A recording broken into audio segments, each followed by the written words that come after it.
Okay, yeah, let's get to that. I don't want to say this is troubling, but take a look right now. If you can come to me on camera one, thank you. The only troubling part, okay, so the winds are down again to 60 miles an hour, but it's continuing to slow down.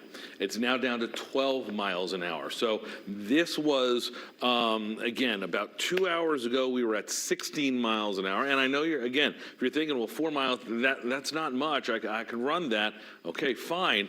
But still, what we want is this storm to move up and out quickly and limit the rainfall, limit the wind potential. And then as Tim and Erica were talking about a moment ago, limit the potential of power outages. And when the storm slows down, which was expected, this prolongs all of that. The winds at 60 miles an hour makes him, a fairly decent-sized tropical storm with some heavy rain bands that are starting to really overtake the eastern half of the state right now. As we'll take a look as we find the radar, you can see some of these heavier rain bands making it all the way into Tolland and Windham County at this point. So east of 91, under significant rain right now, and that's only going to accent over the next couple of hours because we still do have about another, let's call it 2 hours. I think by 1 o'clock we'll have some sort of landfall here in the state or on the Rhode Island shoreline.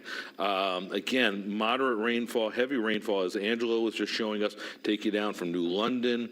Actually, it goes a little farther to the west of New London. So, and there is, once again, this just coming in, a flash flood warning now in effect for southern New London County. Again, this just coming in till 12:45, and it's obvious, you can see why.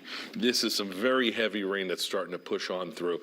This is moving in, hasn't making it all the way just over the mouth of the Connecticut River, over into Old Saybrook now. So it looks like Madison, Westbrook, Clinton will be next on the list for that in a couple minutes. But some of this activity starting to push up and in to Connecticut. Once again, flash flood warning now in effect for southern parts of New London County. That goes until 12:40 this afternoon. Basically means the water's getting to be too much. Don't need to be traveling. You don't need to be traveling full stop, whether you're in New London County or somewhere else. This is why we are concerned now that the demands are picking up. Tim. And I want to ask you, Matt, how unusual is it for a approaching tropical storm up here to be slowing down? I thought as these things caught the jet stream or caught the Gulf Stream, they usually tend to speed up, don't they? Up here they do, because they're looking for warm water. They feed off warm water, and when they don't find it, I've said this before, hurricanes are dumb. They don't have emotion, but they're dumb. They are just looking for that energy. They're looking to feed. And what happens is they keep moving north, in a case like this, off the Gulf Stream, and they don't find it. And so they go out to sea, and that's the end of that. But it's been so humid. Right. Well, that's true, too. It has been warm, and there's been a lot of moisture in the atmosphere. That has helped as well. So for it to slow down near land, that's a little more of a common occurrence. Okay. All right. Thank you. All right, we want to show you a live look from Lighthouse Point in New Haven as we're heading to break, but don't go anywhere. We are going to be on throughout the duration of this storm. The Fox 61 Morning News special coverage of Hurricane Henri rolls on. And get our news app if you haven't already. It is your one-stop shop for everything Henri. We'll be right back.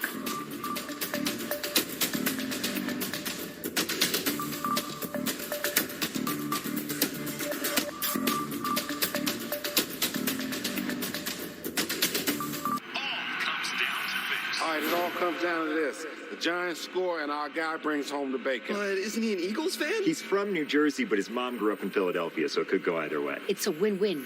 He wins or his team gets help in the standings. Oh, I'm flying with the birds for life. I think.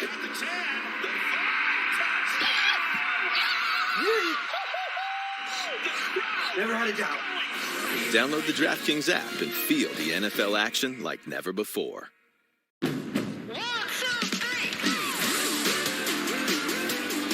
With a Honda in your garage, every summer adventure leads to another.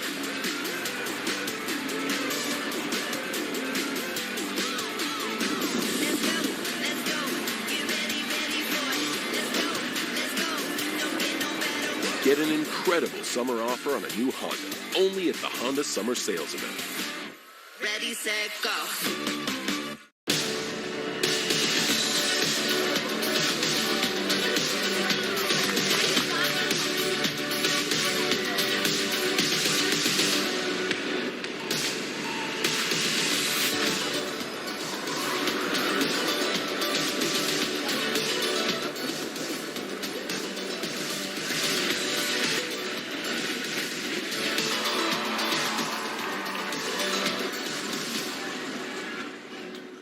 We are Bridgeport Hospital, and this is how we care for you every single day. With a dedication to being ready for any emergency. By keeping hearts in rhythm. Advanced orthopedics to get you moving again.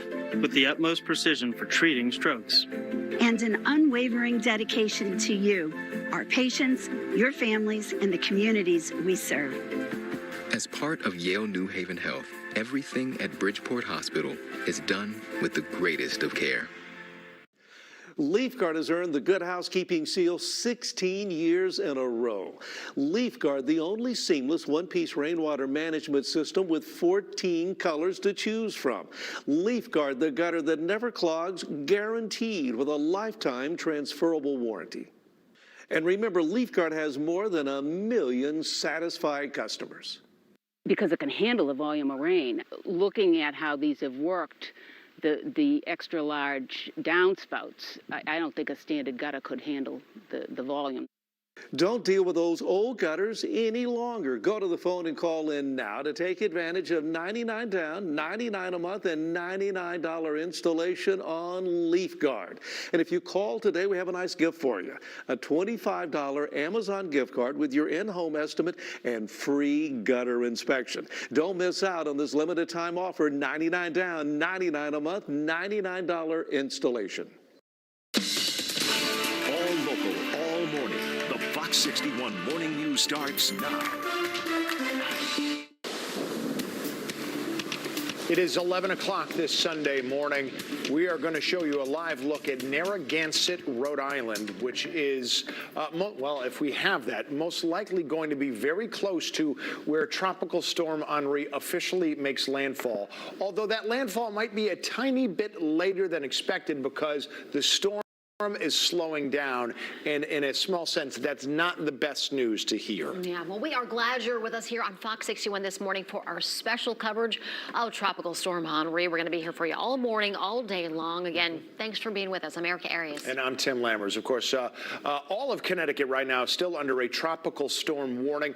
Governor Lamont has already declared a state of emergency, and right now Eversource is reporting just over 6,800, Eversource alone, about 6,700 customers without power. United Illuminating a little further away from the storm, closer to the western side of the state, only seeing 81 customers without power so far. Yeah, the storm expected to make landfall in just a couple hours. As we take a live look here, checking out the view of Hartford and New Haven, it looks like we're getting some rain there, maybe in Hartford. Not quite sure. It looks a little bit cloudy. It looks like it might be the case. We're checking in with Matt Scott to get more details. Is that, it looks like there's raindrops there on that Hartford camera. Are we starting to see some rain in the Hartford area? Absolutely, because we're going to be right on we are right on the edge of some moderate rainfall that's kind of overtaken eastern parts of the state. Let me unpack the 11 o'clock advisory. This is the biggie. Every 11 and 5 o'clock is when we get the new guidance that comes in. So the storm now exactly to the east of Montauk Point, New York, 15 miles. That means I would say, I've been saying all along since 6 a.m. that I think it's going to be about a noontime landfall along the shoreline. That's about where we're going to be because the storm is about maybe 10, 15 miles south of us at this point and moving to the northwest at 12 miles an hour. Changes in the last hour with the guidance. It's gotten a little weaker, down to 60 mile per hour winds. That's not a big deal. That's really semantics, but it has slowed down, and every mile counts now because we want this storm, now that we're making landfall or near making landfall, the storm is obviously hitting us hard. We want this to move up and out, and that is clearly not happening when the storm is slowing down from 16 miles an hour just 2 hours ago to 12 miles an hour. It's still moving to the north and northwest, which means it's trying to pull a little bit back towards Connecticut. But right now, the conventional wisdom, it's going to be right there on the edge. I mean, the landfall may very well be close to Stonington at this point. We'll have to keep an eye out on that. The tropical storm warning is obviously still in effect. About 2 hours ago, we dropped the hurricane warnings. Let me show you the radar, because the other warning that did just get upgraded over the last hour, last 10 minutes practically, was a flash flood warning going until 12:45, so about an hour and 45 minutes in southern New London County, where the rain has been brutal, at least from the shots that we have been showing you over portions of Stonington. You can see Mystic and Stonington under the gun right now, Groton, New London. It goes inland now all the way to Norwich, Griswold, Plainfield, and then even as we'll expand the view even further,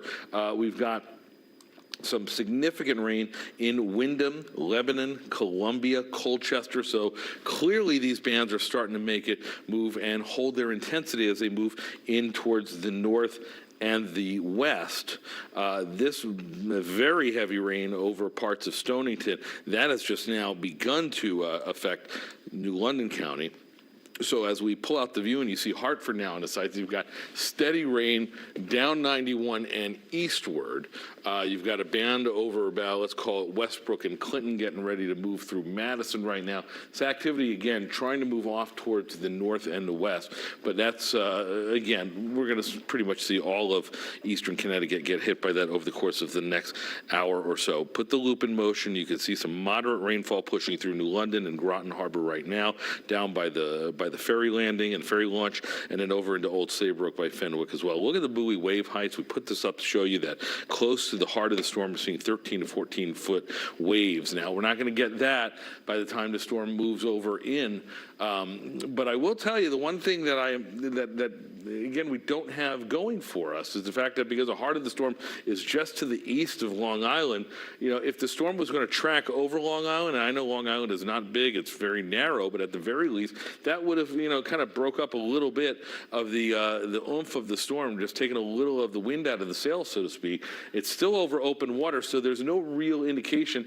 that this storm is going to get any significantly weaker. So as we move through the next hour, and that's when we're going to be dealing with a high tide for parts of Old Saybrook to New London, it's going to be a problem for surge. 3 to 5 feet surge above normal on a day where the high tides are higher thanks to a full moon. So it does bear watching. Here's the, let me show you, this is the one other big part of the story is right here. I want you to watch the track now. The indications are that the cone of error goes right up towards Hartford. That's a significant change. A more northwesterly movement will keep Hartford in its sights for some very heavy rain in the course of the next few hours. And then look at the hook that it takes as we go down the line into the evening by 8 o'clock tonight at 40-mile-per-hour winds. So that is a big change in the forecast. Now, coming up in a few minutes, we're going to go live to our reporters out there, show you what these conditions look like now, and if they keep up in intensity, what you may be expecting in your neck of the woods. That's all coming up in just a little bit. Tim and Erica. Okay. All right, and now, don't forget, you can get the Fox 61 app. It might be especially crucial on a day like today. In case you lose power and access to your television, you might still be able to access information through your cell phone tower. We are on there with everything you need to know. And don't forget, it's also really easy to just text the word storm to 860-527-6161. Again, the word is storm. Text that to 527-6161, and that's going to automatically sign you up for the latest information.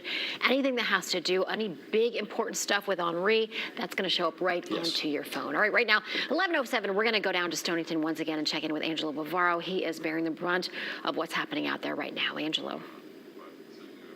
Yeah, good morning, guys. So the good news for me is that we have been able to take some shelter. We're in the police department right now, just outside the Emergency Operations Center. That is where staff is keeping a very close eye on the storm. I can tell you, looking out the window here, this thing, it is still beating down. Relentless winds, relentless rains, those are still coming down.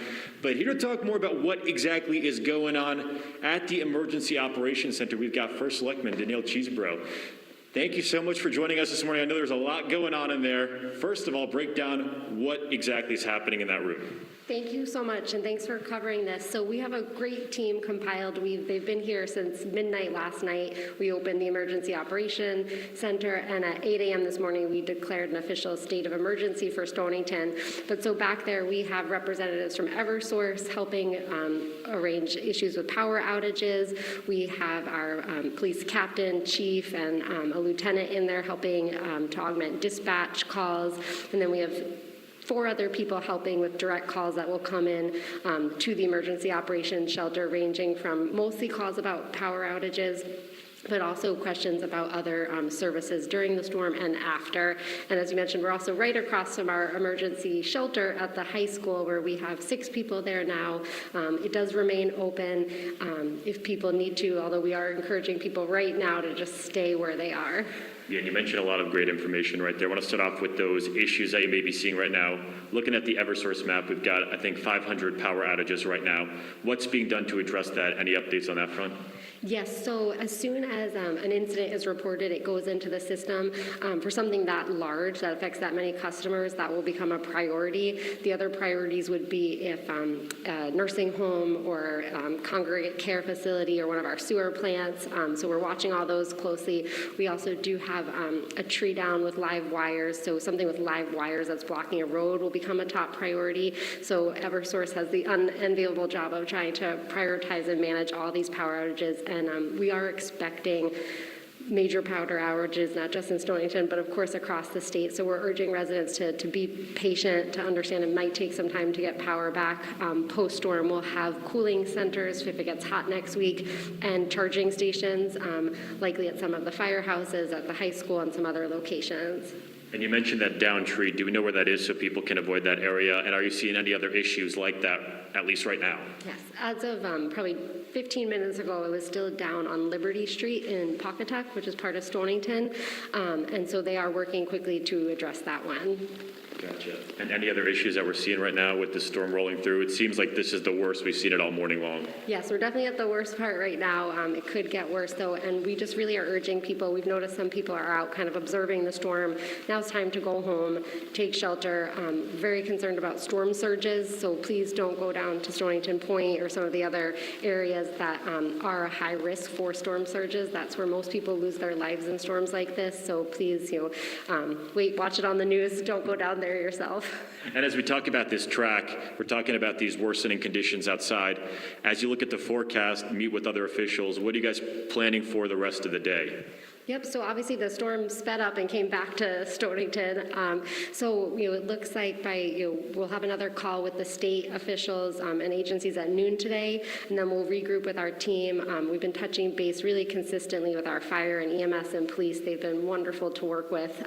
So we'll just keep touching base throughout the day. We have a few standing calls with them, and we'll try and communicate everything on the town website, on our social media pages, and again, people can call the police dispatch number, which is on the town website if they have any concerns or challenges that they're facing, and we'll get out to help them. And something else I saw in your update yesterday was the fact that people can sign up for emergency alerts from the town, right? Can you mention that? Thank you so much. Yeah, we have the Everbridge system, which is wonderful.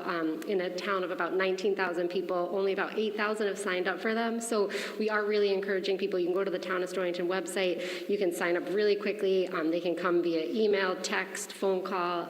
And so now would be a great time if you haven't already done that to sign up. And something else you mentioned earlier that I think is really important to touch on is the emergency shelter that is open right across the street here. Should things become worse, I mean, what's the capacity in there?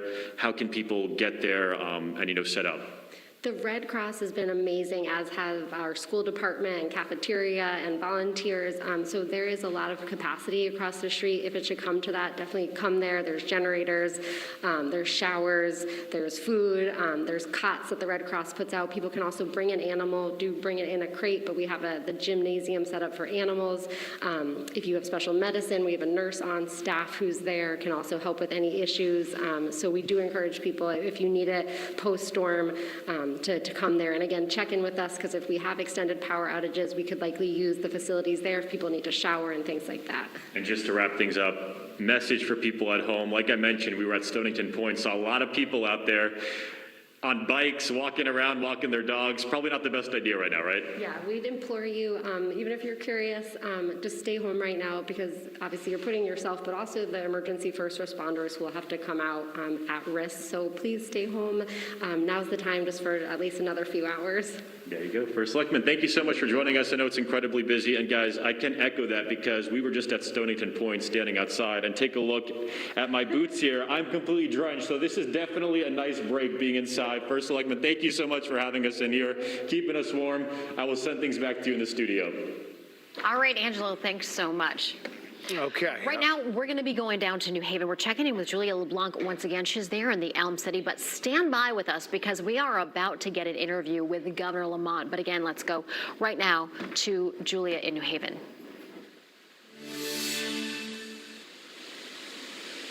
Hey guys, yeah, I'm just going to give you a quick update because we are waiting on that interview with Governor Ned Lamont. But right here in New Haven at Lighthouse Point, Mother Nature's kind of at war with itself. We have wind blowing, we have the sun trying to break out, and a little mist. And we can see that the ocean the high tide is starting to come up a little bit. And you can see those white caps over there. But we want to bring it back to you guys in the studio because I know we have Governor Lamont on standby. So send it back to you guys. We will get back to you in a minute. Yes, let's get right out to Lauren Zenzi with Governor Lamont there in Hartford at the Emergency Operations Center. Lauren. Tim and Erica, emergency operations are well underway here for the state of Connecticut. And something that is really impressive, I just walked through the Emergency Operations Center, and we are joined by Governor Lamont this morning, is how well organized and how many hands from all municipalities are on deck here. We're here at the Emergency Operations Center. We all sit around the big horseshoe there. We have the utilities, we have the telecom companies, we have the Guard, we have DOT, we have DEEP, which is environment, flooding, and transportation, all working hand in hand. I think the only slightly good news I heard is that the storm moves east a little bit. The worst of the wind is outside the entrance to the Long Island Sound, not inside. Probably a little less surge going forward. That'll protect a bit our coastal communities, but still heavy rain, especially in western Connecticut, where I think you're going to see some real flooding. And we've been talking things on the roads all morning, advising people to stay off the roads, especially on 95. We've also been talking about how on 95 there was a ban issued for tractor trailers, empty tractor trailers, tandem tractor trailers. What's the message that you have for people when it comes to staying off the roads and really staying safe, and especially in the coastal communities? We have EMT, we have utility vehicles, we have everybody out there trying to make sure we get this storm behind us, we get power up and keep you safe. And if there are extra cars in the road or big trucks, somebody spins out, they shut down a couple lanes on I-95, that interferes with our rescue efforts. And I think it's so important to stress the significance, even though it has been brought down from a hurricane to a tropical storm, the danger is still there for everybody, not only the coastal areas.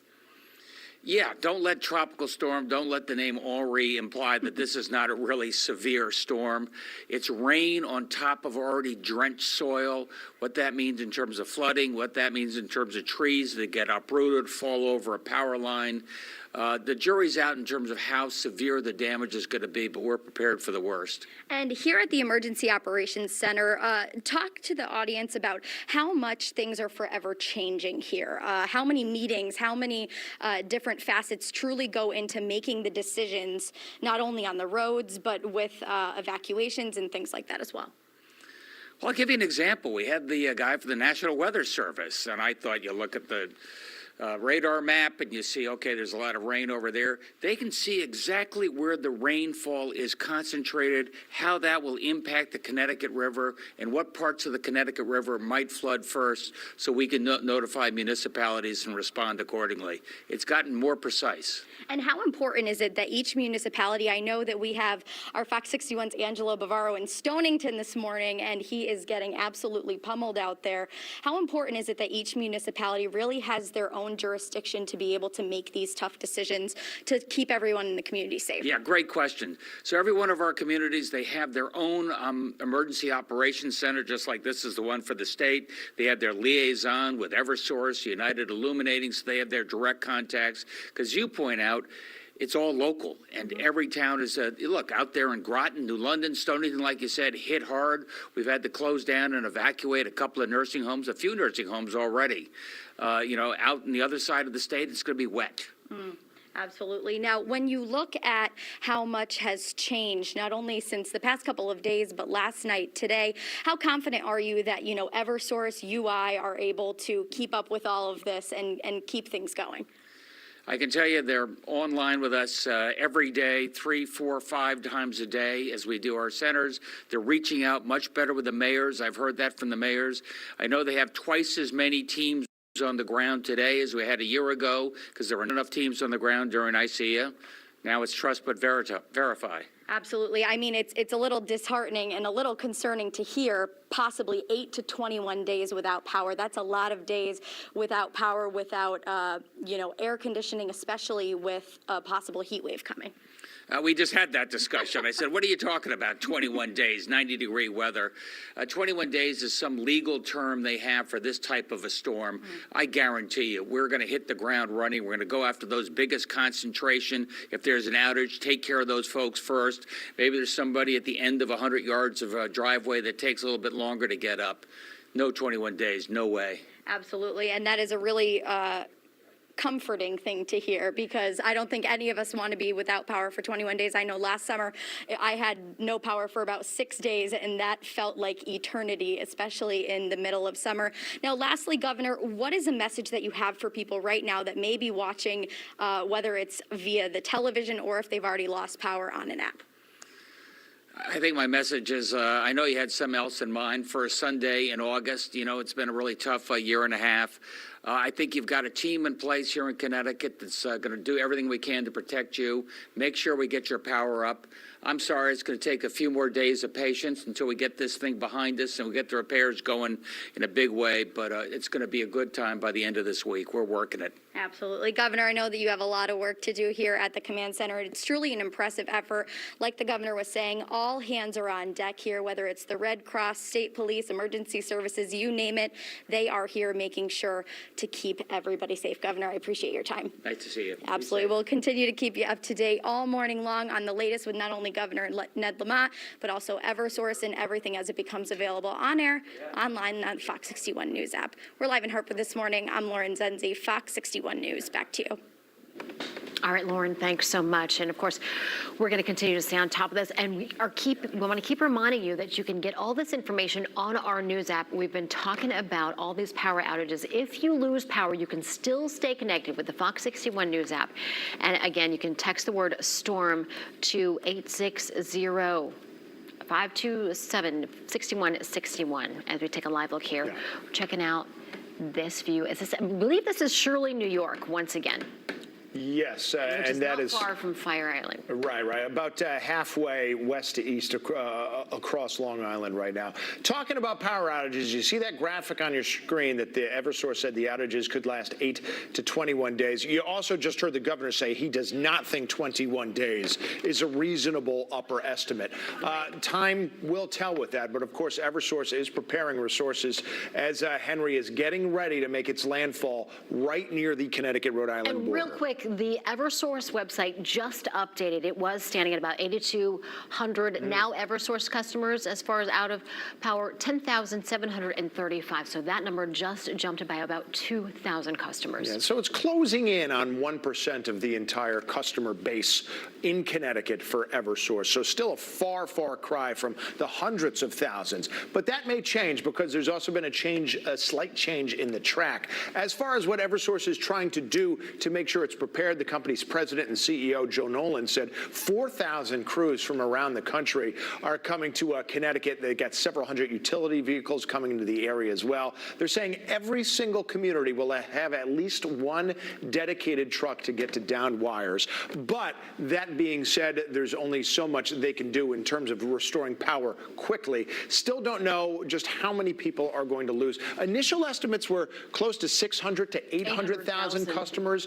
I would say, given the track of the storm, those estimates might be revised downward a bit, but just a bit. There could be hundreds and hundreds of thousands of customers without power at some point. Yeah, of course, high wind is what's expected to cause significant infrastructure damage. Of course, we're going to stay on top of these numbers for you. You can always check our website and our news app. But right now, we're heading out with Fox 61's Rachel Piscatelli. She's out in the storm tracker. She's getting us up close look at what it's looking like there. Rachel, where are you right now? Erica, we're in the Route 2 area on Glastonbury. I wanted to show you what it looks like out on the roads right now. So we are in a band of pretty significant rain. Also, we are heading down to the New London area, and that's also where we're seeing a flash flood warning that's in effect right now. That flash flood warning expires in about an hour and 20 minutes or so. That's going to be for southern New London County and obviously until about 12:45. We are seeing bands of about 1 to 2 inches per hour rates. That's pretty impressive. Bank Street is one of those areas in New London that is prone to flooding in addition to seeing the storm surge. Right now, we're on the eastern side of the track of this, or I should say the western side of the track of this particular system.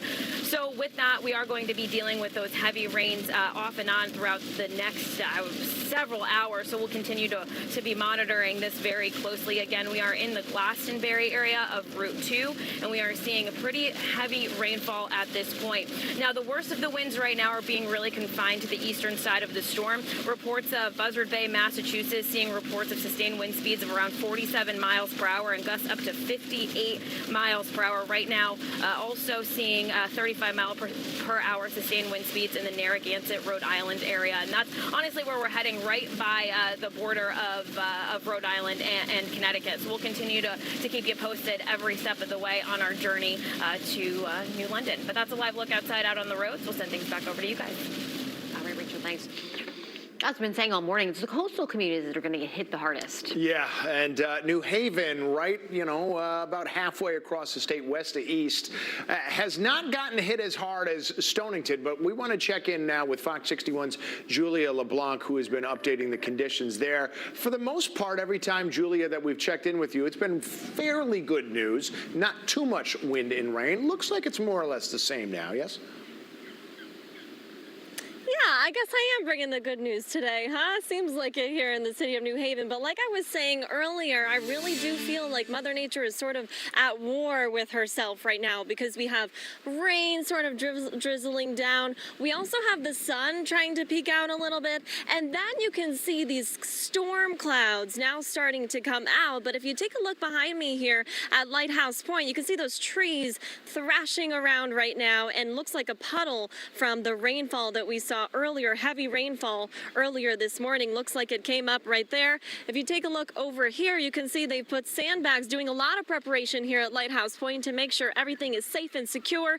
A notorious flooding area over there near the carousel. They put all the sandbags up there to make sure it's all safe. You can see some parks folks making sure everything is in place. And if you take a look at the tide, looks like high tide is actually coming in, and depending on when that happens could either mean good news or bad news for the city of New Haven. So if the storm makes landfall during high tide, that's bad news. That means that we can expect more storm surge. But if it goes in and happens before that storm hits and then goes back out, that's what they're hoping for. Now, we checked in with Mayor Justin Elliker with the city of New Haven, and he told us that he went to the East Shore community, the folks living right around there, just yesterday to try and get people to voluntarily evacuate their homes. He says it was about a 50-50. Most people are really just hunkering down, but some did heed those warnings and they left. Here's what he had to say in his latest update, which was about 50 minutes ago. But as we know, the storm has sort of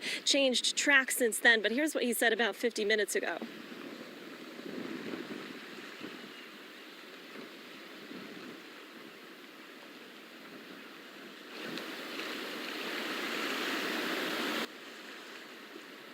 All right, it looks like we don't have that soundbite right now, but we will hear from Mayor Justin Elliker probably in a little bit because we are expecting this storm to roll through here. And he is expecting, he said, around 1 or 2 o'clock. So they're in the Emergency Management Center right now getting prepared for that. But like we've been telling you guys, they haven't really been seeing a lot of issues here in New Haven. You can see those white caps out there. The wave is really just starting to form here at Lighthouse Point. And you can see the tide starting to come in a little bit, which, like I said, if that comes in before the storm hits, that's a good thing.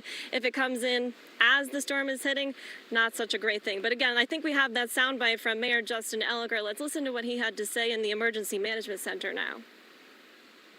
We're looking at a 3 to 5 foot storm surge potential, 4 to 6 inches of rain, which is up from yesterday's estimate.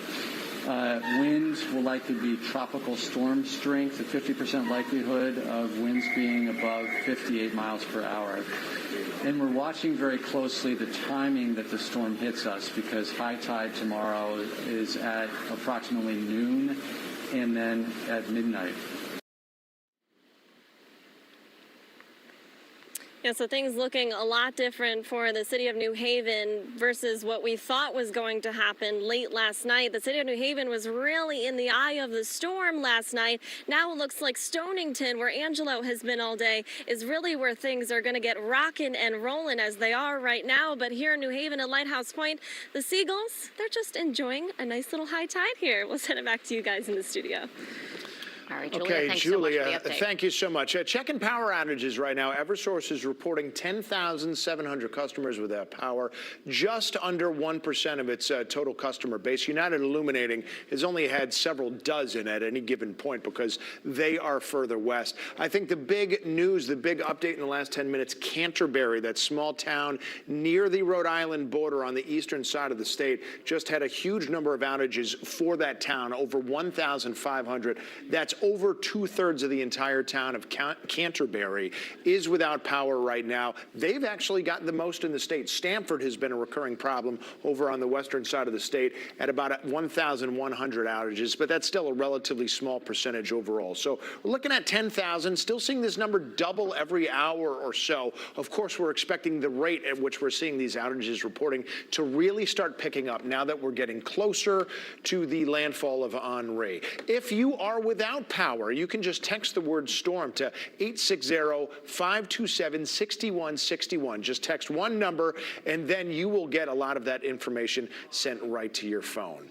Now, we want to show you pictures from Stonington, which is the closest point right here in Connecticut to where Henri may make landfall in the next hour or so.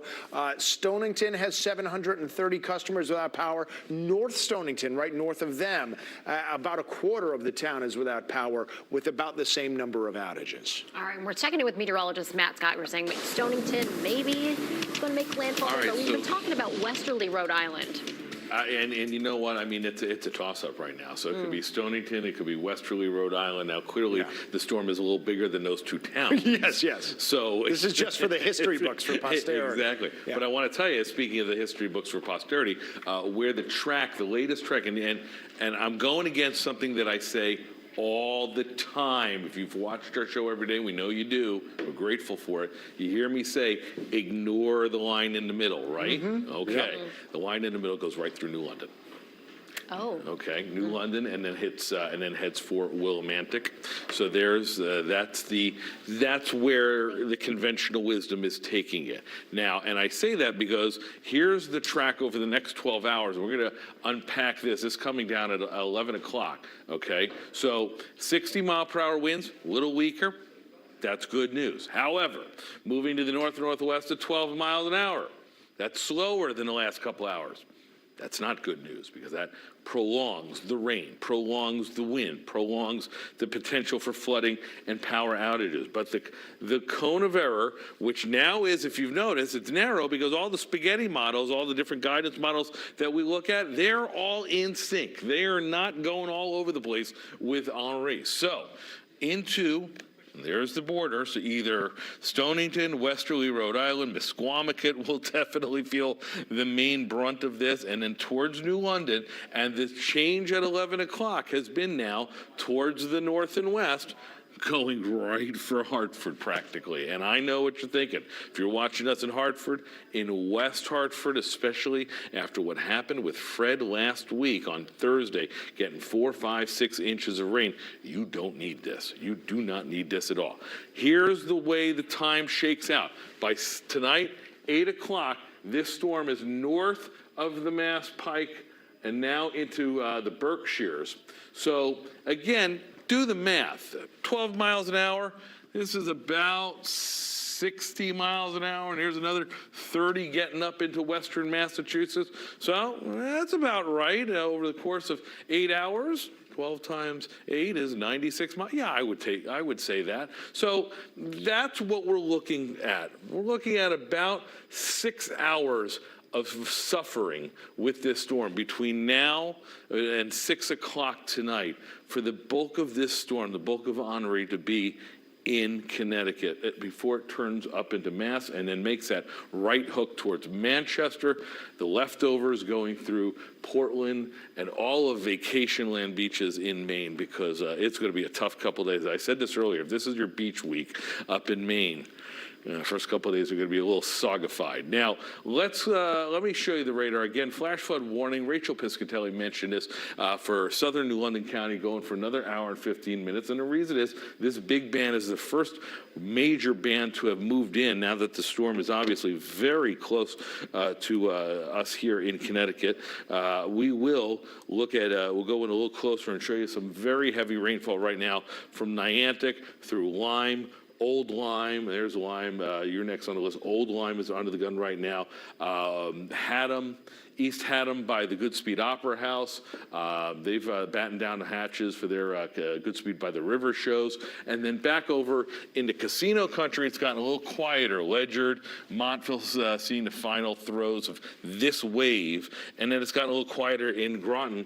But again, Stonington's still under the gun right now. So watching us, look at the left side of the screen. In Middletown, down Route 9, you are about, I'd say about 15 to 30 minutes away from really being under the brunt of some major rain. Clinton by the outlets, up Route 81 rather, into Killingworth over to Route 80 by Chester. You're seeing some moderate rainfall, which would mean next on the list would be Madison, Guilford. We're seeing a couple of pockets as well up in East Hampton, and then some lighter rain over in portions of Newington, and just now some steady rain in Hartford. So again, when you consider the motion, okay, moving to the north at 12 miles an hour, and I'll just do this so you can see what we're dealing with here. Okay, northwest, about 12 miles an hour. That's 15 miles right there. So Vernon, Manchester just before noon, Vernon 11:51, Coventry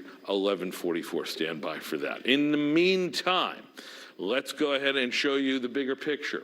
And this is why we think that there's going to be still some significant rain for parts of western Connecticut, because consider where the storm itself is. Storm is still down here. It's about 15 miles east of Montauk Point, and you can see what's feeding ahead of that storm. So as the storm tracks up that line I told you about towards Hartford, it's going to keep the intense rain on the north and west side of the storm. So if you're watching us in Litchfield County, I just got a text from somebody in New Haven County saying, it doesn't seem so bad. Do I got to worry? We have only just begun with this storm. We got a while to go. So yes, the rainfall is holding together, and so you see some very impressive rainfall continuing to track west or east to west. So that's going to continue over the next couple hours before it tapers off later on. Look at the wind gusts. Look at how close that storm is. 48 miles an hour. We saw a 65 mile per hour wind gust down on Fisher's Island, Block Island, getting to 60. That's been the worst so far. As we go through the afternoon, the winds will subside a little bit. We do have another high tide cycle to deal with later on tonight, but again, with the storm up here, you see what's going to happen. The water's now starting to spill out of Long Island Sound, so we're not as concerned with that high tide cycle later on this evening. However, storm surge, 3 to 5 feet over, that's the call. We've gotten reports of 2 feet, and now that we're moving out of the high tide cycle very quickly, we don't expect that to be as dramatic. Thankfully, if the storm had come in about 2 hours sooner, right along high tide, there would be some significant flooding damage along the shoreline. But still, 3 to 5 foot seas certainly in the call. We've seen some buoy heights about 13 to 16 feet. Quick look at the tropical storm warnings still in effect for the entire state, and that's the message that I want you to hear at 11:37, that if you were watching us up in the northern part of the state, in the western part of the state, you are not in the clear of a tropical storm Henri. The effects are going to be different. You may not get a direct hit, but you're not in the clear. Let's go to Julia. She is live Julia LeBlanc is in New Haven, I believe. Yes, let's check in with her. Where, again, as you said a couple of minutes ago, with the sun poking out, it's almost a very serene view, like you have the whole gosh darn beach to yourself. Yeah, except now I don't, because we have a lovely family that's joining us now. They're on a nice little stroll this afternoon. So tell us a little bit about what are you doing and where do you live? We live here in New Haven, and we were hunkered down for the storm, but since conditions weren't too terrible, we decided to come out and explore the neighborhood. So it's a family affair. Yeah. So you guys were here during Superstorm Sandy. Tell us about what you experienced then. Oh, the water was definitely higher for high tide. The winds were coming off the water, so the conditions were a lot worse, and the rain was definitely a lot worse then as well. So this time is a little tampered down, not too bad. So what are you noticing in your, walks around the neighborhood? You said you were looking for flooding because you normally see it in your neighborhood, right? Yeah, our neighborhood filled with water with both Sandy and Irene. So we didn't see any of that so far with the high tide coming in. So we decided to go out and explore and see how the neighborhood was, and so far so good. And what are you doing to prepare for this storm? Because it hasn't really come in here just yet. So just hold your horses here, because we might see some action soon. What did you do to prepare for this storm? Well, we stocked up on food and water. We have a generator in reserve because this area really does lose power often. We also put our cars on higher ground and put tarps on everything just in case of flooding. But other than that, we're just hunkering down and waiting it out. Yeah, stuff that you're used to. What do you think, Kendall? What do you think about Mom and Dad dragging you out here? I think it's pretty cool and crazy because I love weather. What have you noticed? I noticed that there's a lot of wind and the storm is pretty bad. Are the clouds going by really fast? Yeah. Yeah. Live updates from Kendall there. So stick with us, you guys, because like they said, they're waiting for the storm to roll in here at Lighthouse Point. But Tim and Erica will send it back to you guys for another update soon. Okay, Julia, thank you so much. We want to take you out now to Rachel Piscatelli and the Fox 61 Storm Tracker. Yeah. Rachel, last time we checked in with you, you were heading down to Stonington. So where are you now and what do you see?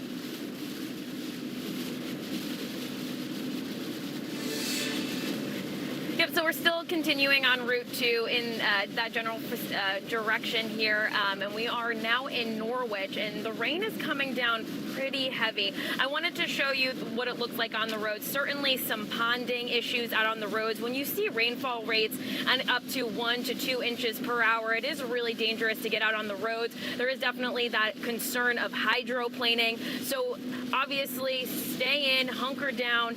We do have a couple of cars out on the roads, but for the most part, people are definitely heeding to those warnings of not heading out. I think many people were able to get out yesterday and prepare for this storm. Now, again, another thing not to use is cruise control if you did have to go outside, so that's something that to keep in mind. Also, respond to the skid. If you lose control of your vehicle, you can start to skid and hydroplane, so always look to steer in that direction if you want to obviously steer into the direction that you are veering. Also, just a concern here, we are continuing generally on Route 2, and we'll keep you posted every step of the way, but for now, that is a live look out on the roads. Rainfall rates are anywhere from 1 to 2 inches per hour, so certainly dangerous conditions out here. We'll send things back over to you in the studio. All right, Rachel, thanks. We'll check back in just a bit.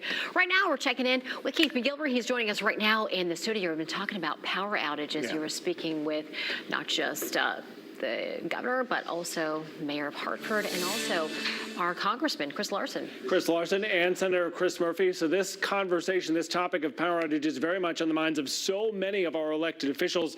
And of course, many of you at home thinking about that as well. You'll remember back with Isaias, hundreds of thousands of people at one point without power, some of that lasting for more than a week. It is a picture folks do not want to see again. It is something that was addressed by multiple elected officials this morning. I asked Senator Murphy what his direct message is to the power companies and what he had to say to folks at home who really feel they could be left in the dark once again. Take a listen to a little of what he told me. we've been in touch with Eversource, frankly, in a constant dialogue since the last storm to make sure that they have as many assets as they can ready to go as soon as the power goes out. As I said, I'll be heading straight to Eversource from here to get a briefing and to make sure that they have made good on that commitment. But if there is massive power outage in the state, nobody should expect that even the most able utility can get it back on in 24, 48 hours. So people do have to take steps to be ready for the power to be out, potentially for multiple days. So we will keep the pressure on Eversource and UI to get the power back on as quickly as possible. But everybody needs to take steps now, whether it be using the next couple hours to get some non-perishable food in the house, making sure that your flashlights have batteries, making secondary accommodations should you be without power and air conditioning for a longer period of time. So we've been in constant dialogue with those companies. And as I said, it's not just the power company. We could be experiencing a loss of internet connectivity. And, for a lot of families, that's not as serious as losing access to power, but it's still pretty important. That's just some of what the senator told me. This is we're taking a look at some of the conditions you've seen so far this morning across the state of Connecticut. Senator Murphy told me from our conversation he was leaving to speak directly with Eversource once again, also at that briefing at the Hartford DPW yard.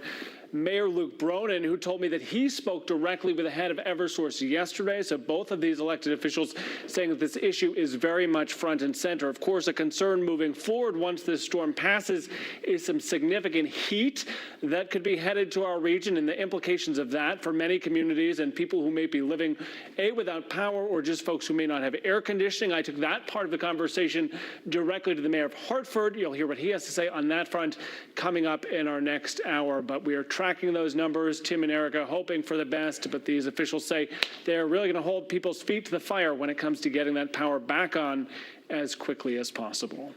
And yeah, it's good that you mentioned that, Keith, because of course, when you get these tropical storms, they tend to get all the headlines, but our weather folks, our meteorologists will always tell you heat is the biggest killer. And we're worried that if biggest weather-related killer. So we're worried that if some people might not have access to cooling centers or air conditioning, more people could be at risk for some serious problems and even at risk for dying than we would otherwise see during a heat wave. Yeah, just to give you a quick update, we did get an update on the Eversource outages. Right now, they're now above 12,000. They're at 12,462. That is, again, just under 1% of all of the customers, but that number, again, is continuing to creep up. The big numbers that we've been seeing, as you mentioned earlier, Canterbury, Danbury, and then also, of course, in the Stonington area, Stamford, still standing at 1,160 power outages there. No, people in the Hartford area spent Saturday preparing for Henri. They really did. And the stores in the capital city saw crowds of people throughout the day. Check out this scene here. This was at the Walmart on Flatbush Avenue in Hartford. The parking lot full of cars, shopping carts packed with things like water, food, flashlights, and other storm supplies. And not too far away, really just around the corner, the only parking lot on New Park Ave in West Hartford, also full. It was just as busy inside the stores. People were picking up those essential items like water. Shoppers say they're hoping for the best, but of course they want to be prepared. Place in there is totally filled up, no carriages left.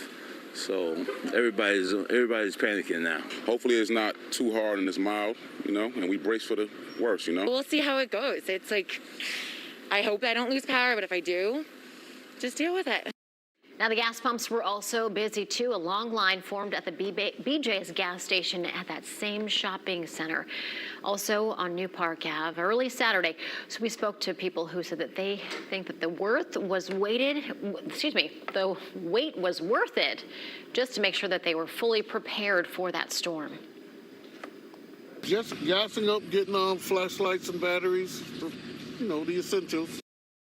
Now, before the storm hits, town officials all across the state are strongly urging people, fill up your car's gas tank, as some gas stations were already running out of gas. Now, we had a post on our website and also on our news app to help you find gas stations in your area that still have gas. But right now, I think that we may have missed the window. We're not sure if you should be going out at this point, depending on where you are. Just stay put. That's really the safest thing for you, and you can venture out and get gas once the storm has passed. Right, because that's going to be important too. A lot of you might need to run generators for a good long time. So that's just one of the many things you can get on our free Fox 61 News app. Yeah.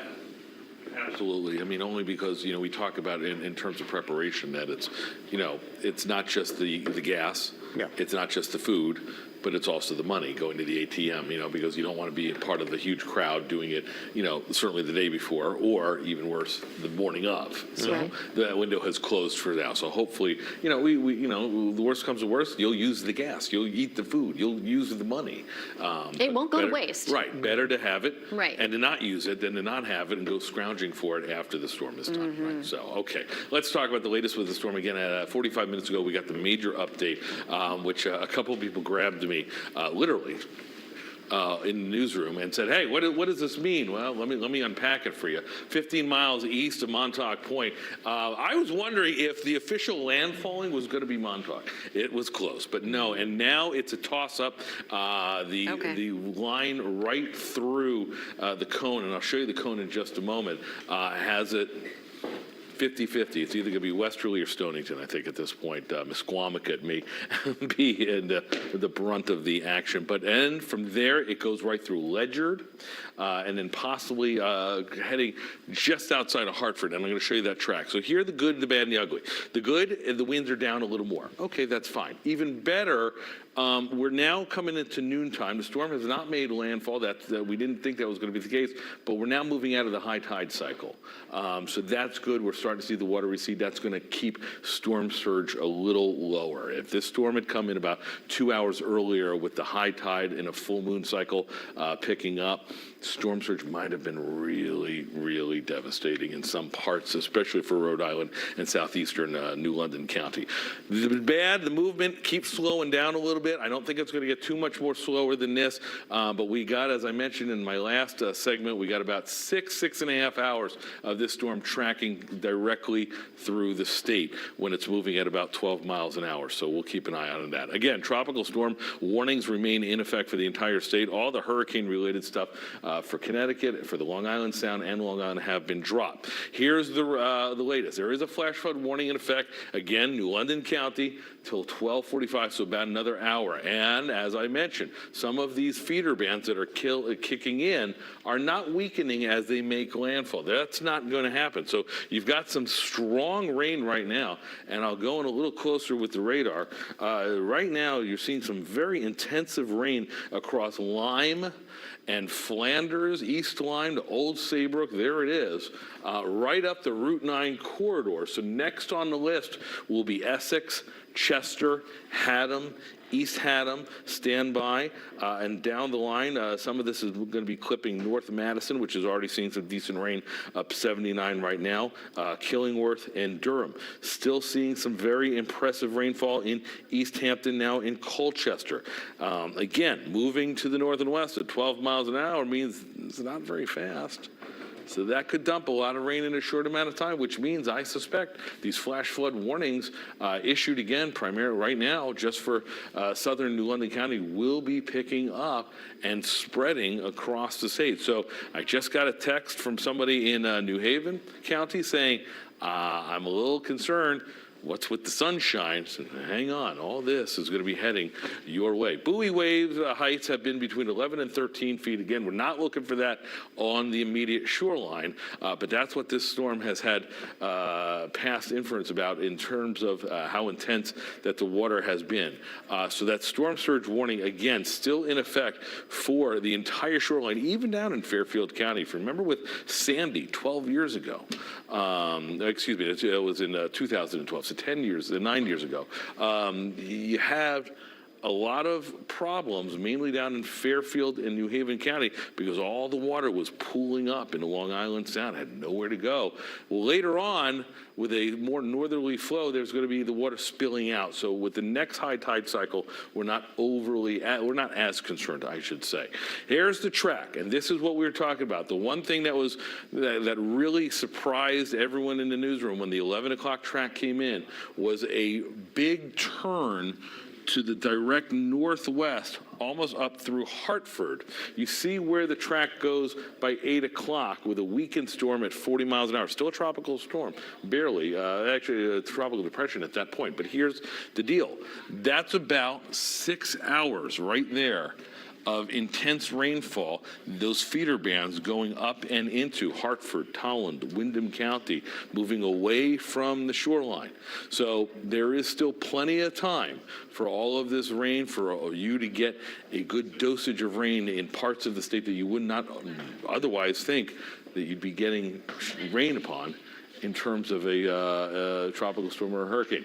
Down the line, here's the guidance. You can see some moderate to heavy bands making it all the way across the state into Fairfield County, up into the Litchfield Hills. By tonight, it finally does calm down. So the rain bands are increasing. The winds are ramping up. The landfall is going to be about any minute now. We should be getting a note from the Weather Service suggesting that we have made a landfall, either probably somewhere in Westerly or Stonington, somewhere in that general vicinity, and we're watching the winds.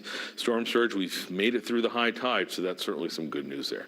That's a look at the forecast, guys. Let's throw it back to you. Okay, I want to put a little focus on Waterford right now. It's got the 5th most outages out of any of the towns covered by Eversource at 820. We have confirmed the Crystal Mall there in Waterford is closed today, and that's also where Fox 61's Rachel Piscatelli is right now. Yeah, she's on the storm tracker, and we're checking in with her once again. So, Rachel, how has it changed in the last 5 or 10 minutes there?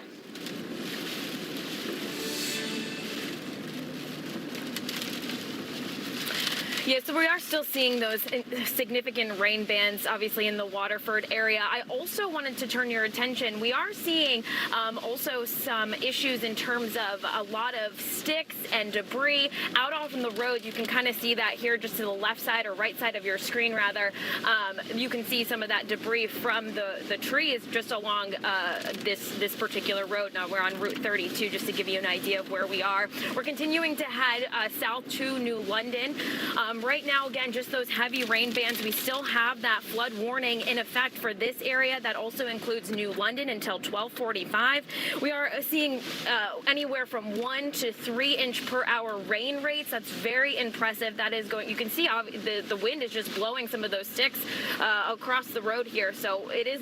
You can see the wind is definitely starting to pick up too. So again, just turning your attention back to that flash flood warning that we have in this area. We are seeing anywhere from 1 to 2 inch per hour rain rates at this point, and that's really hard to keep up with, especially if you're out on the roads. A lot of ponding, and that risk for hydroplaning is certainly on the table during this height of the storm.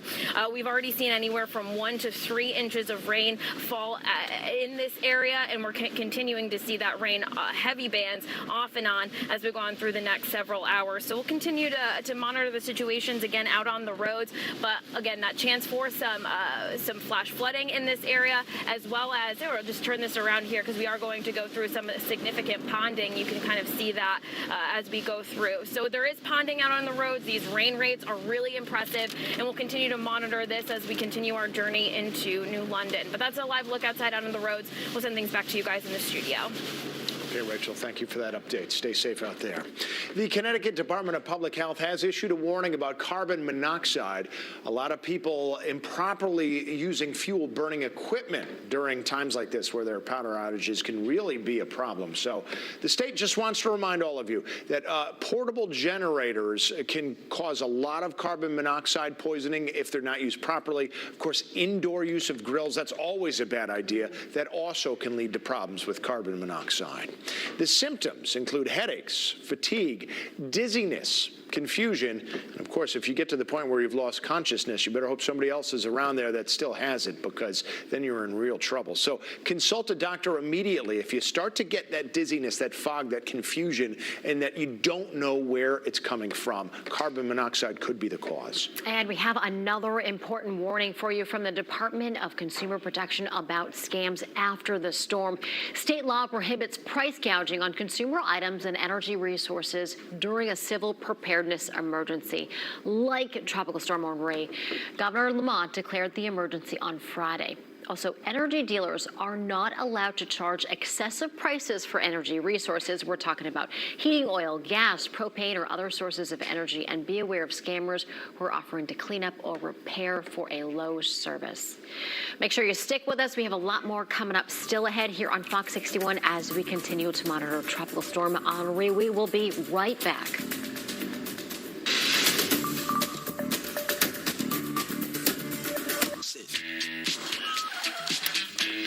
Just bust the move. Bust the move. Hey, bust the move.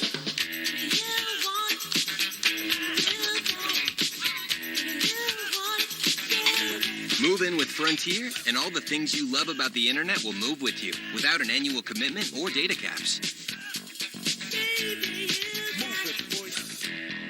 Clogged gutters can cause more damage than you might think. Of all things, water spilling over your gutters can damage your door jambs, and you may need to replace your doors entirely. Call to get Leaf Guard. Leaf Guard, the gutter that never clogs, guaranteed. Put the ladder up and call Leaf Guard. Listen to a few of our customers tell us why they gave us a call. I had to go up there several times a year and get my hands and put them in the gutters and get that muck out. We don't want to be getting up on ladders to clean the gutters. And remember, all of our installers are employees of the company, and we offer a lifetime transferable warranty. Call now to get Leaf Guard for $99 down, $99 a month, and $99 installation on a complete Leaf Guard system. And if you call today, last chance in this program to call to get the $25 Amazon gift card with your in-home estimate and free gutter inspection. $99 down, $99 a month, $99 installation. Hey dude, wake up. The thrill is calling. Summer is almost over. Wake up and head to Six Flags New England before summer passes you by. Jump on a coaster with friends, share a funnel cake, grab a selfie, or cool off in our giant water park and race down a water slide. Don't let summer waste away. Hurry to Six Flags for summer's last blast. Snag tickets as low as $29.99 at sixflags.com. Is your credit score getting in the way of things you want to do? Personal loans through NetCredit help you borrow up to $10,000. So check your eligibility on netcredit.com today without affecting your credit score. You may even be able to build your credit history as you repay. NetCredit, a more personal loan. Not calling 811 before you dig can lead to this. You not only disrupt water to homes, you can also knock out phone lines and the internet. Don't let this happen to you. Call 811 before you dig. It's the law. Why does Carter Mario fight for you? Because car accidents aren't simple. Insurance companies are never on your side. And because you need justice now. Let Carter Mario fight for you. I'm Carter Mario. Our firm understands that insurance companies will use every trick in the book to pay you as little as possible. We know what's at stake for you and your family. That's why we fight. When hurt in an accident, get Carter. Call 800-900-6700 for a free consultation. All local, all morning. The Fox 61 Morning News starts now.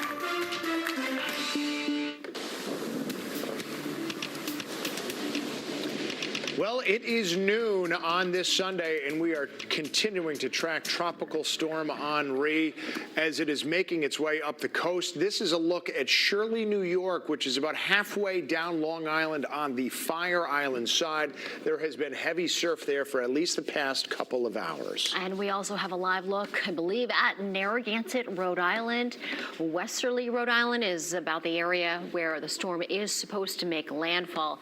But right now, we're going to be checking in with with meteorologist Rachel Frank. She's joining us now. We're switching out Matt Scott. Rachel Frank is joining us, and she's getting us the latest on where Tropical Storm Henri is tracking. Rachel, good morning, or actually good afternoon. Yes. Welcome.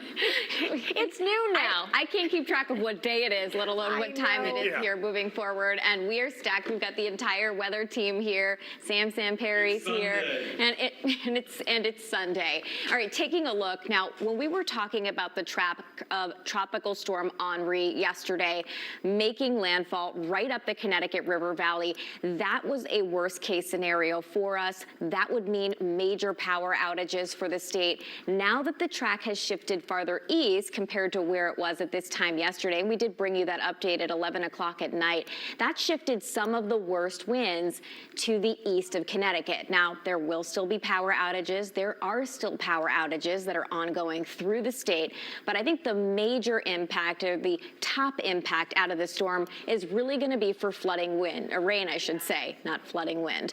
Taking a look, this is the 11 o'clock advisory, winds of 60 miles per hour. The storm is moving to the west-northwest at 12 miles per hour. And taking a look at the current track as it continues to approach and kind of move through the state of Connecticut, it's going to head to the northwest and stall. So here's where the storm is located now.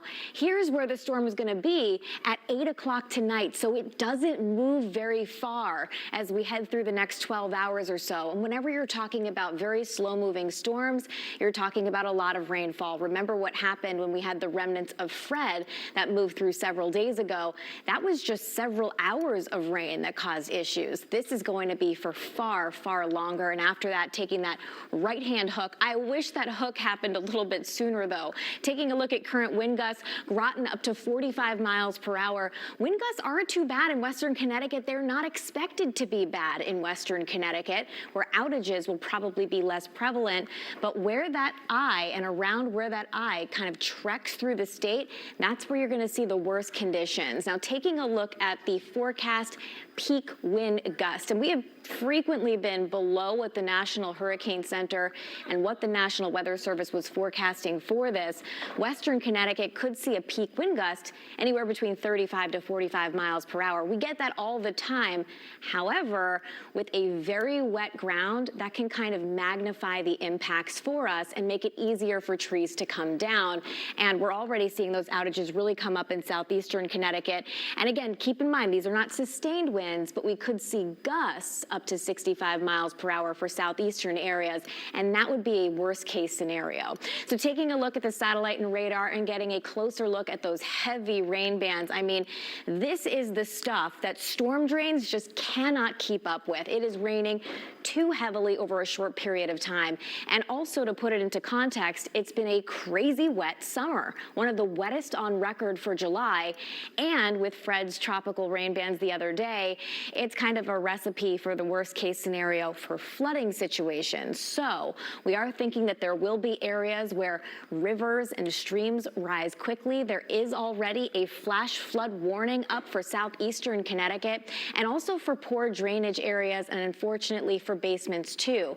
Now, right now, the flash flood guidance is lower, meaning it would take more rainfall to see flooding in southeastern Connecticut than it would, say, in central and northwestern Connecticut, where the rain has been worse over the last several days or so, but it's still not a good situation unfolding. So Essex around through Lyme, Chester, East Haddam, all dealing with those tropical downpours right now as we continue to pivot a bit farther northwest. Rocky Hill and Glastonbury getting in on some of that heaviest rainfall, and all the way into northwestern Connecticut. We've got some showers, but they're not quite as heavy as what a lot of the rest of the state is getting right now. And look at the rainfall totals already. Whoa, guys, Groton has jumped up to 2.5 inches of rain, and that's right around the eye of the storm. 1/2 inch in Hartford, 3/4 of an inch in Meriden. So that's why there's a flood watch that's in effect. Now, one thing that actually worked in our favor with the storm that was tracking farther east, instead of this easterly flow developing, kind of piling water into Long Island Sound, it was more of a northeasterly wind as the storm was approaching. That kind of pushed the water away from the immediate shoreline and really helped us out here in Connecticut.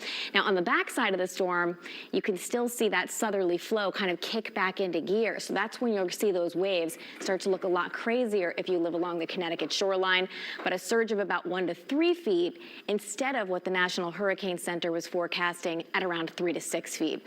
Taking a look at rainfall totals, it's hard to say where the exact bullseye is going to be, but those rainfall totals may end up being lower around and to the east of where the eye wall kind of treks through Connecticut. On the west side, you're going to see some really wild rainfall totals. And again, it's hard to figure out, is that going to be by Danbury? Is that going to be by Bridgeport? Is that going to be by Waterbury? That is kind of tough to say, but this is how it all kind of shakes out. Notice as we head through the afternoon, that area of heavy rainfall that we were showing you in southeastern Connecticut pivots more into central Connecticut and finally western Connecticut. By 7, 8 o'clock at night, some of the worst rainfall may be moving out of the state, but we're not done. It can pivot back in as we head into your Monday with off and on locally heavy downpours for another day. So this is going to be kind of a long duration event. It won't rain the entire time all day long tomorrow, not even close.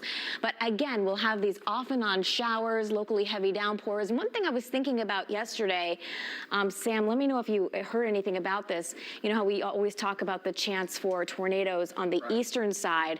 So obviously that's not us today because we're not on the eastern side. But on the way back, I'm wondering if it pivots back, if that could be an issue for us tomorrow. Well, we'll be in such a weakened state, and it depends on how far north when it pivots around. Is it going to pivot around? You know, if it pivots around to our south, there is a possibility of that happening.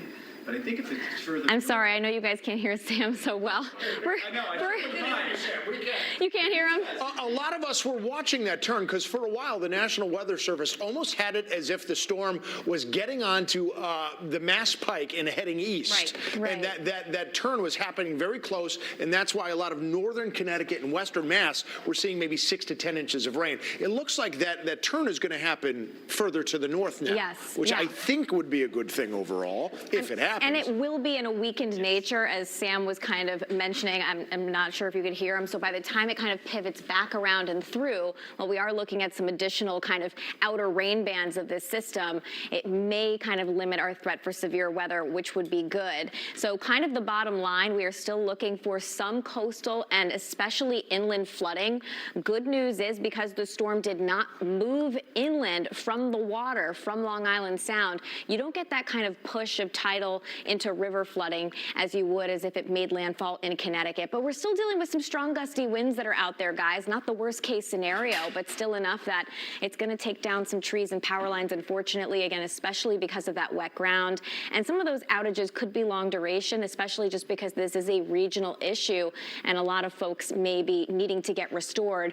Although I do think there may be more power outages in Rhode Island and southeastern Massachusetts. Remember, on Isaias' storm, we were on the right side of the storm track. That was the windy side with severe weather. This time around, we're on the western side of the storm track. So we're really talking about being in the bullseye for that flooding rainfall, but not as much of the wind. But obviously, this is still going to have a huge impact on us. We're going to see downpours off and on through the day today, winds that will continue to pick up, the worst of the winds through this evening, and then off and on scattered downpours as we head through your Monday, guys. So we are not anywhere close to the finish of this thing, but I am liking that it's not that worst case scenario that could have unfolded if the storm ended up moving right up the Connecticut River Valley. And please send us your photos and your observations out there. We want to see them throughout the day. Find me, Matt, Sam on Facebook, Twitter, or you can always email us share61@fox61.com. And again, we're waiting from the National Hurricane Center and National Weather Service to see if we get confirmation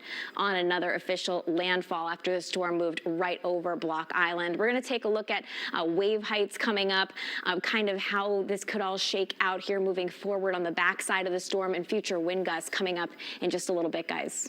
All right, Rachel, thanks so much. And we want to mention once again, you can always find the latest on Tropical Storm Henri and our storm-related stories. You can get all of that on our Fox 61 News app.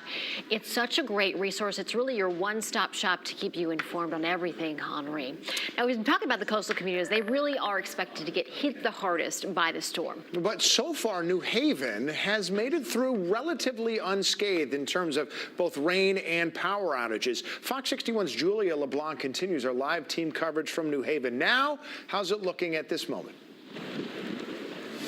I'll tell you what, Tim and Erica, I think that's going to change pretty soon because we've been here at Lighthouse Point for just about 2 hours, and just now we started to feel that wind really picking up. What Rachel was just talking about here on the shoreline, you can feel that wind coming in, and if you take a look at the water, you can see the white caps coming up, and you can barely see the city out there in the distance because it's so foggy and misty. The rain is not so much of an issue. It's not necessarily downpouring where it's raining cats and dogs to the point where you can't see anything. But again, that wind is really the major issue here. And we just checked in with the Emergency Management Center about 40 minutes ago, but I have a feeling things are changing. We're going to have to check back in with them. They were wondering where all those reports are. You can probably see those raindrops on our camera lens. That's because the wind is hitting us from behind here, but we're going to have to check back in to see if they have any reports of down trees. We know they have about 7 crews that are out and about. We've seen them here at Lighthouse Point driving around, making sure no one's here because you're actually not supposed to be here right now. The park is closed to the public. We're here just to show you these conditions. We've been seeing people walking around trying to enjoy this storm and actually coming out to the water. Probably not recommended, but a lot of them actually just turned around and went home because these conditions just changed so quickly here. So stick with us because we're going to check back in with the city and see if they have any reports of any damages or any wind damage or trees down, because as I said, the conditions really seem to be picking up here. So back to you guys in the studio.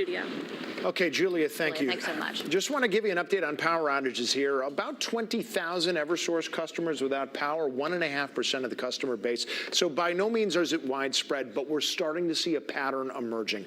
A lot of the inland Connecticut towns, the small towns, out-of-the-way towns near the Rhode Island border are getting hit very hard here. Canterbury, almost the entire town is out of power. 93%, over 2,000 outages there alone. Plainfield, Lisbon, Stonington, even as far up at Yukon and Mansfield, they're all seeing a significant number of power outages. Now, if there wind up being hundreds of thousands of them, those out-of-the-way places relatively usually tend to be the ones that take the longest to get restored. Back online. Yeah, you just mentioned Mansfield. Mansfield, 15% of that town is without power, more than 1,130 people without power. And really, we've seen a pattern over the last 30 minutes. Every 10 minutes, it seems to be jumping by about 2,000 or 2,500. That's what the increase is, about every 10 minutes. So it's really starting to ramp up. Yeah, and we're going to expect that to continue for the next couple of hours. Okay, let's get out to Fox 61's Rachel Piscatelli. She's been in that area of the state. She's now in New London in the Fox 61 Storm Tracker. Last time we checked in with you, Rachel, starting to see tree branches down on the roadways, driving getting a little more treacherous. How is it now?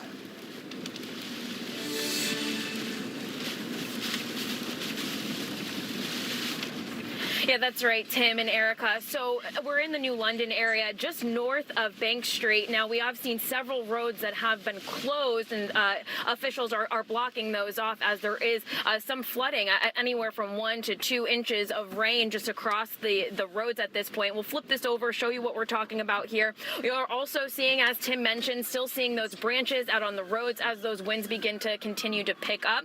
Also seeing emergency crews at this point going to somewhere, not quite obviously sure where they're going, but obviously state officials are out here too, keeping everybody safe.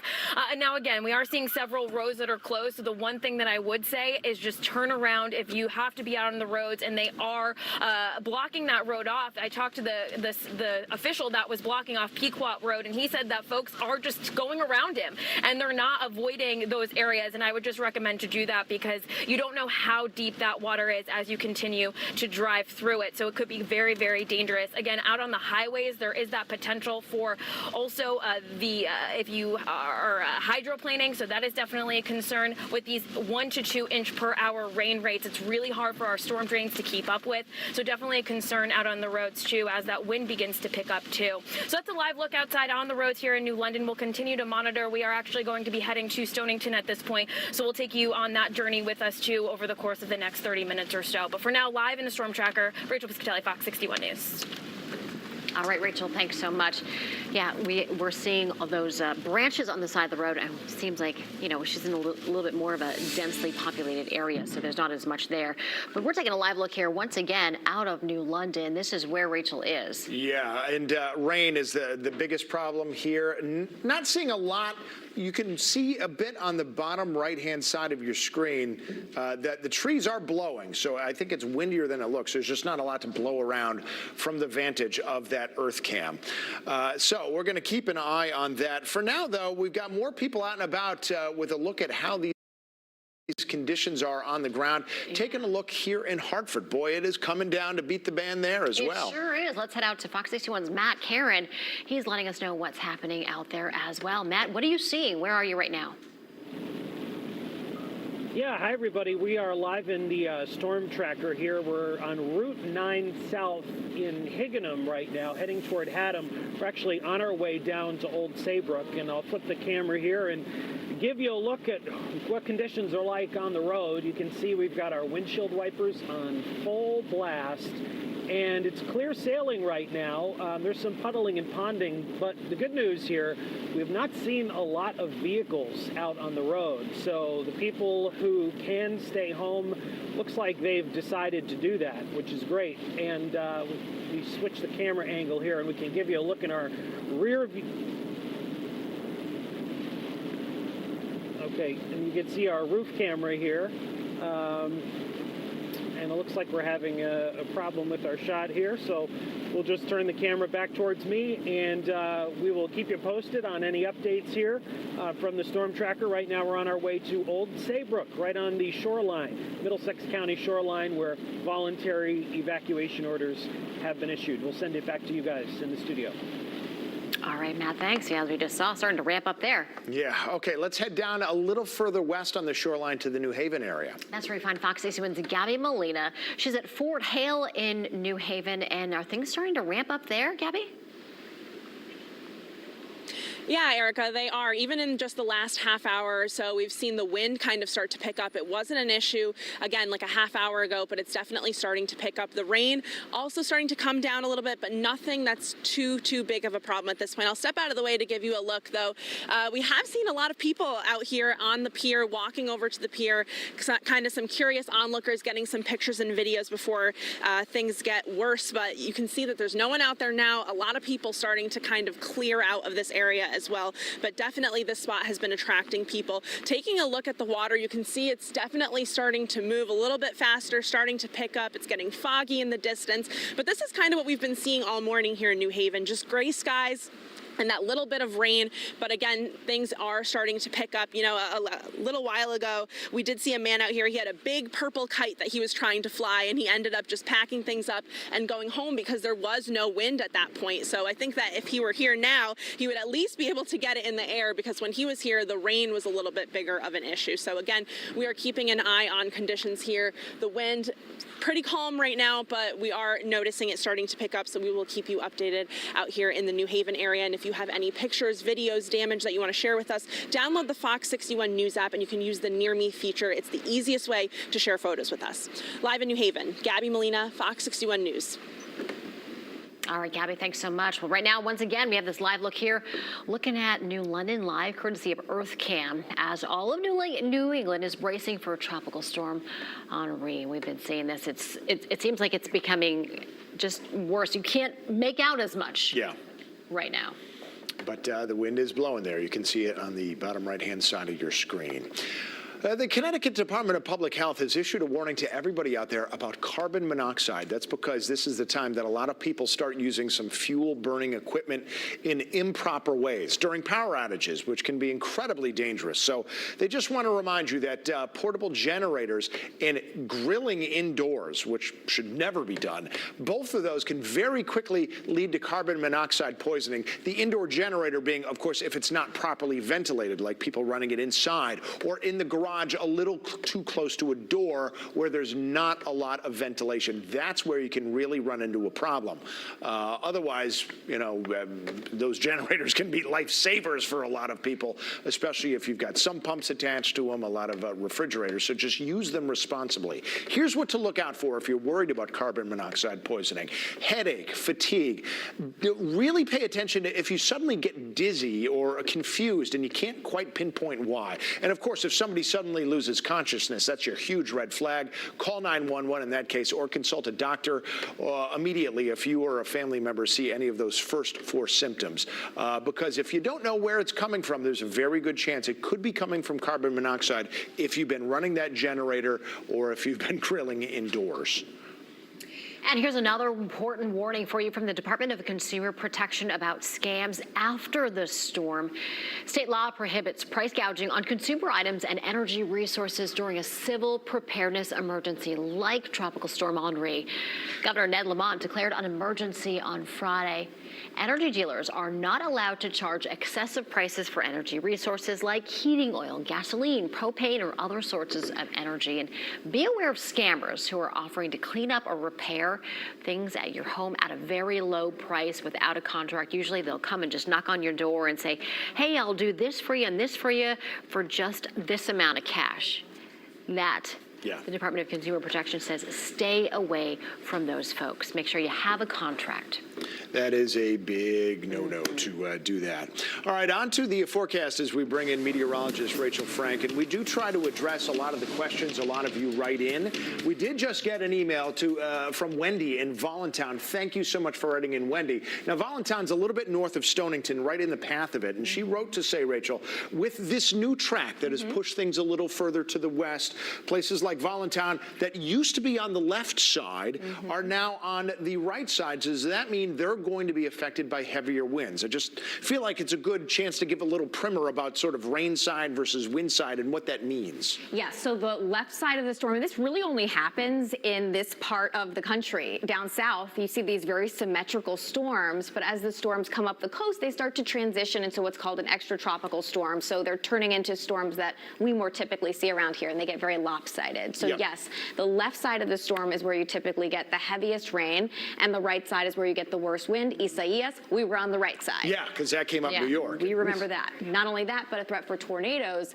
Now we're on the left side for pretty much most of the state now. So that puts all of us under the gun for seeing flash flooding. And the Storm Prediction Center and the WPC, which is a branch of the National Weather Service that really handles water, saying that they're keeping a close eye on all of Connecticut as there could be an additional 3 to 5 inches of rain over the course of the next several hours. So if you remember with Fred, it only took about 3.5 inches of rain in West Hartford in order for everything to go bonkers. So we are, looking at that happening again for some towns. And where will those, real trouble spots be? That's the question. So let's take a look. We have a tropical storm warning that is up for the entire state of Connecticut. Tropical storm force sustained winds? No, we're not going to have sustained winds of 35 miles per hour, but certainly we have gusts that are up there. We saw a gust just a little while ago come in for Rhode Island at about 70 miles per hour. So that is on the east side of the storm's track, those 70-mile-per-hour gusts. But winds are underperforming for us, which is something that we like to see. And even as the eye, and I think this computer model does a really good job of showing it, kind of treks across the state and gets cut off from its source of energy, which is the warm water, and it's been cut off for the last 24 to 36 hours, those peak wind gusts will continue to diminish over time.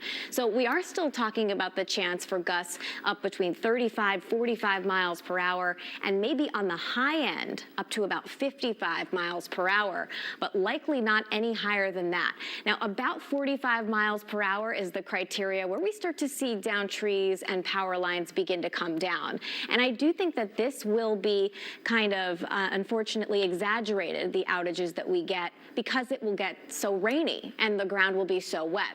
Now, one thing I wanted to mention for folks that are in areas like like Stonington is look what happens to the wind direction. I'm actually going to back up and go through this one more time. So the wind, as the storm was coming in, was out of the northeast, pushing the water away from Long Island Sound. At 3 o'clock, we're still looking at that wind coming down from the north, but look what happens as we head through the afternoon and into the evening. That wind starts to shift direction as the eye is moving through northwestern Connecticut. And remember, by that point, it won't be powerful winds, but still seeing tropical downpours. Look what happens to the wind. It starts to come out of the south and the west, and that could start to kind of cause some major wave action along the immediate shoreline. So that may be the time to watch. But we certainly passed the period of time where there was a threat for that major storm surge, and that push east really did end up helping us. Through the overnight and into the day tomorrow, winds are still gusty, but we're not talking about winds and knocking down power lines by that point. So regarding the timing of this storm, the worst of the winds, and again, I say worst of the winds because I think that for us here in Connecticut, they won't be as high as areas to our east, but I'll see the gusts that are up to 40, 45 miles per hour through this evening, through about 7, 8 o'clock at night. After that, the winds will come down, but the threat for off and on heavy downpours is going to continue right into the day on Monday. It won't rain the entire time, but we'll see these off and on flooding downpours. Okay, so we have that flash flood watch that's in effect. Here's what happened earlier today. So that eye started to weaken as it moved right over Block Island. I feel like Elsa did the same thing, which is really rare to have two storms in the same year move right over the same spot. After that, the storm is making landfall here in Rhode Island and then passing into Connecticut. This is kind of the side of the eye wall that has the heaviest rainfall. So these are the areas to watch for immediate concerns regarding flash flooding. So that's Essex up through Chester, Killingworth, and East Hampton. And I don't know if you guys were in this when Fred's remnants were coming through. This just looks like you're in Florida or you're somewhere tropical in nature. You can see bigger raindrops. It doesn't look like your normal average rainfall that we get here in New England. And those heavier downpours are starting to get closer and closer to Hartford and areas that were hit exceptionally hard, Newington, by that flooding that we had with Fred. Seeing some showers here, Eastford, Pomfret. I would expect the power outage numbers to start to come up for areas in Tolland and Windham counties, and the reason why is because that's where some of the strongest wind gusts will likely move to as that eye continues to trek across the state. That's where the worst winds will be, again, on the north and east side of that. I think I can take this legend off, guys, the one that says snow here. I think we're out of the woods by this point. Still areas of heavy rain, though, in northwestern Connecticut, and steady rain in New Haven, but not yet getting into those flooding downpours that will be moving in here shortly. So an excessive rainfall outlook has been issued with this bullseye here over southern New England, and tomorrow even with the threat for locally heavy downpours, there's a slight risk for flooding as well. Unfortunately, and you never want to be that person who's telling you what to do. I mean, I feel like it seems like common sense, but unfortunately, every time we see flooding, we get video of people that are trying to drive through it. And I know that, you're just thinking, I got to get to where I'm going, and I don't know what to do, or maybe you don't know an alternate way. The thing is, you just don't know how deep the water is, and it can really only take 1, 2, 3 feet to really cause issues for your car and for yourself. So just don't try to drive through water-covered roadways. Don't try to go around any barriers that may be setting up today. As I was coming in today around the greater Hartford area, there weren't any flooding issues just yet. But again, as we head through the afternoon, that could become more and more of an issue. And what is more of an issue here is the context for this system. So, normal summers, we can handle this amount of rainfall easy. I mean, almost every summer we have drought conditions. Not this summer. We have a surplus of rainfall just this month alone, 1 1/3 of an inch of rain. And for the year, we're about 4.5 inches above average. So everything is running high. Everything is super saturated. So we'll continue to see off and on flooding rain heading through the evening tonight. And we'll see off and on downpours into the day tomorrow too. But by that point, guys, it looks like the worst of the wind will be over. We'll take another look coming up in just a bit, guys. All right, Rachel, thanks. Well, Hartford's capital responding to the storm. Fox 61's Keith McGilvery has been speaking with the mayor through the first part of the day. Yes, so we've been talking with the mayor over the course of the morning at the DPW yard. He was there as more than 150 people went out into the field to get ready to respond to this storm. In addition to city employees, there were private contractors in the mix as well. Now, just checking within the last moment or two, Tim was pointing out very few, if any, outages in the capital city at this point, too. So that is good news, but we know this picture could change, and because of that, the mayor says his crews are positioned to respond as needed. The mayor also urging caution when it comes to what happens after this storm. We are expecting some significant heat headed our way, and it could create additional challenges if people do end up without power. Take a listen to a little of what he told me. Looking ahead beyond this storm to the heat wave that Senator Murphy mentioned and that you're asking about, there are a couple of key messages. One of the most important things you can do in that situation is to be hydrated. So you gotta make sure that you're drinking a lot of water. I know it's strange to be thinking about a heat wave when we're in the middle of a tropical storm, but it is important to make sure that you're preparing for that. You're asking about the cooling centers. What we are focused on is making sure that we have those facilities available and that we spread the word as widely as we can so that everybody knows about those cooling centers, where they can go. People ultimately will make the choices that they feel are right for them about whether to stay at home or go to that cooling center, but we will always have them available and do our best to communicate and make sure we're spreading that word. I was saying to the mayor, hey, Mr. Mayor, you open these cooling centers. We've been there before. You don't see huge crowds there. He says he can't make that decision for people, but he is asking folks at home to check in on your neighbors, make sure that they are okay. Speaking specifically to the city of Hartford, if you live in an area that is prone to flooding, as this water situation changes, he is stressing and wants folks to know that many of those lots that they use during winter storms for you to park your car so the streets can be plowed are open today if you need a place to put your car that wouldn't be at risk of flooding.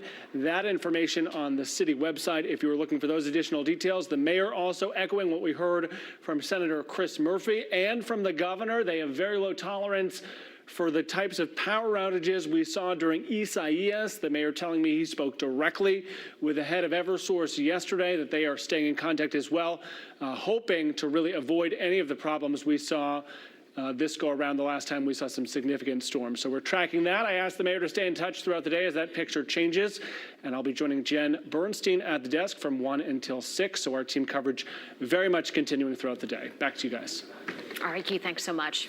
Well, of course, the southeastern part of the state, being the closest to the center of Henri, is getting the brunt of the storm right now, but Henri is starting to make its way inland. Still curious, though, how the shoreline is making out. Yeah, we do have team coverage. We're checking in now with Fox 61's Carmen Chow. She's live in Mystic, tracking the conditions there. Carmen, what are you seeing right now? Good morning, Tim and Erica. It's certainly a big soaker here in Mystic. I'm by the Twister's ice cream stand where normally around this time of year you'd be seeing a lot of people outside enjoying the sunshine, but not today. There's not many people walking around outside. It looks like most people are staying indoors, which is a good thing and what we're advising today. But let me step out of the way. I'm here by Mystic River where you can see it's pretty quiet out there, just a few boats on the water. The current, not too bad. There were a couple of concerned citizens here staring at their boat from afar. I'm going to have my photographer zoom in. They do think they may have not tied their boat tight enough to the dock, so it may have suffered some damage. But winds here, not too bad, actually. I actually want to show you one little guy. There's a bird all the way out there that's been floating steadily, surviving through this heavy rain and some of the wind gusts. So good for that bird. But before we got here to Mystic Village, we did drive around to some residential areas, and we noticed there was a lot of debris all over the ground. We didn't see any power lines down yet, but we did see some traffic lights that were out. So anyone who's driving out and about, if you must, just be careful, you know, make sure you obey all traffic signs if there are any that are posted. And we did pass by a fire department where I don't think they even had power themselves. A bunch of the firemen were sitting in the garage kind of just hanging out, watching the storm from afar. But I am actually thinking of heading to a marina next in here in Mystic to see how some boaters, there might be some boaters out in this type of weather. You just never know. So, but for now, I'll toss it back to you guys in the studio. All right, guys. Okay, Carmen, thank you so much. Just some breaking news. We did officially get news in from the National Hurricane Center that Henri has made landfall. It happened 20 minutes ago at 12:15 in Westerly. We had it narrowed. It was either going to be Westerly or Stonington, but officially it made landfall in southern Rhode Island, extreme southwestern Rhode Island, which means it's now the second tropical storm to make landfall in Rhode Island, in that little spit of land, in just the last 6 weeks. How about that? Moving on, the Connecticut Department of Public Health once again wants to issue a warning to a lot of you about carbon monoxide. They start to see carbon monoxide poisonings and in some cases deaths jump during storms like this simply because of people using fuel burning equipment in an improper way. That means grilling inside, which is always a bad idea, but also not using those portable generators. Those, you see Generac right there. A lot of those ones, they're wonderful. They can do great things, but you have to use them safely because they give off a lot of carbon monoxide. As you can see, that is somebody using it correctly outside your garage. You don't want to have it inside next to a door, which might be open because you've got to run the cord in. That's where carbon monoxide seeps in. But here's what you want to look for.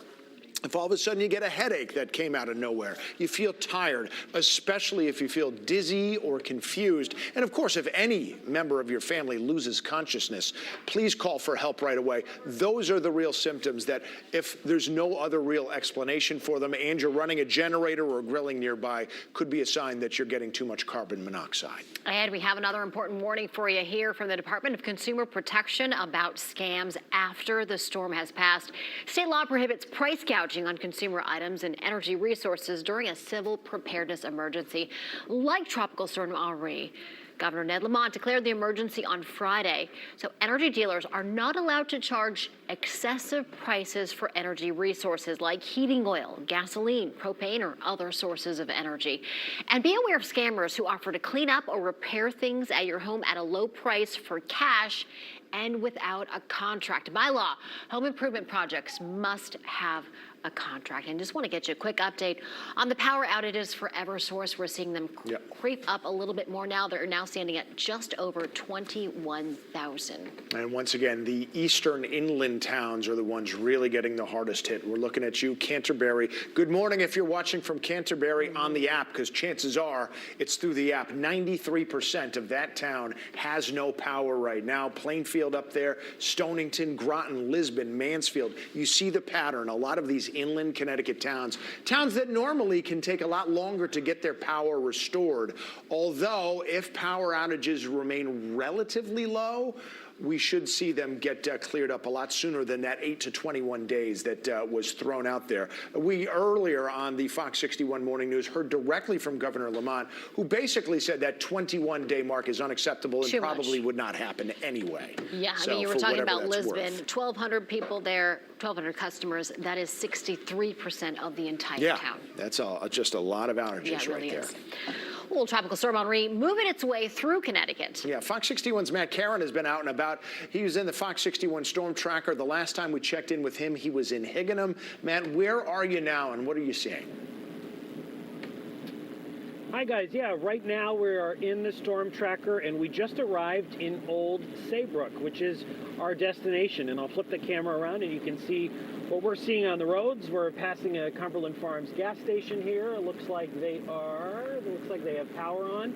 I did just check the Eversource outage map, and as of right now, there are no power outages reported in Old Saybrook. Of course, that could change, and we'll certainly keep you posted on that. But right now we're on, this looks like this is Route 1 South, and we're going to be rolling up on Main Street here. And this is where we were on Friday, and we were checking out some of the businesses. There's a hardware store, Saybrook Hardware, and they committed to being open for the duration of this storm. Even if they lose power, people have been going in and buying up some generators and sandbags and butane and all the supplies that they will need to be able to weather this storm. Let me switch our camera angle for you here, and you can see in the rear view mirror the rain coming down. There's some light debris, I would say, on the road, just some leaves and sticks and twigs. We haven't seen any major damage, at least not yet.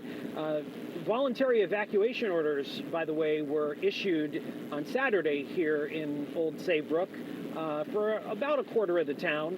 They use these slosh maps, which are essentially historical maps of where flooding occurred in the past, and that's where they think that it will occur again, so they ask people to take precaution and just leave. And they are also saying that if you need shelter, they've established a shelter at the high school, Old Saybrook High School, which is where we're going to be heading next.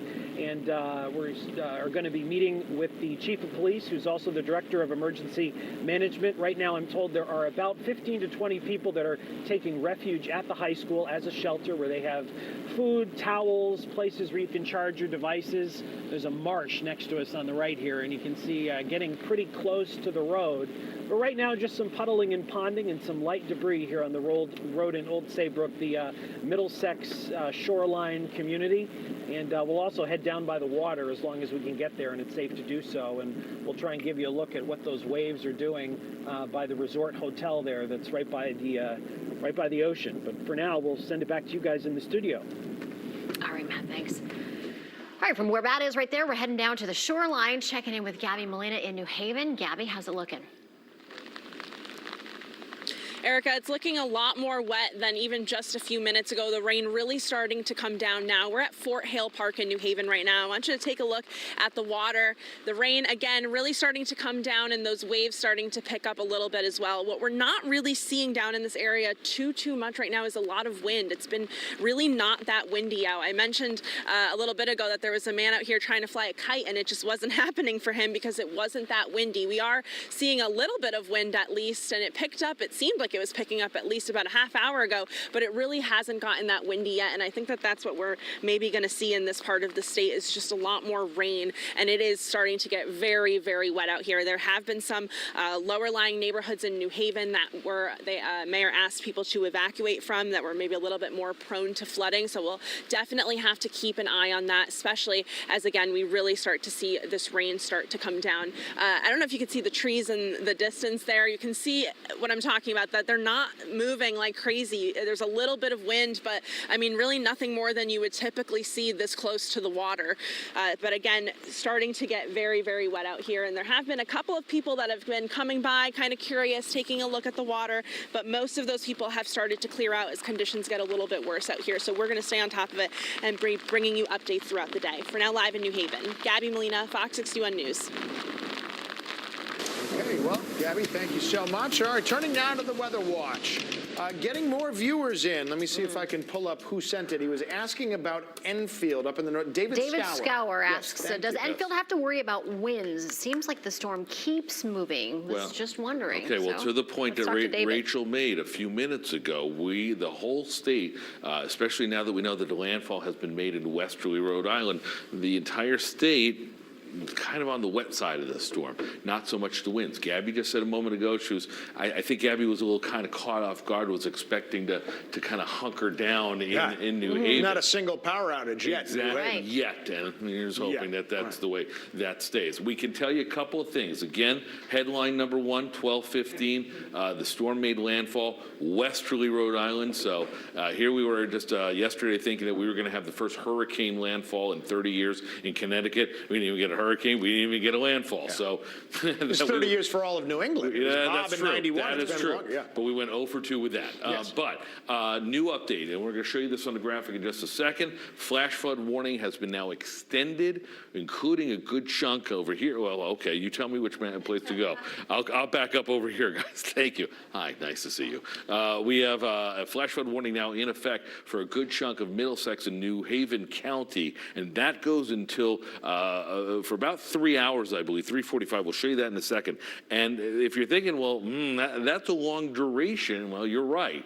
But the fact that we have the flash flood warning for 3 hours tells you that we have just begun in terms of what we're dealing with this storm. Here's the radar picture in review. Again, to recap, advisory 12:30, 60-mile-per-hour winds moving north-northwest at 12 miles an hour. That's obviously compared to any thunderstorm that comes through during the summer months, they usually roll 30, 40, 50, 60 miles an hour. This one's going a dozen. So guess what? That's prolonged rain, that's prolonged flood potential, that's prolonged problems. The heart of the storm, right over Rhode Island. You could see to the west of it, again, that's the wetter side of the storm. And right now, as we go in close, we'll show you that we do have some very heavy rain right now across portions of, it looks like if we were to look out our camera here, and guys in the back, let me ask you, if you can punch up the roof cam, I'd love to see what this looks like moving into Hartford right now, because as we go in closer, you do see a decent amount of rain over the last couple hours starting to really pick up in intensity, and there's the view right now. Thank you, guys. Appreciate it. In terms of what we're getting, this is an impressive amount of rain that's pushing over through Andover, East Hampton. It's been raining in East Hampton for quite some time now. Let me pull out the view, and again, you'll see the track, and you'll see that we do have, as we come on back, the concern is, we'll go back to the radar in just 1 second.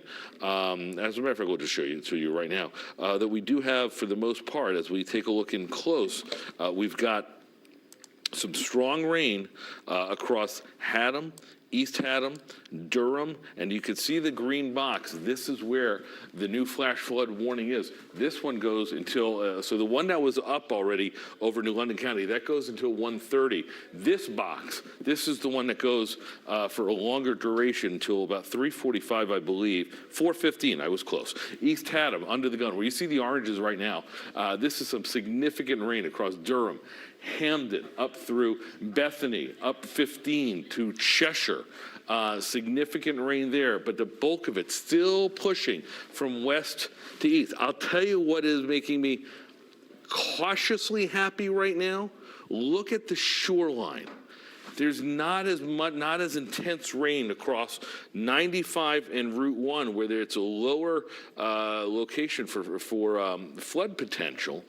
The sea level is lower, and so you see Madison, Guilford, Brantford almost, for now, bettering as this rain is pushing off gently to the north and the west. So we'll continue to keep an eye on that. Let me take you up to the north, and we'll show you that we do have what I think is going to be some hard rain right now across Middletown, Cromwell, Glastonbury, Newington, now into Farmington Valley. So you get what we've been saying all morning long, that if you're thinking, oh, it's a hurricane, it's a shoreline event, we're going to be okay up in the inland county, that is not the case at all. So again, as we put the loop up, we'll take you up to New Hartford over the last hour, Avon Mountain over to Canton, Torrington, Harwinton, seeing some decent rain through the Farmington Valley.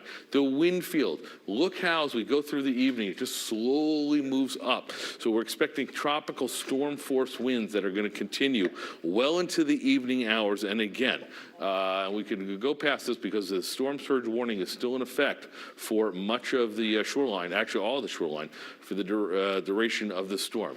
Look at the rainfall total, the estimates could be very impressive over in Danbury. And if you're thinking all morning long, every time that we said that the rainfall was going to be heavier west of I-91, and you say, well, why are you talking about a storm that's hitting westerly if it's going to be dumping rain over here? Well, look at the track, what we just showed you, and you'll see that this is why.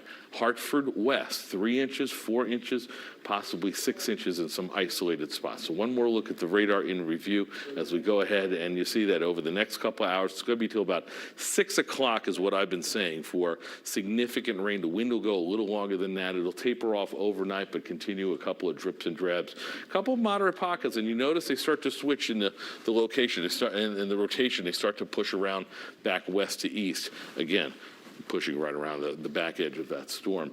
And then into Tuesday, remember that storm is going up and making a hard right. So this storm, as slow as it's moving, is hanging out in New England for quite some time. All right, once again, the headline, 12:15, made landfall in westerly Rhode Island, and we have a few flash flood warnings that go till 4:15, so another 3.5 hours for southern portions of New Haven and Middlesex County, New London County. The shoreline still under a flash flood warning till about 1:30, guys. Back to you. All right, Matt, thanks so much. All right, now we have a live look in New London, courtesy of EarthCam, as we continue to follow this for you. Yeah, earlier today, though, Fox 61's Lauren Zenzi asked Governor Lamont about the logistics of the response, especially with regards to the shoreline. She also asked him about Eversource and what level of confidence he has in Eversource being able to restore power to people in a timely manner. Here's what he had to say. It's all local, and every town is, look, out there in Groton, New London, Stonington, like you said, hit hard. We've had to close down and evacuate a couple of nursing homes, a few nursing homes already. Out on the other side of the state, it's going to be wet.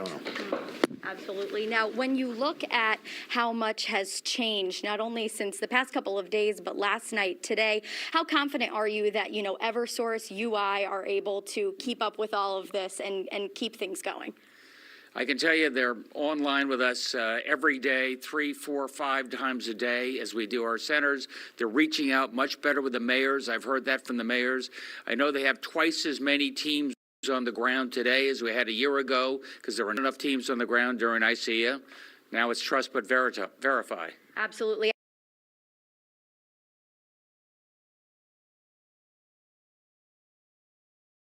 All right, we seem to have a problem. We'll get more of that interview and get that to you. But we have had our crews all over the state, scattered all over, from New London to Stonington, New Haven, Hartford, and back again. Right now, we're heading to Middletown. Yeah, Fox 61's Jimmy Altman is there talking about the fire department's response as we're still looking at a situation where there's very few power outages in Middletown. But then again, that's exactly where Henri is sort of headed, so they may be getting the brunt of it soon. Jimmy, good morning.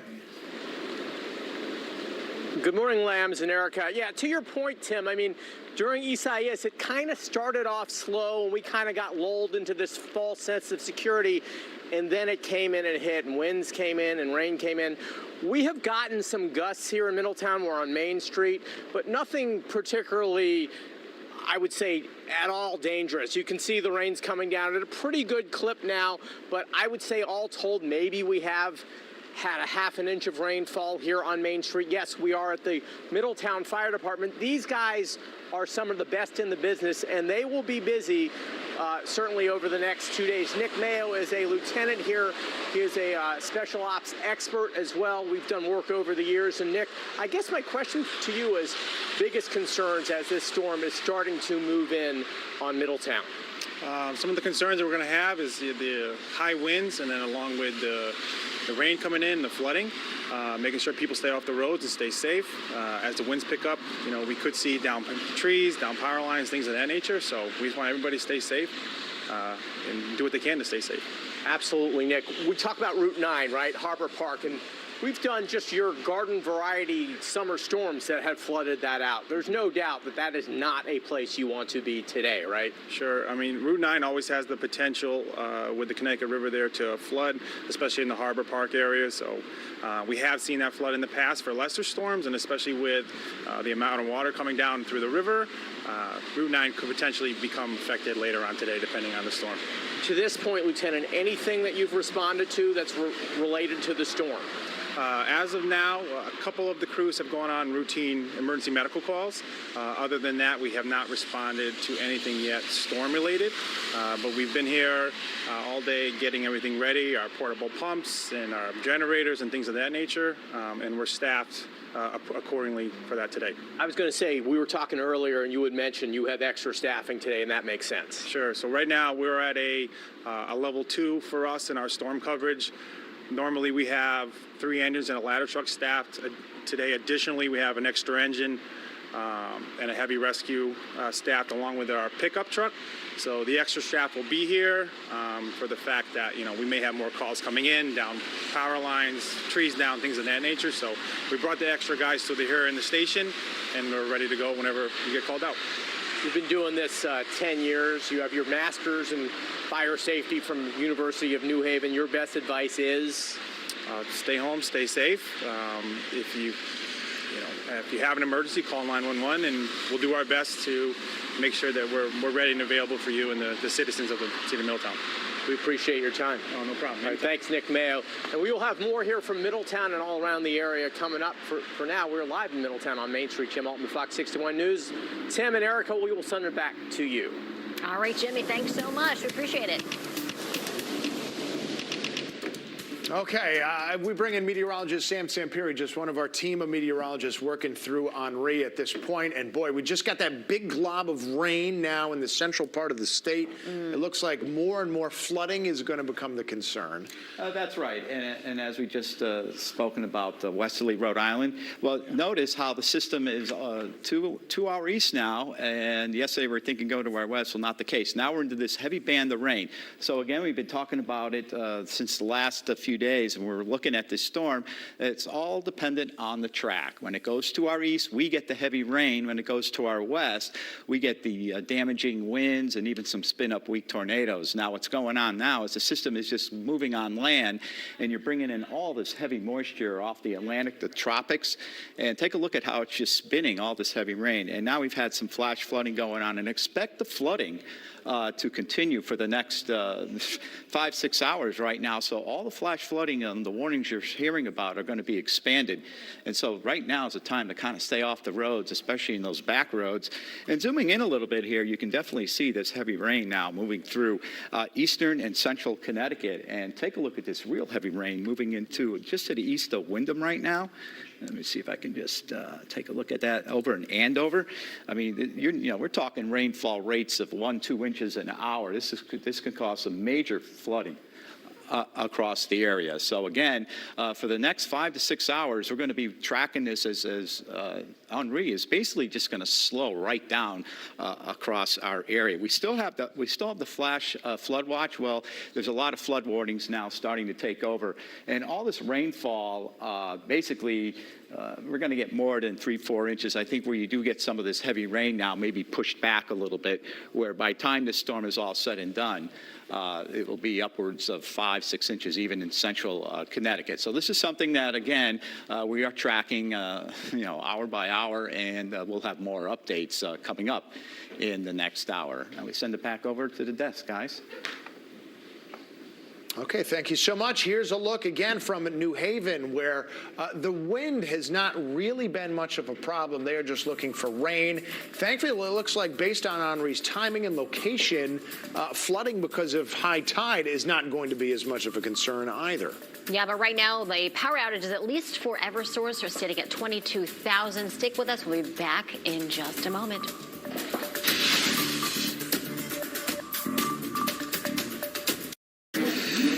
Hey, Nick, you see these new deals yet on Encore and Terrain? Yeah, someone's getting yelled at. Nah, man, these are the real deal. I just double-checked. You guys see these yet? Yeah, I just... Whoa, is this real? Hey, I just heard. Are you guys open yet? With Encore GX and Terrain both starting at $199 per month and over 100 vehicles here and on the way, there's only one place for the best selection and values you can trust. Only at Wallingford Buick GMC. Online, on your phone, and on Route 5. How about now? This fall, Fox is making television history again.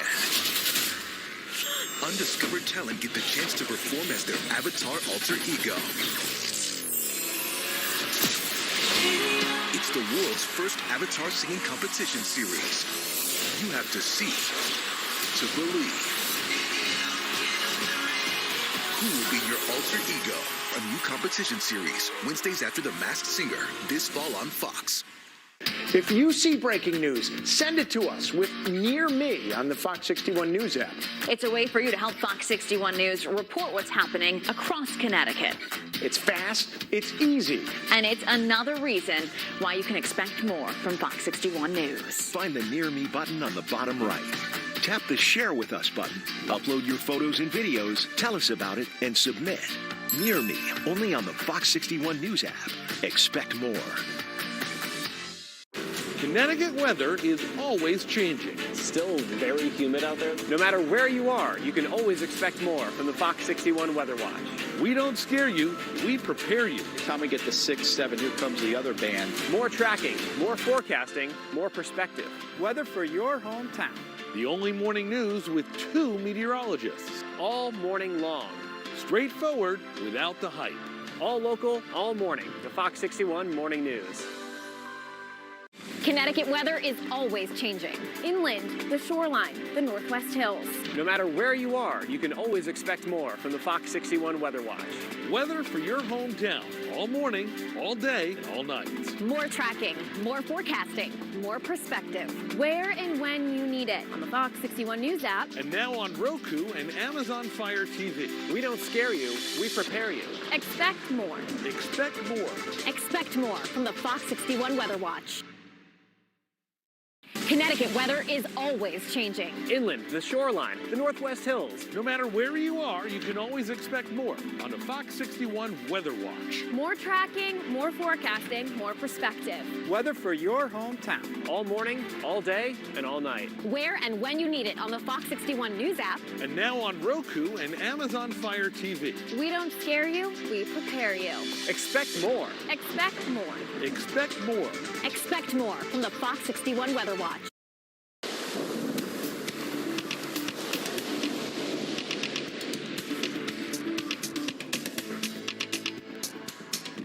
Well, thanks for staying with us here at 1 o'clock. A live look over New London right now, courtesy of EarthCam, as all of New England braces for Tropical Storm Henri.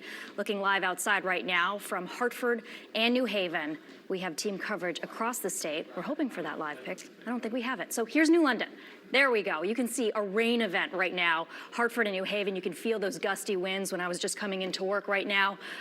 Henri is here. Good morning, and thanks so much for joining the Fox 61 News team for our team coverage as we track Henri. And I'm Keith McGilvray alongside Jen Bernstein. Nice to have you here. Want to get right to the numbers now, if we can, that have been changing slightly throughout the course of the afternoon. From Eversource, right now Eversource reporting 22,281 outages, the highest number coming in Canterbury, where more than 2,100 people are in the dark. Meanwhile, UI reporting a handful or so, the majority of those in North Branford, that's sitting at about 15. All right, we want to get right to Governor Ned Lamont, who's giving us an update from the State Emergency Operations Center right now in Hartford.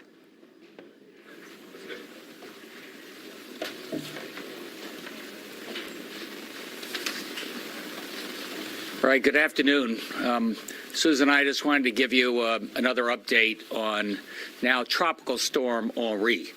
It's worth noting that it just hit landfall in Westerly, Rhode Island. Remember, we thought early on it was going to be in New Haven, then we thought it might be in New London, and it's gone up the shore a little bit to Westerly, Rhode Island. What does that mean?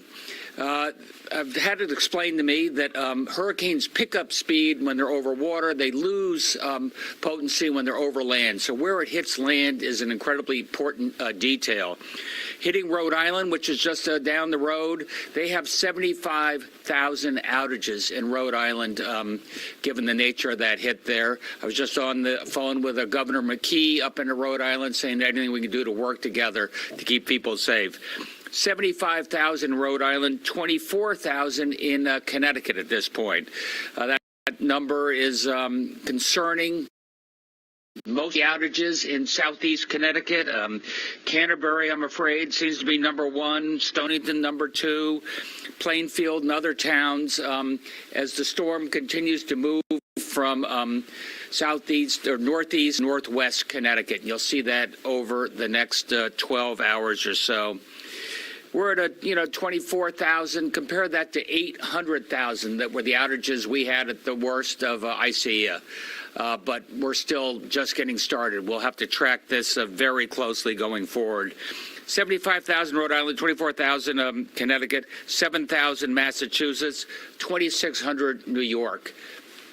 Those are the number of outages. Again, just a reminder how big a deal it is where the storm hits. I got to say, I was just joking a little bit with the friends in the operations center, where for last year I've been an amateur epidemiologist. Over the last week I've been an amateur meteorologist, and Susan says I may need a psychologist pretty soon.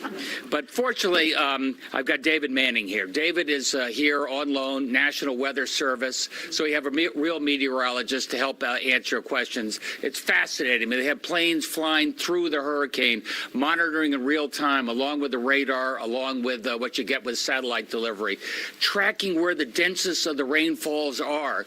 So we can track that in terms of where they'll stream into the rivers and what parts of the rivers are most likely to flood.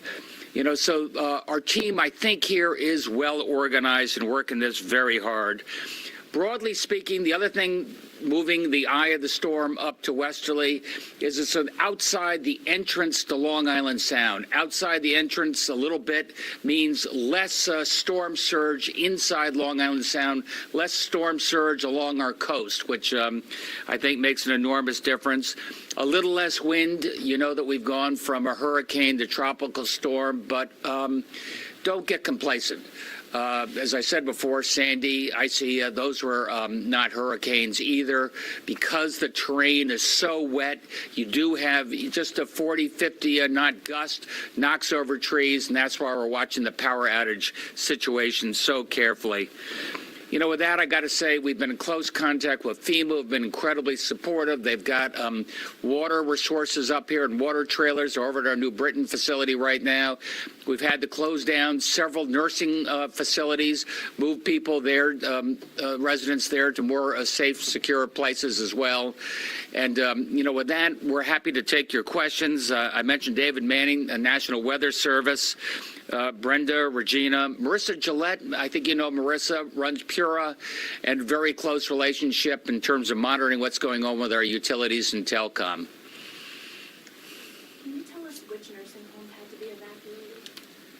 So there was one in Guilford, Guilford, Old Saybrook, and Brenda, do you remember the other one? I think it was it Branford? West Haven. And West Haven. And West Haven. I'll get you that. Is there any... And it was about 280-ish people altogether. And they were brought to the shelter? To an alternative site.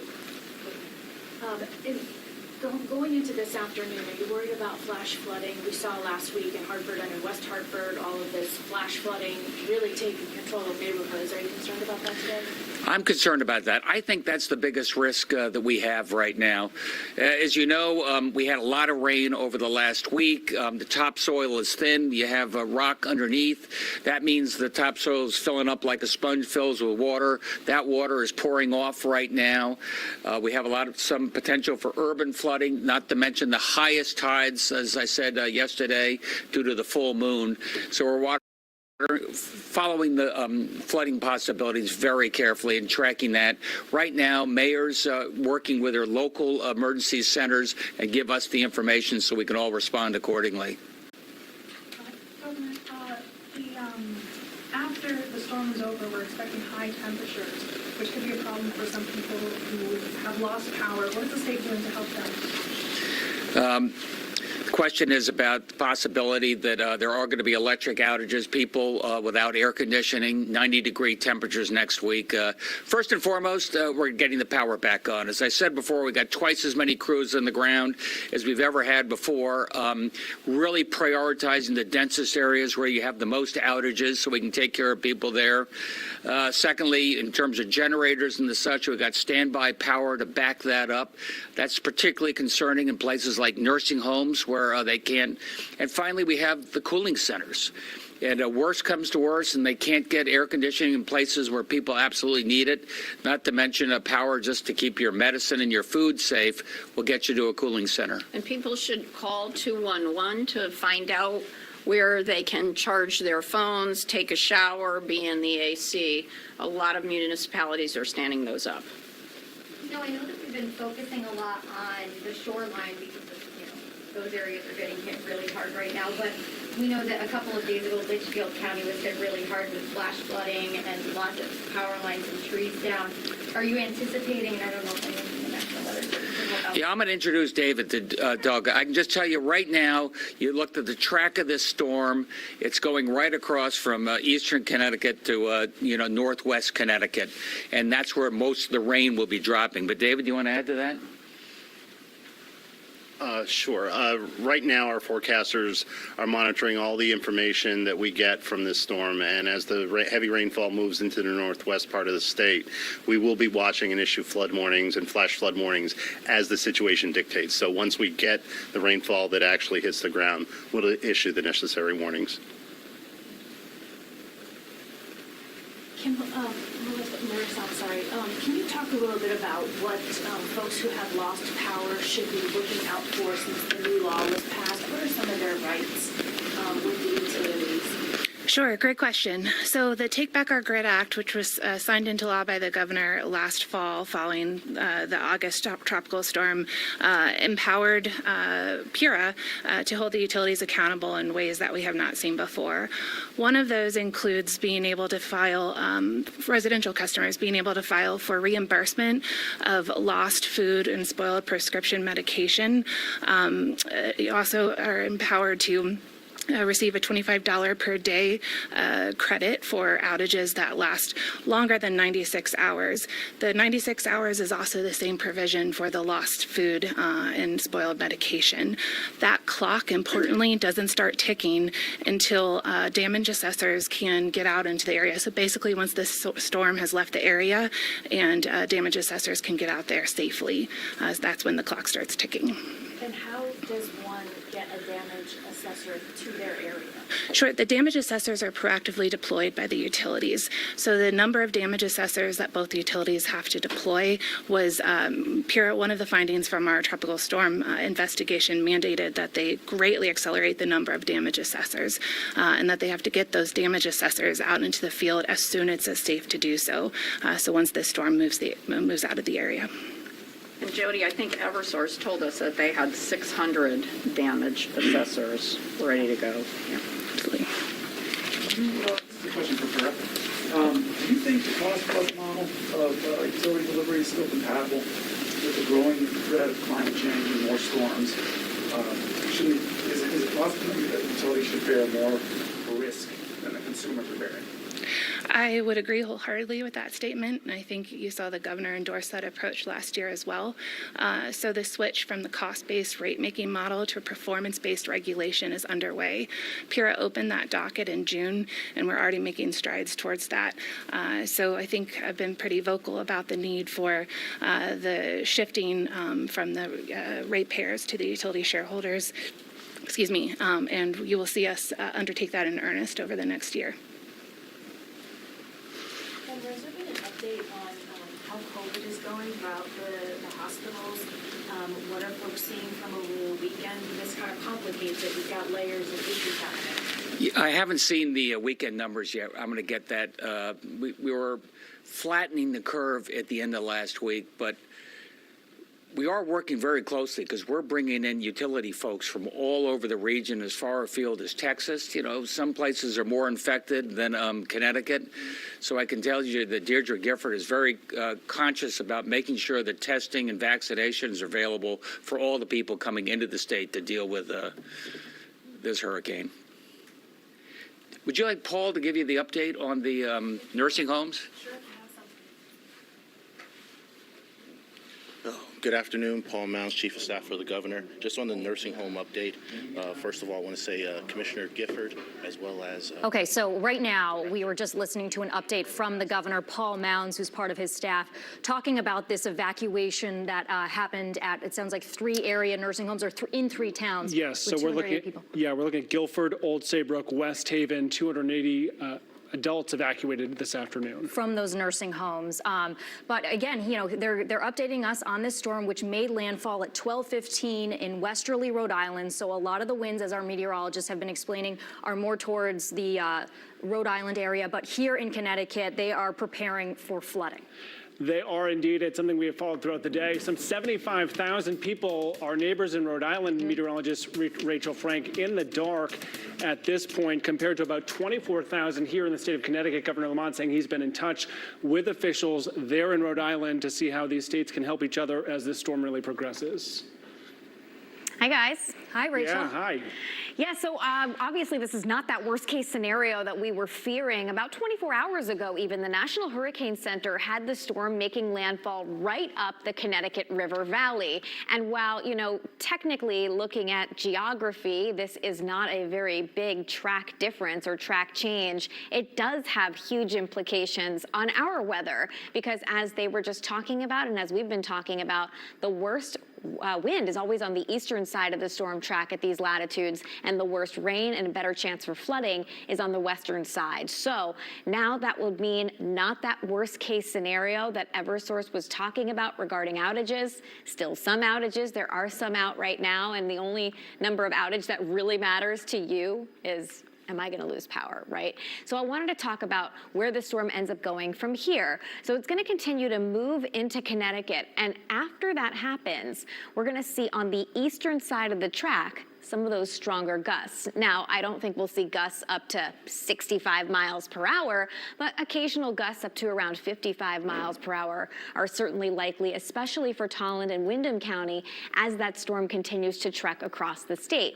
Around and to the western side of the track, winds won't be as high. So let's say, for example, Danbury and Bridgeport, you are less likely to lose power. Now, that being said, that doesn't mean that you can't. Because I think while power outages typically happen around 40, 45 miles per hour, because the ground may be super saturated as these downpours come through, it might be a little bit easier to take down a tree or a power line than it typically is. Now, the storm doesn't move away immediately. It just kind of pivots and then swings back to the northeast, which is why we may not be fully done with it even at this time tomorrow. Now, the worst of the winds, and I put worst in air quotes because, again, we're not expecting widespread wind damage with this storm, but gusts up to around 45, 50 miles per hour are certainly possible through about 5 o'clock to 7 o'clock tonight. After that, the worst of the winds are over, but we're going to continue to deal with off and on locally heavier downpours. I just saw a wind gust a little bit earlier, around 45 miles per hour from Meriden. Now we're down to gusts around 40 miles per hour. I saw reports of wind damage in Tolland and also Niantic with downed trees and power lines there. Not getting a wind gust report right now from Groton for some reason. Not sure what's going on there.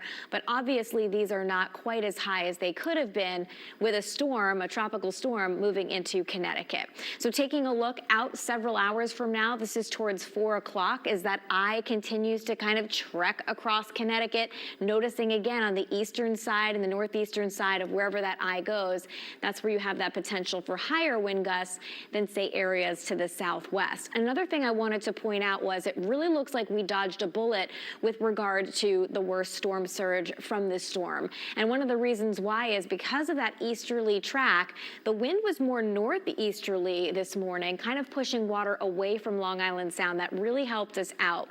But as we head towards another high tide cycle, there is a chance for a little bit of piling of water along the immediate shoreline, noticing that we're seeing those winds eventually shift out of the southwest as that storm starts to pivot into northwestern Connecticut. So wind direction really variable all day.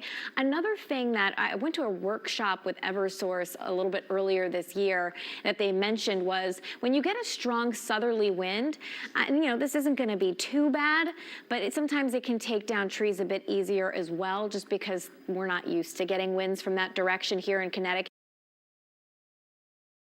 And trees, root structures can't always sustain it.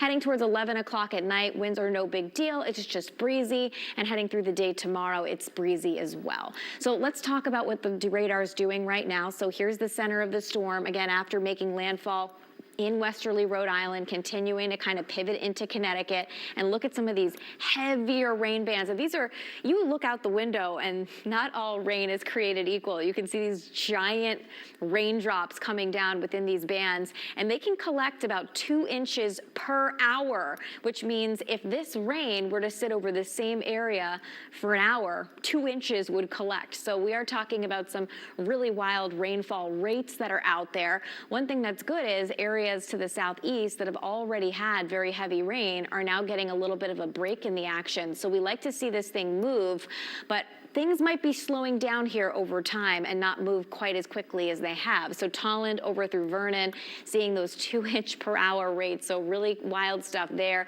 Windsor down through Manchester getting some locally heavy rain. Wallingford getting locally heavy rain along with North Branford. And some of our guidance is still printing out an area of about 3 to 6 inches of rain for parts of western and southwestern Connecticut. But noticing again, near where the eye makes landfall and kind of treks over Connecticut. I shouldn't say make landfall anymore because it has made landfall. It's just kind of pivoting into Connecticut at this point. But notice the eastern part of the state, those rainfall totals will be lower. And some of those rainfall totals are through Monday. So it's not just what we're getting tonight. So notice as we head through the next couple of hours, I think this computer model is doing a pretty good job of continuing to show those heavier rain bands start to pivot farther west. Some breaks in the action here in eastern Connecticut. I'm going to stop it here at around 8 o'clock where it looks like we may be getting a break in the action. Still some showers out there. Storm does this little pivot or dance, and then it may send additional rain back into the state as we head through the day tomorrow. Not as bad as what I'm anticipating for today, but another chance for a few showers, locally heavy downpours, and a low risk for severe weather. Today, that risk for severe weather is going to be higher east of the storm's track, and it looks like probably east of Connecticut. And by the time the storm comes through again for a second time tomorrow, it should be in a more weakened state. So we're not anticipating heavy impacts out of it. So the biggest concerns continue to be the chance for some inland flooding out of this. Gusty winds for most of the state. Gusts will be around 30, 40 miles per hour, but we could see gusts around 50 miles per hour right around the eye and the eye wall, and especially eastern Connecticut. So I think northeastern Connecticut, because you guys are to the right of the storm's track. And there will be some outages. There's already some outages in the state. And again, those will only be enhanced by the fact that the ground is so wet, but not the worst case scenario that Eversource was thinking a day or two ago. I just saw the new kind of Eversource estimate for this storm, and they still have about 300,000 outages as part of their estimate. Right now, that sounds a little bit high to us here in the Weather Center. I know that they're looking at a lot of different things, so I'm glad that people are prepared for, whatever ends up happening, but hopefully that comes in lower, if not much lower. We'll continue to watch this storm as it progresses. We've got a whole team of meteorologists here with you today, and we'll take another look coming up in just a few minutes, guys. All right, Chief Meteorologist Rachel Frank with us through the duration of this storm. We are with you as well on air 5 a.m. All the hours are adding up right now. And we have seen weather in all parts of the state, including some voluntary evacuation. Yeah, we're talking about Stonington right now, where our Angelo Bavaro is, and Stonington right next to Westerly, which is where this storm made landfall. So, Angelo, tell us how it's looking right there. You also have the open ocean, so there was some concern about the storm surge. Yeah, good afternoon, guys. Definitely some concern in this area, but right now, at least for right now, we are finally starting to see some improvements in the weather conditions around here. We've got the ocean right here behind us. Check this out. My hood has come down. Hopefully that is a good sign. But take a look at the skies, because the clouds are starting to break apart minute by minute. We've seen more blue skies coming through. The wind, the rain has all calmed down as well. Still some wind gusts coming through, but overall not too bad at all. And if you take a look at the water, that has also calmed down as well. Just a very picturesque scene looking out there, looking like a postcard. And right now as we speak, lots of people, if you take a walk in this direction, you can see a lot of people out here just watching over the water, taking in the scene as hopefully things are starting to improve here in Stonington. Again, we're going to have to wait and see. But two of those people, if we turn back around this way, we've got brother and sister from West Hartford. Guys, thank you so much for joining us. We've got Ben and Singh coming from West Hartford, like I mentioned, a little while away. What brought you out here? I guess I just wanted to come see the storm. I am a weather enthusiast. I enjoy studying these things, especially tropical cyclones, hurricanes. And it was fun to come out here and see what was up.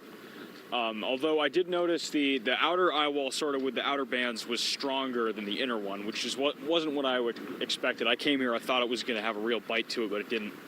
We're talking to an expert here. You know everything. I'm not a meteorologist yet. I just came to tag along. You're supporting your brother. Yeah. And Ben, as you talk about all this weather stuff, you've been here for about an hour, you said. Talk to us about the conditions. Things starting to improve now, hopefully. It stays that way. We're not sure just yet. What have you seen as you've been here? I've seen mostly, I guess, rain, some gusty winds, definitely big swells. But as we were on our way, yeah, there's some street flooding up there in Stonington. But yeah, this now, what you're seeing, that's a dry slot. The dry air started making its way into Henri, into the circulation. So that's what's causing this to taper off right now. There you go. The more you know. I'm thinking it'll be good for the rest of the day. Maybe some more showers, but the worst is definitely behind us. Let's hope for that. And Singh, you trust your brother's predictions? Yes, he once predicted a storm better than the official Weather Channel, so yes. There you go. And as we talk about the official weather people, Ben, you said you had some questions for our weather team. What are those as this storm continues to roll through? Was it also what was the highest observations that you've seen, at least in this area, in terms of like wind gusts? And the lowest pressure that I got was 994.9 on my Kestrel weather meter. And yeah, I was just wondering, like, basically how are the conditions in the area relative to here? There you go. Guys, thank you so much for joining us. Rachel Frank has got a lot of questions to answer right there. I'll send things back to you in the studio.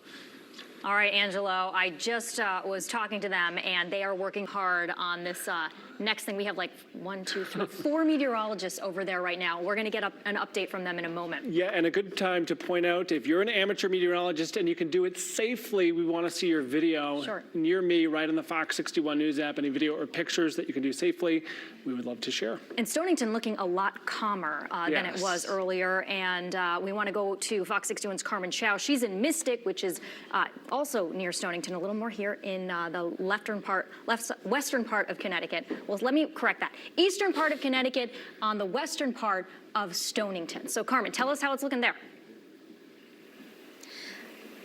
Good morning, Jen. I'm here at the Fort Rachel Marina on Water Street and Mystic, where Angelo was saying it was improving conditions in Stonington. Well, I'm seeing the exact same thing here in Mystic. Just an hour ago when I was talking, you could see I was soaking wet. It was raining heavily, but if you look around right now, we're really just seeing clear skies, some light drizzle. But I don't want to speak too soon because we won't know what's going to happen as the day goes on. But what I'm looking at here, you can see how the boats are lined up at this marina and secured to the dock, which is what we do want to see.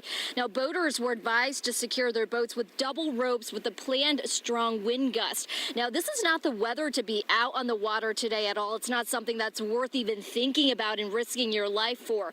Boaters have been recommended to take all of their valuables out of their boats in case any of that gets damaged. Now, the rain might be late right now, but it's not going to stay like this for the rest of the day. It will eventually pick back up later in the afternoon.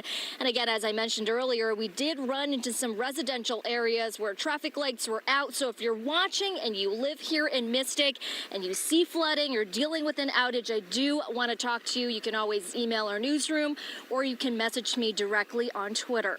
For now, I'm live in Mystic. Carmen Chow, Fox 61 News.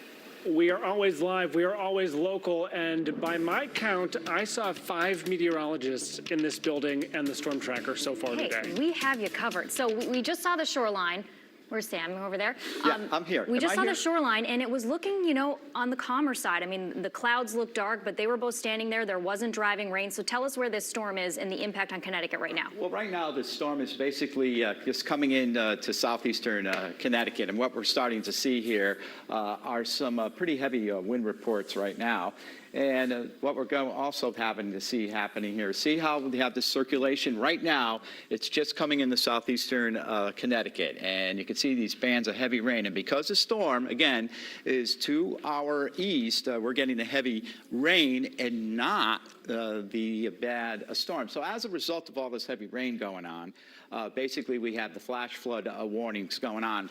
And is this just going to be expanded now for the next few hours as we continue to have these bands hit up inland, and especially inland and even the hill towns? As that air hits and all that rain hits the hills, you can get some very heavy rain and some localized flooding. And a lot of the aerial streams, the small tributaries, the rivers, and all this water getting pushed in with all this heavy rain and being so saturated over the last couple months. It's been such a wet summer that basically we continue to have the flooding issues. So certainly that is a problem.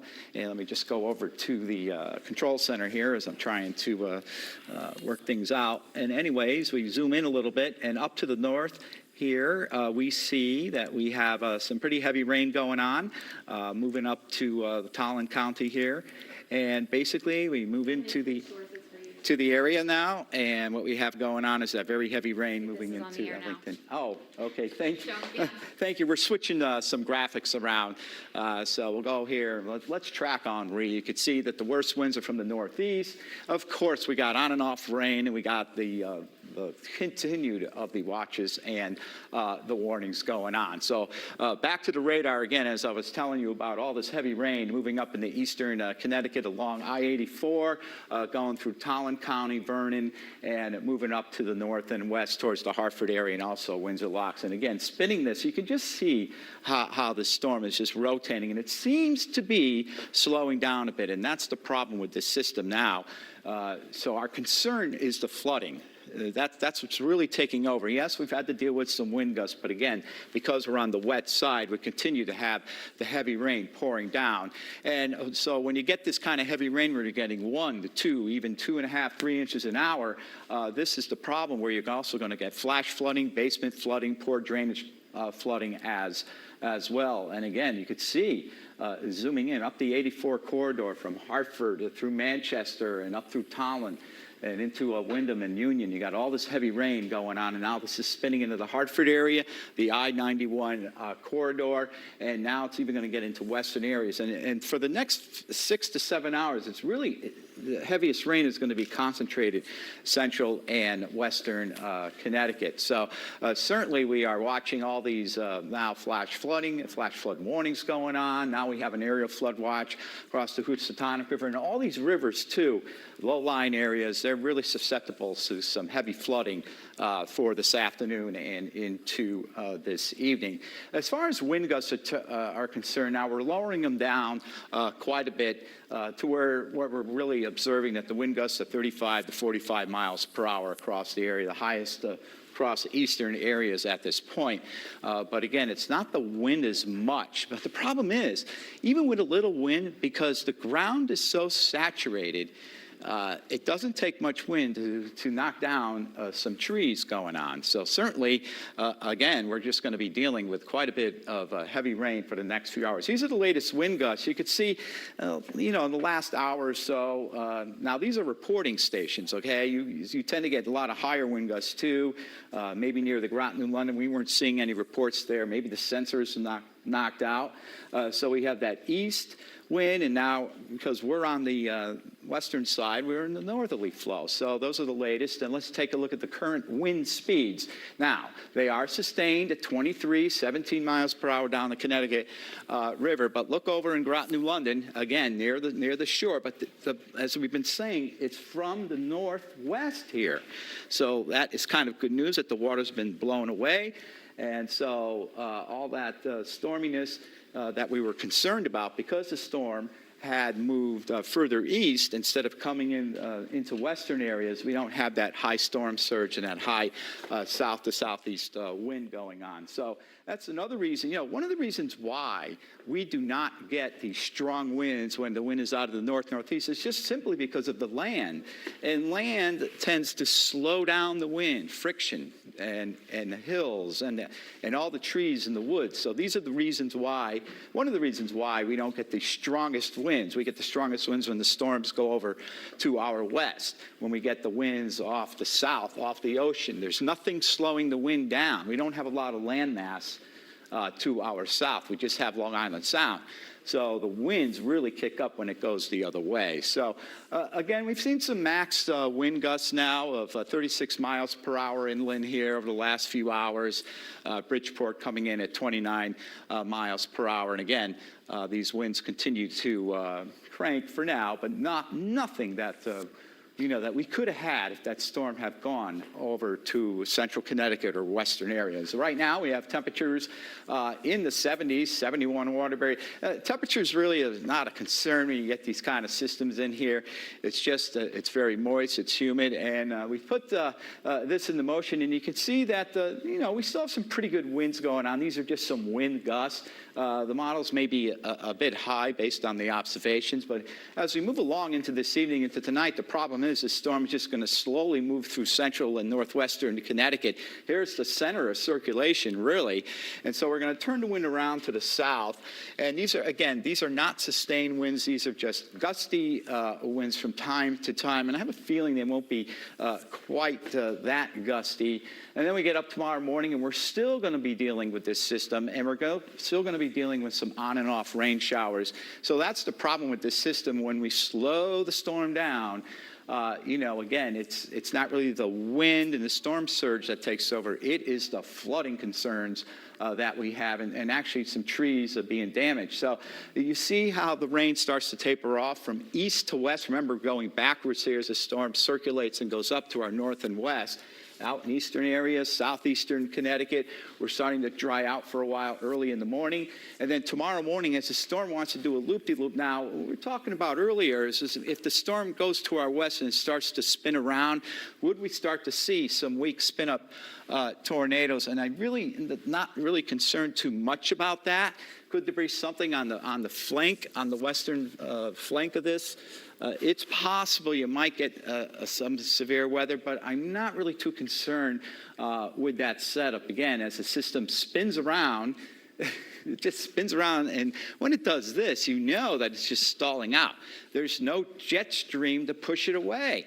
We're in between two systems, and that's the main reason why we are just having to deal with on and off rain showers, heavy rain today, and then tonight, tomorrow, and into tomorrow morning and into tomorrow afternoon. Look how it just spins back around again. So again, right now indications are it's going to go up into New York and spin around and maybe come back around and spin some more rain and showers in for your Monday afternoon into Monday evening.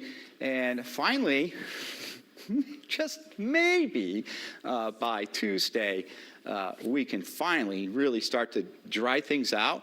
But if you think that we're going to have a nice fall-like day by Tuesday or Wednesday, forget it, because it is going to get very steamy here once again, because that's the type of pattern we're in, thanks to the big subtropical ridge.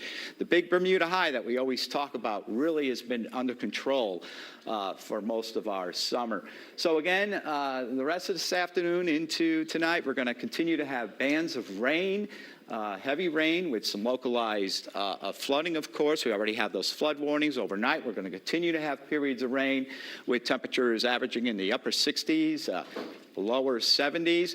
And again, we'll have periods of showers. And again, temperatures really is not going to be a big problem at this point. And that's just another computer model showing the same idea that basically that system is just going to finally wind down as we head towards tomorrow afternoon into tomorrow evening. So guys, I'll send it back over to you for now. We'll have more updates shortly. Thank you, Sam. All right. Yeah, thank you, Sam. I know a lot of NFL fans out there do want to give you a heads up here. The New York Giants versus the Cleveland Browns tied at 7 apiece. You can catch that game right now on the CW20. Yep, CW20, WCCT. We're on air right now here at Fox 61 tracking the storm, and an update on power outages, 28,000 at this point, according to Eversource. A few of those towns, Groton, 1,400, Canterbury has like 94% of the community out. I know the governor was talking about that at about 2,179. So we're continuing to see those outages tick up. Yeah, that up about 5,000 or 6,000 or so since we checked in about an hour or so ago. Our team coverage continuing in coastal communities expecting to get hit hard by this storm as well. Yeah, our Julia LeBlanc has been covering the storm all day, and she's in New Haven right now with an update. Julia, we saw Mystic, we saw Stonington, and it looked like it had calmed down a lot. So how is it in New Haven? Her hood is back. You know what? It's been a roller coaster really all day long here in New Haven. At first, New Haven thought we were going to be in the eye of the storm last night. The people here were really getting nervous, really prepping for the worst.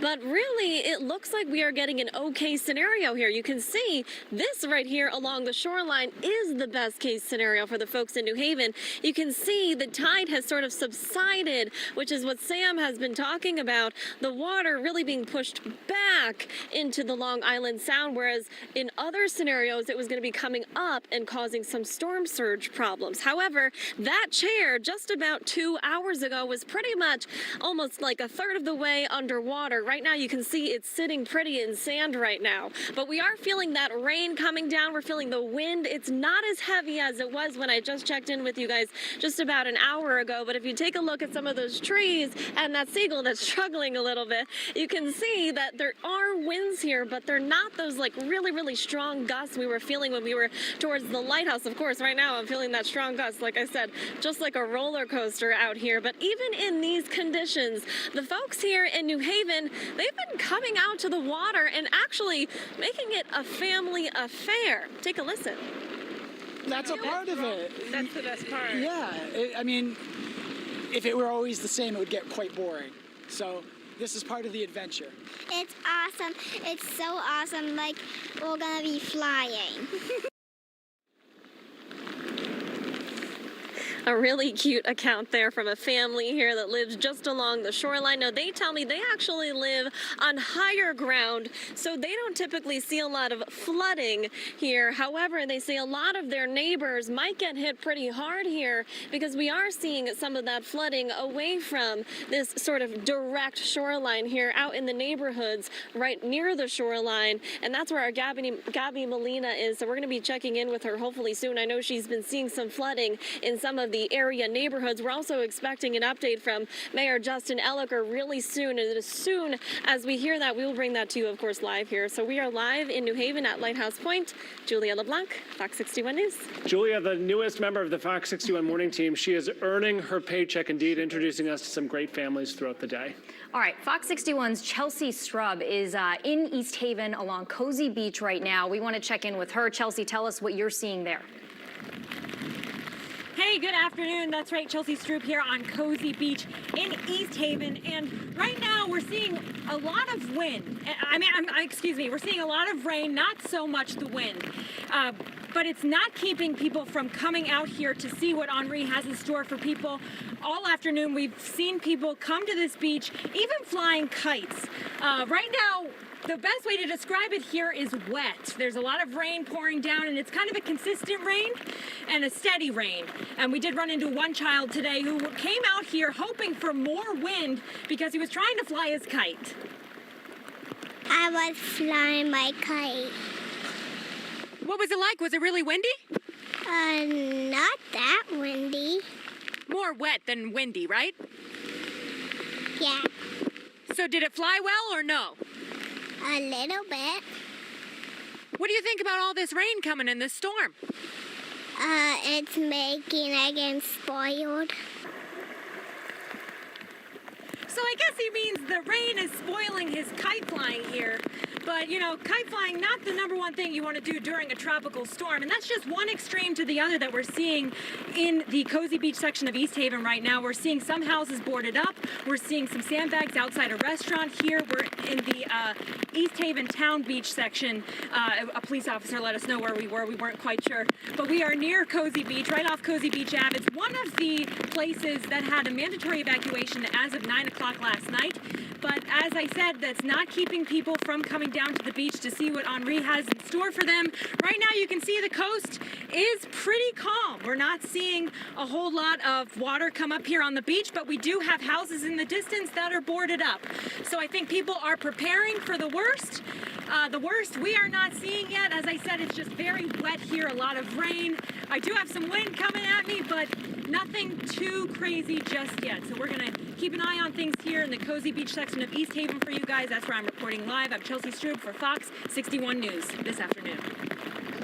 Welcoming Chelsea Stroop from our sister station in Pennsylvania. Want to get her a warm welcome, her first cup of hot coffee on us. She's doing a great job. She needs it. Thank you so much, Chelsea. All right, so Rachel, we've seen a bunch of our reporters along the shoreline. The coast is looking right now pretty calm. I know we just got an alert on our phone about a flash flood warning for the Hartford County area, I think it is. So tell us what's going on in both areas.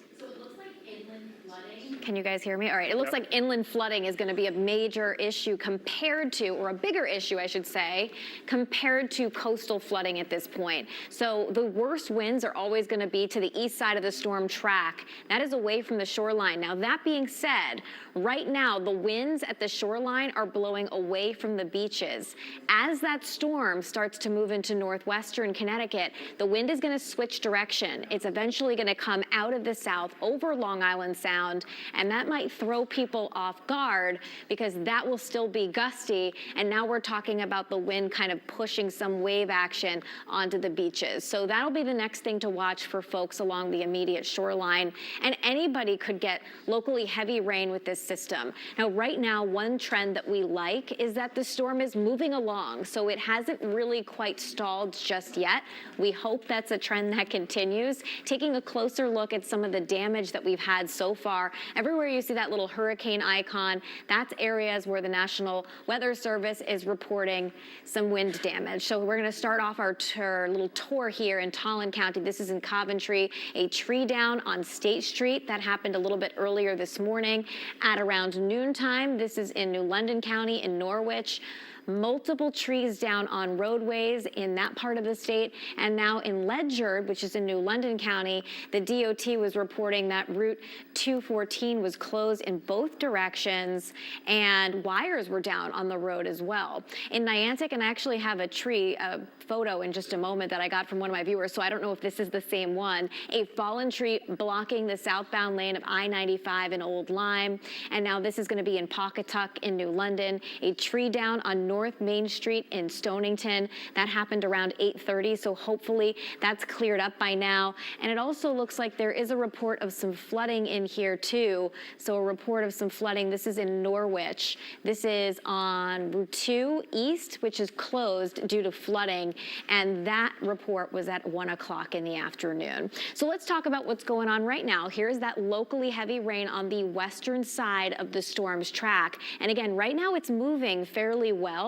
The concern here is that if this storm stalls and starts to do that little bit of a pivot, that we're going to get areas of rain that will kind of be way too much for storm drains to handle. If you're in Vernon and Ellington, you're seeing rainfall rates that are about 2 inches per hour. That is just too much rain for storm drains to handle at this point. And if you're looking out the window, you're probably thinking, my goodness, I'm sure streets are immediately kind of just turning into rivers at that point. Now, taking a look at some of the damage and some of the photos that we're getting in. This is from Optics Girl Official in Niantic, and she's showing some of that wind damage, taking down a tree there. I haven't seen a ton of photos like that, though, which is good. I mean, we don't want to see wind damage. If you do have any, send them our way.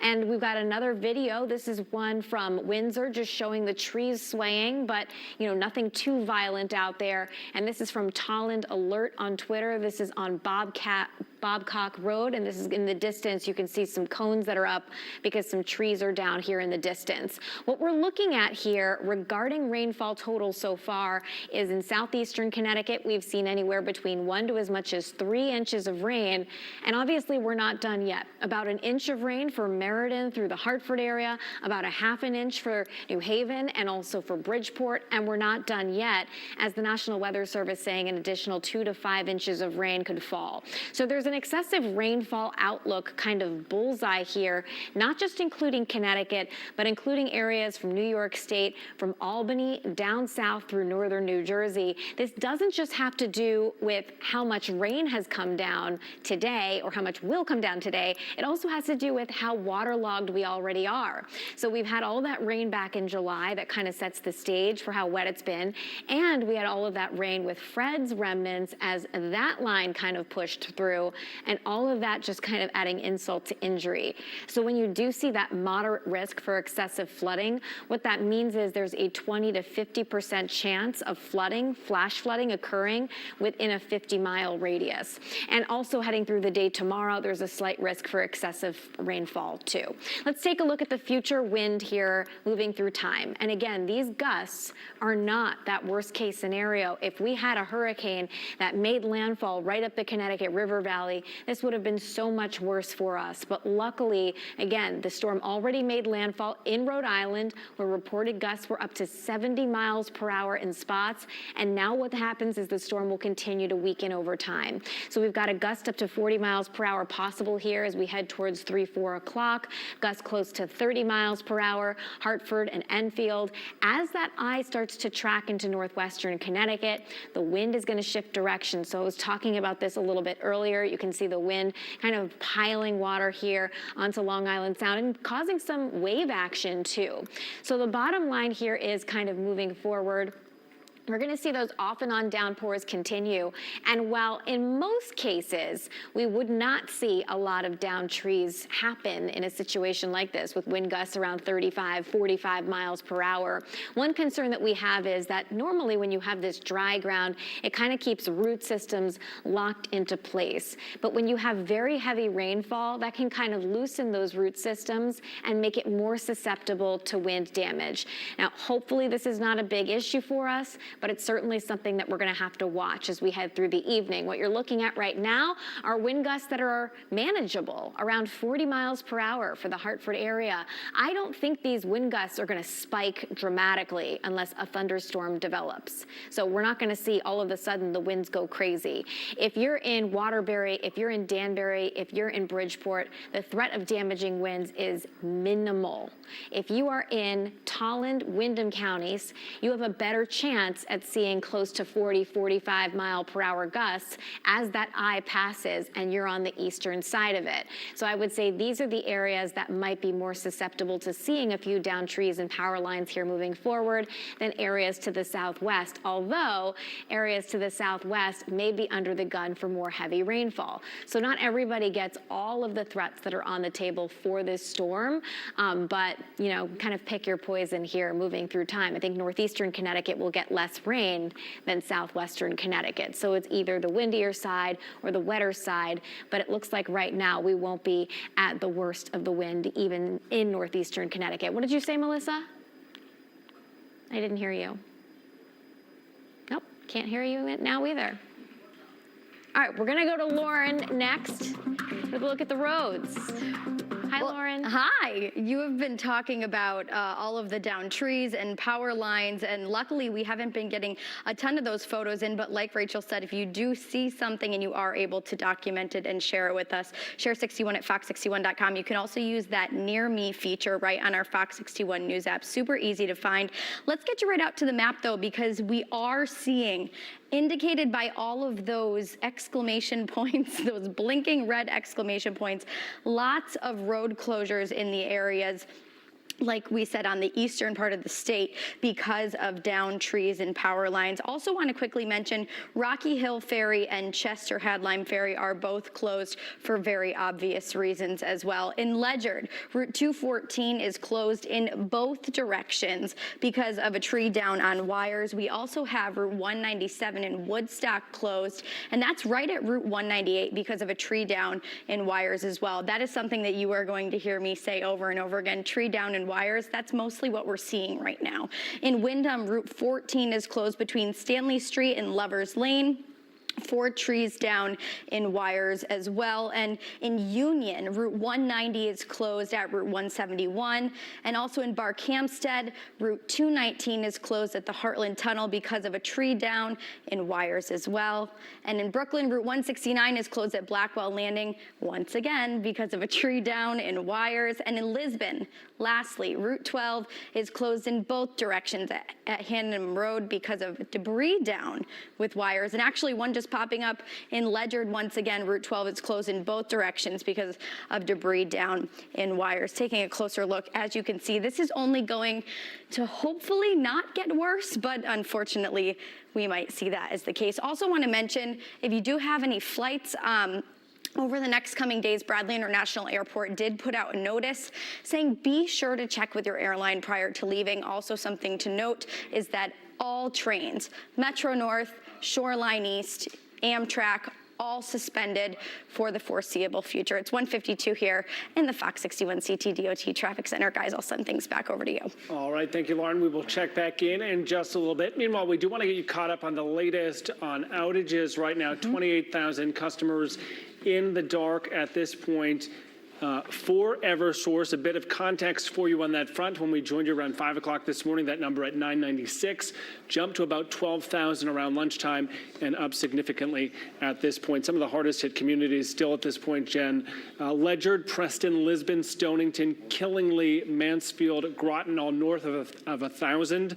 Canterbury north of 2,000. And actually, Eversource just tweeted about 45 minutes ago about the outages in Lisbon, and Eversource saying trees are uprooted reporting falling onto power lines thanks to high winds from Henri.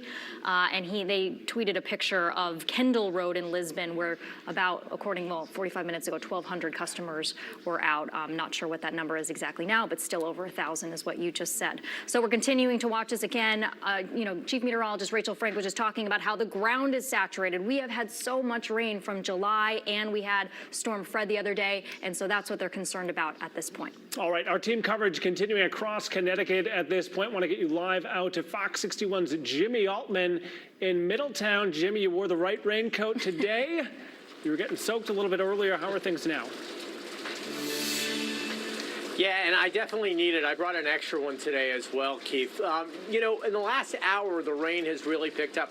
We're not seeing tremendously gusty winds yet here in Middletown, but definitely picking up in the rain category. And I would say that on the way from Main Street, where we were with the fire department, up to here, we're at the Emergency Operations Center, we saw too many people on the road. People, you don't need to be on the road now. Mayor Ben Florsheim is here, and the head of the Emergency Ops Center here, Rob Cronenberger, who was the chief of the Middletown Fire Department for years, he is here too. This, Rob, is unprecedented because you've never had to open up the center before. No, well, we've had an operations center opening in the past, but back 2012 we acquired this building, so this is, other than exercises, this is our first full activation of this emergency operations center. And how's it going? Excellent. This was a good trial run. From a storm perspective, this could have been a whole lot worse. So, things seem to be trending in our favor, even though the weather doesn't look the best right now. But, if we can get to, 6 o'clock, hopefully we're going to be out of the woods. Those critical hours are coming up, Rob, and you're fully staffed here. We saw, if we look at the video, we saw there's a full room of folks plotting, strategizing, exactly what's going on in there. We've got all our top-level directors from every agency in the city, and we're monitoring everything. Police department, fire departments, public works, water sewer, health department, communications. They're all sitting here. We're all communicating. I think the game changer for this, though, is Eversource. Yeah, we have a liaison here, and communications are paramount, and she is doing a fantastic job. I'm thankful to Eversource that they've instituted this, and it's worked well. Of course, right now we only have 6 outages in the city, but Let's keep our fingers crossed. well prepared. Don't jinx that, Rob. Mayor Ben Florsheim, for you, 2 years as mayor here, you've obviously never gone through anything like this. From your perspective, how's it going? So far, so good. I have to echo what Rob said. Having this sort of unified, centralized command structure here at the EOC makes a huge difference in our ability to respond effectively because we can prepare for any scenarios. We've got straightforward communication happening at the highest level of city government, and so I think that that's going to be crucial. And we didn't have a full EOC activation during Isaias, partially because we weren't expecting to be hit as hard as we were, and because it was just such a quick, rapid pass through our city. In just a few minutes, there was so much damage that happened because of the wind. We're hoping, as we were talking about earlier, not to have that level of tree damage and wind damage. This time around, we still want to be prepared for that situation. The thing that is worrying me most right now is just the stormwater, is the amount of rain that we're going to be getting. And it's a little bit of a lull right now, but we've seen some heavy rainfall. Roads are definitely treacherous and would absolutely echo what you were saying. I want to make sure that people are off the roads. Don't try to drive through standing water, and make sure that because that water table is already so high from getting so much rain this season, flooding of roads and flooding of homes and businesses, that's my main concern right now, and something that we'll hopefully be able to get some assistance with on the back end of this. A safety message everyone should heed the advice of. Mayor Ben, thank you so much. Thank you. And Rob, always good to see you. Pleasure. And we will have more from Middletown coming up in the next hour. For now, we're live here at the EOC in Middletown. Jim Altman, Fox 61 News. Guys, we'll send it back to you. All right, our thanks to you, Jimmy, and the team there in Middletown. Of course, we have a team of meteorologists all over this storm, but we tell weather stories best when you help us out with a Near Me feature on the Fox 61 News app. Want to get to some of what you're sending in. This video coming our way from Jim Ogerzelic. The storm not keeping this guy from kiteboarding on the Connecticut River. This at Haddam Meadows State Park. Of course, if you don't need to be anywhere today, I'm not sure our chief meteorologist would endorse this behavior. Stay inside if you would, or get some videos safely from your porch. And check this out. Fire crews in Groton responding to trees down on power lines in Groton. This happening on New London Road and Flanders Road. This was taken by viewers Lonnie and Felicia. Right now, about 1,400 outages in Groton. All right, we want to take you to the capital city right now of Hartford. Heavy rain and wind, this all on Washington Street. This video sent our way by Fox 61 viewer Billy Joe. It was sprinkling as I came in early this morning. A different picture here indeed. And a different picture than we saw with Fred in the city of Hartford. So let's hope it just stays this way. Rain across the state right now, including Bristol. This video from viewer Linda. Thank you all so much for safely getting this video and sharing with us. You are our eyes and ears around the state. And we want to see your weather pictures and videos, even how it's looking out your window. Turn your camera horizontally if you can, and take your pictures and videos safely, of course. That's the most important here. Then upload them to the Fox 61 app using Near Me in the bottom corner of the app. Just leave your name, your hometown, and your photo and video, and you could see them used right here on the Fox 61 News. All right, stay with Fox 61 News, tracking Henri. You need to be locked down. Our team coverage, we know you expect more all day long. We've got this wave crashing right here. Geez. Keep your headlights on, be extremely careful, and drive slow. The wind, it just continues to rip through town here. 8 to 21 days without power. I guarantee you, no 21 days, no way. You're going to see some really wild rainfall totals. Expect more continuous team coverage from Fox 61 News. Hey, Nick, you see these new deals yet on Encore and Terrain? Yeah, someone's getting yelled at. Nah, man, these are the real deal. I just double checked. You guys see these yet? Yeah, I just... Whoa, is this real? Hey, I just heard. Are you guys open yet? With Encore GX and Terrain both starting at $199 per month and over 100 vehicles here and on the way, there's only one place with the best selection and values you can trust. Only at Wallingford Buick GMC. Online, on your phone, and on Route 5. How about now? We may not make all of our shots this year. But this is one shot we are not going to miss. Not gonna miss. One shot that we're not going to miss. Be a team player. Get your COVID vaccine today. It's safe and it's saving lives. The vaccine is your best defense against COVID variants. So the ball is in your court. The sooner we all get vaccinated, the sooner all our lives will get back to normal. Back to normal.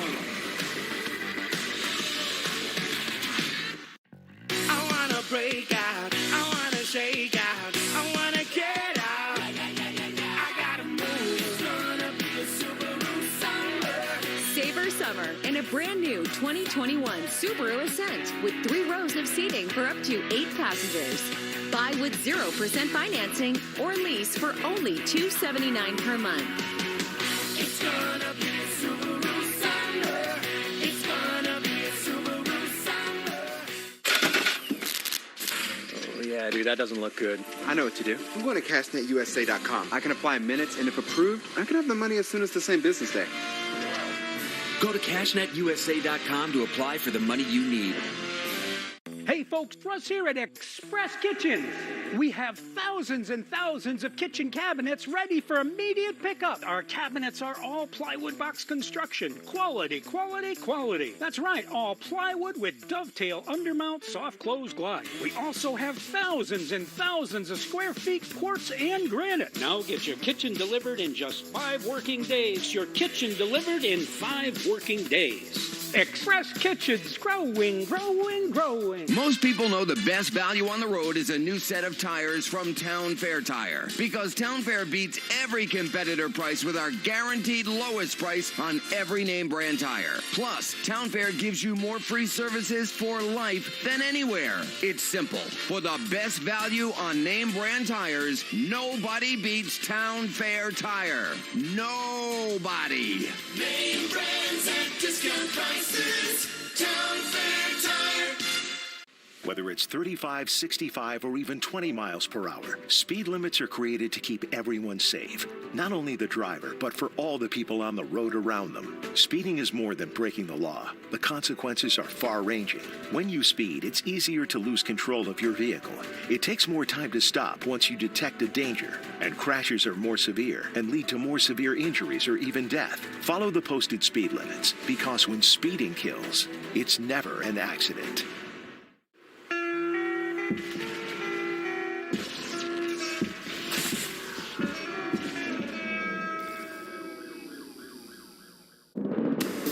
This is a Fox 61 Weather Watch alert.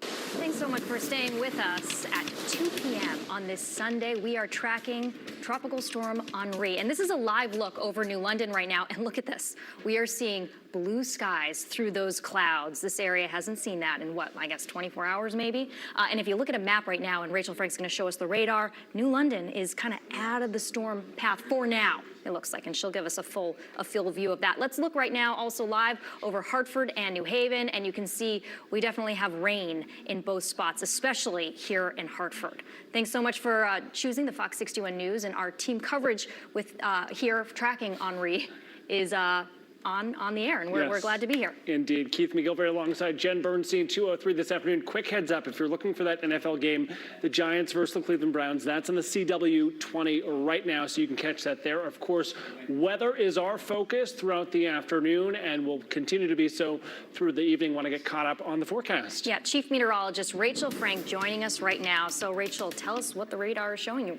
Yeah, so let's just do a quick recap and then we'll jump into it. In case you are just joining us, maybe you just woke up. It is a Sunday.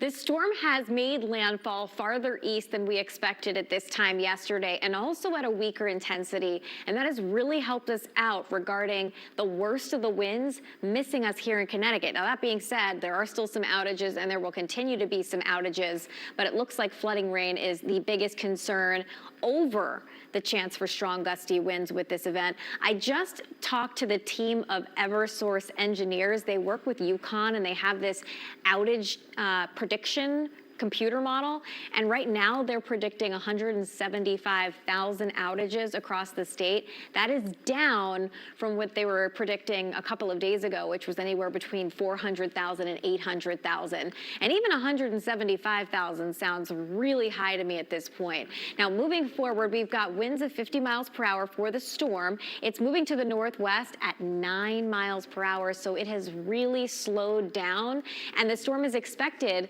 to kind of take this track right up through Connecticut towards northwestern Connecticut by this evening, passing into New York, and then maybe doing a little bit of a loop-to-loop back through. So for the timeline of this, we'll continue to see these heavier downpours slowly start to pivot and shift to the west, a break by tonight, and then more rain comes back in off and on through the day tomorrow as the storm kind of pivots to the northeast. But the worst will be over with, at least it looks like by that point. So the worst winds are going to be to the eastern side of the storm track. So it looks like Tolland and Windham counties, we may end up seeing more outages for you guys over the course of the next hour, or I should say several hours or so.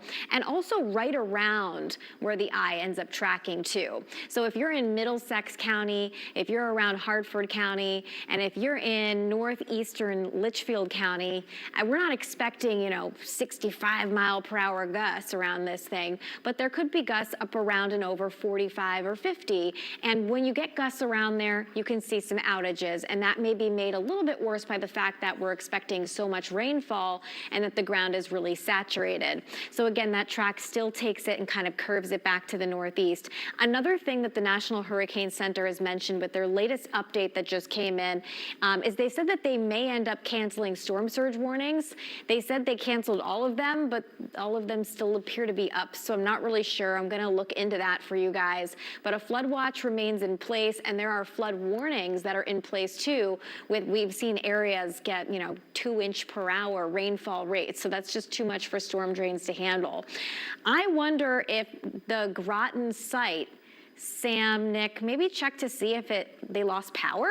because it's been a little while since we've actually seen a wind gust there. So I'm wondering if that site actually lost power, and maybe that's why they're not reporting any wind gusts anymore. It'll be just interesting to look at. 40-mile-per-hour gusts for Chester, 38 in Hartford. I mean, no, not sugarcoating it, it's not looking too bad out there right now, with gusts that are not as high as anticipated when the storm was expected to make landfall through central Connecticut. So I like seeing that. Taking a look at the satellite and radar, you'll see that storm continuing to slowly move into Connecticut. If you're in southeastern Connecticut and you're seeing some sunshine, the clouds and the showers will start to kind of fill back in again, at least a little bit, but the worst of the rain may be over for now for you guys.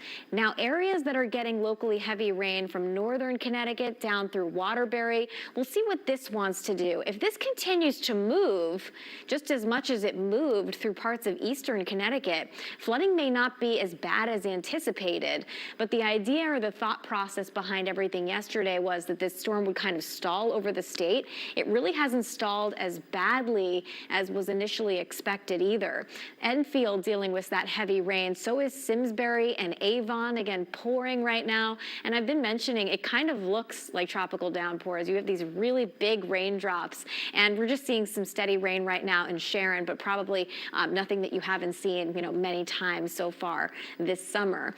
Taking a look at rainfall totals, there continues to be this bullseye here in western Connecticut. These aren't going to be exact, but some areas may end up with over 4 inches of rain, especially in the western half of the state. That is future rainfall totals, so on top of what has already fallen. So just to give you an idea of what the future radar looks like here over time, heading towards 4 o'clock, continuing to see a little bit of a break in parts of eastern Connecticut, that heavier rain continuing to pivot into western areas, a break in the action heading into this evening, and then the rain may come back in again at times as we head through the day tomorrow. So this is 5 a.m., and we're noticing some rain bands that are out there with some gusty downpours as well. 1 o'clock in the afternoon, noticing eastern Connecticut may continue to be dealing with a break, but central and western areas still seeing some outer rain bands that may continue to pivot towards eastern Connecticut as we head into the evening. So that was a lot of information. The bottom line here is,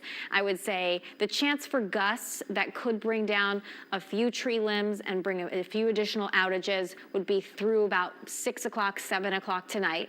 That's when the worst winds are. It's still breezy through the day tomorrow, and then we'll see off and on scattered downpours, but it won't rain all day long. We could still pick up some additional accumulation, rainfall accumulation. It's like I'm talking about a snowstorm here. So inland flooding is probably number one on the list right now. Gusty winds, though, will continue, again, right into this evening, and power outages as well. That may be worsened by the fact that the ground is really wet. But if the storm continues to move as quickly as it is right now, that may be less of an impact. So we're hoping for the best. At least we've had a lot of kind of things that have worked in our favor, guys, and hopefully we'll continue to do so. We'll take another look coming up in just a little bit. All right, and a reminder, Chief Meteorologist Rachel Frank and the team updating the app as well. Water part of this story, wind and outages another part here. At 10 past the hour, the current number of outages from Eversource standing just below 30,000. Chances are, if you have friends or loved ones in places like Canterbury, Groton, Mansfield, Killingly, Stonington, Lisbon, North Stonington, or Preston, some of those folks are in the dark, and that 29,000 number, Jen, about doubled, or a little bit more than doubled what we saw around lunchtime. That from Eversource, and I know they've been tweeting as well. Yeah, and I mean, those numbers still much lower than what we were all worried about. And what Eversource was anticipating, we know Eversource under the gun for its response to Tropical Storm Isaias. And Eversource, as you just said, Keith, did just tweet an update. They had said, we were prepared to respond to damage that would take us up, with quotations around up to 21 days to repair. They say they're closely watching the weather and the variability of the forecast. But at this point, Eversource says, we expect to be on the lower end of that range. They tweeted this 5 minutes ago.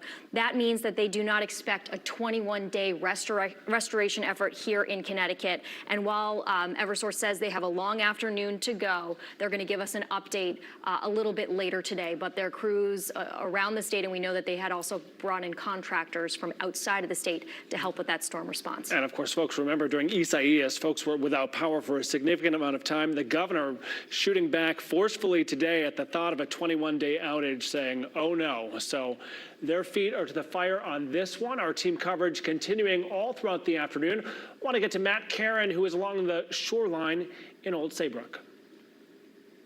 Yeah, hi guys. We're here at Old Saybrook High School. This is the emergency shelter that has been established. We know that Old Saybrook yesterday, literally people going door to door, handing out flyers, encouraging some people in the community who were identified at risk of possibly being flooded out to evacuate. And for those people who didn't have another place to go, they can certainly come here to the high school where this emergency shelter has been established. And joining us right now to talk about some of the things that are being offered here, some of the comforts away from home, I guess, and here to talk a little bit more about the response to the storm is Police Chief and Director of Emergency Management, Michael Spera. So, Chief Spera, thanks so much for joining us. First of all, are we feeling good? Are we feeling lucky? Like perhaps we didn't see the worst of what we thought we might get? Yeah, obviously right now is completely different than 24 hours ago when we were really ramping up preparations for the storm. So we're really happy with the current forecast, and we're really pleased. No power outages in town right now, and just a couple down trees. Run down the numbers. How many families do we have here? I know animals are also being allowed to stay here. What are we seeing? Yeah, so a lot of our residents did heed our advice and sought shelter away from the town of Old Saybrook. Our municipal shelter is kind of a shelter of last resort, meaning if you have nowhere else to go, family, friends, inland, you'll come to our shelter. So we have about 30 families here now, a couple cats, a couple dogs enjoying the experience, but folks have had lunch. They're sitting here waiting out the storm in a nice, safe, warm location. We're also hearing potentially no power outages, at least that could change, and any reports of damage anywhere in Old Saybrook? Yeah, nothing significant at all. Again, we're really, really pleased with where we are now. Obviously, things can change at a moment's notice, which is why we must be prepared, but we'd rather be over-prepared than under-prepared. And we are hearing that there was a nursing home evacuation as well. Can you tell us a little bit about that? Yeah, you know, the folks at Apple Rehab really played this one smart. In a previous storm, we actually had to evacuate their entire rehab facility right here to the Old Saybrook Senior High School to keep everyone safe. And they were very, very proactive and transported their patients to other Apple Rehab facilities yesterday, well in advance of the storm. All right, and we only have a couple seconds left, but could you just quickly demo some of what people will be able to get here? Sure. So, you know, after the storm's done, if there is power loss, and 50% of our population lives on well water, which means if they have no power, they have no water at all. So we'll stand up a recovery center. People can come here and get some bottled water. They can take a nice hot shower, use the bathroom, get bags of ice. So we're really prepared to stand up and serve our residents if need be. Yeah, and what you're looking at now are where people can go to take those showers, and then down there in that red bin, we have some goodie bags there with some toiletries and towels and all the comforts away from home that people might need. So again, if you are in need of a place to stay here in Old Saybrook, it's still not too late. You are able to come down here to the emergency shelter, which after the storm passes will then be converted into a recovery center. But for now, we're in Old Saybrook here at the high school. Matt Karen, Fox 61 News. All right, Matt, thank you very much. We want to go to another spot now on the shoreline. Then that is where Gabby Molina is, specifically in New Haven, with a look at what she's seeing there. We're along Middletown Avenue in New Haven, where the rain is really starting to come down now. And as you take a look, as some cars start to pass through here, this street has started to see a little bit of flooding. You can kind of see it a little bit more visible when the cars go through. Mayor Elliker warning drivers about this particular area, saying that it is starting to see some flooding. And there are some signs up in this area as well to let people know that there is water on the road. So definitely something to keep in mind and be careful about. Lots of cars slowing down once they realize how much water has started to collect on the roads here. This is what we are going to start to see throughout the day. Floods along many of the roads in these lower lying areas. And again, just starting to create a hazard as several drivers pass through here. Definitely keep an eye out for standing water like this. And as it starts to get worse, you really are going to want to be careful and avoid these areas. In New Haven, Gabby Molina, Fox 61 News. All right, Gabby, thank you very much. Let's do another update on outages because they continue to tick up right here. Eversource reporting 30,859 outages in its area. I'm going to look at UI right now. I would assume Canterbury is probably still the area where we saw the most outages. Yeah, so Canterbury is sitting at about 2,100 people in the dark at this point. Groton, 1,500 people. Stonington, another 1,200. 1,200 in Mansfield, 1,200 in Lisbon. So obviously these numbers significantly lower than what we could potentially be seeing at this point. But if you're in the dark, you're in the dark, and this is not what you're looking to see. A reminder, if your friends or neighbors are in the dark, the Fox 61 News app, if your phone is charged, is ready to go after. Yeah, Tropical Storm Isaias, I was home on maternity leave, and I used the app, and it was very helpful because we had tornado warnings. I was like hiding in the basement watching Rachel. So it is very useful to have, especially during storms. And, you know, back to the power outages that we're talking about, Rachel had said just a couple hours ago, or maybe around 1 o'clock, so 1 hour ago, that Eversource had estimated now that it was like 300,000 outages. That's dramatically down from what they were seeing even 24 hours, 48 hours, what they were predicting. But Rachel had said that she thought that was kind of on the higher end because of what they were seeing with this updated track and forecast. All right, so certainly something we're continuing to follow on that front. Also want to let you know that if you have photos that you can share with us safely, the Near Me feature on the Fox 61 News app, a great place to do that. Stephanie Lodovico just sending in a photo of her little boy Luke and her daughter Sophia. They have it all figured out. They're snuggled up in their blankies and just riding it out at their grandparents' house. And they're sleeping? Yeah, well, they appear to be. We'll get that That's photo amazing. up in just a little bit. All right, I think we're going over to meteorologist Sam Samperi right now. We are. Okay, we're going over to Sam Samperi, who has an update on where Henri stands at this point in Connecticut. Sam. Okay, guys, good afternoon. And the latest on Henri, we just got this a little while ago, 2 o'clock update. Winds are down to 50 miles per hour. But what I want to show you now is the latest little hole, little eye we call it, but even though it's not a hurricane, look at that little blue spot going right into Groton, New London, and notice all the heavy rain ahead of it. Bands of moderate to heavy rain. We've been having flash flood warnings going on in localized towns, and certainly we are going to watch this storm now, tracking right up through Connecticut. It's already doing so, but it's slowing down, and that's the problem. We've been talking about it all day long, that actually since we were forecasting this storm, even when it was, wherever it went, we knew it was going to slow down rolling through Connecticut, and that's the problem now. And you can see it's just going to meander. But if you've noticed, a couple of computer models actually takes this storm and slows it down, stalls it out here in the Hudson Valley, and then brings it and loops it around tomorrow across Connecticut. So there's some debate on whether this is going to loop up in the central and northern New England. The point is, this is going to be around till tomorrow, one way or another. So that's why we're going to have to deal with all this flooding going on for the next 24 hours. Now, current wind gusts, these are the wind gusts out of the north and northwest, averaging 20 to 38 miles per hour. We're thinking that the sensor in Groton, New London, we were looking at the latest observation. The last observation was back at 11:53. So we're thinking that the power went out at that station. Everybody else is fine here. Again, a north and northwest gust. So the good news, again, as we've been talking about, that this storm went this way instead of up into Long Island Sound and up into central or western Connecticut, because that would have been really bad, storm surge, plus we would have had a lot more severe weather. We are watching for anything off to the east of this storm as it does make its track going north and west across the area, whether we might see a thunderstorm or something trying to spin up some weak tornadoes. So far, we're not seeing that. We did see a lightning strike, but that's really about it. Now, this band of heavy rain is going right through central Connecticut, just past through the Hartford area. And what happens now is it gets into northwestern Connecticut. Take a look. It's almost like a nor'easter right now. Get these bands of heavy rain coming down that flow, and where that sets up against the hills, you can get quite a bit of heavy rain going on for a few hours. So again, this system is not sparing anybody as far as the heavy rain, and that's really going to be the main threat now moving forward the rest of this afternoon and into this evening. You can see already, another flash flood warning till 8:30. Look at all this heavy rain up and through Windsor Locks. These rainfall rates on the order of 1 to 2+ inches an hour, and we're getting pictures of street flooding and streets being closed. And the other problem we've been talking about as well is also because the ground is so saturated, some of these trees, you don't need, wind gusts at 35 miles per hour could be pretty strong for a couple of trees that have that wet ground. and they can fall off pretty easily, just drop down.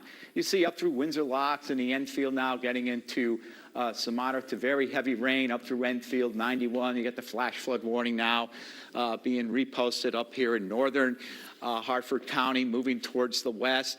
Windsor Locks up towards the Granbys. And then over into northwestern Connecticut, you see some bands now of moderate to heavy rain starting to pick up again, just sort of like that nor'easter type system. But again, we keep an eye on this. Now, as far as forecasting future rainfall amounts, everything's going to be confined to central and western Connecticut. Don't take these numbers verbatim.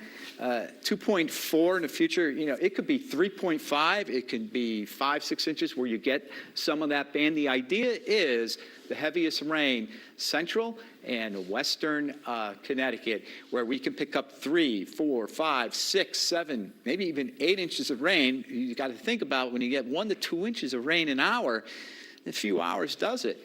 So here we go. The model has a pretty good handle on what's going on right now. Again, putting the heavier rain in the central eastern Connecticut, you can see this big hole here.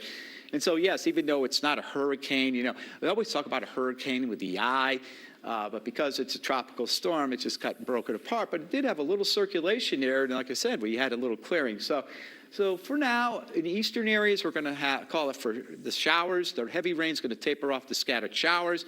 This is at 9:30 at night. And then watch what happens tomorrow morning. It kind of stalls here in the Hudson Valley. And then it's just spinning more bands of rain tomorrow afternoon. Now, the question is, tomorrow, one thing I'm starting to rethink here, if this system starts to spin back around and it's far enough south and over our region, could we get a little spin up of some severe weather tomorrow afternoon, because we're going to get back into that southerly flow. And as this thing rotates around, the model has some idea of it. I'm not thinking this is something we're just going to watch. I think for tomorrow, it's going to be mostly on and off rain showers, and some of those rain showers could be locally heavy through tomorrow. Because we're still going to have a tropical air mass. Keep in mind, dew points aren't going to be going anywhere. So again, this is an area where we've been dealing with today, some inland flooding, the gusty winds, and the power outages. And these are the aspects of Henri that moving forward the rest of today and into tonight. I think more it's going to be about the flooding and some of the power outages. Meanwhile, again, we have the tropical storm warnings. They're still in effect through the rest of today and into tonight. And again, this is the sort of what we were talking about with the storm. And most of the precipitation won't be out of here till really tomorrow. But the steady heaviest rain, central western Connecticut, before it all starts to kind of taper down the scattered showers. And then we'll get ready for tomorrow with the second wave that I was showing you, that we could have rain and showers going on right through tomorrow afternoon into tomorrow evening. Wind, and the rain will continue with that passing showers and periods of rain overnight, and very humid with more showers tomorrow. I think it'll be more than an isolated shower, could even have a thunderstorm. And temperatures will continue to be in the 70s. And again, just another look at our modeling. Just want to emphasize that we'll continue to have that heavy rain for the next few hours in central and western Connecticut. And so for now, we will be sending things back over to the desk.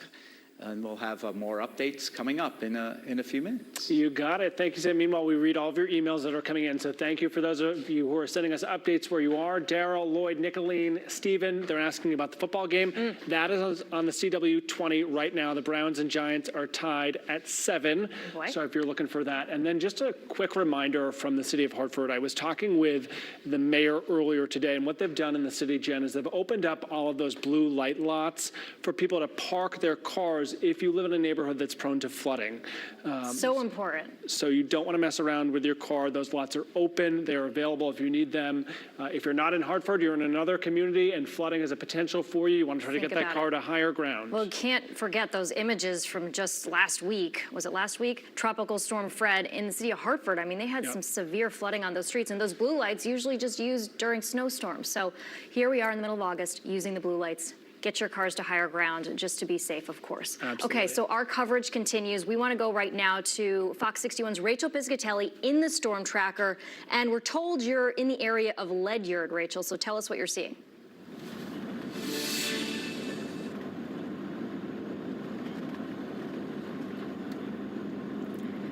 That's right, Jen. So we just passed Foxwoods at this point, just to kind of give you a general area of where we are. And right now, obviously not seeing any rain. The heavy rain bands have moved west. We'll show you what it looks like out on the roads right now. We are seeing just some downed limbs at times, just on the sides of the roads. So it doesn't look like too much damage, but I will say that as we've been passing a couple of street lights, definitely those are out at this point.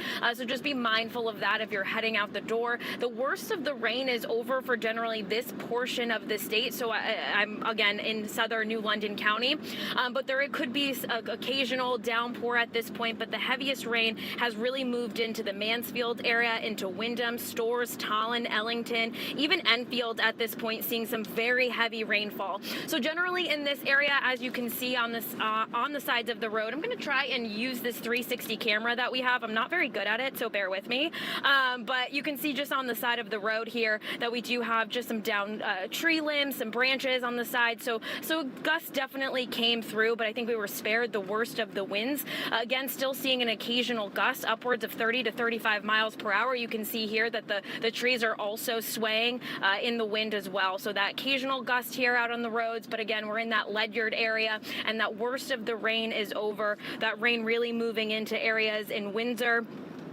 locks at this point. There's that flash flood warning that is in effect for the next 3 hours or so for areas in Hartford County, as well in areas in Tolland and Wyndham County. So we're continuing to monitor the conditions, and we'll keep you posted as we continue our journey north across the state. But for now, we're live in the storm tracker. Meteorologist Rachel Piscatelli, Fox 61 News. All right, Rachel, we will check back in with you throughout the afternoon. Meanwhile, 228 and the Connecticut Department of Public Health issuing a warning all about carbon monoxide. Improperly using fuel burning equipment during power outages can pose a real danger here. Folks are being reminded that portable generators and indoor use of grills can lead to carbon monoxide poisoning. Want to go over some of these symptoms here for you. We've put them up on the screen as well. They can include headache, fatigue, dizziness, confusion, and loss of consciousness. You want to call your doctor immediately if you or your family experiences any of these symptoms. 911, also a safe option at that point as well. And another important reminder today, a warning from the Department of Consumer Protection about scams that are out there. State law prohibiting price gouging on consumer items and energy resources during a civil preparedness emergency like Henri. Governor Ned Lamont declaring that state of emergency on Friday. Also, energy dealers are not allowed to charge excessive prices for energy resources like heating oil, gasoline, propane, or other sources of energy. And just be aware of scammers who offer cleanup or repair services at a very low price and without a contract. By law, home improvement projects must have a contract. If someone is coming to your door and asking you if you want a service done, make sure you do your homework on them, because we've had the paving scams this summer with some of the communities dealing with those, and you just don't want to fall victim. And they see a situation like this and they take advantage of it. That's when people try to strike, so avoid that. Meanwhile, it is 30 minutes past the hour. I want to get you right out live to New Haven, where Mayor Elliker addressing his community there. Let's listen in. The impact of high tides, a significant inundation of rain and winds at the same time. So that's what our team was preparing for. Thankfully, we were spared a lot of that because the storm turned to the east. And even to our west in New York, there was a lot of more rain than we experienced here. So frankly, we were quite lucky. Just some statistics here. We've had so far on one of our rain meters, 0.7 inches of rain only. Experienced a 1.75 foot storm surge. 0 power outages in New Haven. 0 power outages in New Haven so far. We're still anticipating the possibility of heavy rain. We're going into low tide now, but if that heavy rain continues, high tide is close to midnight tonight, and so we could potentially see some more flooding. We are letting people know in the specific areas that we ask people to evacuate that they can go back to their homes. We're keeping, as folks know, we have 3 sites around the city that are refuges, areas of refuge. One is a full-on shelter career high school. We're keeping that open through the night. We've had around 35 people there. and we're continuing to keep that open until tomorrow morning. For the other 3 sites, the areas of refuge, Nathan Hale, King Robinson School, and Jepson School, we're going to be closing those at 7 p.m. tonight. One more note is that refuse collection will be going on on its normal schedule, but we're asking residents to put out their trash bins a little bit later because we still may see some gusts of wind. So around 7 p.m. tonight, we're asking them to wait until then to put their trash bins out. Just want to finally thank our team for the work that they've put into this preparing, and our partners, Red Cross, UI, AMR, and other partners across the city to make sure that we were prepared for this storm. Again, we were very lucky. I'm going to hand it over to Rick Fontana and then to Congresswoman DeLauro with anything that I missed here. Rick. Thank you, Mayor. Thank you. Appreciate your leadership, and Congresswoman DeLauro, nice to see you. Appreciate you're always here for us. And as the mayor said, really, thank you to this team. We've been preparing for the past 3 days, getting ready for tropical storm, Hurricane Henri. As the mayor said, we were very, very fortunate. There is some luck. We have been saying since it's been on the map, we'll prepare for the worst and hope for the best. We got the best. And I think 3 things we could take away from it. No injuries, no loss of life, no property damage. That's a win for the city, and we're gonna stay on this. We can't just demobilize here. There is the threat of rain, of flooding, and we'll continue to work on that. But again, I think, as the mayor said, team effort. We've left no stone unturned. Our partners have been great. As you know, we have a shelter with 35 individuals that we were able to keep off of the street, keep safe, and that's what makes this city shine during crisis. We'll continue to work, and I'm going to turn it back to the mayor. Thank you. Thank you. Thanks very much, Mayor, and thanks very much, Rich. And I too want to commend the folks sitting here, and not to be self-serving, but for many years I sat here and I worked for the city during these emergencies, and I know what kind of work that you do and what difference that you make in the lives of the people in this city. And to you, Mayor, and to you, Rich, I want to say a thank you to you. Yes, absolutely prepared. And the hits keep coming for Connecticut, but you pull it together here and made a difference. And the statistics that you both cited were really incredible. Now, it is not expected to be as bad as we anticipated, but we're not in the clear. Has been pointed out, it has moved east, then it downgraded to a tropical storm, less wind and power, but more rain, and what that may mean for flooding. I also want to just mention, I just came from the emergency shelter, and I want to commend you there at the regional at Career High School, and I want to say the Red Cross had nothing but unbelievable praise for you, Mayor, and for you, Rick, for the work that you've done and the cooperation with them. I had the chance to visit with the 37 people who are there now. They will be open all night, and it's such a hands-on effort working, the staff there working individually with folks to try to help them out, from making sure that a woman who didn't have her medication with her and who hadn't had anything to eat, but to go out and get her, a sandwich to help provide people with potentially get them the transportation that they need to get treatment. So it is about the folks who are the most vulnerable, who are being taken care of and sheltered.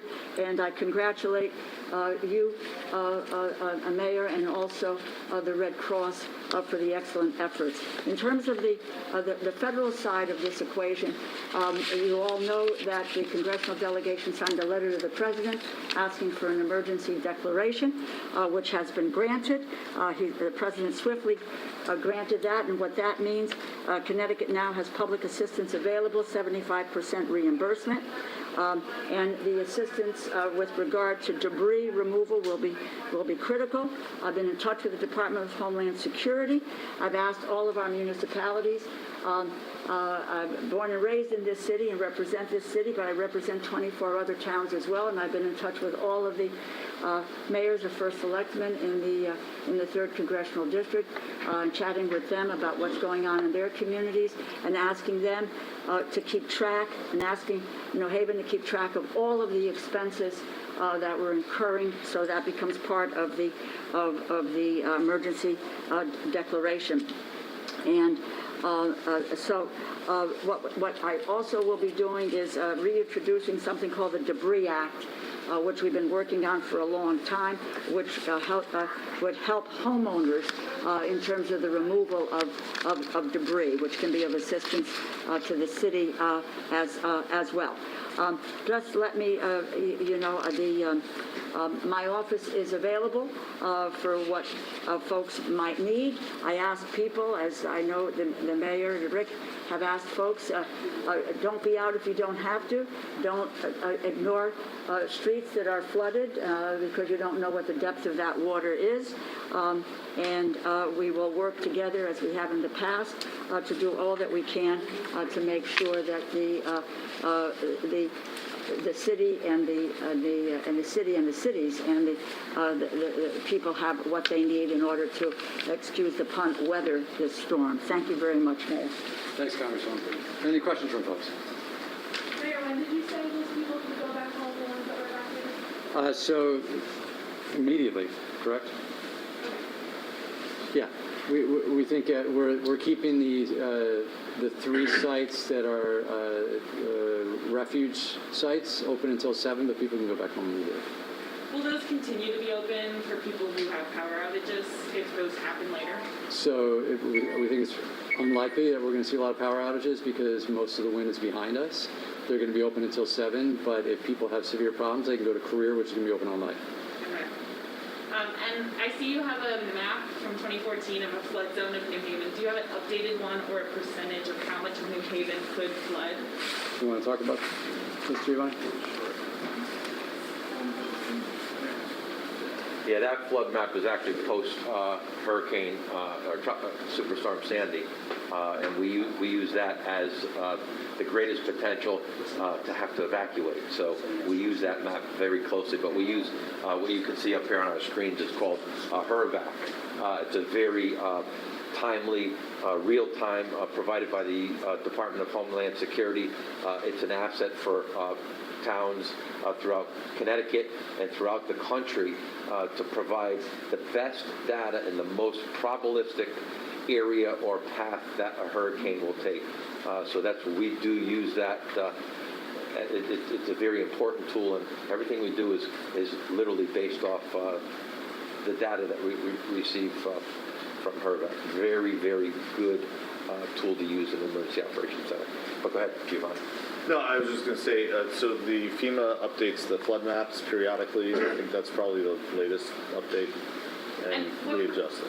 What percentage of New Haven is potentially floodable? To be honest, I've never calculated the percentage, but along all the 3 rivers and the harbor, sort of on either side of that, it's probably not a majority of New Haven. Ricky touched on this. We talked about preparing for the worst, but we got the best. So what would you tell people, especially those who are evacuated from their homes, who maybe think that we blew this out of proportion? What's your reaction to that? We always, our thought is always to over-prepare.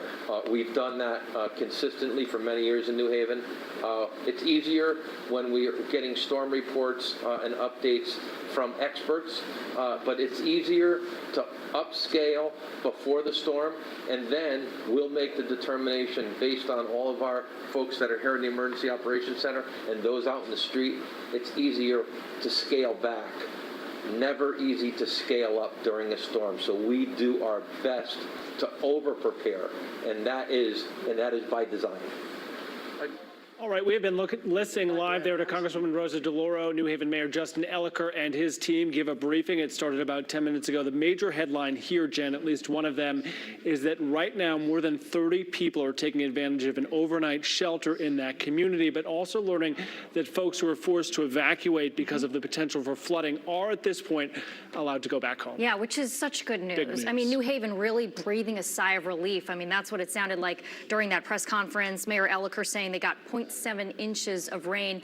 Rick Fontana saying there, look, we prepare for the worst and we hope for the best. And he also said, we got the best. So New Haven, you know, breathing out for the first time in like 48 hours since they've been planning. Yeah, so some good news there. No power outages in that community. Also heard from the Congresswoman who spoke to efforts that have been underway throughout the day, which we had heard earlier this morning as far as an emergency declaration for parts of Connecticut. The paperwork there is in the works to kind of streamline that process and to see that reimbursement, that 75% reimbursement, come its way to Connecticut really as quickly as possible. Yeah, you see how government is really, you know, why you want it to work a certain way in a disaster like this. You have local officials, then you have state officials, and then you have your congressional leaders that are hoping to connect to, you know, President Joe Biden and all the offered and help that can happen from Washington, D.C. Okay, we are going to go to another reporter who is in Connecticut right now checking out conditions for us. That's right. Matthew Torres is joining us live from Putnam for the first time. We say good afternoon to you as we wipe off the screen there on the front of the camera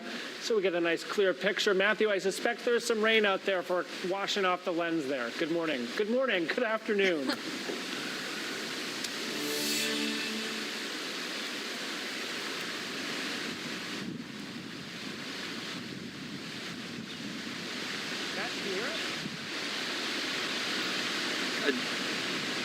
Good afternoon. It's been a long day for everyone. No doubt we have been experiencing the rain, but if anything, here in the northeast part of Connecticut, it really is the wind. It's been going on and off as far as the strong gust has been happening, but we're here at the Putnam Public Housing Authority where power outages are now the issue for many of the residents here. If we look down past this caution tape here, we have that tree that was snapped and now hanging over the power lines. We did see some energy crews not too long ago assessing the damage here. We saw some residents looking around, taking some pictures, some of them really just not knowing what to do since, again, power is out on both sides of this road here right now. In fact, we saw one family just leaving, really trying to find anywhere where there is electricity, and one of the people just waiting for power to be restored is John, who's been living here for the past 8 years. John, what did you see earlier today? What did you hear?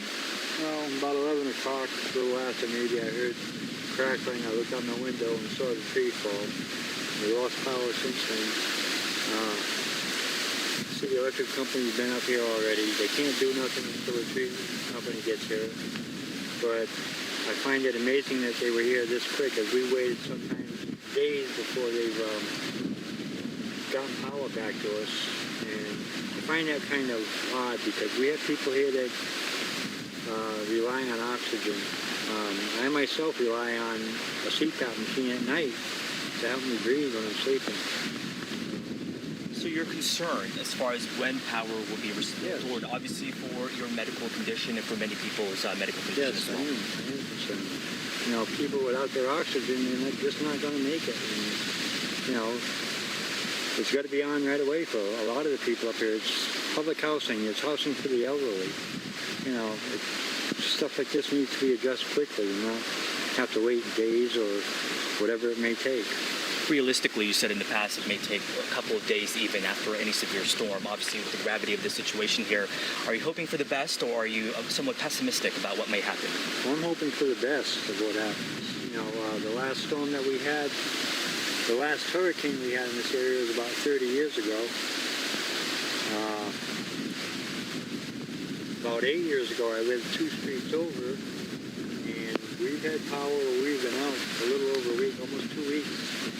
Well, John, I'm also hoping for the best for you, but no doubt there's still plenty of damage, at least this damage here that needs to be cleaned up as this restoration process will be undergoing sometime soon. Back to you guys.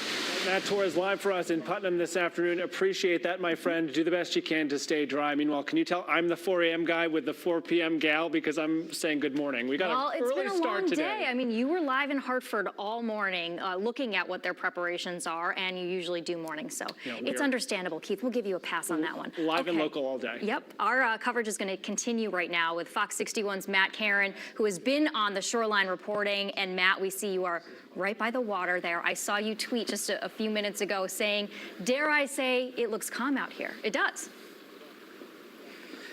It absolutely does. You know, it's better to over-prepare, and that's exactly what we did. But I'll tell you what, it is relatively calm. It's a gentle breeze, to be honest with you, and just a sprinkle of rain. The Emergency Management Director, Michael Sparrow, here in Old Saybrook, telling me they really did dodge a bullet. Take a look at the water here behind me. We're not talking about rough seas here. We're just talking about some gentle waves. Now, remember, this is still considered the ocean, but we're really at the mouth of the Connecticut River where the ocean sort of feeds into the river. And if you take a look over here, Jeff, you can see there are still some yachts and some boats that are in the water. So yesterday, we were here on Friday, and people were getting their boats all tied down and getting their rigs and their anchors all set up. Some people even took their boat out of the water altogether. But those people, looks like, at least for right now, they're going to be okay. And there's actually a miniature golf course a little bit over this way, and that was pretty much leveled and destroyed during Superstorm Sandy, and that right now is also okay. And take a look up here. I just learned something today, guys. These are nautical flags on this flagpole below the American flag, and that means that it's a hurricane warning. So that's a signal to ships and other maritime explorers. If you have two of those flags, it means it's a hurricane warning. If you have one of those flags, it means it's a hurricane watch. And this is a resort hotel over here, this big yellow building. And we were told that this would be a good place to actually shelter because the structure of it is completely metal. So it's built to withstand a lot of winds. We're going to talk with this lovely family over here. This is the Coldmeyer family. This is Coldmeyer. Okay, yeah. And so talk to me. You're from Missouri, right? Yes, Washington, Missouri. What brings you out here? We're here for a family's wedding. Okay, and how did it go? It went really well. It was a little warm, but I mean, it turned out everything worked out great. Yeah, and you're from Missouri, so no oceans there, right? This is all new, right? Yes, I've never seen an ocean before. And did you know you'd be seeing an ocean in what was supposed to be a hurricane? It's sort of fizzling out here. No, it was really cool. We were a little worried, but the family told us that it was going to be okay, and so we just kind of hunkered down and waited it out, and luckily it did fizzle out, and it wasn't too bad. And what are your travel plans? You flying home, or? We are driving home and hope that everything is cleared up by the time we head out here. Driving? That'll be a long drive then, huh? Yeah. All right, well, thanks for joining us. Really appreciate it. And so people have smiles on their faces here. There's even some people that we saw fishing off the pier, believe it or not, as the sun starts to break through the clouds, guys. That's what we're talking about here in Old Saybrook. I just also looked at the Eversource outage map, and so far only 65 outages here in Old Saybrook. We'll, of course, be monitoring that. Remember, we're not out of the clear here along the shoreline by any means. We're going to see these bands of rain start to come in. So for right now, not really raining, but that could all change, and we'll be watching it very closely for you as we go throughout the afternoon. But for now, we're live in Old Saybrook. Matt Caron, Fox 61 News. I mean, Matt Caron soon's going to be like sunning himself. I know. It's nice to see the blue sky. And so great to welcome that family here to Connecticut. Send me an email. I will get you a Connecticut bucket list for the time you have left in our state. We need to get them some clam chowder. Get them some chowder. They're reading nautical flags. They're going to be good to go. Yeah. Meanwhile, here's a live look we want to share with you this afternoon. This along I-95 in Stonington. So things look pretty decent in this picture here. But as I check the Eversource outage numbers, Jen, it looks like that there are still more than 1,200 people in the dark in that community. And again, the total across the state of Connecticut, if I can scroll all the way up to the top, it is sitting at 32,000. So we have seen that jump about 3,000 or so. You know what's good about this picture, though? It just shows that people stayed home. And if they left yesterday, and they got in their safe place for whatever it was before the storm hit. And so that's a good picture. I know Tony Terzi just tweeted about 9 minutes ago that there's a limb down in Guilford, a tree limb blocking the right travel lane of I-95 southbound. That's near exit 57. So for some reason, you're out on the roads, which we saw like 2 cars there. Guilford 95 has an issue right now. Yeah, and if there's a bright spot in all of this, Chief Meteorologist Rachel Frank, is that this is hitting on a Sunday. So a lot of folks might have the opportunity to stay home when otherwise they may not. It's a message you have stressed throughout your coverage. Matt was saying the same thing as we got started nice and early this morning. Yeah, it's a Sunday. The storm tracked farther east than anticipated, which helped us out with winds regarding this storm as well. And it's less intense. So we're checking off a few boxes here. Yeah, if this was a work day, by all means, there'd be a lot more people out trying to kind of get around. So this is certainly good. This is kind of where the eye, and I'm going to put it in quotes, air quotes, because again, this is not some ferocious eye wall that's moving through Connecticut, but it is the center of this tropical storm moving through southeastern Connecticut, and you can actually see the sunshine for some areas there, but other areas are still dealing with locally heavy rain, and for some it's come down too heavily over a short period of time. I was just talking to Lauren Zenzi because we do have this report from the National Weather Service. I have not confirmed it. So this is from local law enforcement according to the National Weather Service. No, they're open. So it shut down briefly and now they're open? They're open. Okay, so this may have happened earlier, but now 91 is open, but a sign of just how heavy that rain was. I-91 may have been briefly closed down due to flooding. Apparently that happened at around 1:50, so that's certainly a little bit better. But look at all of these reports of wind damage. So most of the wind damage and most of the power outages, for that matter, have really been focused in southeastern Connecticut. So we'll take a look at some of these reports that we're getting in. This is in from Norwich. Social media reports in Norwich, multiple trees that are down on a roadway there. We'll check out some other ones to see what's coming in. This is from Ledyard, CT, DOT reporting. And again, this may be back open again because this was at 11:15 in the morning. So you know what? I'm going to select another one here and see if there's something that's just a little bit more fresh that's just come in. Okay, so this is one that happened at around 2 o'clock. This is from Gales Ferry in New London County. Oh, a tree down on a house. Guys behind, the scenes, we're going to have to look into this one to see if we can find where this is, because that's a real bummer for somebody, a tree down on a house for sure. All right, let's move on and kind of show you where we go from here. So we've got these very heavy downpours that are moving into northwestern Connecticut now, and this is moving along a little faster than I anticipated, to be honest with you, because we are not seeing kind of that pivot point where these rain showers are kind of lingering for too long. They move in for about an hour or so, 2 hours or so, and then they kind of continue to push to the west. So the storm is moving to the northwest at about 9 miles per hour. You can actually see it kind of here. It's a little bit fascinating and mesmerizing to watch this eye wall kind of continue to spin. But the worst of the rain on the western side of it right now, and we're seeing some of those downpours from Watertown up through Harwington, New Hartford, you're getting it right now, Granby too. But the way this is moving, rainfall totals may not be as bad as we were thinking either for some towns. And there's that little hole in the action. Now, where this is really looking bad, New York, Greenwich, on parts of Long Island like Massapequa Park. You see this area of rain that is not moving at all? This is a problem. This is going to be a big problem for these folks, because if this is not moving, that rain is going to be really stacking up over the hours ahead.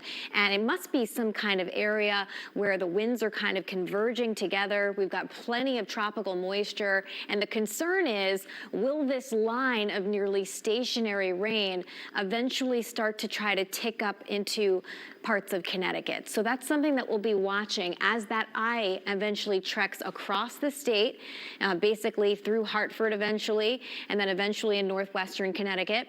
Again, don't be nervous by the fact that I'm using the term eye, because it's not, again, like some big violent eye wall, but rather the center of this rotating storm. So we've got gusts around 40 miles per hour for Windsor Locks, 33 mile per hour gusts in Meriden, and we looked into what's going on in Groton. How come we're not getting any data there? And we think that they actually lost power around 11:50 was the last weather report that we were able to get from that part of the state. Gusts to 23 miles per hour in Danbury. Again, really not a big deal here, especially in western Connecticut, but it's going to be Hartford, Windsor Locks, Willimantic, and even areas in northeastern Litchfield County, because you will be to the east of where the eye ends up moving, and that's where we'll have that greater risk for gusts around or over 45 miles per hour.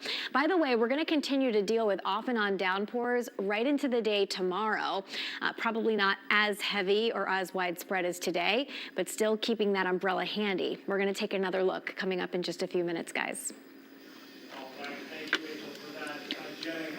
Chief arborist on for the city of Hartford this morning. Rachel was talking about that tree into the house there. Yeah. And even if the conditions aren't as bad as we initially thought they would be, the rain alone, she is saying, because this ground is so saturated, could really do a number on some of Connecticut's older trees. In Isaias, in Bushnell Park, a massive 100-plus-year-old tree went down, and it didn't take much because there's so much water in the ground right now. Yeah, we are waterlogged, so that's true. Well, we hope for the best for that family with what they're dealing with right now. Not fun.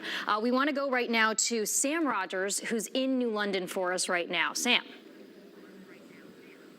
Hey guys, well, yeah, here in New London, it's pretty nice. It really has been sunny for the past hour or so, and when we were leaving our hotel this morning to come report on the storm, it really looked dicey. A lot of rain, the heavy wind that we've been seeing throughout this part of Connecticut as well as in New York and obviously in Rhode Island, but it just kept getting milder and milder. When we went to the Marina District in New London, we were expecting to see some more flooding, more tree damage, just those leaves and, you know, brush being thrown around on the roads. No major flooding to report of, and then like I said, it just got really nice as the day kind of carried on. You know, obviously with Henri really kind of moving its path, we were expecting to see some more damage here, but we haven't seen anything. And I know some folks are speaking to tourists around the area who had some disrupted plans.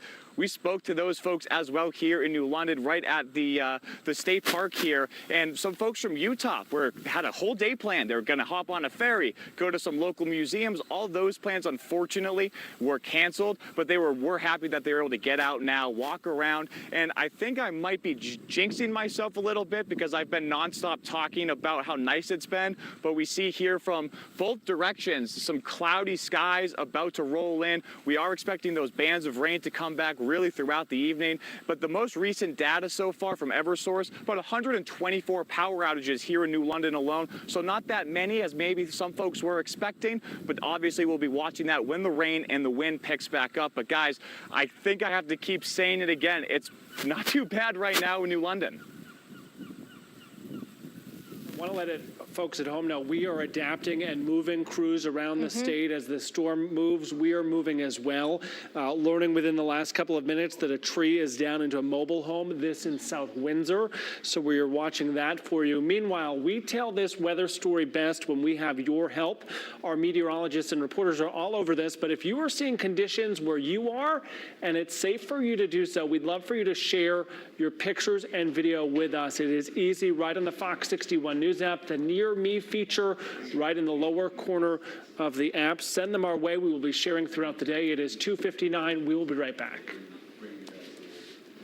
Fox 61 News tracking Henri. You need to be locked down. Our team coverage, we know you expect more all day long. We've got this wave crashing right here. Jeez. Keep your headlights on, be extremely careful, and drive slow. The wind, it just continues to rip through town here. 8 to 21 days without power. I guarantee you, no 21 days, no way. You're going to see some really wild rainfall totals. Expect more continuous team coverage from Fox 61 News. What should we do? I'm going to CashNetUSA.com. I can apply in minutes, and if approved, we can have the money as soon as the same business day. Go to CashNetUSA.com to apply for the money you need. Whether it's 35, 65, or even 20 miles per hour, speed limits are created to keep everyone safe. Not only the driver, but for all the people on the road around them. Speeding is more than breaking the law. The consequences are far-ranging.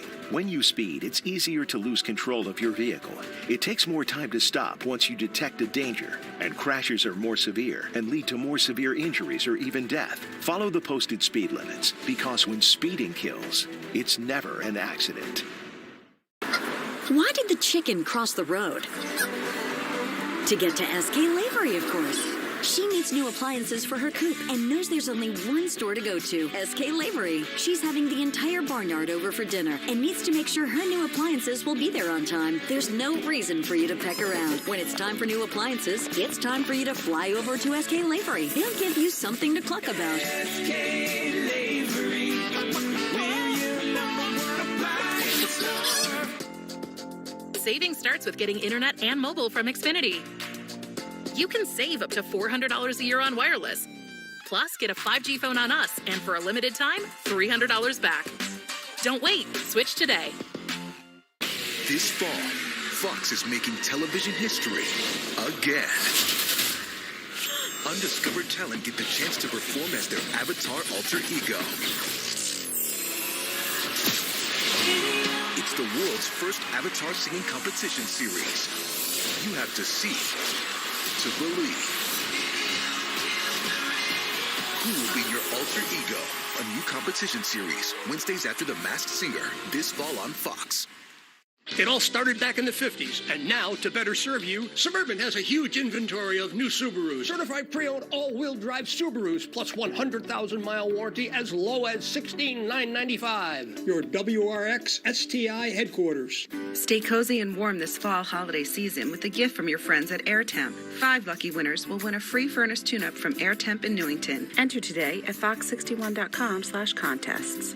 AirTemp, adding perfect indoor conditions to your home. New England Patio and Hearth has the area's largest selection of quality patio furniture to help you create the home of your dreams. Visit their 2 spectacular showrooms in Wethersfield or Canton today. There's a style to living at New England Patio and Hearth.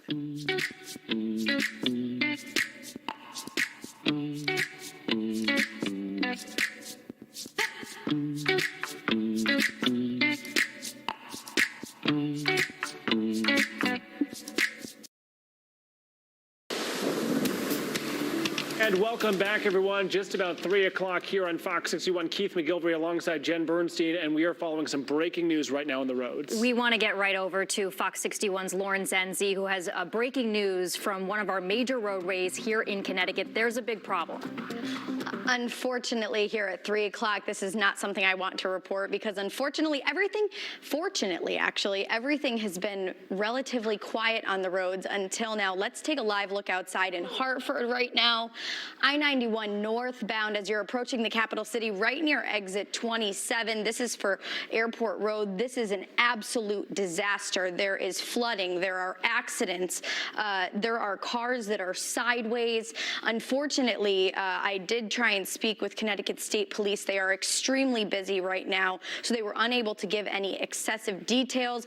But as you can see right there, that is right near Brainerd Road exit, and that is an absolute mess. You can see the wind that is blowing right there, and it is an absolute standstill as of right now. And Lauren, remind us again, what exit are we at this point? This is between exits 25 and 27 that these delays are happening. But this is going to span way further back than just exit 25. That's all the way to Rocky Hill. We can see these going probably all the way back through Cromwell at some point because traffic is not even getting by at this point. Yeah, I mean, this is a parking lot right now.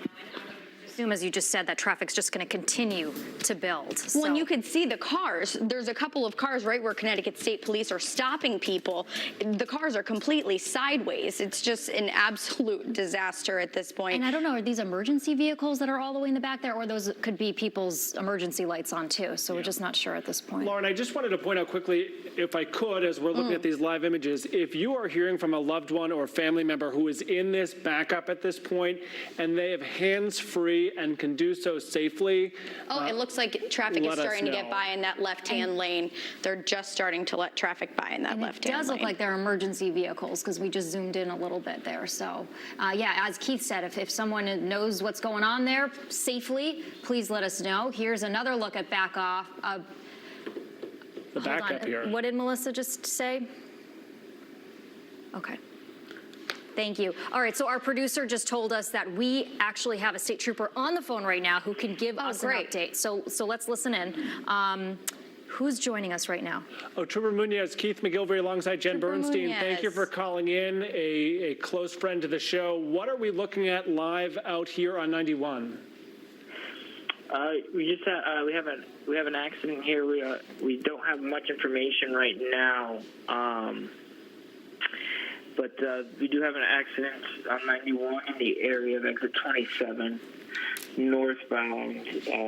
And Trooper Munoz, this is right as you're approaching the capital city, right from Wethersfield to Hartford, and this is an absolute parking lot right now. We see that emergency vehicles are trying to squeeze by on the right-hand shoulder, just causing an absolute parking lot. We also spoke with Brian Foley, who was saying that there's severe flooding in the area as well. Yeah, so we're dealing with we got the weather, we have the storm that we're dealing with here, and then the traffic. So we're doing our best on scene, to assess the situation and try to get that highway back open again, so we can definitely get people off the roadways. So how do you approach a situation like this? Our viewers are taking a look at these live pictures, a massive amount of cars here. Where will you look to redirect traffic? Do we know of any injuries at this point? Right now, I believe there is no reported injuries at this time. Again, that's preliminary reports right now. And we'll try to, troopers from Troop H will try to redirect traffic off the exit just prior to 27 to 26. Yeah, because it looks like as of right now, this is pretty much at exit 27. We can see as the DOT is moving the camera around, I don't know if it's them moving it around or if it's also the wind as well. It looks like where the emergency vehicles are, or at least where the fire truck is, over by where the alert system is up on the highway, that traffic is squeezing by in that left-hand lane. But I can't imagine that is going to get this congestion near any sort of opening anytime soon. It might just be to get the emergency vehicles out. Yeah, absolutely, and I know DOT is actually going to be heading out as well to assist with the traffic as well. Trooper, you and I have spoken about safety on the roads many times before. It's a message we heard live on our air from AAA earlier this morning. Amy Parmenter talking about how just a little bit of water can lead to significant issues on our roadways. What is your warning at this point to drivers who are heading out on the roads? Yeah, if you're out on the road, definitely drive slower than the speed limit. Slow your speed down a lot. It just takes a quarter inch of water on the roadway to cause a vehicle to hydroplane. So with that said, speed definitely plays a factor. Water on the roadways plays a factor.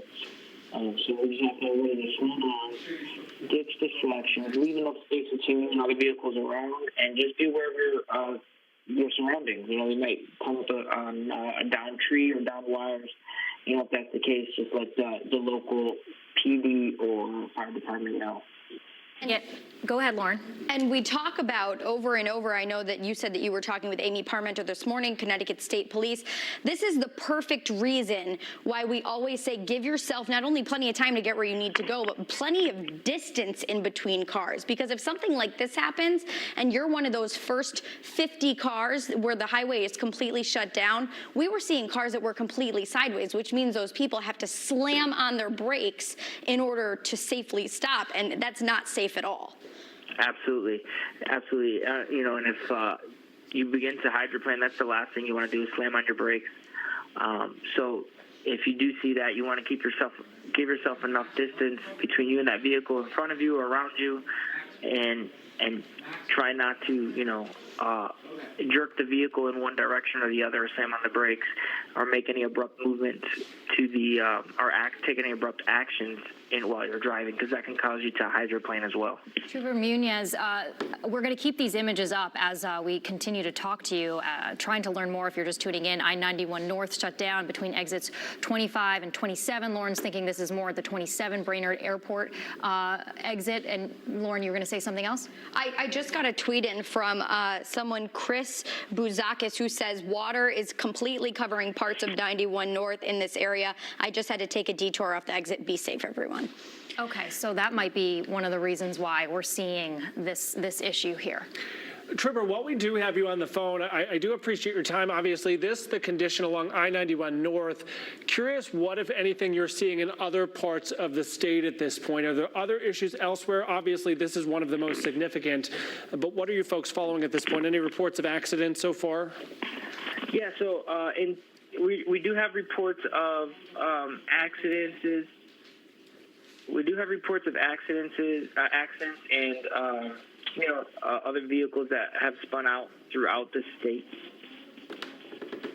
Okay. Yeah, no, I mean, look, we have this issue of puddling on the roads in several areas, especially in Hartford County right now. I'm actually looking at our meteorologists. They are working on models, and we have a flash flood warning for, it looks like, Hartford County. And so this, not necessarily surprising that water would be covering the roadway if that's in fact what's going on here. All right, Trevor Munoz, we certainly appreciate your time here on the Fox 61 Morning News. We know you're busy. Please check back in if you would, if you have any significant updates on this front.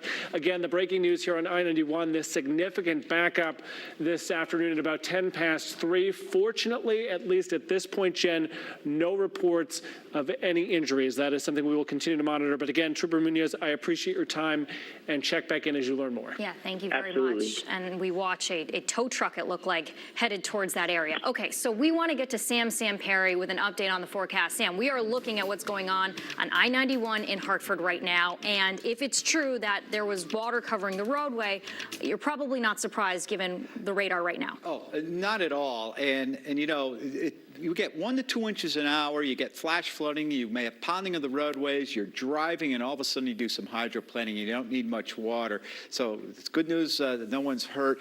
Take it easy out there. Hopefully, you know, a lot of you can get home. Now, these are just unofficial rainfall total so far. I mean, this is nothing yet. This is just where we are, where we're at. 3.7 inches in Groton and London, most of it in eastern Connecticut, but that is now all switching off to the west. Let's take a look at what's going on. Again, the flash flood warnings, you know, you get the 2 to 3 inches in a burst, and then you get the after effect, you get the flooding, the roads get all flooded out, and that's when people hydroplane and get these kind of problems. So again, the circulation is sort of like this little eye we've been talking about, even though there's that clear spot.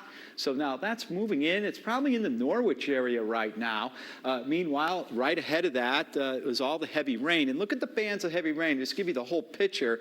We're watching this little convergence zone too down along New York City and Groton, New London. It's just sitting here. So we're just kind of worried that if this system, once Henri gets up into the northwestern area and starts to spin around, are we going to get this, or is this going to collapse as it moves up into our directions? Because this here, they're getting some heavy rain for hour after hour. Right now, across the area, you can see now northwestern Connecticut is starting to get that heavy rain. All that heavy rain that flooded up I-91 there in Wethersfield, Hartford area is now moved up into Litchfield County.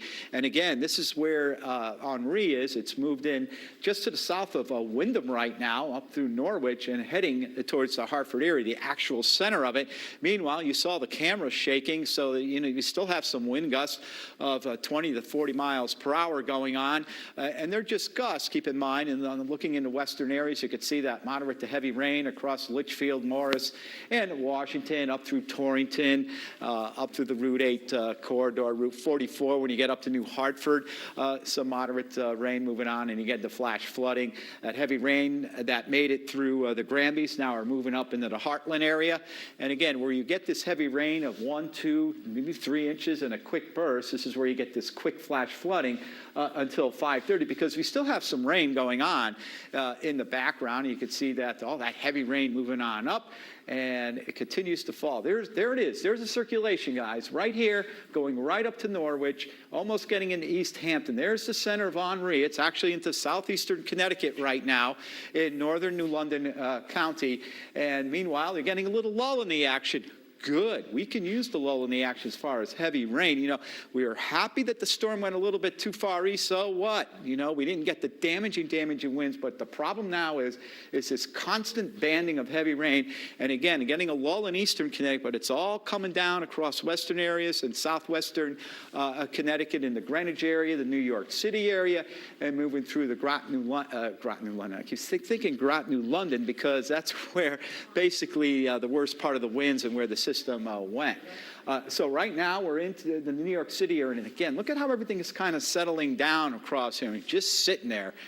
So, you know, this is a tropical system that it gets into Connecticut, it's meandering, it's slowing down, and now what we have to watch for is where all these heavy bands of rain are going to set up for the next couple of days, because this system is really not going very far. Let's take a look at the current wind gusts. Again, 44 miles per hour in Windsor Locks, 43 now in Hartford, 23 in Waterbury, and then you got kind of a little lull because you got that little center where you don't have much pressure gradient and therefore hardly any wind. So it's not the eye of the hurricane, it's the eye of Tropical Storm Henri, and we are getting tropical storm force wind gusts over 39 miles per hour. There we are, 43, 30 Willimantic, about 44 in Windsor Locks. We put this into motion. You can see how the modeling has kind of a good idea how it brings the wind speeds down to 9, right there, almost a little calm, and it's circulating right here in central Connecticut in the next couple of hours,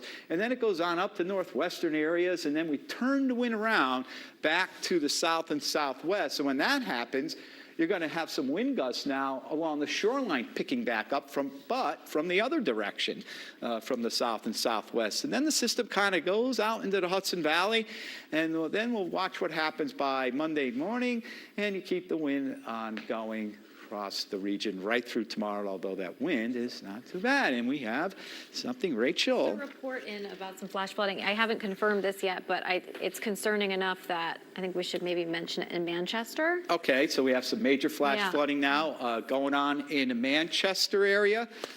So again, just please, you're staying home watching us and keep track of this. You don't need to be out in Manchester right now. Thank you on that, Rachel. And again, rainfall amounts, well over 3-4 inches of rain.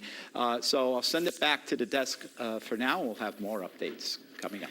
All right, thank you very much, Sam. Actually, after Rachel mentioned the Manchester issue in Manchester, she had also retweeted some serious major flooding in a city street there that we're looking at. It was video from a viewer who had tweeted it out at her. So we're going to try to work on getting more information about that. But as Sam said, we just have this storm, kind of moving very slowly through Connecticut right now, and Hartford, Manchester, those areas are getting dumped with a lot of rain.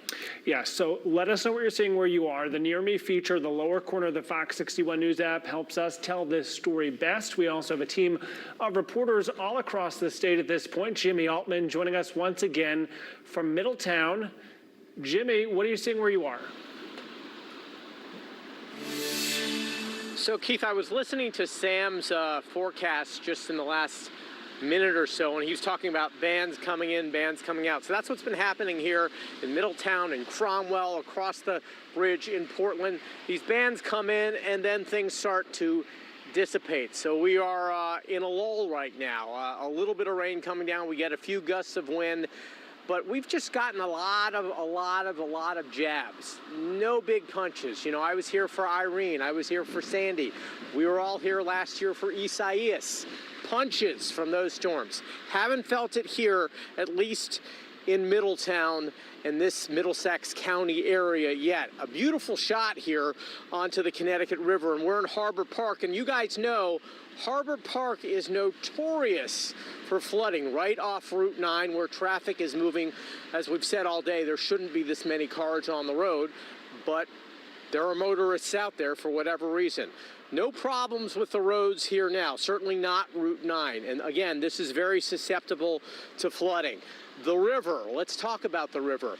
It would not flood today. That would likely happen in the next couple of days. Will we see that? That's anybody's guess. I mean, we are taking in a few inches of water here, so it stands to reason that the Connecticut River could crest over its banks. And certainly here in Harbor Park, over the years I've been here, and the area that I'm standing here totally floods out.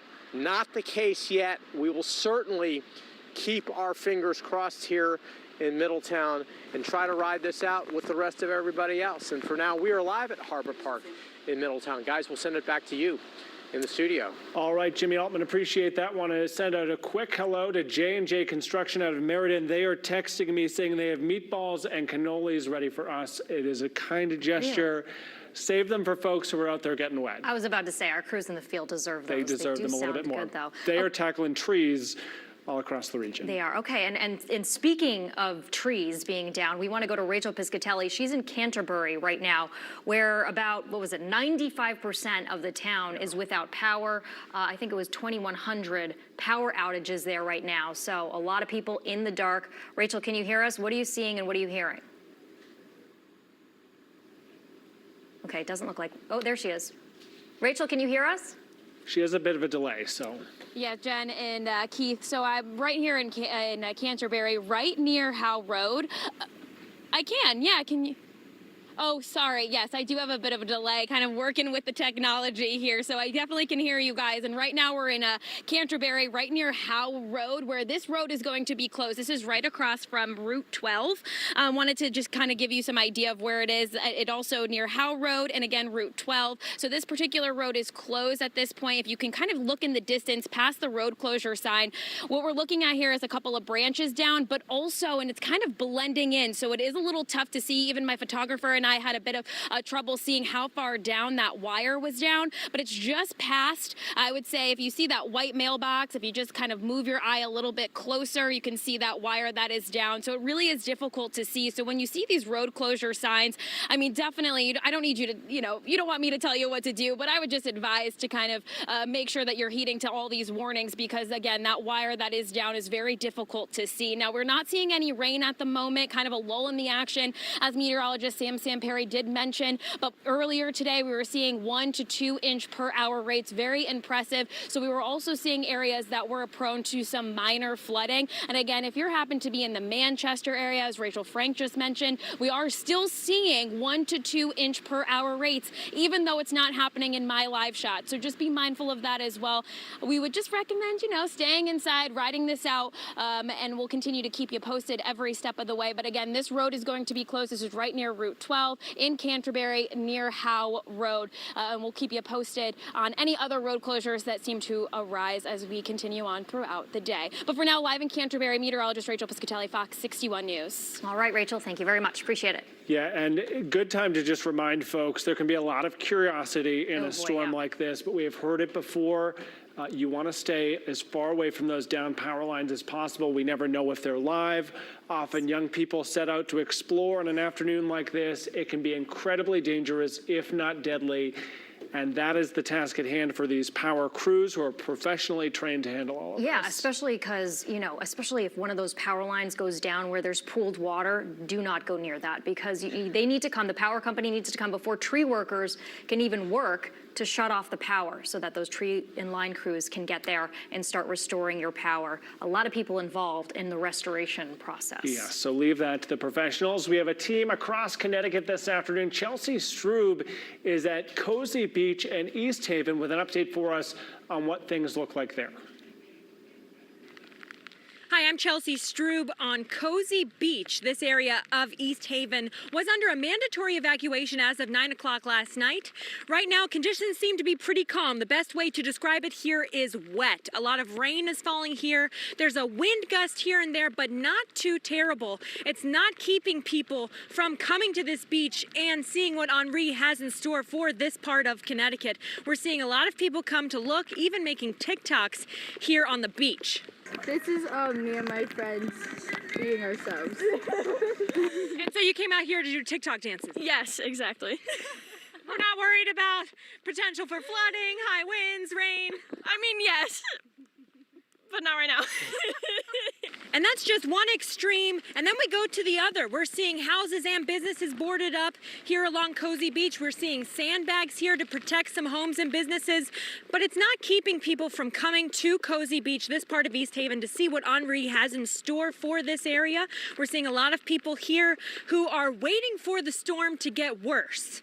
So we have a lot more still to come, a lot more coverage coming here from Cozy Beach. That's where I am reporting live. I'm Chelsea Strube for Fox 61 News. Our thanks to Chelsea for that. We want to switch to the New Haven area now. Yeah, Gabby Molina has been reporting there all morning and all afternoon. She has an update for us. Gabby. Jen, Keith, right now is probably the worst that I've seen so far, with the rain and the wind just really coming down right now. I'm going to step out of the way so you can take a look at the water, because even that is showing just how windy and rainy it is out here. And it really hasn't been too bad down in the New Haven area. A lot less rain and a lot less wind than we were initially anticipating. But I just heard from the mayor at the Emergency Operations Center, who said that he felt very lucky about what New Haven has gotten so far, but still wanted people to know that we're not in the clear just yet. And right now, that's such a good example of it, because we left there about a half hour ago, and in that half hour, that's when things really started to pick up. I want to give you a look over here too at the trees kind of swaying in the wind here. Hasn't been crazy wind. We haven't seen any branches or anything come down like that. And I mean, even this tree, it's a small, thin tree, and it's not moving too much, but right now is definitely the heaviest rain and the heaviest winds that we've seen so far. Now, the mayor did give an update again just about a half hour ago, and we have a little bit of what he had to say. We've had so far on one of our rain meters 0.7 inches of rain only, experienced a 1.75 foot storm surge, 0 power outages in New Haven, 0 power outages in New Haven so far. We're still anticipating the possibility of heavy rain. We're going into low tide now, but if that heavy rain continues, high tide is close to midnight tonight, and so we could potentially see some more flooding. We are letting people know in the specific areas that we ask people to evacuate that they can go back to their homes. So again, those people that were asked to evacuate certain areas that were more prone to flooding, they were able to go back home now. They're able to return immediately, according to the mayor. Now, again, they are still keeping an eye on things. There was one road, Middletown Ave, that did start to see some flooding. But again, once it was low tide, it really wasn't too bad. But the rain's still coming down, so we are certainly not in the clear yet. And everyone at the Emergency Operations Center wanted people at home to know that that was their plan all along, be over-prepared. They said it is way easier to dial things back than to ramp them up when you're in the moment. So again, 0 power outages right here in New Haven. We haven't seen any damage. I believe they said no injuries, no loss of life, and no property damage so far. So lots of good news coming out of here. But again, still keeping an eye on things as things are still very active out here.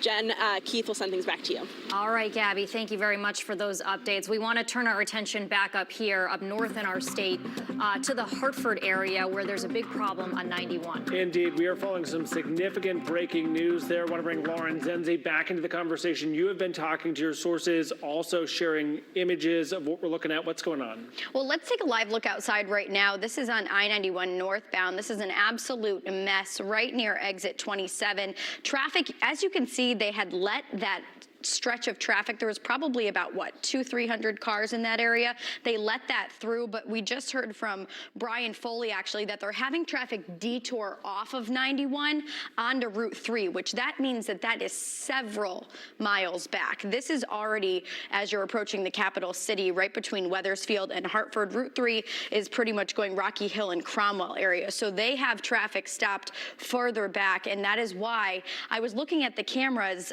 because they had these cameras shifted. The DOT turned it around, so we were facing northbound traffic, and there was no traffic coming, which was very confusing if it was open, if it was not. But we do also have a flash flood warning for Hartford County, which is right here in Wethersfield, and that is exactly what we are seeing here. Not only an accident, but also some severe flooding too, Keith. And let's stress, if we can, Lauren, as we take a look at these live pictures here, we had Pedro Munoz with State Police on just a couple of minutes ago live, and given everything that we saw out there and cars spun out, at this point, no reports of any injuries. As of right now, Pedro said that there were no reports of any injuries. That is great news to hear because when we were looking at the live pictures of the cars when the accident and when the closure first happened, it was kind of jarring to see because there were a couple of cars that were turned sideways, whether they were slamming on their brakes to stop for it or whether they were just trying to get out of the way for the emergency vehicles. We have seen fire trucks, we have seen ambulance, so no indication as to how many accidents or anything along those lines. But something to note, if you are heading on 91, well, the message is don't, because this is going to be causing quite a mess. Like I said, they are rerouting traffic to Route 3, which is several exits back right near exit, I believe, 25. Yeah, that's what I was going to ask you, what you were just saying before, is did the pooling on the road cause the accidents, or was the accident, we don't know at this point. I know very limited information. Limited information as of right now. We do see more state troopers arriving on scene. I'm trying to see if those are all. I see police. That is a fire truck. We did see an ambulance. We have a couple of fire trucks there. Pedro said that from Connecticut State Police said that DOT is going on scene to address the flooding. So it sounds like it's kind of a perfect storm of, or an unperfect storm of events, actually, when you talk about an accident. But we're just waiting to hear at this point what exactly is causing this significant closure. And let this be a reminder, because we've had multiple guests on throughout the morning, that a quarter of an inch of rain can lead to problems like this. And that is why we hear them stress over and over again that if you don't have to be out on the road, don't be out there, because it doesn't take huge ponds of water to cause significant problems. Yeah, what is it? I think AAA said like 6 inches can even just stall your engine. Obviously, you don't think of that when you're taking the highway. You're thinking of more localized roads, but here you go. We got some, pooling and the roadway closed because of high waters on that. Governor Lamont even tweeting about it a little while ago, 10 minutes ago. Flooding on I-91 northbound in the Wethersfield area, causing major delays. Avoid the area while crews work to address the situation, he tweeted. So we'll definitely keep everybody up to date as soon as more information becomes available, because obviously this closure, based on how many emergency vehicles are on scene and hearing that there might be an accident involved, luckily they say no injuries, but it's kind of hard to believe at this point when you're seeing such a significant closure. I want to bring in Rachel Frank right now, because we're talking about the flash flooding in this area, and they're talking about the flooding on 91. This is actually something we saw back with the last storm, that there was severe flooding between the Wethersfield, Rocky Hill area. Yeah, and I'm wondering, I mean, obviously the rain was incredibly heavy, but I'm wondering if there are some issues there regarding however kind of the grading is on the roads, or also how the drainage system is. What's happening here? What is happening here? You know who we should watch? That is we should ask. This is Carmen Chow's video. Apparently her family just sent her this. This is in Manchester, and what? That looks like you're on a cruise ship and there's that fake wave that you can ride. That's what that looks like. Yeah, like one of those wakeboards making lemonade out of lemons. But obviously you're seeing an incredible amount of water that's just pouring into the street in Manchester. And for some areas of Manchester, it's actually unfolding into a pretty serious situation. So we just got this confirmed. I wanted to make sure that we did that before sharing it with you. But it looks like emergency management has been passing on to us that a 60-unit condo complex on Prospect Street in Manchester, we are sending a crew to this location, is being evacuated because water has actually risen to the first floor. So this is Bigelow Brook, which is overrunning its banks. In addition, East Middle Turnpike Road in Manchester is flooded and impassable, and they're saying between 2 and 3.5 inches of rain have fallen within that time.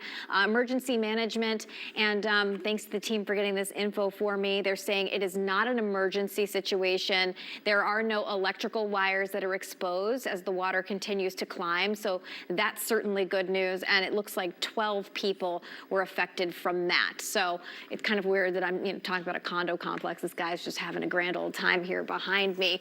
All right, so let's take a look at some of these rainfall totals that we've seen so far. Can't wait to see what it has been in Manchester. And similar to what we saw in Fred, it wasn't even that we saw a lot of rain, classically speaking. It was just a lot over a short period of time.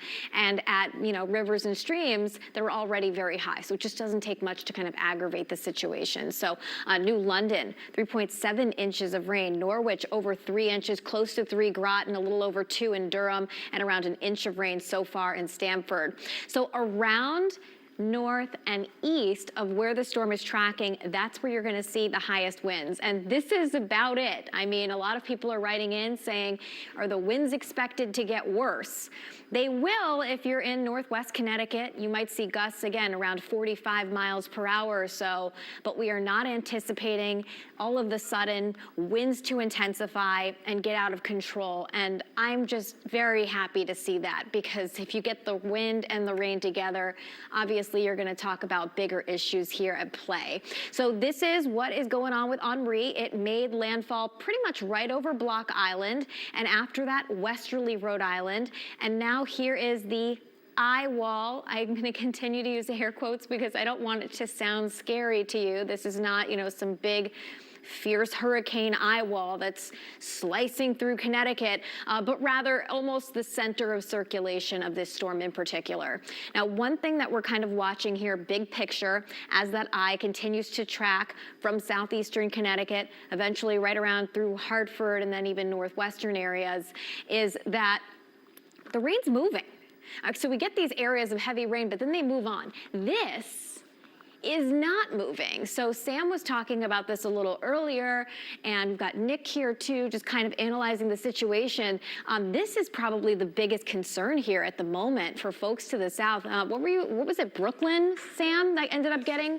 6.88 inches. 6.88 inches in Brooklyn. That is a lot of rainfall and still ongoing, especially for an urban area that doesn't have as many trees and grass and to kind of absorb the water. So that might be the most serious situation here across the Northeast. Might be that flooding that occurs in that little area that I showed you. That's not so little, but that area that I pointed out on the map. The heaviest rain right now into northwestern Connecticut. So let's say you live in New London County, you live in Windham County, and you're wondering kind of where do we go here moving forward?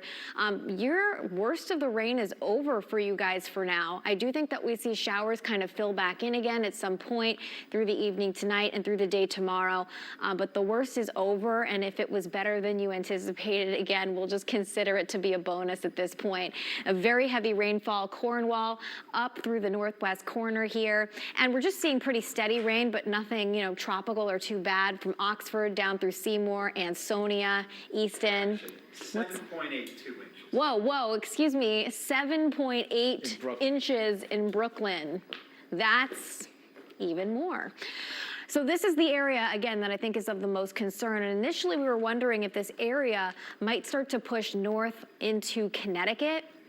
It looks pretty happy where it is right now, though, meaning it looks pretty stationary. So these are the areas where we may end up seeing the entire worst flooding out of this storm in particular. And it looks like for the New York City area at this point, all of the storm surge warnings have been canceled, but they remain in place for us. Oh, this is new too, guys. The National Hurricane Center, or actually this is the Storm Prediction Center, has dropped that risk for an isolated tornado. Didn't read the thought process behind that, but no, watch what happens as that the center of the circulation, continues to track over through Hartford and then eventually through northwestern Connecticut. The wind switches direction. It'll come out of the south, but notice that gusts aren't too bad by that point. It's breezy, but nothing too bad. And we'll continue to see gusty winds in place through the day tomorrow, but not enough to cause a lot of additional outages or significant outages. So here we are at 5:30 tonight, continuing to see some of that heavier rain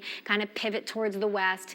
By 7 o'clock, there are some showers in the state of Connecticut, but the heaviest rain should be over with by that point. But we could eventually watch what happens. Little break from the overnight, you're sleeping well, sounds of the rainforest, the occasional showers kind of coming on through. I'm going to stop the clock here heading into Monday morning because this storm is going to curve back around again, kind of taking another little last pass at Connecticut with a few showers, locally heavy downpours occasionally as you notice those bands kind of rotate back through the state. This is 8:30, and we're still dealing with some leftover. That will add to our final rainfall total. I haven't checked in on this in a little while, so we're up to around 2 inches in Meriden, close to 3 inches in Groton, although we did have that other official report where it was more. The thing about these tropical downpours is in some areas you get a lot, even in the same town, and in others you can get much, much less. It just depends on if you were in that part of town kind of affected by that downpour as it went through. So as of right now, again, the most serious kind of threat unfolding is that flash flooding unfolding. Again, we have a crew that's being sent to Manchester to kind of investigate that condo complex that is seeing rising water and that evacuation that's ongoing there. We've got the flooded highways, as Lauren Zenzi was talking about, and there are some outages, not as many as initially anticipated with that worst case scenario, but certainly outages that may leave some without AC. And moving forward with warm and humid conditions on the way, Tuesday, Wednesday, Thursday, that might be something that people are going to be talking about in the days ahead. But certainly this could have been a much, much worse storm storm for us guys. And I think that, and again, as a meteorologist, I want to be right, but I would much rather that the storm is better for the people of Connecticut. And I'm happy to see that it is not that worst case scenario, guys. You on that front 100%. However, we did talk about how even a little bit of additional rain in our capital region could present some big problems for trees. I've been texting back and forth with that DPW crew that I met early this morning on the show, asked how things are going. They are responding to downed trees on Terry Road, Keeney Park, and within just the last 2 minutes, luring on Freeman Street, a big tree into a house there. So we are seeing issues as a result of this rain with some of these cities' oldest trees just going over. That's too bad. And again, our ground is just so saturated from July, from the storm that we just had from Tropical Storm Fred. And so, you know, while it looks like things are kind of easing up on the shoreline or part of the shoreline, southeastern, you know, we still up here in Hartford, Manchester are still dealing with, you know, the flash flood warning that we're watching very, very closely. Okay, we want to go to Matt Karen, though, who's been in Old Saybrook all day, and he has an update for us. Matt. Yeah, hi guys, we're back here inside Old Saybrook High School. This is the emergency shelter here for the people who were asked to evacuate and didn't have any other place to go. So they're being put up here with different accommodations. Most of these families, they all have their own individual rooms. You can see the cot set up here. And we wanted to talk with Larry real quick. Larry, you're an Old Saybrook resident. Yes. And just talk to us about, you know, why you wanted to leave. Well, because the police came and gave me a statement here. Yeah, that's the evacuation order. Right. It was strongly recommended, so I came last night. Yeah. And how's it been? It's been good. It's been good. Well, you know, the cot is not like my bed at home, but what can you expect? You know, it looks like we pretty much got through the worst of this. Maybe it wasn't as bad as we expected. So are you looking to go back home soon? Yeah, I don't know whether they're going to let me. I was going to go downstairs and talk to them because they still got flash flood warnings, I think, but I'm not sure. Yeah. All right, and are you pretty confident that all your property is safe? Yeah. Do you live by the water, or? Yeah, I live in Indian Town, about a mile. No, it's about a block from here. Okay. You know where Little Pub is? Okay, yeah. It's across the street from Little Pub. Okay, all right, great. Well, thanks, Larry. I appreciate you talking with us. Okay. So this is just one of 29 people that chose to utilize the emergency shelter here at the high school. They are also letting families who have dogs and cats, they're kenneling those. So there's about 4 cats and 1 dog. Here, a lot of these families, like we said, are leaving, but they do have the opportunity for a shower, for toiletries, and as of right now, still no power outages that we know of here in Old Saybrook. Guys, back to you. All right, Matt, Karen, and again, really the human toll that this storm is taking. That gentleman sharing his story with us of evacuating there, all in an effort to make sure that he stays safe. We are wishing him the best as we all navigate this storm. We are also watching. Yep, 91 right now. We've been watching it. It's been closed in the Hartford area near exit 27. Our Lauren Zenzi has been keeping us updated. I know Brian Foley had tweeted a little bit of an update, confirmation on what you were hearing and seeing too.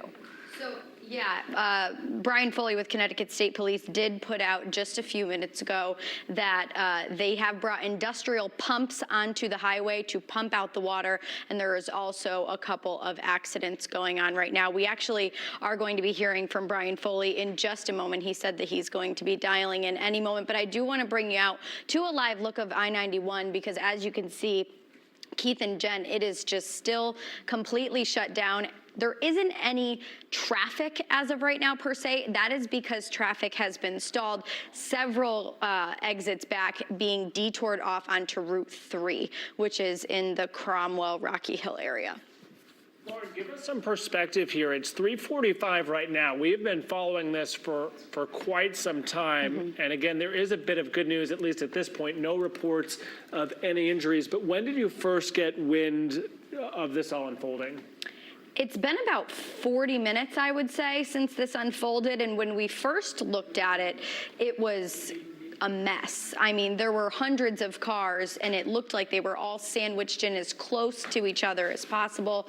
It looked like as though, unfortunately, the DOT has a lot of empty road right here on the northbound side of 91, showing not a lot of the accident or of the pumping going on. But just a few minutes ago, probably at about 3 o'clock when we originally started talking about this, that was filled with cars. Endless cars. It was a complete backup, a complete shutdown of the highway, and the highway still is fully shut down. But like I said, they are rerouting traffic off onto Route 3 on the northbound side of 91. And so I just heard from Brian Foley. He is on the phone now.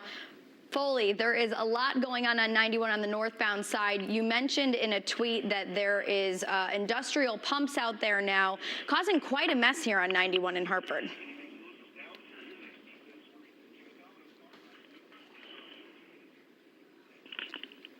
Can you hear us, Brian? Hello. Hi.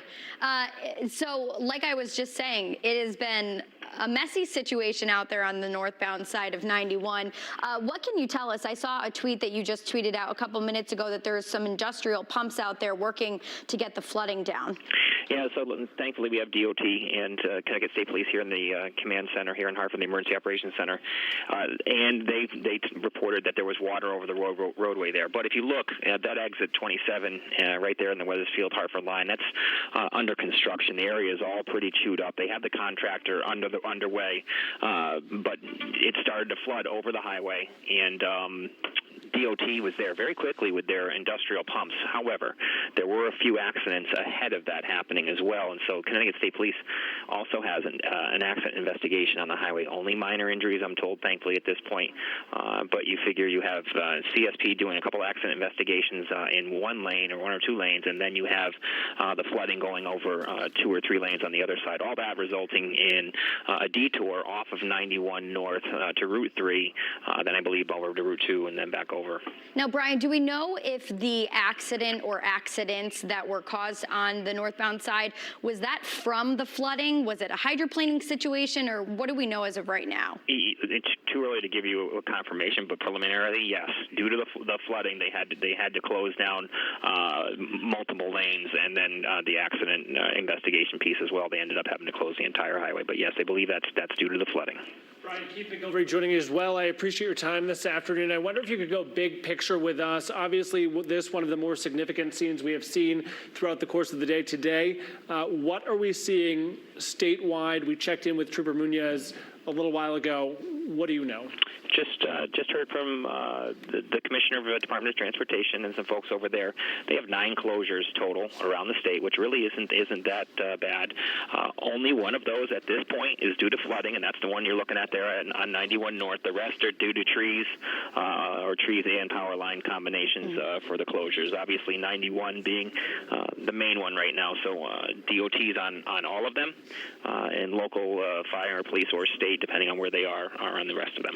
Now, Brian, when we talk about closures like this, when we originally started looking at this about 30 minutes ago, it looked like some of the cars were sideways where the highway actually got shut down, and that is where the huge backup was. People are looking at an empty I-91 North behind where the closure is, but that was once filled with people pretty much bumper to bumper. What's the message that you have for people about slowing it down, especially when events like this happen? Because you never know, especially with the visibility low, you never know when you're going to run into something so bad. Well, you said it. So look at you're seeing what happens. We prefer, it's a Sunday afternoon. I know people. There are people that have to get places, but we ask them to avoid the roadways during the height of the storm. And yes, the puddling did occur. Now, most of the highways around the state drain very, very well. But again, we believe, and it's early, but that this area is under construction. They're trying to get the contractor out there. So usually they drain well, but again, that area is chewed up pretty good from construction and has been for the last year or two. So they're working to get that area clear, but just avoid the roadway, avoid the puddles. Don't try to go through them. And also you don't know what's been drained into those puddles or between rocks and logs. Dangerous situation. You're seeing it there. Thankfully, only minor injuries. I'm told that there's a car down an embankment there as well. So there's an effort to get emergency services, tow trucks, and the DOT pumps and everything cleared before they can open that highway back up. And unfortunately, like you just said, actually, I do see a lot of the emergency vehicles leaving as of right now. We might be seeing somewhat of an opening coming. I would like to remain positive and think that it is opening sometime soon, because a lot of the fire trucks and things like that just left. But you did mention that DOT was also on scene to pump out that flooding. Yeah, I'll try to keep you updated on social media, but I ducked out of the command center into an old office here to make a phone call with you guys that don't have the latest. Brian Foley, we always appreciate your time. Thank you so much. Keep us updated, okay? Stay safe. Later. All right, we're going to send things over right now to Sam Sampieri, who has also been monitoring this madness. Everything, all heck broke loose in the last few hours, and Chris sent this to us from Manchester. Look at this, and this is what happens. It's basically, we almost called the eye wall from Henri, just coming and smashing inland, even though it was just a tropical storm, and you get 1, 2, over 2 inches in an hour, and actually it just comes down in buckets, and this is what happens, and this is what's been causing all kinds of headaches during the last couple of hours. Now, these rainfall are total so far. Now, most of the rain in southeastern Connecticut has dried up for now. It's got a little hole in the action, little lull. Take a look at the winds. The other thing that has happened too with Henri, I should say, is when this thing pushes inland, you get this little surge of gusty northerly winds, and then the wind turns around, and we're starting to lighten things up. Look at now, it's from the east up in Willimantic. So you can see that the low pressure system is about ready to get into the Hartford area, and that is indicative of this area of circulation. And take a look at what's happened here, right? Here's that little clear spot coming into Groton, London, and going right up towards the Hartford area. And right ahead of it, you had that very, very heavy band of rain that caused 1, 2, even 3 inches in that quick hour, and thus a lot of flash flood warnings were issued during the last few hours. And right now, all that is all up into northwestern Connecticut and up into the Berkshires. They'll get their share of some very heavy rain. And one thing about this circulation too, we talk about it too with nor'easters, is that a lot of times you get the wind out of the east northeast, the air hits the hills, the air goes up, has nowhere to go, and it squeezes out all the moisture like a sponge, washcloth, and you get even more rainfall. So you can get some enhanced rain and some flooding, especially down some of these rivers, the Housatonic River too, if you continue to have this heavy rain. But notice what's starting to happen here. Things are lighting up, so that's good. We're going to have a little lull in the action before we probably get some more showers picking back up on the back side of the system as this continues, this slow movement and stalling out. Meanwhile, as we were talking about before, you're getting 6, 7, 8 inches down here in the Brooklyn area because you had this little convergence zone just setting up right here, and it's just constantly raining and raining and raining, and we're concerned about what is this little area of rain going to do here when this circulation starts to move back to the west of us. Are we going to start to see some of that pick up? And right now, it's kind of not really going to do that, but we're going to have to keep an eye on it. So a close-up shot, again, the flash flood warnings where you got this band of very heavy rain, and this is where you get the 2 inches per hour at that rate. And notice that it's all moving around. This is a big circulation, and it's right here. This is where Henri is. It's right into Middlesex County, about ready to get into the Hartford area. Meanwhile, zooming in up in Litchfield County, up through Norfolk and Canaan, moderate to heavy rain going on. We have the gusty winds moving on to southwestern Connecticut. Now you're getting some back banding here coming down out of New Fairfield, Danbury through Easton, Westport, or Fairfield. So you get some moderate to heavy rain. And then further west, you're getting your part too, New York, eastern New York, even out into Pennsylvania, New Jersey. You got a big heavy band, again, setting up and coming right down into the New York City, metro New York City area. So they're going to get even more rain in that region. And again, look at all that heavy rain. So for us, right now, we're in the middle of the storm, and the worst of, as far I think, of the wind gusts is over with. What we're going to have to deal with now is the flooding and the after effects of all this, of course. All the traffic problems, people getting evacuated out of their homes and condos in certain areas. So This is just something we're watching. There's no severe weather outlook. We didn't need to worry about that today. Yesterday I can remember talking about if the storm went too far west, it was starting to trend too far west, I was concerned about severe weather again.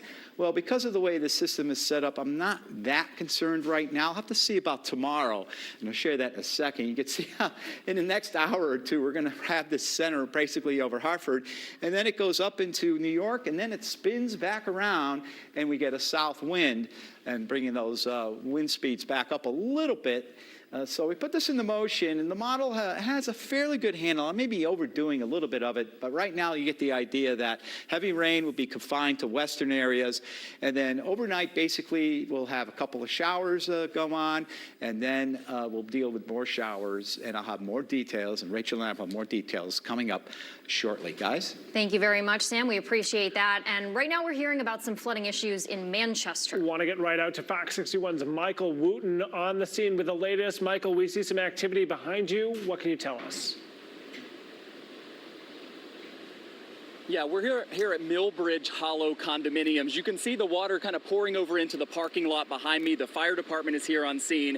That water is actually coming from what is a very small brook, but right now it honestly looks more like kind of a river. It's right over here. You can see just kind of how fast it's going. The condo association president told me that normally you wouldn't even hear or notice this brook, and right now, of course, with all of the rain that has fallen here, it's just inundated this area. Already about a dozen units here are taking in water, or at least in the immediate threat of taking in water. Some people have chosen to leave. We talked to a woman, Angela, with her young son. They packed up a few things and got out.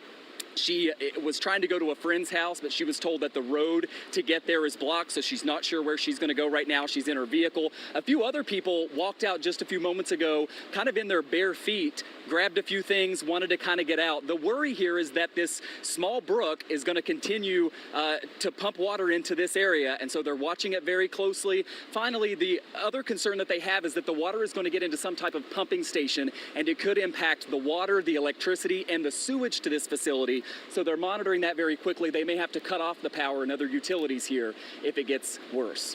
Back to you.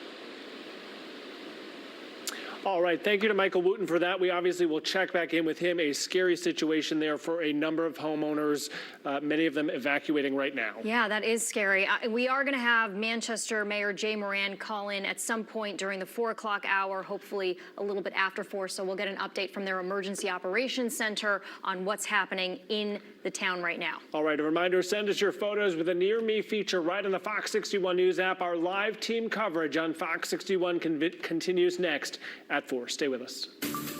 Fox 61 News, tracking Henri. We have had so much rain. That is just too much rain. It is the flooding concerns. That is something that you are going to hear me say over and over again. Tree down and wires. People, you don't need to be on the road now. We do have just some downed tree limbs, some branches on the side, so gusts definitely came through. If that heavy rain continues, we could potentially see some more flooding. Expect more continuous team coverage from Fox 61 News.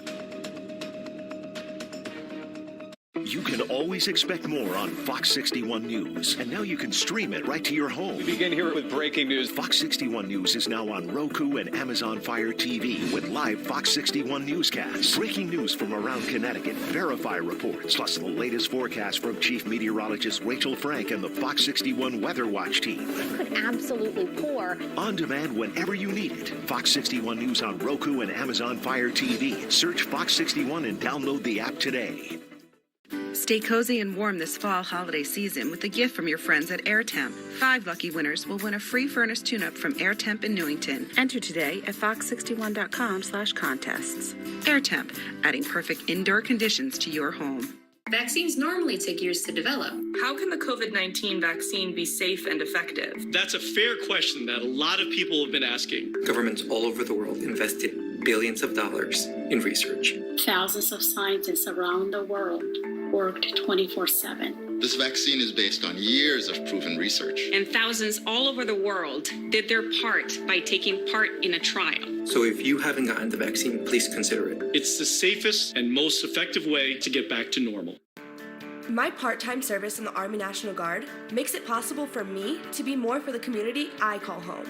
I'm a better neighbor because my service has taught me how important it is to be a team player. My training helps me in my classes when I must give attention to detail to the task at hand. My service in the Army National Guard allows me to keep my community and those I care about safe from threats. Learn more about how you too can live and serve part-time close to home by visiting nationalguard.com. Check out baseball on the Fox Sports app. You got live games, scores, highlights, plus create your own lineup with your favorite teams and players. This is baseball at its best. Download the Fox Sports app, the go-to app for baseball fans all season long.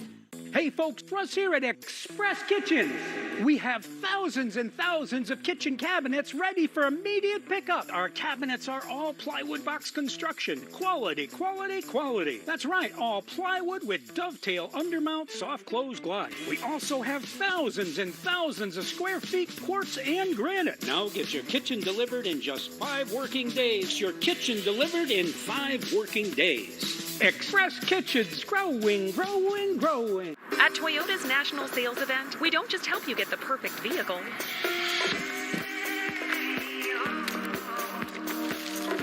We're here to open new doors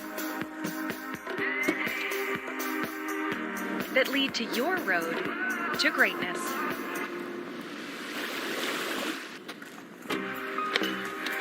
Your journey starts at Toyota's national sales event. Toyota, let's go places.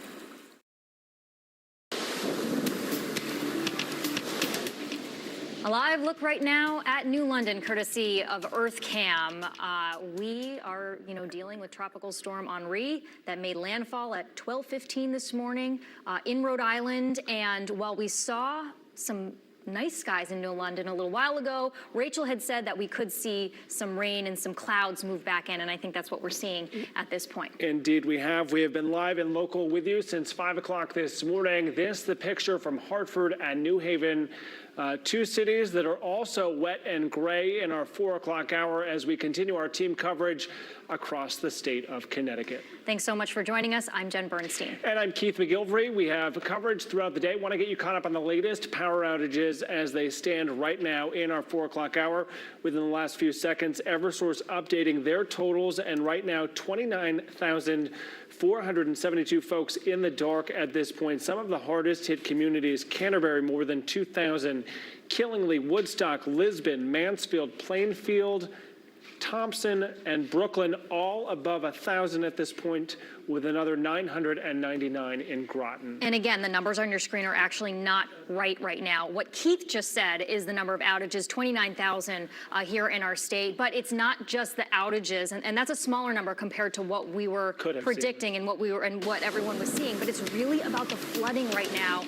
And Hartford County, especially Manchester is seeing that flash flooding that our meteorologists have been warning about. I want to bring Chief Meteorologist Rachel Frank into the picture. You have been with us all afternoon, Rachel, and what we are seeing in Manchester is pretty darn significant. Yes, and I posted the stuff about what's happening in Manchester with the condo complex that was evacuated, and we're getting a lot of responses from people saying, oh my gosh, we're hearing all about it in Manchester. My cousin, my friend, my family that lives there. So apparently it's become a widespread issue.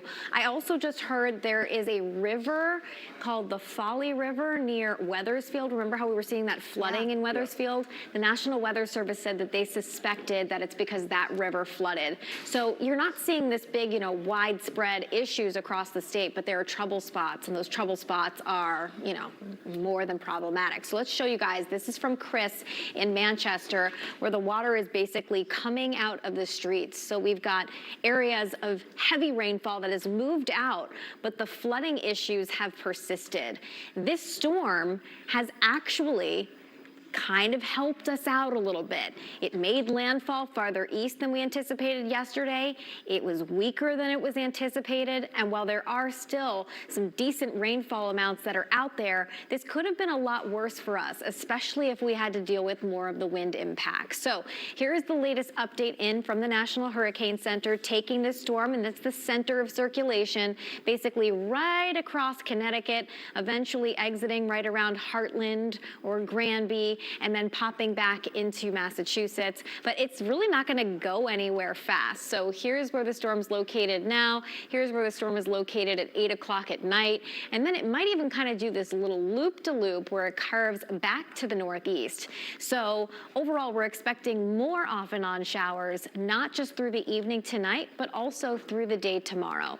Let's take a look at winds that are gusting anywhere between, this is really not bad at all, 15 miles per hour, 16 miles per hour for Waterbury, gusts around 30 miles per hour for Windsor Locks, 33 miles per hour for Groton, not even really at the level that you'd expect to see power outages. Right around 40 miles per hour is really where you get them a lot more.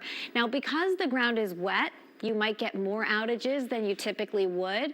However, that being said, it's looking a lot less than what we were anticipating, which is certainly really, really good news because nobody wants power outages. All right, so here's where the storm is located, kind of the center of circulation. Again, you'll notice it's going to head to the northwest. One thing that I really like is that these heavier downpours that have been within the state of Connecticut have moved on. So when we had Fred's remnant little rain bands that came through the other day, they weren't moving very quickly. So they were kind of stalling and bringing wave after wave of heavy rain.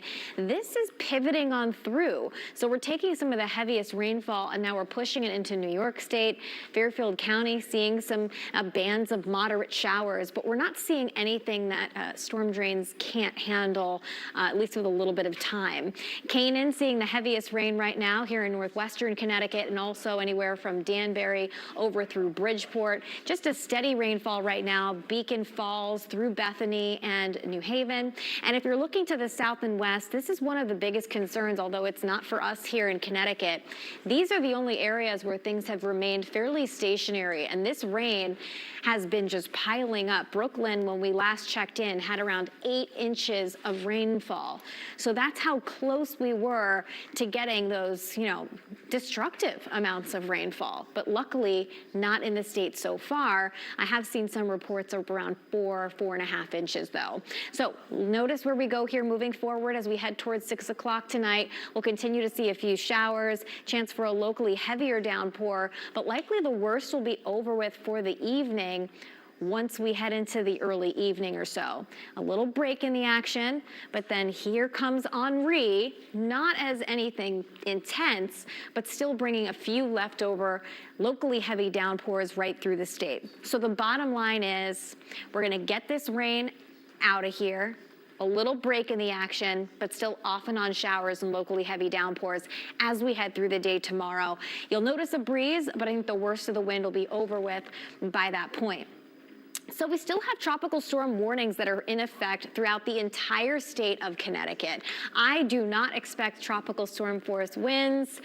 I don't know why they always do that and they keep them up for longer than, obviously it's possible, because we will still get effects from this tropical storm, but we're not going to technically get those tropical storm force winds. After the storm moves out, we're talking about temperatures that'll be in the 80s to around 90 degrees. And for those few that don't have air conditioning, that might be something that's an issue here moving forward. But with so many crews in the state, Eversource was preparing for 400 to 800,000 outages. So they had so many crews on the ground that you'd think, hopefully that things are going to get back up and running for those that do end up losing power, guys. All right, Rachel, thank you very much. We are continuing our team coverage across Connecticut at this point from one Rachel to another. We're checking in on the Fox 61 Storm Tracker, and there is Rachel Piscatelli. Good afternoon.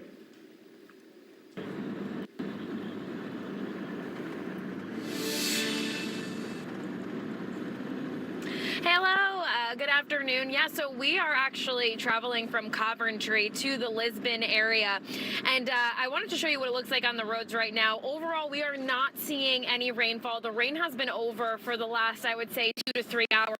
We are seeing several reports of trees and wires down on the roads. We just left an area that was on Route 12, just off a beaten path, where there was some trees down and also some wires down. And Coventry, I should say, is one of the, not Coventry, sorry.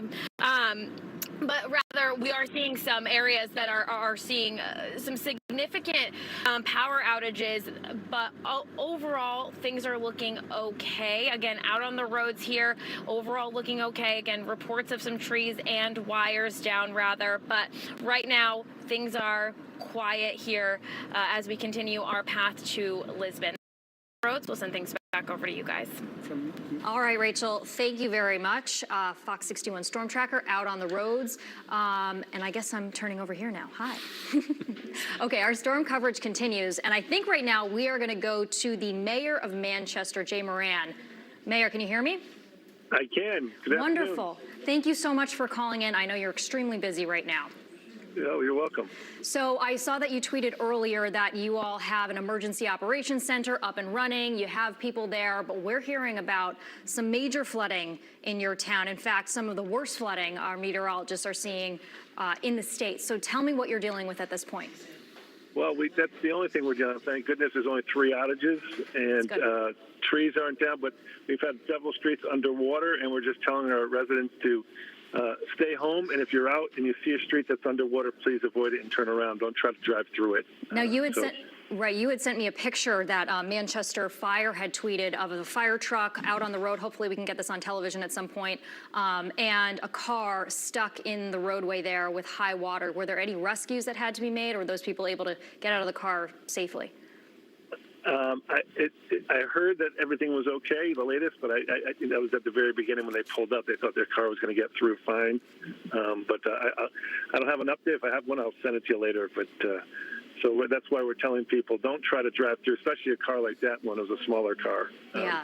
That is more compact. Okay, so we have a reporter, Michael Wooten, who's actually in Manchester right now, and he was showing us some incredible images of one of the rivers there. Really, you can see the flooding. It's risen, and we have an apartment complex. I think it's Millbridge Hollow that they had to evacuate the first floor. Can you give us an update on that? Yeah, I mean, the Hockenham River in Manchester is really overflowing. If you go up to the falls at Case Mountain, it's coming down. We hope it doesn't end up on Spring Street. So they're on top of this, our firefighters and our emergency people on top of it. And if they think it's going to affect the building, they're going to evacuate. And they're also telling homeowners, because of all this flooding, check your basement or your garage. If you're not used to it, you should check, because you might be getting some flooding that's not normal. So it's best to get people out and clear the water out, and then find them. And we have housing. We have some shelter across town right now for people that need it.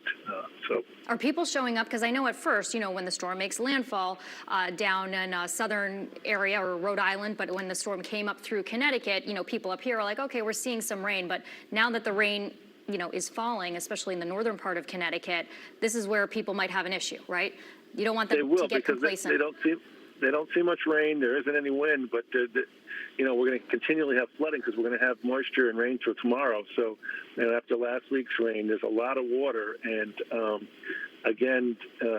Normally we're talking about watch out for fallen wires and don't go near them. And right now we're telling people to stay away from these huge puddles or huge overflows. And if you have a problem where water's coming near your house or your apartment complex, to get a hold of our emergency center, and they'll send people out.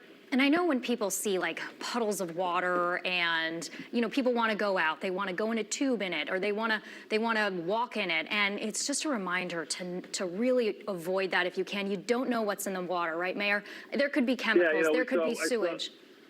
I saw someone in a surfboard type doing some activities, but going through puddle. Again, you don't know what's in the puddle, so you have to be careful, stay away from it. You want to have fun, but it could be dangerous. Yeah, and especially if you try to drive through, you don't know what debris has been moved into the middle of the road. Keith, do you have any questions for the mayor? I was just going to ask, Mr. Mayor, what the next 24 hours, 48 hours looks like for your community. Even if the bulk of this wet weather is behind us, I know that problems still exist. Yeah, I'm having a tough time hearing. There's another voice, but we're going to keep an eye on the flooding. Hopefully the storm is getting out of here and doesn't turn around and make an about face. But we're on top of it, and we just want people to know that if they have problems, to call in and we'll come out help them out. All right, Manchester Mayor Jay Moran, thank you so much. I know you're incredibly busy right now for calling in and updating us. Appreciate it. Appreciate it. Have a great day. Stay safe. Hi again. So now we're over here. All right, so are we going to go to Michael Wooten possibly, who's in Manchester and has some of the images of, I think it's either the Hockenham River or another area at this point? Say that one more time. Okay, so we are actually going to go to Brantford right now. Take a look. I'll look at some pictures for you. So many of you are sharing videos with us. Our meteorologist had warned about the storm surge that we could possibly see along the shoreline, and here you go. You can see it here. This is flooding at a marina in Brantford. The parking lot looking more like a pond here. Sure, and stick with us as this is a dynamic situation. We tell this story best when you share your photos with us. Some folks not letting the weather keep them from having fun. This video sent our way by Jim Ogerzalik, and I would not recommend doing this, but he is kiteboarding on the Connecticut River, this at Haddam Meadows State Park. Of course, you don't want to be anywhere near something like this today. Stay inside, stay inside, stay inside. Really your best bet, given some of the conditions we've seen.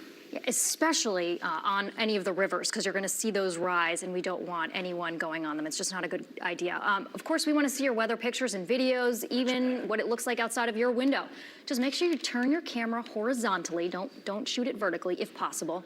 And take your pictures and videos safely, of course. That's the most important. Then you can upload them to the Fox 61 News app using Near Me in the bottom corner of the app. Just leave your name, your hometown, and your photo and video, and you could see them used right here on the Fox 61 News. But remember, when you're taking pictures and videos, to think safety first. That's the most important. Indeed. So it's 4:15. Our team coverage continuing now. We want to get you right out to Matt Torres, rather. Matt Torres, who is in Putnam. Matt, forgive me. It has been a long stretch, but you're doing important work.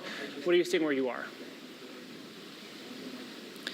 Yeah, we were experiencing quite a lull for the last really an hour, and just moments ago the rain kind of just picked up and the wind picked up here at the Putnam Public Housing Authority, where currently we have families leaving their homes right now because there is no power, and as a result it's because of all of this right here. The tree limb from this tree came crashing down and really just now dangling on this power line here. We did see some energy crews out here when we first arrived. We are not seeing that action, and so that's really concerning a lot of neighbors here who have been concerned, frankly, when power will be restored. It seems like they've been used to any during severe storms or any crazy weather that they will have power out for at least the next few days. One telling me even last year it took several weeks, and so that's really a major concern for a lot of the residents here, especially some of them relying on machines to help them with their medical condition. Really, it's been up and down as far as the winds, but so far this is really the most significant damage. Once again, here in Putnam, I did get off the phone with the dispatch officer who says so far things have been smooth, but if anything, when you have this many residents now without power, all they can do is kind of pray and hope that things will get resolved sooner than later, and some of them now leaving just to get some food, getting rid of some of their food in their fridge, expecting that power will be out here for quite some time. Back to you. All right, thank you very much, Matthew. Keep us updated. Down 395 a little ways, Renee Riley sending us this picture from Brooklyn. You can see a tree coming down on some power lines on Wyndham Road there. The forecast for Tropical Storm Henri, of course, changing by the minute. We've been watching it all day. All right, I do have a bit of good news to share at 4:17 as we get ready to talk weather. When we joined you at about 3 o'clock, power outages stood at 32,000. Those have dropped slightly to around 30,000, so some progress as those numbers we know can go up and down, but at this point, that is the picture. And just quickly, the hardest hit communities right now continuing to be Canterbury with more than 2,000, another 1,600 in Killingly, Woodstock, 1,339. Okay, and again, those power outages still on the lower side, but again, if you're without power, you're without power. Yeah. Sam Samperi joining us right now with the very latest, and while power outages are still big, we're talking about the flooding right now. That's the big story right now. That is a big story, guys. The flooding is in a big way a problem. And Manchester seems to be the bullseye with very heavy rain going on across the areas. All right, 4:18. Sorry, Sam. Yeah, President. Hold on. Yes, go ahead, Keith. I was just going to say, President Biden addressing the nation on the storm. Want to listen in now if we can. Administrator who's here with me today, Ms. Chris Wall, about flash flooding in Waverly, Tennessee, and surrounding areas in Tennessee. I want to begin by expressing my deepest condolences for the sudden and tragic loss of life due to this flash flood. I know we've reached out to the community and we stand ready to offer them support. I've asked the administrator to speak to Governor Lee of Tennessee right away, and we'll offer any assistance they need for this terrible moment. Let me also say a few words what is now tropical storm, not hurricane, Henri, which made landfall at approximately 12:15 this afternoon in Rhode Island. Henri is impacting much of the Northeast right now, and I want to talk about our efforts to prepare and respond to this storm. We have been closely monitoring Henri's progress and making the necessary preparations. Fortunately, it's no longer a hurricane. It's been downgraded to a tropical storm. And we are taking it seriously, though, because the size and the storm surge and the rainfall is producing. It's also impacting an area of the country that has already experienced heavy rainfall over the past several days. And while New Englanders are used to dealing with some tough weather, this storm has the potential for widespread consequences across the region, with significant flooding and power outages that could affect hundreds of thousands of people. And so we're doing everything we can now to help those states prepare, respond, and recover. I can't think of anyone better to lead this operation than Deanne Criswell of FEMA. Before she headed up FEMA, she led the emergency response in New York City, and she was one of the key federal officials leading our response to Superstorm Sandy. She knows this area very, very well and knows what's needed better than anyone. Yesterday, I talked with the administrator and each of the governors in the key states most likely to be affected. I urge them to take advantage of the assistance FEMA can offer in advance and committed to do everything we can to support their communities through the storm and afterwards. FEMA has already pre-positioned resources in the region to speed our ability to respond, including food, water, and life-saving communications equipment, as well as generators. In close cooperation with the electrical sector, preparations are in place to address significant power outages, and resources and supports is staged at the edge of this storm to be able to move quickly in to help. Thousands of additional line crews and vegetation clearing crews from other states and from Canada are already heading toward the impacted states in New England, ready to serve and move in as soon as is feasible. They'll clean up fallen trees, help local utilities repair damaged lines, and restore electrical service as fast as possible. And I want to thank these crews for their commitment to helping their fellow citizens in time of need. I've already approved emergency declarations for Rhode Island, Connecticut, and New York, which activates funds and means we can get in there and help as soon as this extreme weather has moved through. We don't know the full extent of the storm's impact today, but we're acting to prepare for and prevent damage as much as possible and to speed help to affected communities so they can recover as quickly as possible. I also want to encourage everyone to do their part to prepare. Follow the guidance from their local authorities. Some places have already had heavy rains and winds and dangerous storm surges. Henri is going to continue to move across much of the Northeast, so it's important to monitor it closely and be prepared in your home and your community. Make sure you have the supplies for your entire household, including necessary medications and food, water, battery-powered radios in case of extended power outages. And don't forget that you may need to seek shelter while you're battling the Delta variant and COVID-19. So wear a mask and try to observe social distancing. And to everyone across the country, don't get caught by the next storm. Get vaccinated. Get vaccinated now. Protect yourself and your family against COVID-19. It's going to be a vital part of emergency preparedness this year, for the remainder of this year. Now let me turn to Afghanistan. I've continued to make progress since I've spoke to you on Friday. We have moved thousands of people each day via U.S. military aircraft and civilian charter flights. In a little over 30 hours this weekend, we've evacuated an extraordinary number of people, as I will detail in a minute, about 11,000 individuals. That number will change day to day as the air and ground operations in Kabul vary. Our first priority in Kabul is getting American citizens out of the country as quickly and as safely as possible.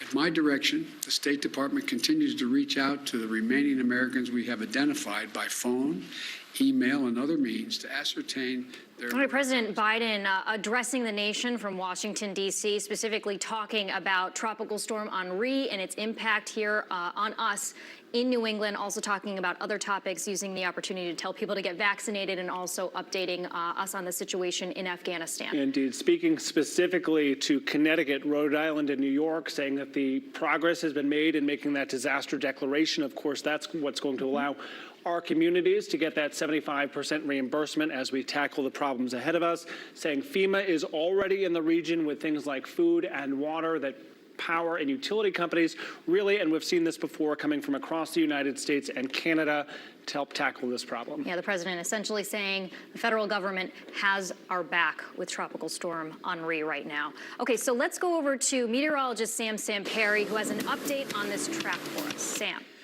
And I got to tell you something. I've never seen anything happen like this. You know, we get 1 to 2 inches of rain just falling like sheets here.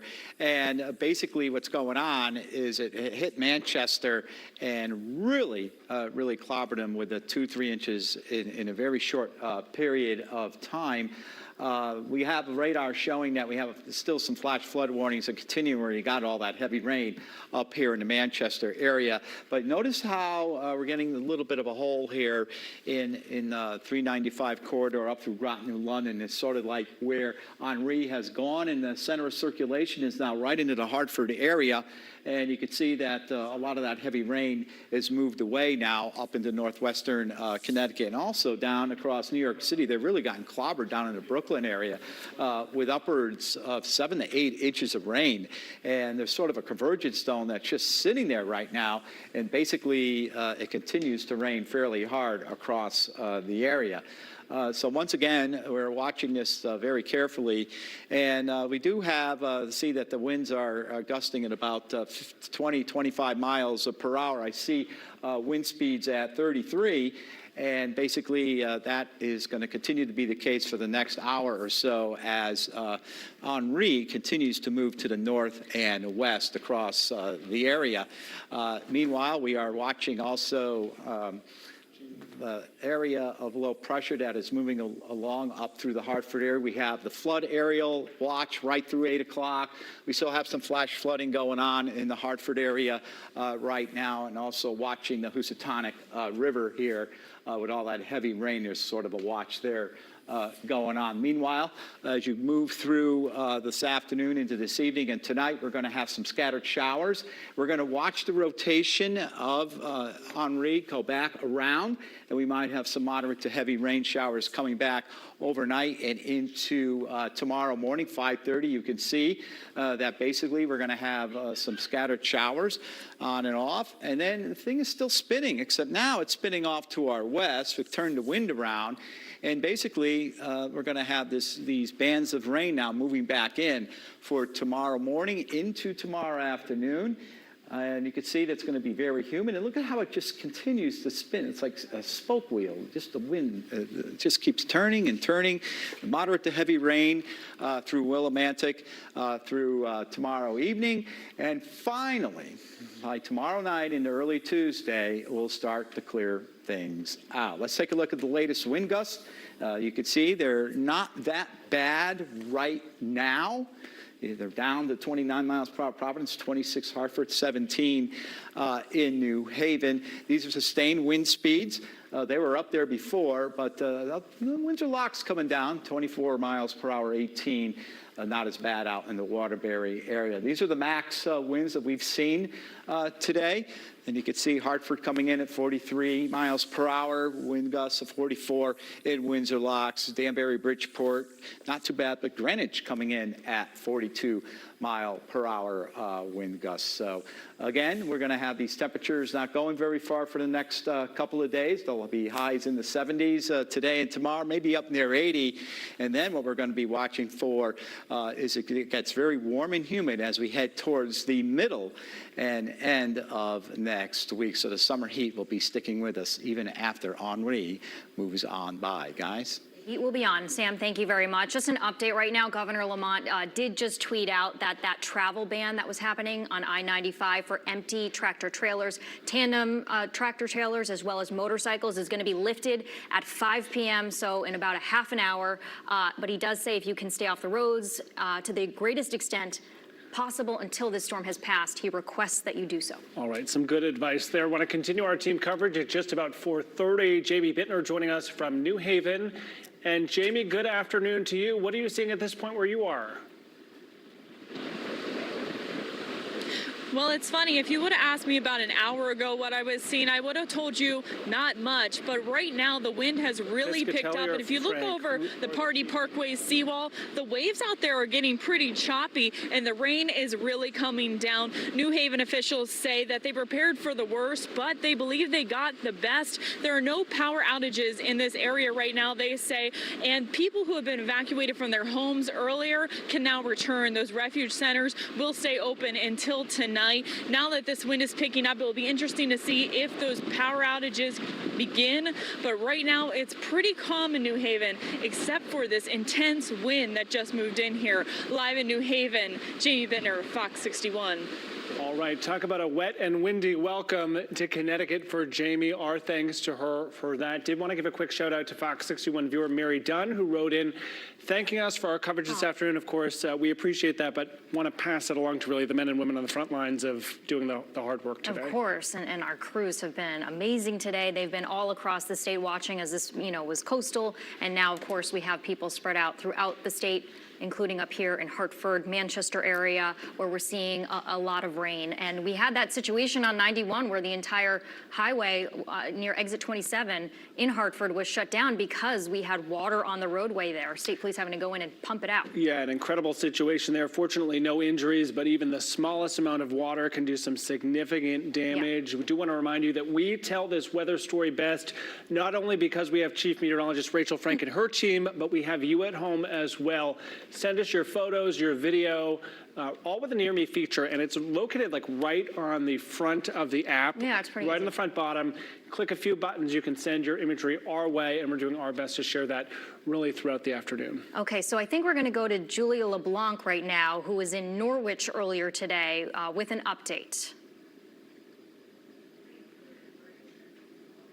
Well, the storm wasn't as bad as everyone thought it was going to be here at Norwich Public Utilities, but it's still all hands on deck. And here to tell us all about it is Chris. He works here as a spokesperson for Norwich Public Utilities. Tell us a little bit about what is the situation now? You have crews kind of coming in and out to assess some of the damage. So we've got about 900 customers out of service right now, which is far less than we thought it was going to be. But it's still important that we get the lights back on and do the job as safely as we can.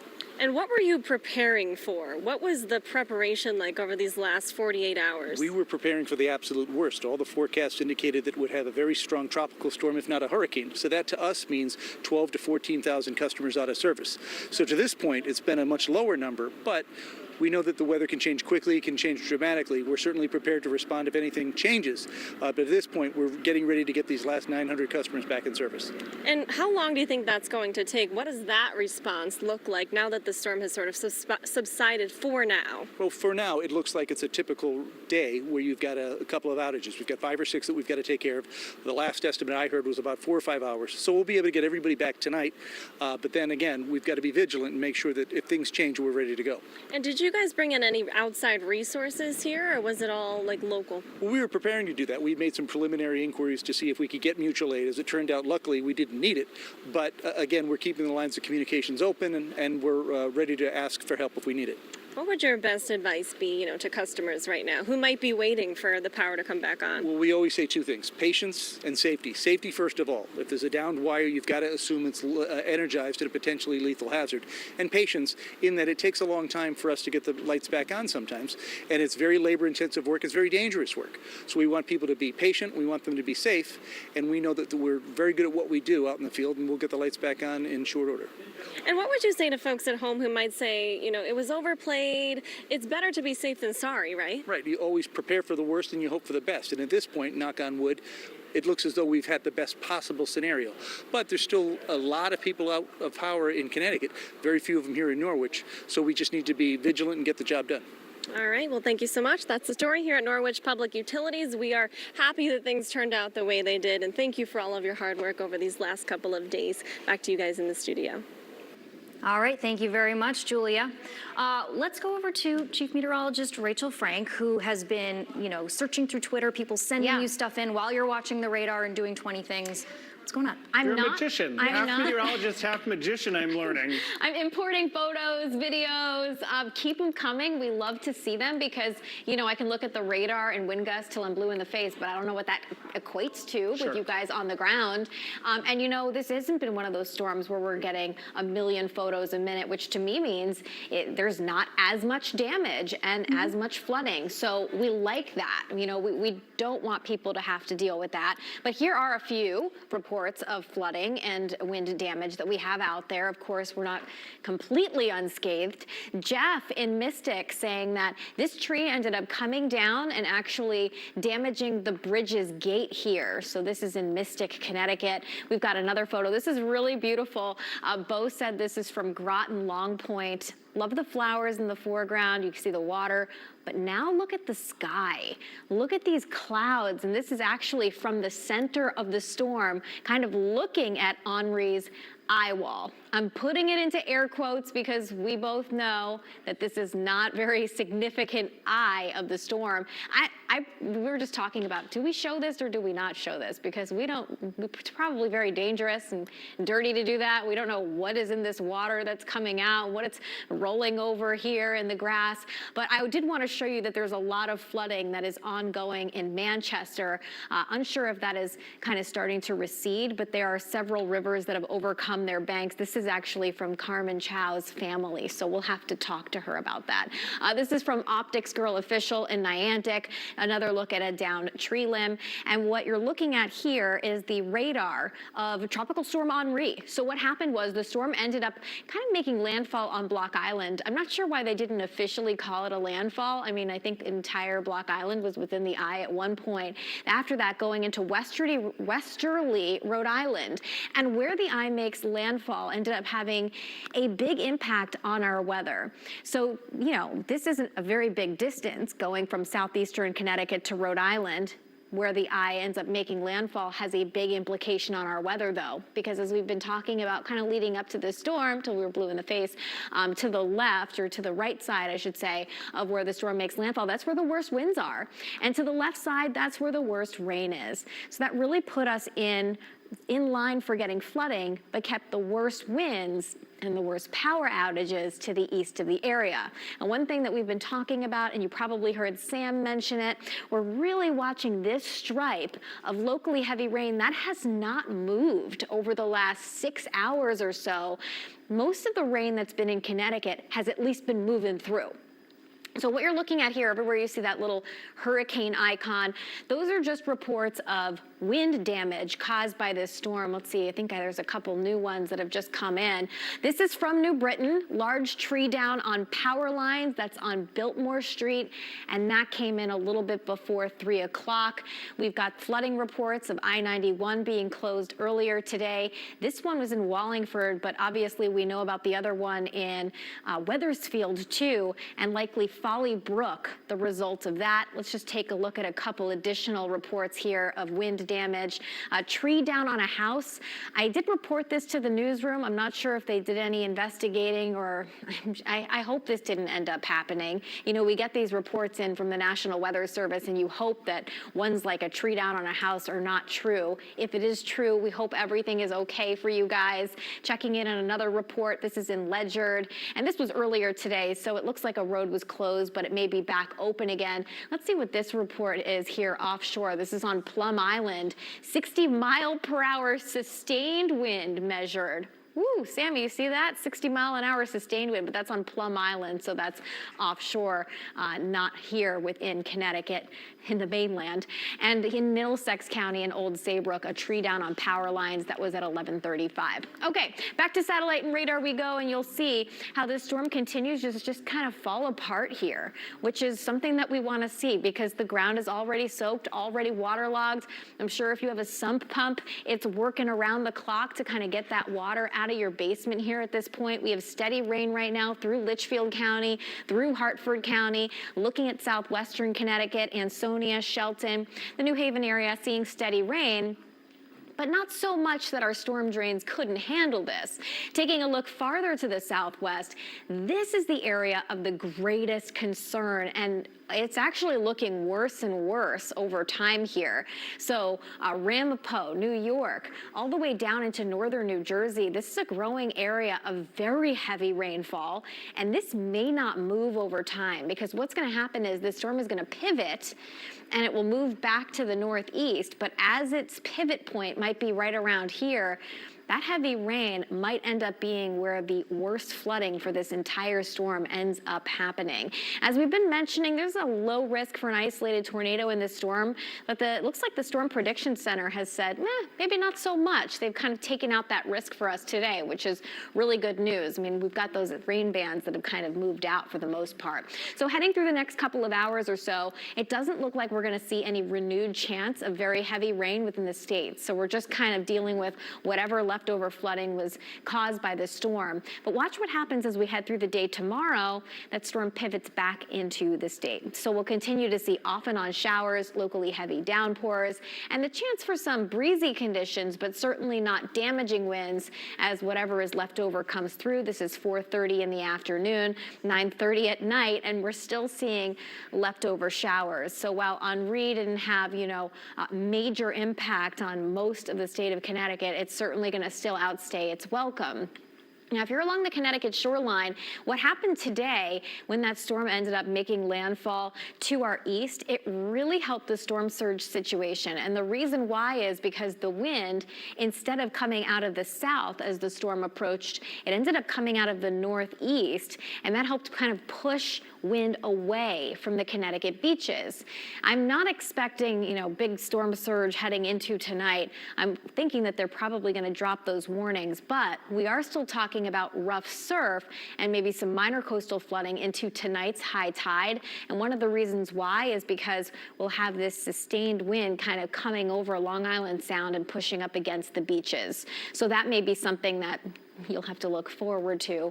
Heading through the day tomorrow, we'll continue to see a gusty breeze and a variable wind as that eye kind of tracks back to the northeast. I gotta stop using the word eye, and with the air quotes, I gotta stop. The center of the storm, we'll call it the center of the storm. That's a better way. I'm gonna try to train my brain to stop doing that now. Low temperatures tonight, right around 70 degrees. Very humid conditions in place. Tropical because we got a tropical storm nearby, so it kind of makes sense that we have all of this water in place and kind of watching that area of very heavy rainfall to the southwest to see where that wants to end up going. Taking a look at your Monday, I'm like, wait, tomorrow's Monday? I do not know what day of the week it is anymore. High temperatures in the low to mid 70s, and on Tuesday, we're back to the heat, the humidity, high temperatures between 85 to 90, and I think it's a really good thing that there are not as many power outages as might have been possible if the storm came up the Connecticut River Valley, because there is a lot of warmth in the forecast and people would be without air conditioning. That's certainly a little bit easier to deal with than, dealing with being in the cold after a big blizzard or snowstorm. But one thing that the Eversource has been kind of communicating to us is that initially when the storm was coming up the Connecticut River Valley, they were anticipating anywhere from 400 to 800,000 outages. They re-released their estimate today to say 175,000. But I don't think they're even going to get to that because we're not expecting a big push in wind from here on out. So it'll be interesting to see. It's our first real major storm that Eversource has kind of shared their outage prediction model predictions with us. And so this one was way over the mark, and they were likely, over prepared, or we hope so. So it'll be interesting to see if in future storms that model does a better job of predicting it. But certainly happy that it wasn't as bad as predicted, and more of us will have the power on tonight, guys. All right, our thanks to you, Chief Meteorologist Rachel Frank. As we go to break at this hour, a soggy look here from 91. Some good news. Connecticut State Police tweeting really within the last minute or two that massive backup and crash that we saw for the better part of the afternoon has cleared, and this stretch is back open. And just a reminder that at 5 o'clock, Governor Lamont says he is lifting the ban on I-95 for empty tractor trailers, tandem tractor trailers, and motorcycles. The Fox 61 News at 4 continues after this. Fox 61 News tracking Henri. We have had so much rain. That is just too much rain. It is the flooding concerns. That is something that you are going to hear me say over and over again. Tree down and wires. People, you don't need to be on the road now. We do have just some downed tree limbs, some branches on the side, so gusts definitely came through. If that heavy rain continues, we could potentially see some more flooding. Expect more continuous team coverage from Fox 61 News.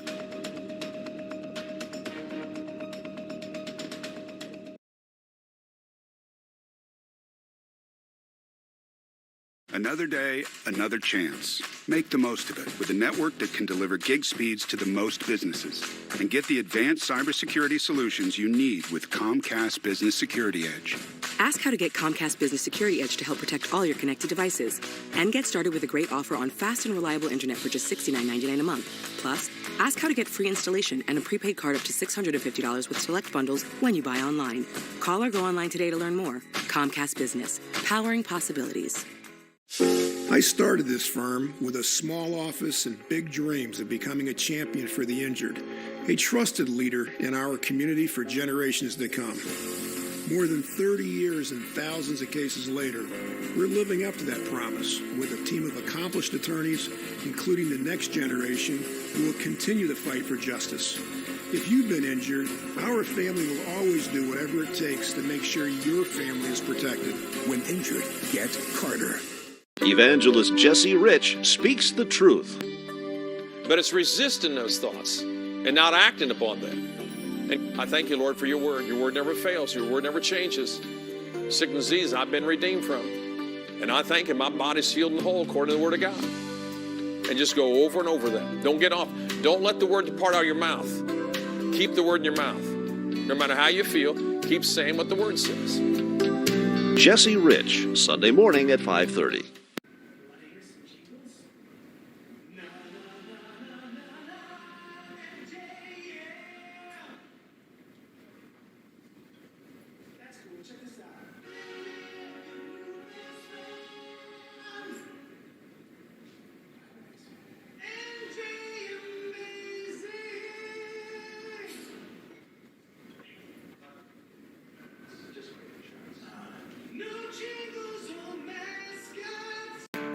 My part-time service in the Army National Guard makes it possible for me to be more for the community I call home. I'm a better neighbor because my service has taught me how important it is to be a team player. My training helps me in my classes when I must give attention to detail to the task at hand.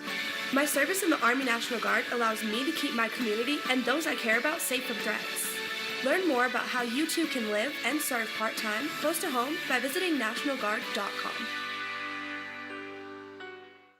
You can always expect more on Fox 61 News. And now you can stream it right to your home. We begin here with breaking news. Fox 61 News is now on Roku and Amazon Fire TV with live Fox 61 newscasts. Breaking news from around Connecticut, Verify reports, plus the latest forecast from Chief Meteorologist Rachel Frank and the Fox 61 Weather Watch team. It could absolutely pour. On demand whenever you need it. Fox 61 News on Roku and Amazon Fire TV. Search Fox 61 and download the app today.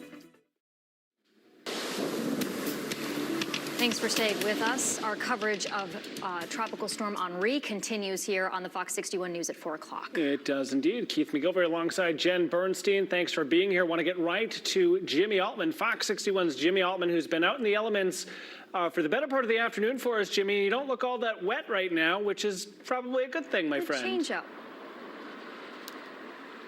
I changed, actually. I put on the new dry white shirt. I mean, I have 3 rain jackets here. I only had to use 1 today. That's a good sign. I think for Isaias, I had to use 2. And for Superstorm Sandy, I easily had to use 3 rain jackets. We were just over the Aragoni Bridge in Portland. Business getting back to usual here on Main Street in Middletown. Some of the businesses opening back up that we had seen were shuttered for the morning and most of the afternoon. They are now opening up again, anticipating that maybe they can get a dinner business in. So that's a good sign. We bring in the chief here, Jay Warren. He's the chief of the Middletown Fire Department. And Chief, it's good to see you, especially under these circumstances. Like everybody else, you were prepared for this, and perhaps to a greater extent, because you had to be. Absolutely. We've been preparing for 3 days. Actually dodged the bullet here today. Very minimal damage here in the city. We prepared, as you talked to Lieutenant Mayo earlier in the day. We were at a level 2 preparation here with the fire department, and really it's been a normal day for us. So we're very, very fortunate. You've had a busy summer, right? I mean, you've had to implement some of your special skills. Yes. Not today. No, not today. It's been actually a very slow day for us. So with the storm pushing east this morning, I think we dodged a bullet in Connecticut. It looks like it's shifted now to the northwest, and very fortunate. You guys are trained in so many different disciplines just because of the topography here, right? We have the river to one side, and we've got hills to the other and cliffs. Yes. Higher angle rope rescue, dive teams, swift water rescue, Chief. All of those different disciplines they're experts at in your department. Right. None of them had to be used today. Thankfully, we didn't have to use them today. So about 5:30, we're going to be de-escalating back to a normal assignment for today. It's good news to hear. I think we're hearing a lot of these stories all around the state, similar to what's happened here in Middletown. So, Chief, we appreciate you talking with us today. Absolutely. We'll hopefully not have to have this conversation again in the weeks ahead. Go by now. As a bunch of the line crews are all going down Main Street here now. Hopefully, they won't be too busy as well. It sounds like the power outages are much less than they had anticipated. Right. Chief, we thank you for your time. Thank you. And for now, we're live on Main Street in Middletown at Fire Department headquarters. Jim Altman, Fox 61 News. Guys, we will send it back to you. All right. Thank you, Jimmy. I want to pick up where Jimmy just left off and give you the current situation when it comes to power outages. So, yes, significantly fewer than what we could have seen with this storm, but still tens of thousands of folks without power. 30,000 or so, 30,753 people in the dark at this point. That relatively low, but substantially higher than what we saw at midday when about 12,000 people were in the dark. Yeah, and the good news is we've seen that tick down because it was at 32,000 at one point. So Eversource certainly able to get some of those down. It is still kind of those key communities that we've been talking about. So we're talking Canterbury, more than 2,000, Killingly, Woodstock, Lisbon, Mansfield, Thompson, all above 1,000. And Groton's been stuck at $9.99 for a while now. Really? Okay, they were 1,400 earlier, so it sounds like they had some progress there. Let's go to Rachel Piscatelli right now. We're told that she is in Lisbon, and I know that Eversource had tweeted earlier in the day from Lisbon saying that they were having some issues with trees down on wires. They had tweeted out a picture. So, Rachel, I know you've been driving around the state. Tell us what you're seeing there.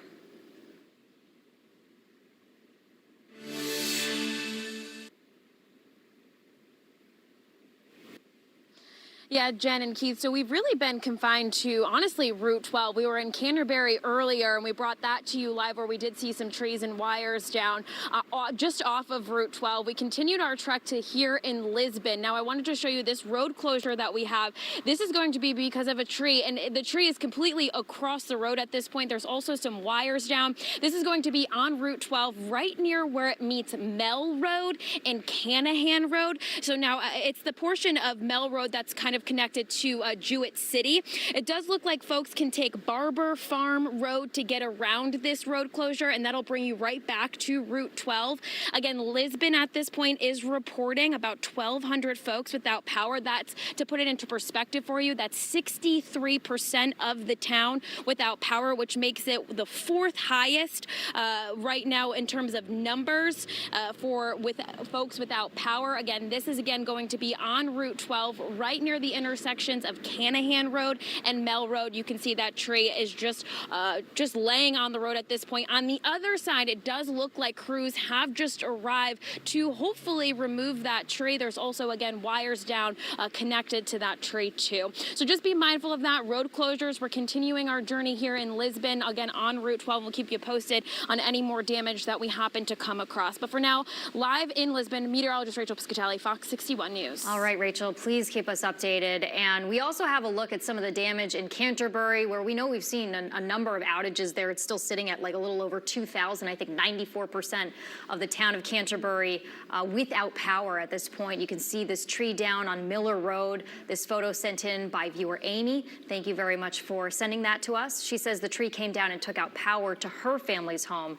So, you know, people still cleaning up even though the rain stopped in that area at this point. Yeah, I've been texting with different tree crews in the Hartford area that I met early this morning. They said they've had work that's keeping them busy. So even if it's not as significant as some may have thought, there is work that is still left to be done. We have been all across Connecticut all day, joining you live and local starting at 5 a.m. as we close in on 5 p.m. just about. Yeah.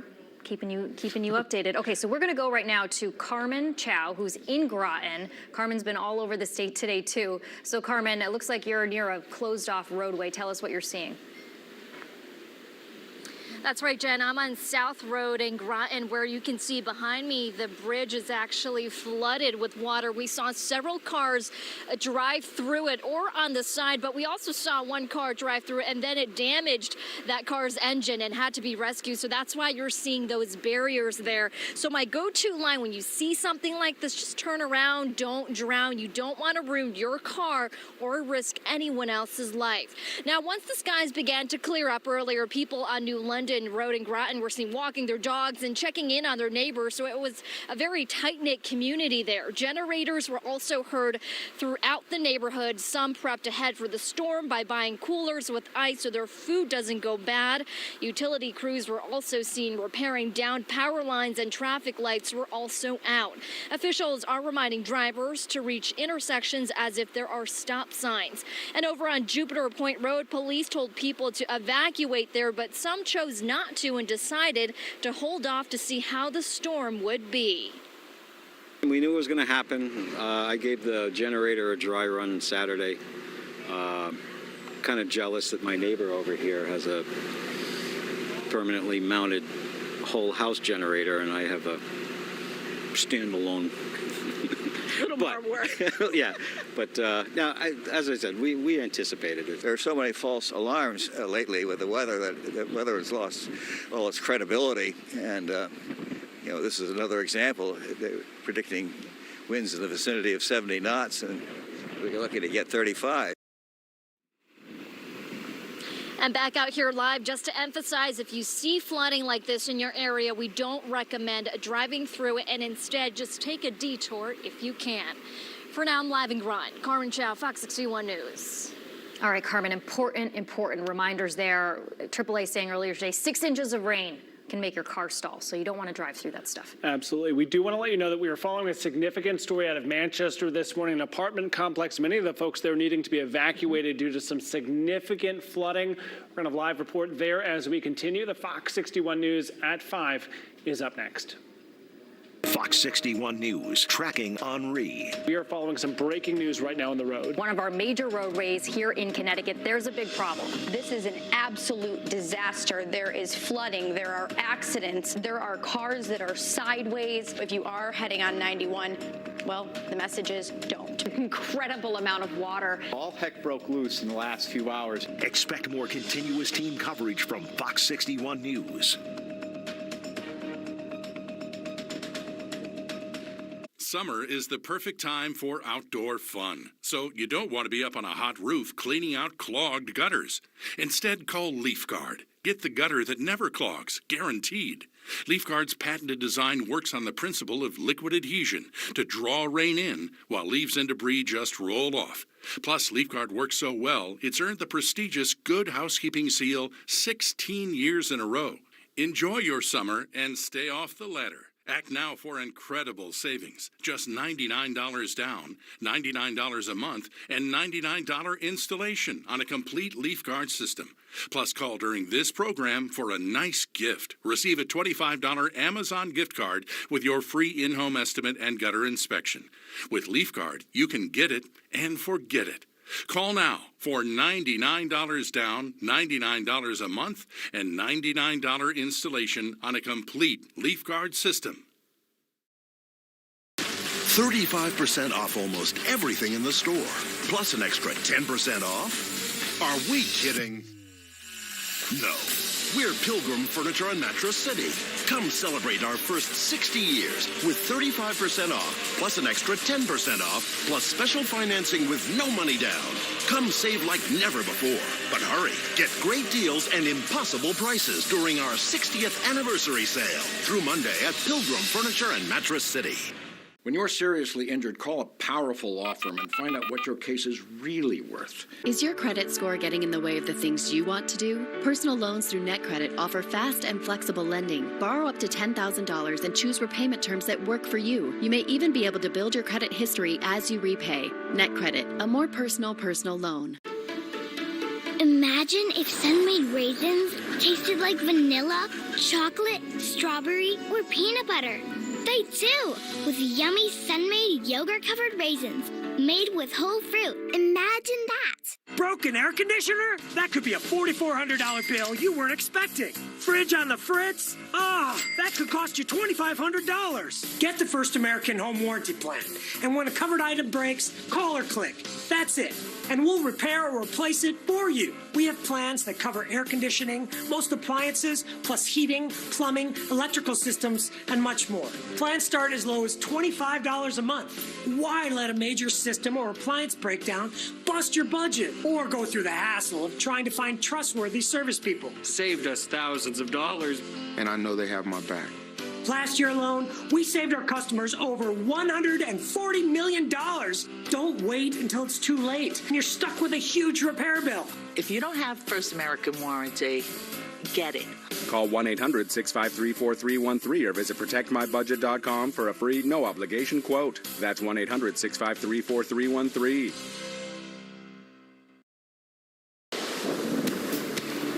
Thanks for staying with us here at 5 p.m. A live look here over New London, courtesy of EarthCam, as we dealt with Tropical Storm Henri here in New England and in Connecticut. Of course, New London was really dry at one point, and the sun coming out. Now we have clouds coming back in there. And Hartford and New Haven, yep, it's raining and looking pretty gloomy out there. Yeah, gloomy indeed. A bit of a gray day as our storm coverage continues. Some folks seeing significant flooding as well. We are tracking that all. A live report from Michael Wooten ahead in Manchester, where folks are really struggling. There, an apartment complex evacuated due to some significant water. Yeah, and people are sending in some pictures of issues on some of the streets there and at homes. We talked to the Manchester Mayor, Jay Moran, a little while ago. They have virtually no outages. I think he said they had 3 outages, but the problems that they're dealing with right now are in fact flooding. Let's talk about outages real quick. A look at what we're dealing with here in our state. 30,000 outages according to Eversource. Certain towns like Lisbon, Canterbury experiencing outages over 1,000. Canterbury was 2,000, Keith. Yeah, so Thompson, Plainfield, Lisbon, Groton, all at about 1,000. Add Mansfield to the list there. I think you said Griswold, 878. So again, standing at 30,233, up from about 12,000 around lunchtime, but significantly fewer than what was anticipated earlier on from the folks at Eversource. And we have just been closely watching the progression of this storm, and wow, it has been a journey to say the least. So we want to get right over to Chief Meteorologist Rachel Frank, joining us now with a look at the forecast and what the biggest issue is right now, which, Rachel, is flooding. Yep, and it looks like there's some aftermath too, and sometimes river flooding can occur a little bit after the rain is finished as it kind of continues to settle into tributaries across the state. And we aren't really done yet. There might be a little lull in the action, and then rain kind of picks up off and on, not only through the evening tonight, but through the day tomorrow, although I do think that the worst may be over for many folks, which is good news. So we have a new update in from the National Hurricane Center. I'm just kind of looking it over right now. It's moving to the west-northwest at 7 miles per hour. Tropical Storm Henri, winds of 40 miles per hour. And the National Hurricane Center saying that this storm is just continuing to not only weaken and will be a tropical depression by this evening, they're also saying that you'll notice that the rain is in this kind of semicircle here, and pointing out to you, and then I'll go over to the wall, kind of in this semicircle as it starts to undergo a transition from a tropical storm to what's called an extratropical storm. Basically, hurricanes and tropical storms have warm cores, and nor'easters that we get here very often are cold cores. So this one's making that transition into a colder core storm. They're also saying that, again, we're not quite done, that this system is going to kind of pinwheel around another one, and it will just kind of zip back to the northeast as we head through the day tomorrow. So yeah, lot to kind of unpack there, but the bottom line here is that this storm was not as bad as anticipated. I will be the first one to tell you that. Around this time yesterday, the National Hurricane Center had this storm making landfall right up the Connecticut River Valley, bringing the worst of the winds into eastern Connecticut, the worst of the rain into western Connecticut. But now that it ended up making landfall or passing right over Block Island and then making landfall in Westerly before turning into Connecticut, the storm ended up losing a lot of its punch. And by the time it moved through here, all of the highest winds were over, and right now it looks like the worst of the rain is to the southwest, which I'll show you in just a little bit. So I'm not anticipating a big surge of wind tonight. Getting questions, is it going to get worse? And I don't think it will, but we will still continue to keep rain around because that storm is going to kind of do that loop-de-loop and then pass to the north again. So this is from Taylor K in Vernon. What you're seeing here is probably crews trying to assess the situation here, but a lot of water that is in the streets there and river flooding. Vernon, Manchester, Wethersfield, those are several towns that are seeing a lot of that right now. And wind gusts are very benign. 18, 26, 20 miles per hour, certainly not enough to cause additional power outages. And so we were likely very over-prepared for this storm, which is a good thing, right? Hopefully any additional outages that are out there get restored rather quickly. Close to 3 inches for Groton and for Windsor Locks, but much lower amounts where we anticipated more. Now again, we're not quite done yet as we see more rain start to pivot back in again. And another area that we're keeping our eye on that we've been talking about for the last several hours is this growing area of very heavy rainfall into northern New Jersey. And we want to know what's going to happen to that. As that storm kind of pivots, do we end up getting into some of those kind of stationary, heavier rain bands? It's certainly possible, but sometimes these storms just have a mind of their own. So we're seeing rain, steady rain, especially for areas in central Connecticut and points west, but none of that, tropical, we can't handle this kind of downpours where the storm drains are just not able to keep up. Cornwall, Goshen, Torrington, all seeing some locally steady rainfall. Same is true here through Bethany, Seymour, Bethel, Fairfield, and also New Haven counties. This is a problem across parts of northern New Jersey, across New York. That is a lot of rainfall, and it doesn't show any sign of stopping. So it almost looks like there's a little area where winds are coming together, causing that rain to develop and not move. And that was kind of some of the stuff that I personally thought was going to happen around our area today. Although I'm not going to lie, I'm pretty happy that it's not right now. So we'll continue to see a few lingering scattered showers that are out there, but nothing too bad heading through the evening tonight unless that area of rain wants to try to pivot on through. And then notice what happens as we head into the day tomorrow. Occasionally, we'll bring in these locally heavier downpours and showers that come through as well. And there is a chance for an isolated strong storm. Not a big risk at all, but just something to kind of monitor. We've got very very high humidity in place tomorrow, and some of these kind of leftover bands from whatever Henri will be at the time, and that'll exit as we head into tomorrow evening. Regarding wind gusts, the only thing I really wanted to show you here, not the numbers itself, is the shift in the wind direction. As that storm continues to pivot through the state, the wind will shift direction, coming more out of the south as that storm moves into northwestern Connecticut, and then it kind of comes back around again, which is kind of interesting to watch. So if you are along the Connecticut shoreline, and earlier today, we ended up really benefiting from that eastern landfall because the wind was actually blowing more northeast than east, kind of pushing it away from Long Island Sound, which really helped us. You might see more wave action later tonight into tomorrow with a consistent southerly wind, and that may cause some pretty, I want to say, beautiful waves, and hopefully not much in the way of additional coastal flooding, although there could certainly be some minor coastal flooding along the immediate shoreline. A lot of folks have already kind of moved their cars, so to speak, and getting ready for that. So that's certainly something that you wouldn't need to do any additional preparation for at this point. But I wouldn't move your cars back to those typical flood-prone areas along the shoreline. If you don't know what I'm talking about, this probably doesn't affect you. Those areas that flood, several times a year, every single time we get a nor'easter or a storm. Low temperatures tonight in the 60s to around 70 degrees. Heading through the day tomorrow, off and on scattered showers, locally heavy downpours, high temperatures that are going to be in the 70s.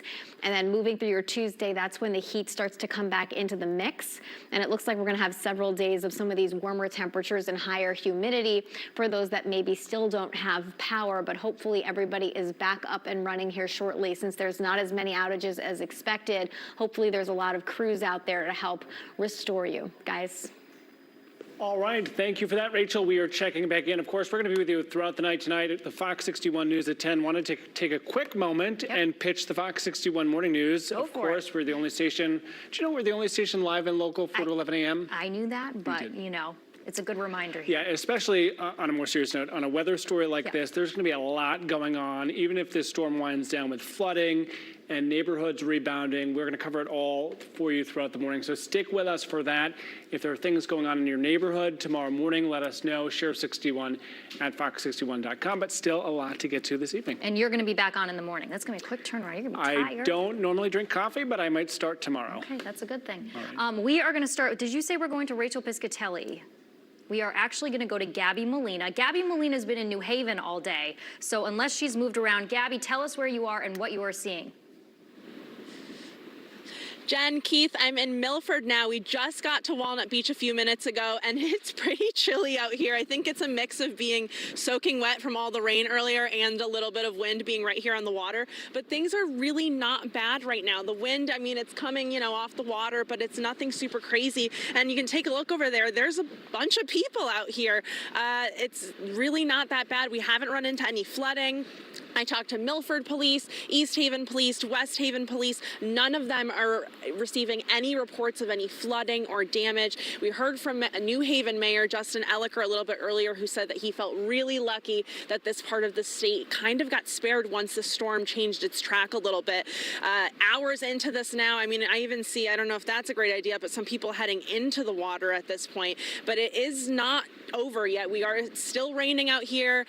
The waves are still, moving in, and it's foggy, it's gray, and it's windy out here still. The storm definitely still not completely over here, but again, there are people out here on Walnut Beach kind of getting a look at the storm. We've seen some people walking their dogs, kind of getting out and about. That's definitely something we've seen throughout the day. People are really curious, trying to see, is it here? Is it over? What's going on? So again, this area kind of spared a little bit from the worst of it. Not a lot of flooding issues in this area either. Just a little bit chilly and definitely still wet out here. Jen, Keith, we'll send things back to you. Can't believe we're seeing people in the water. Rachel Frank, I just asked her about it. She's like, I wouldn't go in even though it's Long Island Sound. Bernstein put her mom hat on. Get out of the water. I did put my mom hat on. It's okay. It's not safe yet. Yeah, don't do it. All right. Well, here's a look at some of the pictures and videos that you're sharing with us. Our meteorologist warned of a storm surge along the shoreline, and this is what we were talking about here. This is flooding at a marina in Branford. Parking lot looking more like a pond. All right, meanwhile, some folks not letting the weather get in the way of them having fun. And again, I am not a dad, but I'm going to act like one. Don't do this. It's not worth it. Today is not the day. We have seen, problems across our region. Just put it off for a couple of days. We're getting a heat wave next week. Why not wait till then? This Haddam Meadows State Park, I say steer clear of the water for a little bit. I know, gosh. All right, well, down 395 a little ways. Renee Riley sent us this picture from Brooklyn. You can see a tree coming down on some of the power lines on Wyndham Road there. And Butts Bridge Road in Canterbury, a tree that fell on a piece of private property there. And we just saw a snippet there of what could also be a significant problem. Down power lines. Don't go near them, especially with water around. It can be a very troubling, potentially deadly, certainly dangerous situation. Avoid those the best you can.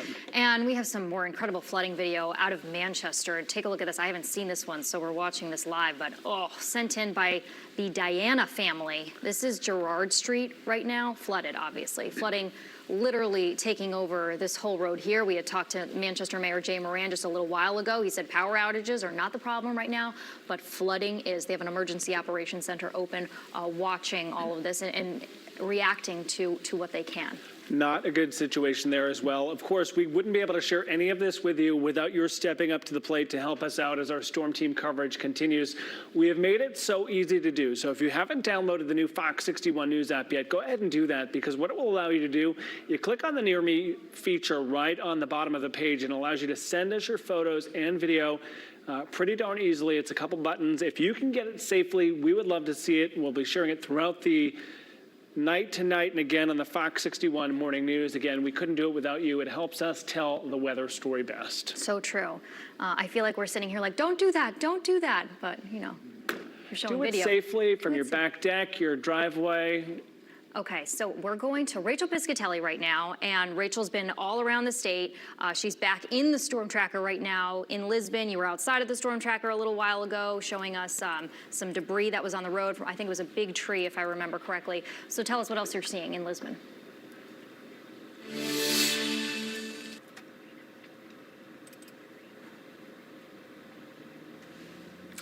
Right, so Jen and Keith, I'm still in that same location. Again, Route 12, River Road, right near Mell Road, and also Canahan Road in the Lisbon, Jewett City area. We're stationary right now, but we have these amazing cameras on the storm tracker, so it's going to allow us to see a different view of that. So showing you what's going on right now, the crews, CUT, DOT, does look like they have arrived. They are looking to move this tree at the moment. Now, let me show you that tree that we're talking about. This is our 360 camera, so we do have another camera crew that's out there, so those are the people that you're seeing, but there is the tree that is down. Again, this is going to be a road closure. This is on Route 12 right near Mell Road and Canahan Road in the Lisbon, Jewett City area. You can also see, if I zoom in a little bit closer, you can see that there are those trees. That tree that's across the road has impacted with those power lines. So we are also reporting, Eversource, about 1,200 customers in the Lisbon area without power at this point.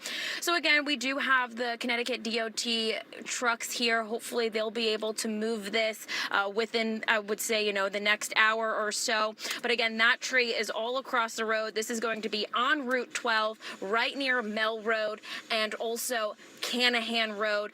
This is, again, Route 12 on River Road in the Lisbon, Jewett City area. We are going to be traveling to another location where we did see reports of trees and wires down, so hopefully we'll be able to bring that to you live in just a bit. But for now, live in the storm tracker, meteorologist Rachel Piscatelli, Fox 61 News. All right, Rachel, thank you very much. We do have an update. Our desk getting information saying that the U.S. Navy has completed an initial survey of the Groton subbase, and the facility weathered the storm with minimal damage. The base is open for normal operations after being closed yesterday to essential personnel. So that's good news. And we are also anticipating an update from the governor in our 6 o'clock hour, so be sure to join us for that as we get the latest on conditions across the state. Meanwhile, if you've been with us since 5 a.m., you know we have reporters all over Connecticut. Matt Karen joining us now from Old Saybrook. And Matt, we've had you out in the elements, and it is pretty darn windy there, my friend. All right, hi, you guys. Yeah, we're in Old Saybrook now. Last time you checked in with us, I think I put out a tweet that said the waters are calm. They're anything but calm now. If I let go of my hat, it would fly off my head. I already had to chase it across the road once. There's some pretty big waves here. I've had to take a very wide stance in order to anchor myself. The wind is just whipping, and when the sea air gets in your eyes like it is right now, I practically have tears streaming down my face. It's just incredible how much the wind has picked up. We have absolutely no rain, though, absolutely no rain. You can take a look here at this house that's next door. They got the right idea. They have what are called hurricane shutters. Those are metal shutters that they just roll down over the windows, and that's what you need right now. But guys, let me just show you. Hey, Jeff, over here. You can just see these whipping winds in this grass. It's just absolutely almost flattening them. And you can see the cattails over in the marshes over there. Take a look at those cattails. Those are just whipping all around. There's some power lines, and you have to be careful if you're on the side of the road, because if one of those lines comes down, you could be in real big trouble. If it comes on top of your vehicle, stay in your vehicle. Don't get out of your vehicle. But back out here on the ocean, you can see the waves are just incredible, and the wind is whipping, and we want to talk with a homeowner who was nice enough to let us come on his property. This is Ned Loisel, and he lives here. And Ned, just when we thought things were not very interesting, we got the wind now. Yes, we took the evacuation order from the Old Saybrook Fire Department, and we left yesterday. And when we thought the coast was clear, we came back, and it wasn't very windy here. And within the last hour and a half, this has kicked up. So it's quite the. This is probably like the worst I've seen it in August in my time here. Now, when you buy a house on the water, you kind of prepare yourself for stuff like this. You have to. It's you know it's going to happen eventually. We've been very fortunate, and we haven't had too many problems. But every now and then, something like this kicks up, and you got to be prepared for it. You thinking about leaving again, or you just going to ride out the rest of this? Well, we'll just ride it out, the rest of it. We have storm shutters like the house next door, so as soon as you guys leave, we'll be putting those down. And we weren't expecting this. Ned Loisel, the homeowner here. Thanks for joining us. Appreciate that. So back out here live, I'll just show you again. We're whipping all around. My cell phone has gone flying. My hat flew off my head. Very, very strong wind gusts here on the shore in Old Saybrook.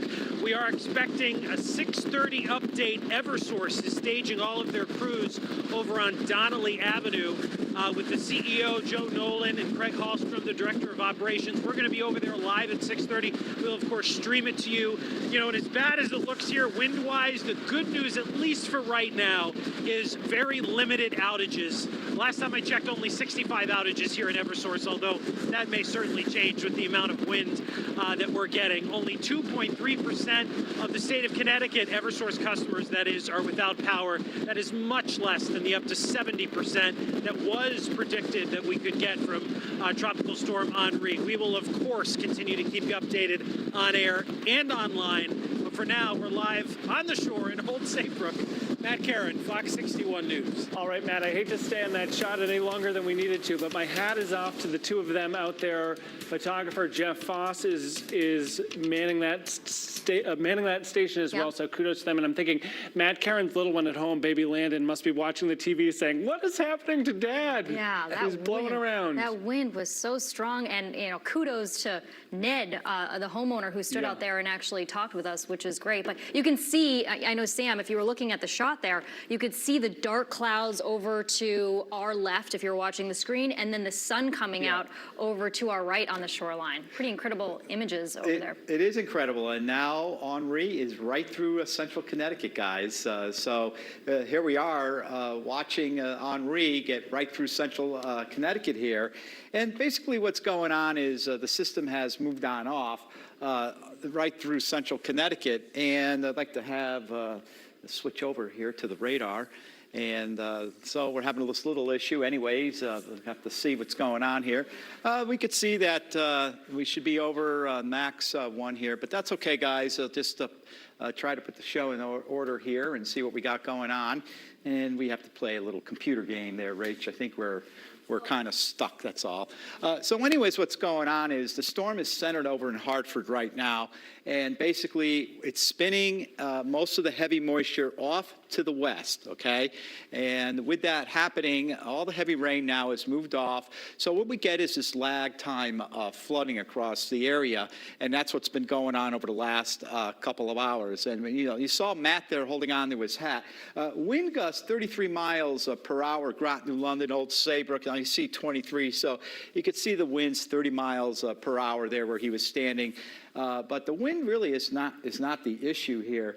What is the issue is the heavy rain. And you can see 3.7 inches in New London, Norwich 3.25, Groton 2.99, Durham 2.27. But this happened really in a very, very short period of time. So here's the radar. We still have some flash flood warnings going on. Take a look at the last few frames here. The heavy rain came out of Long Island Sound. Henri moves in, and right ahead of it, that's where the Manchester area really got clobbered in a big way. And you can see still some bands of rain now. It's moved off into New York State, down the Hudson Valley, New York City, and there's been a band that's been setting up here. And this is this thing that we're going to be worrying about in the next 12 to 24 hours as Henri continues to move up into northwestern Connecticut and starts to spin around here. Does this bring this heavy rain band back up, or does it kind of break apart and all the energy kind of it loses itself, you know? So once again, we're going to be looking at this very carefully, and you can see we still have the flash flood warnings, and all that heavy rain now is finally letting up a little bit. But we still got some light to moderate rain showers going on across western and southwestern Connecticut. Again, you can see that spin, that counterclockwise spin. So we'll continue to see that for the next few hours here. And I think overnight we're going to have a lull in the action, but we're going to have some showers continue to fall. Look at that heavy rain going back down into New York City. Boy, we are lucking out, at least for now. Again, we'll have to see. Now we put things into motion. You see how things spin around. Temperatures are going to be mild and muggy across the area. And then overnight, mostly cloudy. We could have a couple of showers, and we're going to have to watch western areas of Connecticut here as some of this rain might want to start pivoting back around. And you can almost see it. The model has a pretty good handle on it. It's just turning it like a top, counterclockwise top, and so it's bringing back that rain through Monday morning. You see 9:30, 10, and then in the afternoon, this is what we're going to watch right here, 4 or 5 o'clock. You see how you get these deep reds? This could mean that we can have a little spin-up severe weather here. So this is something we have to watch carefully. If we get the sun coming out, get that little twisting and turning, you might have a strong a thunderstorm, an isolated tornado. But we'll be keeping an eye on that. That'll be for tomorrow afternoon.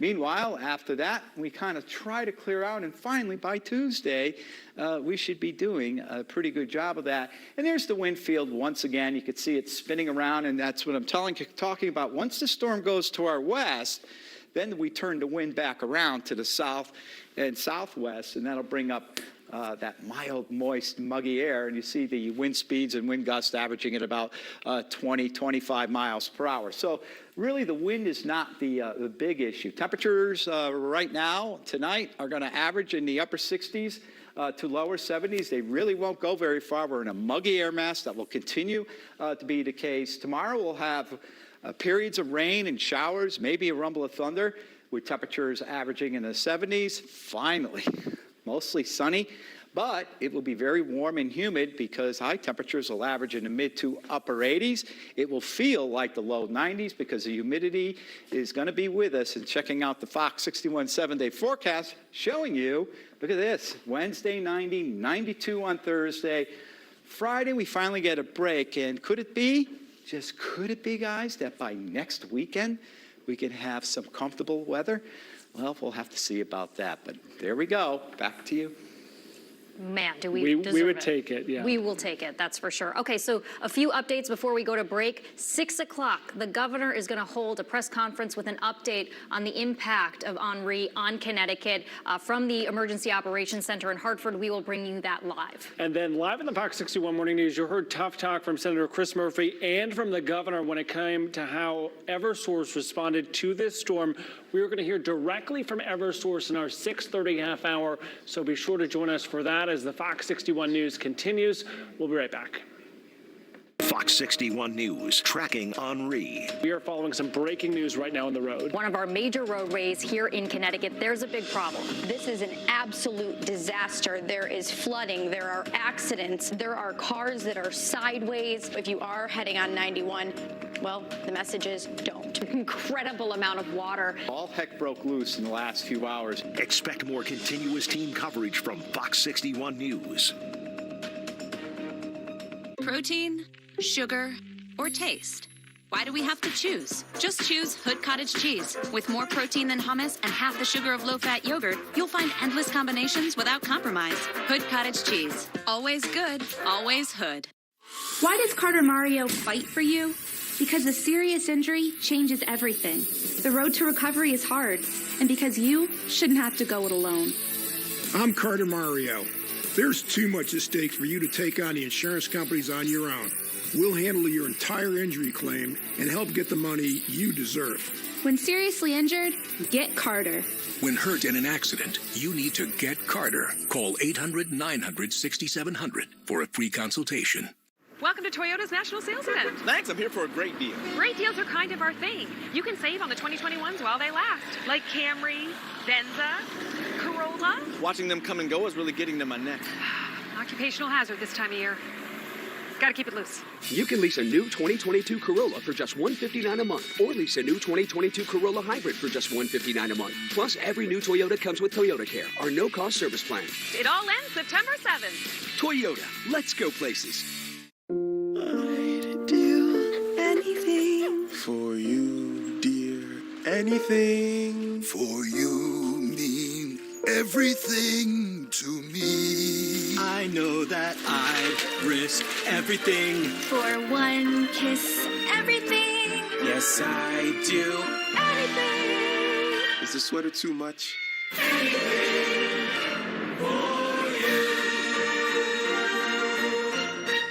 All local, all morning. The Fox 61 Morning News. Expect more.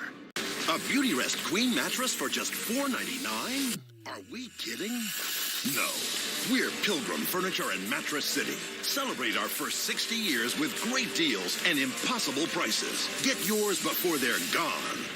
Whether it's 35, 65, or even 20 miles per hour, speed limits are created to keep everyone safe. Not only the driver, but for all the people on the road around them. Speeding is more than breaking the law. The consequences are far-ranging. When you speed, it's easier to lose control of your vehicle. It takes more time to stop once you detect a danger, and crashes are more severe and lead to more severe injuries or even death. Follow the posted speed limits, because when speeding kills, it's never an accident. At Wren, we don't just make kitchens. We make, uh-oh, we're in trouble moments. Hello. Who are they moments? And the kids are at mum and dad's moments. Somewhere to experiment and be yourself. And even somewhere to perform life-saving operations. With Wren's expertise, you get so much more than just a kitchen. Our new showrooms are now open in Milford and Newington. Summer sale now on. A Beauty Rest Queen mattress for just $4.99? Are we kidding? No. We're Pilgrim Furniture and Mattress City. Celebrate our first 60 years with great deals and impossible prices. Get yours before they're gone. Thanks for staying with us here at 5:30 as our coverage of the impact of Henri here in Connecticut continues. Let's check on the outages because we do have some good news here. 27,760 in our state. That's down, Keith, from just a couple minutes ago. Yeah, so let's give some context to those latest numbers we're getting. At 4:30 or so, we had 30,000 plus, 32,000 around 3 o'clock today. So some significant progress there in the right direction, bringing those numbers down. Of course, Eversource under the microscope, Jen, from all kinds of folks, from the governor to Senator Chris Murphy with tough talk today, saying they're holding Eversource's feet to the fire when it comes to these outages and how quickly they're restored. I do want to take a moment to remind you that coming up tonight at 6:30, we are anticipating a news conference from the Eversource team to give us an assessment as to where things stand right now. But given the fact, Jen, that there was some talk at one point that we could see a couple 100,000 power outages, Certainly you don't want to be one of these 27,760, but it is a better picture than we could have perhaps anticipated this time yesterday. No, I mean, look, again, if you have power issues here in the state, you have power issues, and it is not fun. But these numbers are smaller than what was predicted. A tree down here in Canterbury, one of the hardest hit towns for power outages. I just checked, still over 2,000 outages in this town. So, you know, we saw 3,000 outages, 2,000 outages go down from a little while ago. Not in Canterbury, those are still up. Eversource actually tweeting a little bit of an update here and actually retweeting our Matt Karen, who Matt said that Eversource is staging an area in Old Saybrook because they're expecting that news conference at 6:30 with an update from the power company about restoration. Matt also saying about 2.37% of the state without power at this point. All right. Do you want to bring Chief Meteorologist Rachel Frank into the conversation? Rachel, I have lost track, but I think at this point I've counted at least 6 meteorologists in the building. I know. One in a storm tracker. Yes. And we don't scare, we prepare. Right. That's kind of your motto, and we have folks covered. And it's important to explain to people that this isn't like a miss here in Connecticut. You're reading models as you go. Yeah, and I have to say that for a hurricane to make landfall or a tropical storm to make landfall as it did in this case, 40 miles farther east, 40 miles really isn't that far, but it did have big implications on how many impacts we had around here, and it did help us. So we're certainly happy about that, and that's why the Eversource modeling was a lot more. Were you going to ask me? I was just saying, were there spots that saw it worse than anticipated? No. Nobody saw it worse than anticipated. In fact, I was expecting worse flooding rain, which is right now setting up just to the southwest of Connecticut. I feel like we missed out on it by 10 to 15 miles. And the worst winds ended up being in Rhode Island and parts of southeastern Massachusetts. I mean, of course, we want everyone to be ready for a reasonable worst case scenario, but we are happy that it didn't end up becoming as worse as it could have been if that storm made landfall right up the Connecticut River Valley. So let's talk. We've got some new information in. Yay. Tropical storm warnings have been canceled. Yay! While I put on this photo, I wanted to talk about some flooding that we're just getting in from the National Weather Service.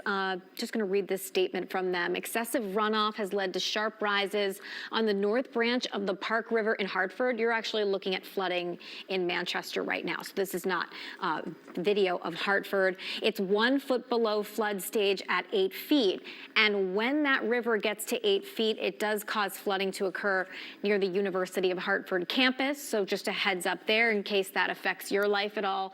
And the Hockanum River near East Hartford's also rising. It's 1.5 feet below flood stage at 9.5 feet. And once it gets any higher than it is right now, flooding can occur on Burnside Avenue in East Hartford. So I wanted to let you guys know about that. And they're just letting people know that, again, flood warnings continue. And we're seeing flood warnings that are getting issued for areas where it's not even raining anymore. So we're kind of getting those aftermath impacts where the rain is kind of collecting in those low-lying areas and then eventually going into rivers and streams as well. I'm just going to toss this over here so I don't have to hold that paper. We got this photo in. This is from Jason. He sent it to Share61 at fox61.com. He said there was some very deep water here in Vernon, in the road. I'm sure he had to turn around, but still I think Vernon and Manchester, those are the areas where we saw some of the worst flooding.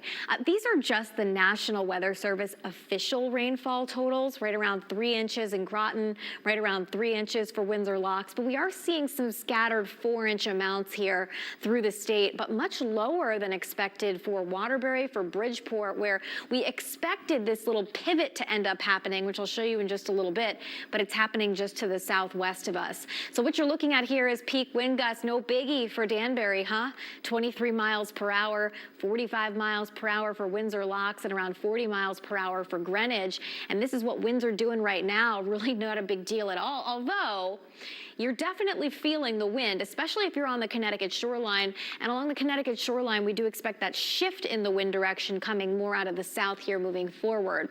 So again, Tropical Storm Henri, and the winds are now 40 miles per hour. The storm is moving very slowly to the west-northwest at 7, expected to do a little loop back around as we head through the day tomorrow. So I think that what's going to happen here is this is the area of flooding that we were concerned would happen in Connecticut. It's happening right here in northern New Jersey, areas around New York. We're going to check and see how much rain they've ended up getting now, because earlier today was around 8 inches for Brooklyn, which is some pretty wild stuff. But I don't expect any additional flooding downpours tonight. I think that the rest of this is just going to kind of pivot through. We get a break in the action, and then it comes back around. Right now, we are still seeing some areas of light rain and scattered showers, Litchfield County, northwestern Hartford County, and also Fairfield and New Haven County, seeing some showers too. But if you needed to go out and run errands, there are some road closures due to some flooding. There are some downed trees, but we're not talking about anything major. And we are going to continue the hurricane drought here in Connecticut. No landfalling hurricane in New England since 1991. No landfalling hurricane in Connecticut since 1985, guys. Interesting, Rachel. Thank you very much for that update. We will get back to you in a little bit. Indeed. So we have been in all corners of Connecticut throughout the course of the day. Today, starting early this morning, one area getting a lot of our attention throughout the afternoon has been Manchester. And that, of course, because we have seen some significant flooding across that community. Michael Wooten is joining us right now in Manchester. Rachel's been talking about it. We talked to the mayor. And Michael, you had shown us some pretty compelling images of the river there. The Hockenham River, I think the mayor says, a little earlier today, where you could just see the water running off. It was going pretty strong. So tell us what you're seeing and experiencing in Manchester right now.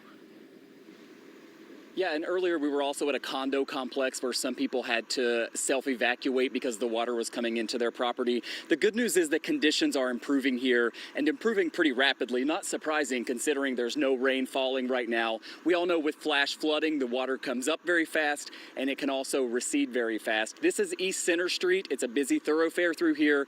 Crews believe they're going to be able to reopen this pretty soon. Right now you can see there's still some debris, just some kind of mud on the road right now. Just beyond the next turn, we weren't able to walk that far to do this live shot just yet, but if you get around the next turn, you would see heavy equipment out there removing some of the debris that's still on the roadway.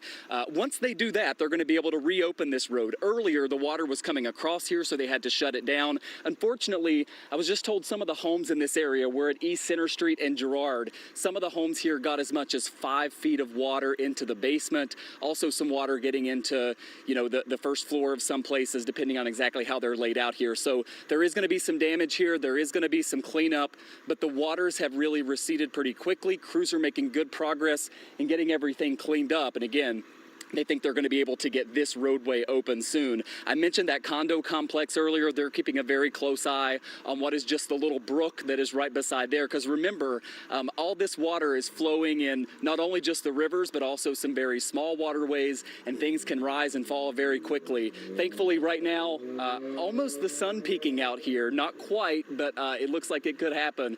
They're just hoping that there isn't a lot more water on the way for them as things are receding and looking pretty good right now. Guys.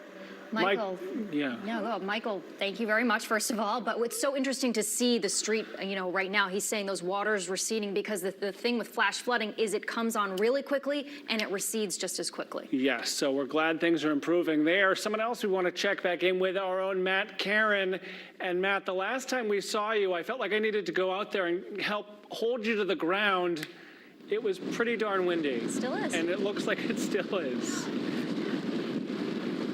Yeah, hi Keith. Well, thanks for the offer for some help. I'm about to put super glue on the bottom of my boots. The wind is really whipping here. We moved a little ways down from where we last were to the town public beach.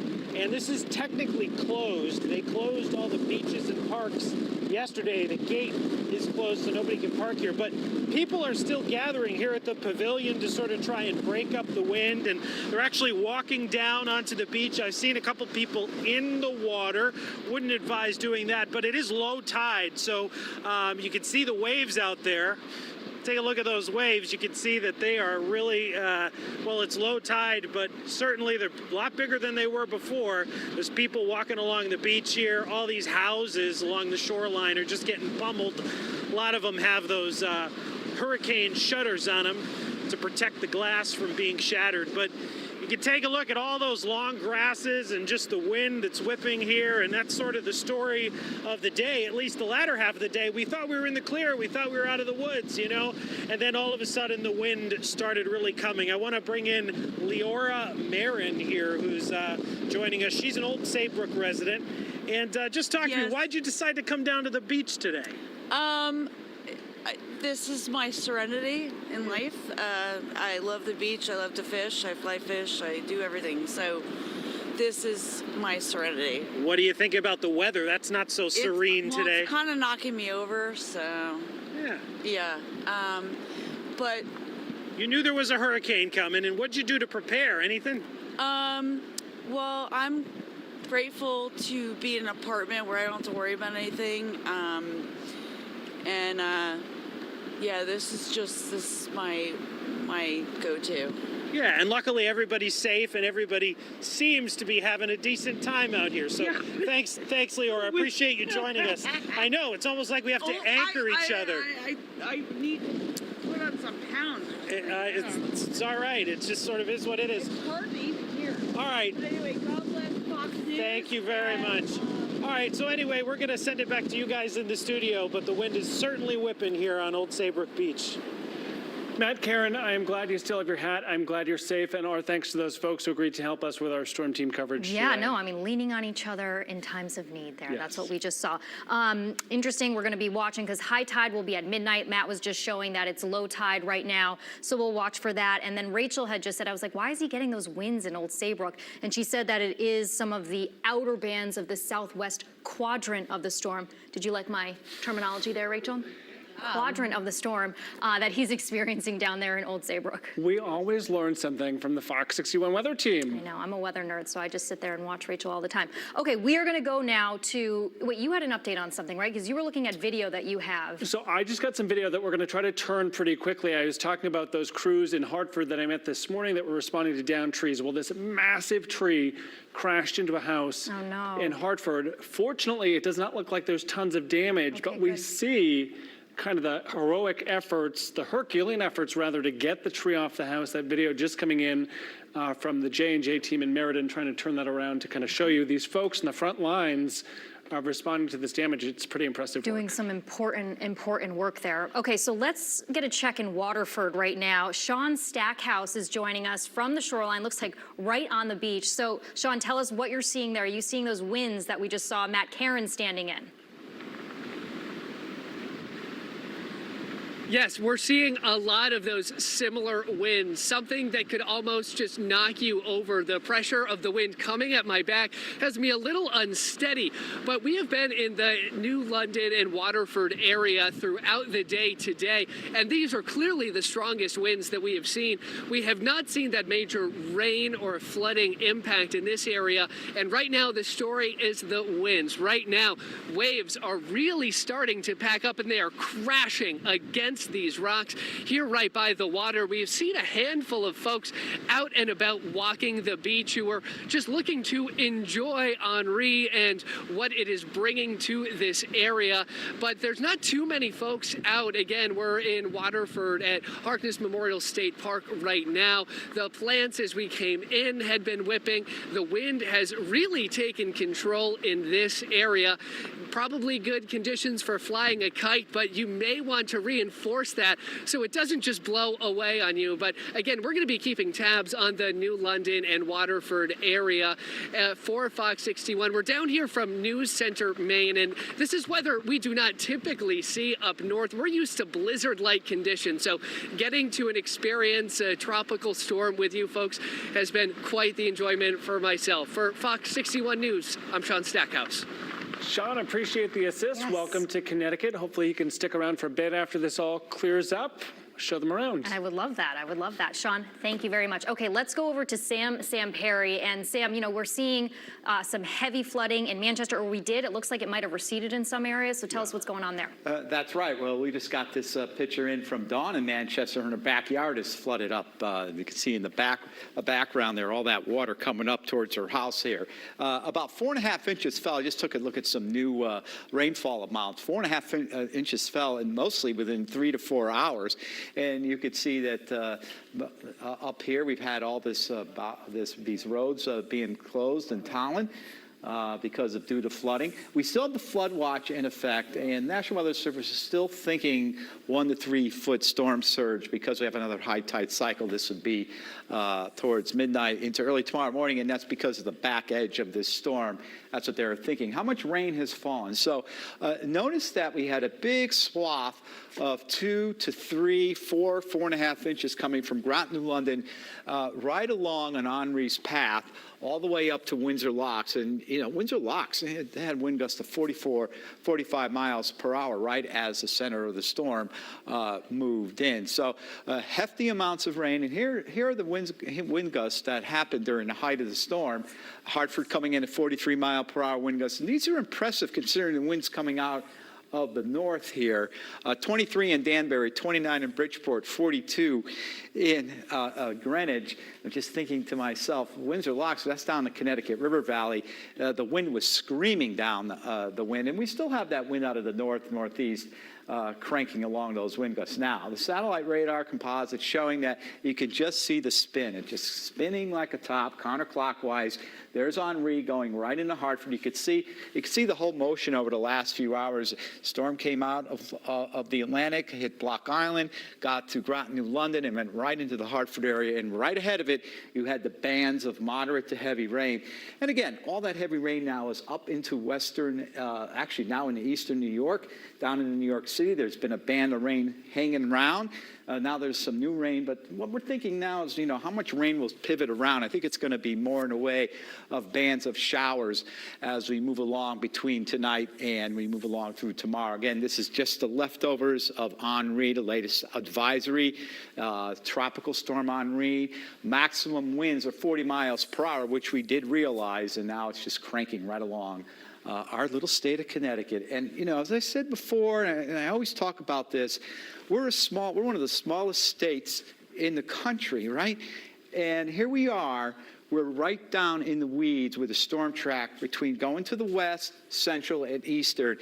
Only a 40-mile difference made such a big difference. It is a good thing that the storm went to our east. Now, yes, we have to deal with the flooding and some of the power outages we've had, and some of the trees coming down because the grass is so saturated. So, all in all, we really did luck out.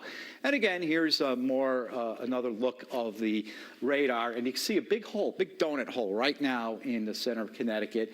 And again, this will continue to progress along and move along right in the next few hours. Still some light rain moving along in western areas right now.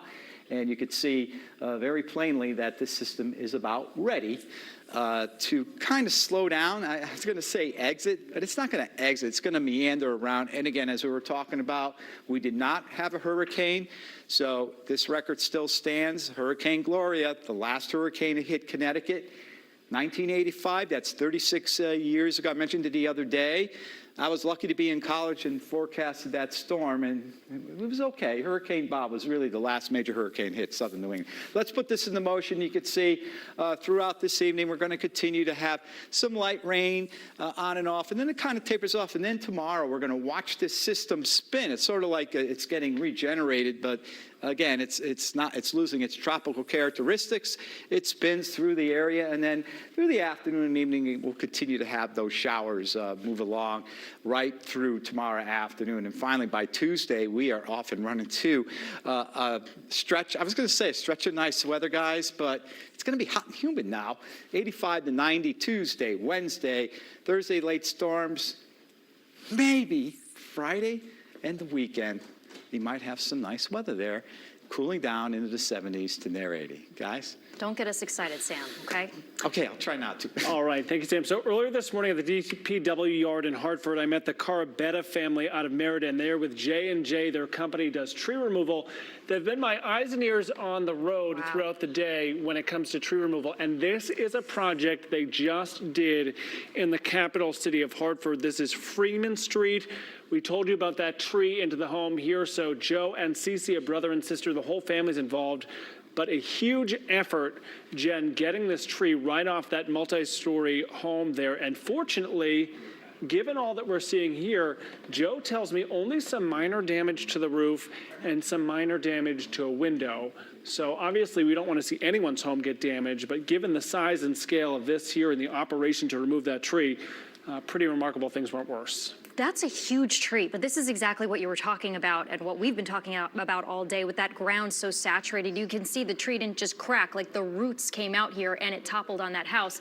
While the house is minor damage, I can't imagine they were probably home when this fell, and it was probably incredibly scary. Yeah, I'm so glad that it was minor damage. Yeah, I've dubbed that crane there the Jolly Green Giant because without it. I saw you showing it off this morning. I mean, it is a machine. Yes, so thank you, J&J.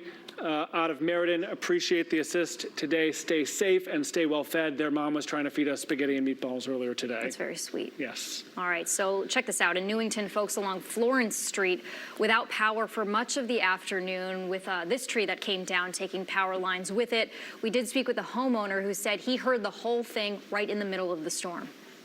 We were actually sitting in the front room, what are we and doing next? big bang. It happened so fast. Clearly, power TV went out, and looked outside, and there's a tree on the ground. And it's not where I left it. Eversource gets out here. They connect all the lines. We're expecting to be out of power for at least a night, and then Fox 61 shows up, and the lights come back on. Imagine that. Well, he tells us he's thankful for the folks at Eversource for restoring the power. All right. Nice to take the credit for that, but I don't think it was our doing, right? I know. Yeah, probably not. Okay, our team coverage continues out of East Haven right now. Yeah, I want to get you to Chelsea Strube, who's been at Cozy Beach all afternoon with the latest on conditions there. Hi, I'm Chelsea Strube on Cozy Beach. This area of East Haven was under a mandatory evacuation as of 9 o'clock last night.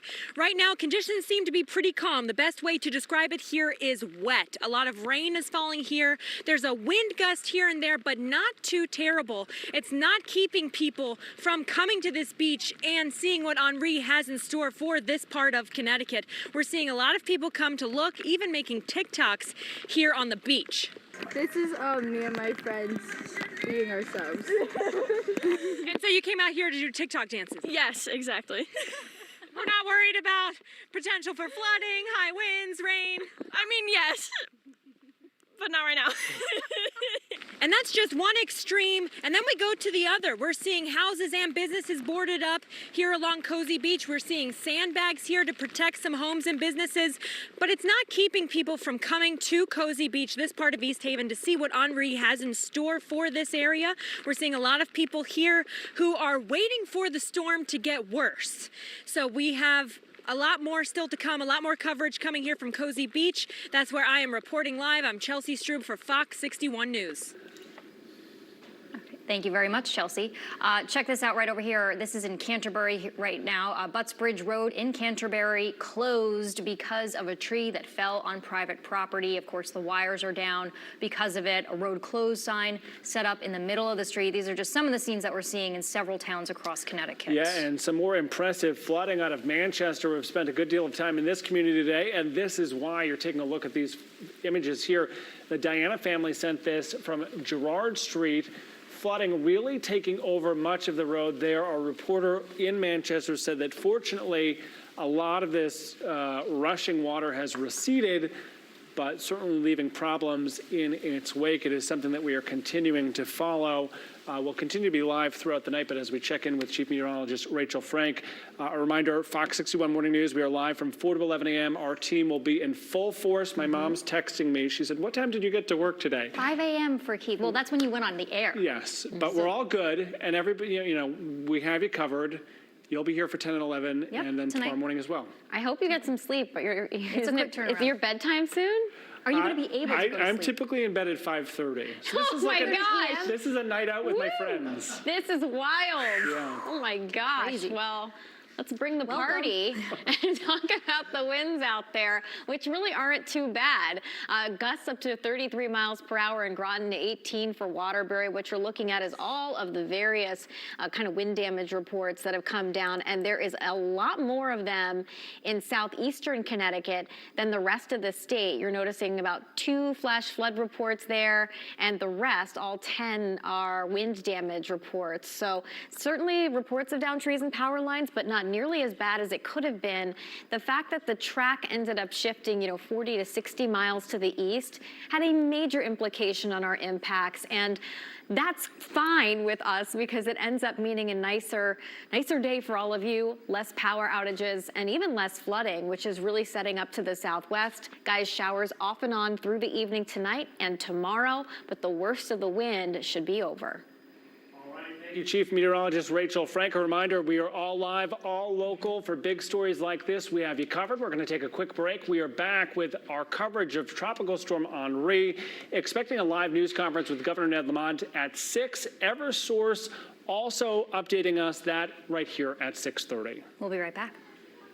Fox 61 News, tracking Henri. We are following some breaking news right now on the road. One of our major roadways here in Connecticut, there's a big problem. This is an absolute disaster. There is flooding, there are accidents, there are cars that are sideways. If you are heading on 91, well, the message is don't. Incredible amount of water. All heck broke loose in the last few hours. Expect more continuous team coverage from Fox 61 News. This fall, Fox is making television history again. Undiscovered talent get the chance to perform as their avatar alter ego. It's the world's first Avatar singing competition series. You have to see to believe. Who will be your alter ego? A new competition series, Wednesdays after The Masked Singer, this fall on Fox. Vaccines normally take years to develop. How can the COVID-19 vaccine be safe and effective? That's a fair question that a lot of people have been asking. Governments all over the world invested billions of dollars in research. Thousands of scientists around the world worked 24/7. This vaccine is based on years of proven research. And thousands all over the world did their part by taking part in a trial. So yes, vaccines usually take years to develop. But for a lot of very good reasons. These safe and effective COVID-19 vaccines were developed very quickly. The COVID-19 vaccine has been safely administered to hundreds of millions of individuals worldwide. With very, very small percentage of people getting serious side effects. And of all the people in the hospital with coronavirus today, more than 99% were not fully vaccinated. So if you haven't gotten the vaccine, please consider it. It's the safest and most effective way to get back to normal. The Connecticut Arts Heroes Awards honor and celebrate local residents who are doing inspiring things in, for, or through the arts in Connecticut. The City Office of the Arts is excited to introduce you to their remarkable class of 2020 and 2021. Join in the celebration September 1st at Infinity Hall in Hartford. This event is free and open to all. To attend in person, register at ConnecticutArtsHeroesAwards.splashthat.com. Is Angel Soft an ideal balance of softness and strength and more sheets? This mom thinks so. All done? Yep. No more? Yep. Good job. Go again. Angel Soft, an ideal balance of softness and strength and more sheets. Happy birthday to you.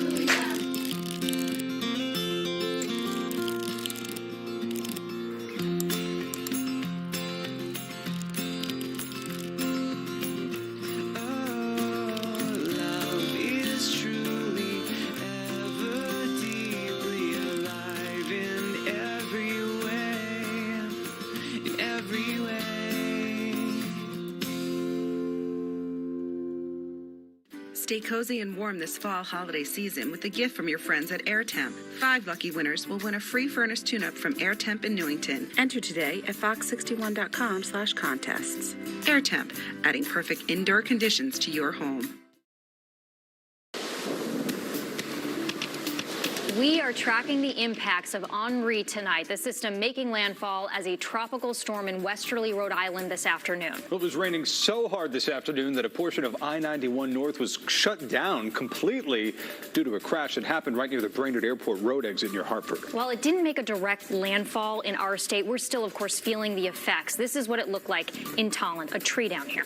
And we are continuing. Thanks for joining us here. Our live team coverage continues into the impacts of Tropical Storm Henri. Good to be with you. I'm Ben Goldman. And I'm Jen Bernstein. The storm leaving thousands of people across the state right now without power. So let's get a check on those outages for now. Eversource reporting just over 28,000 outages in our state. The highest amount is still in Canterbury with 1,958. The good news is that's ticking down because it was over 2,000 just a little while ago. Speaking of those power outages, in Putnam, a tree here falling at the Housing Authority.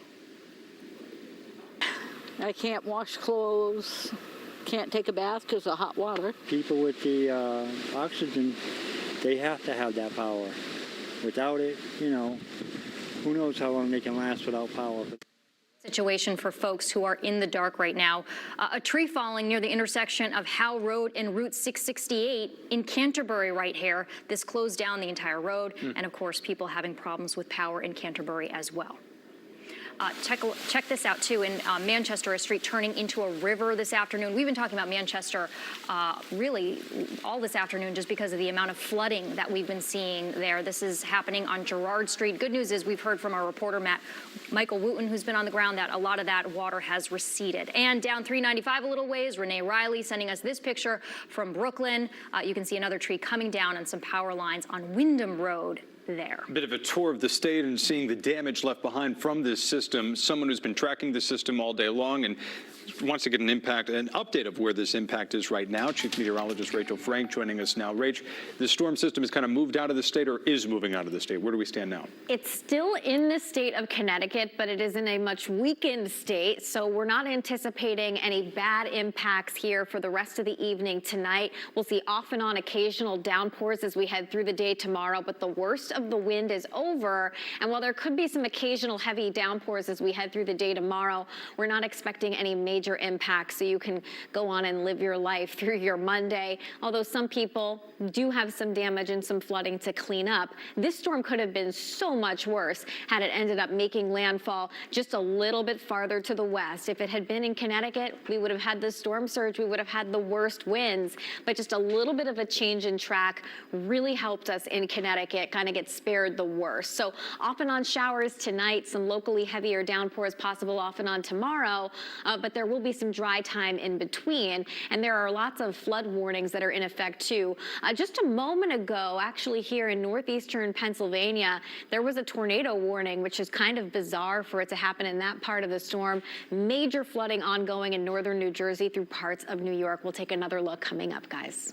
All right, Rachel, thank you very much. We've been waiting for this 6 p.m. update from the governor. We want to take you to the Emergency Operations Center in Hartford right now. Let's listen in. Flash flooding. The ground is so saturated that it can flood with just another inch of rain. But let me give you the good news. The good news is that if we have, 28,000 folks still without power, I've had strong assurances from Joe Nolan and Eversource that the overwhelming majority, 90+%, will have their power restored by this time tomorrow. If there's some that take a little bit longer because they're at the end of a long road or a big tree has come down, it takes a bit, they're going to get everything done over the next 2 to 3 days.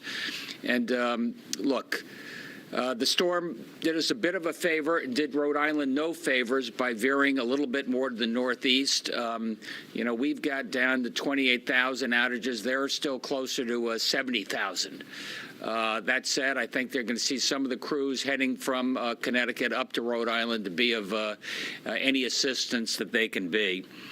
We had 6,500 beds filled with utility workers last night. I want to say a lot of folks came from all over the region, and it was better to be, over-prepared than under-prepared. And I'd like to say a little credit where credit's due. Marissa and our team put some pressure on the utilities to make sure we get it right this time. I'd like to think we got it a lot better right. And hats off, in particular, those utility workers and those linemen who, over the last, 12 hours, hours, and the pouring rain and gusty winds have been climbing those bucket trucks, and I think we've got over 20,000 people already restored. That's an effort that I will remember. You know, so that said, we have the end of the storm surge warning. That's a good news. We've got virtually all of our roads open. I think there's several secondary roads that still have to be done. But the flooding is a risk. You probably heard that I-91 was shut down northbound for a while just because in a construction site there was a lot of water backup, and that had to be repaired. So there's going to be still some risk tomorrow. Don't be stupid. If you see a lot of, please stay close to home if you can, but assuming if you have to go to work, whatever, you see those puddles of water, be careful. You don't know whether that's 1 inch or a foot of water there. That said, I think we're flattening the curve at this point when it comes to where we are on this. I think that we'll probably see some down power lines. Don't touch them if you see them. Stay away. Leave that to the experts. There will be some thunderstorms scattered over the course of the next 24 hours, so there will be some incidental flooding. But at this point, I'd like to say that our utilities were better prepared, and we've taken care of folks. Let's wait and see before we congratulate and see where we are in 24 hours. I'd like to think the lights are on. We're back in business. This has to be a sense of relief in some regards. I mean, when we were talking about this yesterday, you know, we talked to you, we talked to Eversource as well, that they were saying it could be 8 to 21 days. So this must feel good knowing that we prepared, and thankfully we didn't need all those preparations. Yeah, two things. I mean, I said, look, don't overpromise and underdeliver. Do the opposite. But they scared us with that 21-day stuff. I know that's a regulatory thing. It's going to be closer to 3 days, starting from earlier today. So I think that's incredibly positive. They got extra crews on the ground. In part, we said you have to have extra crews on the ground. We're not going to accept what happened last year, this year, and that's made a difference. And then our hearts go out to Rhode Island because they got hit pretty hard. Can you address some of the flooding issues? I mean, obviously, we've had a lot of rain this summer. The ground is saturated. We've seen some of the streets. I mean, there's no doubt it's going to take a while. Some of the roads may actually collapse or buckle because of all the water. That's exactly right. I mean, we had so much water over the last 10 days, and this on top of it, and then what we're going to have tomorrow. Look, it's a reminder what we mean by resiliency. You know, when Deep talks about it, I didn't quite exactly know what it meant, except we have a lot of parking lots and water flows. There's no place for it to flow. And that's why it's so important that we be very careful. Our substations are often at risk. You know, most of the wealth of the state of Connecticut is in waterfront communities along the shore, including the electric substations for United Illuminating. So we have to be extraordinarily careful about that. And that's one of the things that wetlands do. They absorb a lot of the water. They are a drainage system for us. So strategically having them is important as well in terms of resiliency in the future. And you had mentioned earlier that you want to work with Rhode Island to help them in any way they help you. Is this a FEMA issue? Will you be asking for any kind of funds? And what will you be doing for Rhode Island, and what will they be doing for us? Rhode Island, talk to the utilities, but we had folks coming from everywhere from Texas to Maine to help out Connecticut when we thought we were going to be the eye of the storm. And if Eversource and UI think they have some crews that could be helpful to Rhode Island, I've been on the phone with the governor of Rhode Island. We're going to do everything we can to help them. You look, in terms of FEMA and the additional monies, as you know, the president's given us the emergency declaration. That's providing some preliminary support now, and we're going to ask our municipalities to quantify what they think their Henri-related expenses are and see what type of a compensation we can get them. Something that we were talking about yesterday was, I know that we were talking about the EOC having, the search and rescue teams available, goodness forbid, people got stuck. I know that there was flooding. Were any of those teams utilized? Did it overwhelmingly seem like people abided by these evacuation orders and recommendations? Who wants to take that? Brenda or James? Or? I'll take it. Thank you. Presently, we have 2 members of the search and rescue team out headed towards Bolton to review a downed bridge on private property. So that's one of the aspects. We're also going to try to hold on to these teams for a little longer and through tomorrow until the thunderstorms and the runoff, and we can be sure that we won't have flash flooding and have to rescue people. Governor, obviously, the storm that got the utilities on that trouble was a different animal. It was 700,000 outages. So how do you analyze the utilities' performance? What are the metrics? Are you going to be looking at how many people they had in advance? That was one of the criticisms last time. So what's the approach? Because these are obviously 2 very different storms. Well, yeah, the jury's still out, first of all. Let's wait 48 hours and see whether the proof of the pudding's in the eating. But look, you know my feeling. I don't like the idea of utilities just they live on a pass-through cost. After a long 24 hours here in the state of Connecticut, getting ready for this storm and enduring the storm making landfall here in Rhode Island and then traveling into Connecticut, a bit of a check-in from the governor saying that essentially we over-prepared as a state. He got the utilities on board, and because of that, some of the crews that are in Connecticut that weren't needed are now traveling to Rhode Island, which was very hard hit, and also will impact how fast we recover from this storm. Eversource saying that it could have been 21 days, but the governor's saying it's going to be more like 3 if your power's out right now. Yeah, a huge difference. And, they said plan for the worst and hope for the best. Connecticut certainly getting the best of the scenario. Rhode Island, not so much, some 70,000 outages still there. Governor Lamont also saying that Eversource is telling him that the majority of customers, some like 90% of their power will be restored by this time tomorrow, which is good news for a lot of folks who are sitting in the dark this evening. Learning some lessons from the past here in our state. Want to continue our team coverage. Our reporters scattered out all across the state right now. Are we going to Michael Wooten, Dave? Fox 61's Rachel Piscatelli actually checking out conditions in parts of our state. Rachel, you've been in the storm tracker. You're back in the storm tracker. Hey, Rich. Lisbon, Canterbury. Tell us where you are now.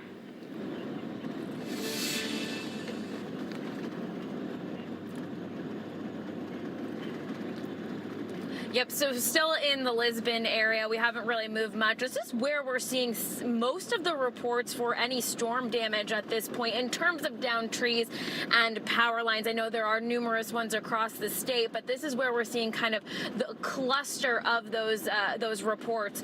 So right now we're on our way to Bundy Hill Road, where there is a report of some trees on a house. So we're going to hopefully be able to see that. There were no reports of any injuries at this time, so that is the good news. I also wanted to show you a tree down. This was taken from earlier today. Some video from this. This is on Route 12, which is where we are right now, not too far from where we are. And this is going to be right near Mell Road and Canahan Road, where this tree was just laying across the road. It also downed some tree lines, power lines, I should say, as well. And so that we were talking to folks in that general area. They're waiting for Eversource to work on that and hopefully restore power within the next, I would say, couple of hours. They all are waiting to make some dinner at this point, definitely dinner time.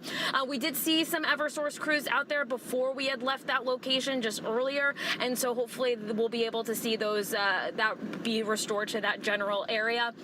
Again, Eversource reporting about 1,200 folks here in Lisbon without power at this point.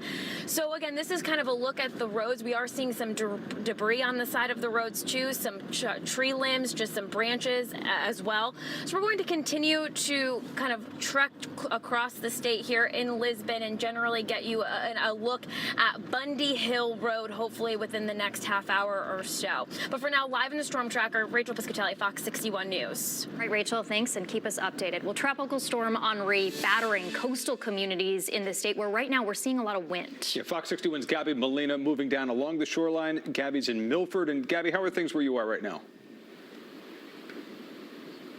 Benj, and they're not bad. People here in Milford are really, really relieved. They said they've gotten hit badly by storms before, and that just wasn't the case this time around. So some really good news here. We're seeing still a little bit of misty rain, but things have cleared up significantly, even just in the last hour or so. If you take a look at the ocean, people were out here for low tide, looking through seashells, going on walks, taking their dogs out here, kind of just getting a look at the beach, and again, relieved that this wasn't a lot worse than it could have been. Out over there in the distance, you can see that island there. This is the first time I'm seeing it. It was really foggy before. I couldn't even see that that was out there. So that was a bit of a surprise here once things started to clear up. And in the distance there, you can see that it's kind of starting to peek out a little bit of a blue sky, which I think a lot of people were not anticipating to see at all today. So things have certainly cleared up. And I said there was people out here at the beach walking, picking seashells, looking for hermit crabs. And I got a chance to speak to a mom and daughter who were really, really excited and happy that things were not worse today. We're just here because we can be, and it's beautiful low tide, and we weren't expecting it all. So it's really exciting that we got spared, thank God, and we feel bad for all the other people. We didn't have our power shut off, so I feel bad for the people who did, and the people who, you know, the sea tore up their homes. That's really sad. But thank God, because we were hit bad by Sandy, so we got spared, and it's a God's blessing. Now, in terms of outages, I did just check United Illuminating, and there are no outages in Milford right now. So some great news for this area. This entire Milford, New Haven area, they all feel super fortunate because we were also really keeping an eye on flooding, especially when it was a higher tide earlier. There was a little bit of flooding in the New Haven area, but really East Haven, West Haven, here in Milford and New Haven, there just haven't been a lot of flooding issues. And again, you can see around me right now, the rain has really slowed down significantly. So fingers crossed that things remain this way right now. Live in Milford, Gabby Molina, Fox 61 News. The shoreline of Connecticut really breathing a sigh of relief, but it's a bit of a different story up in northern Connecticut. We want to continue our live team coverage right now with Michael Wooten. Michael's joining us live in Manchester now with what folks are dealing with there. Michael, very different scene than what we just saw with Gabby down on the shoreline. Yeah, we're on Girard Street here, and what happened just a couple of hours ago, the water here rose so quickly. Just to give you kind of a benchmark, if we look over my left shoulder here, there's kind of a yellow marker on this pole. That is how high the water was in this neighborhood. Now there is a lot of gravel that is left behind here, a lot of stuff to clean up. So many people here feel fortunate that the water got right up to kind of the edge of their homes and didn't get inside, but a couple were kind of a different situation. And right now, if I can, I want to talk to the homeowner of this home that's just behind us here. Yeah, so emotional. I'm sorry for what you've been through. There's a danger sign that's on your house right now. Yes. You're not supposed to go in. Tell me what happened. Well, the water keep on, every time it rains, this is what happens all the time. And they fixed the street on 2013, and I guess they didn't do a good job, probably. And every time it rains, the water comes into my house. And inside the house is all mud. This mud that you see here is inside the house. And I feel so bad because I just packing my clothes and supposed to be selling the house. Yeah, I can see the for sale sign in the front yard. It's not going anyplace. The fire department came and used a canoe to get you out of the house? They took the canoe. It was so funny because, you know, I don't have a good balance. I just fell. So I was out of control, and the guy goes, don't get excited. I will help you. Don't worry about it.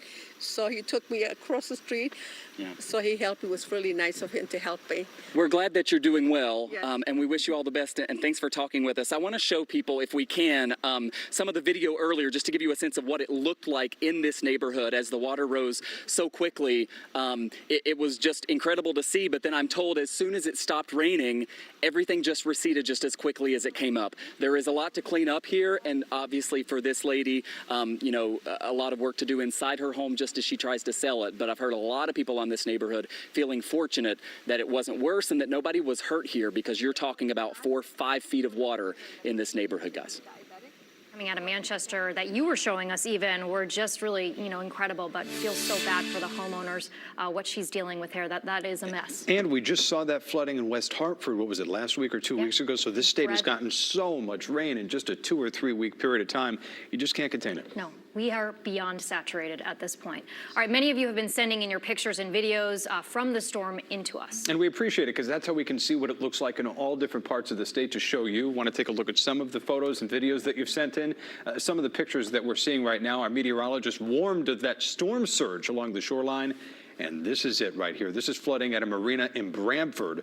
The parking lot looking more like a pond. Hopefully that goes down sooner rather than later. Some folks not letting the weather, keeping them from having fun here. We've shown this video a couple of times. This video sent in by Jim Ogerzalak, this guy doing some kiteboarding on the Connecticut River. We know when there are winds, people like this love to get out there. This is Haddam Meadows State Park. Wouldn't recommend this, but of course he's out there. If you don't need to be anywhere today, just stay inside until it's safe, even now. But if you are a thrill seeker, it is kind of tough to look out your window and not take advantage of it as he was doing. Landtech sending us this rain video from Manchester. That's where Michael just was.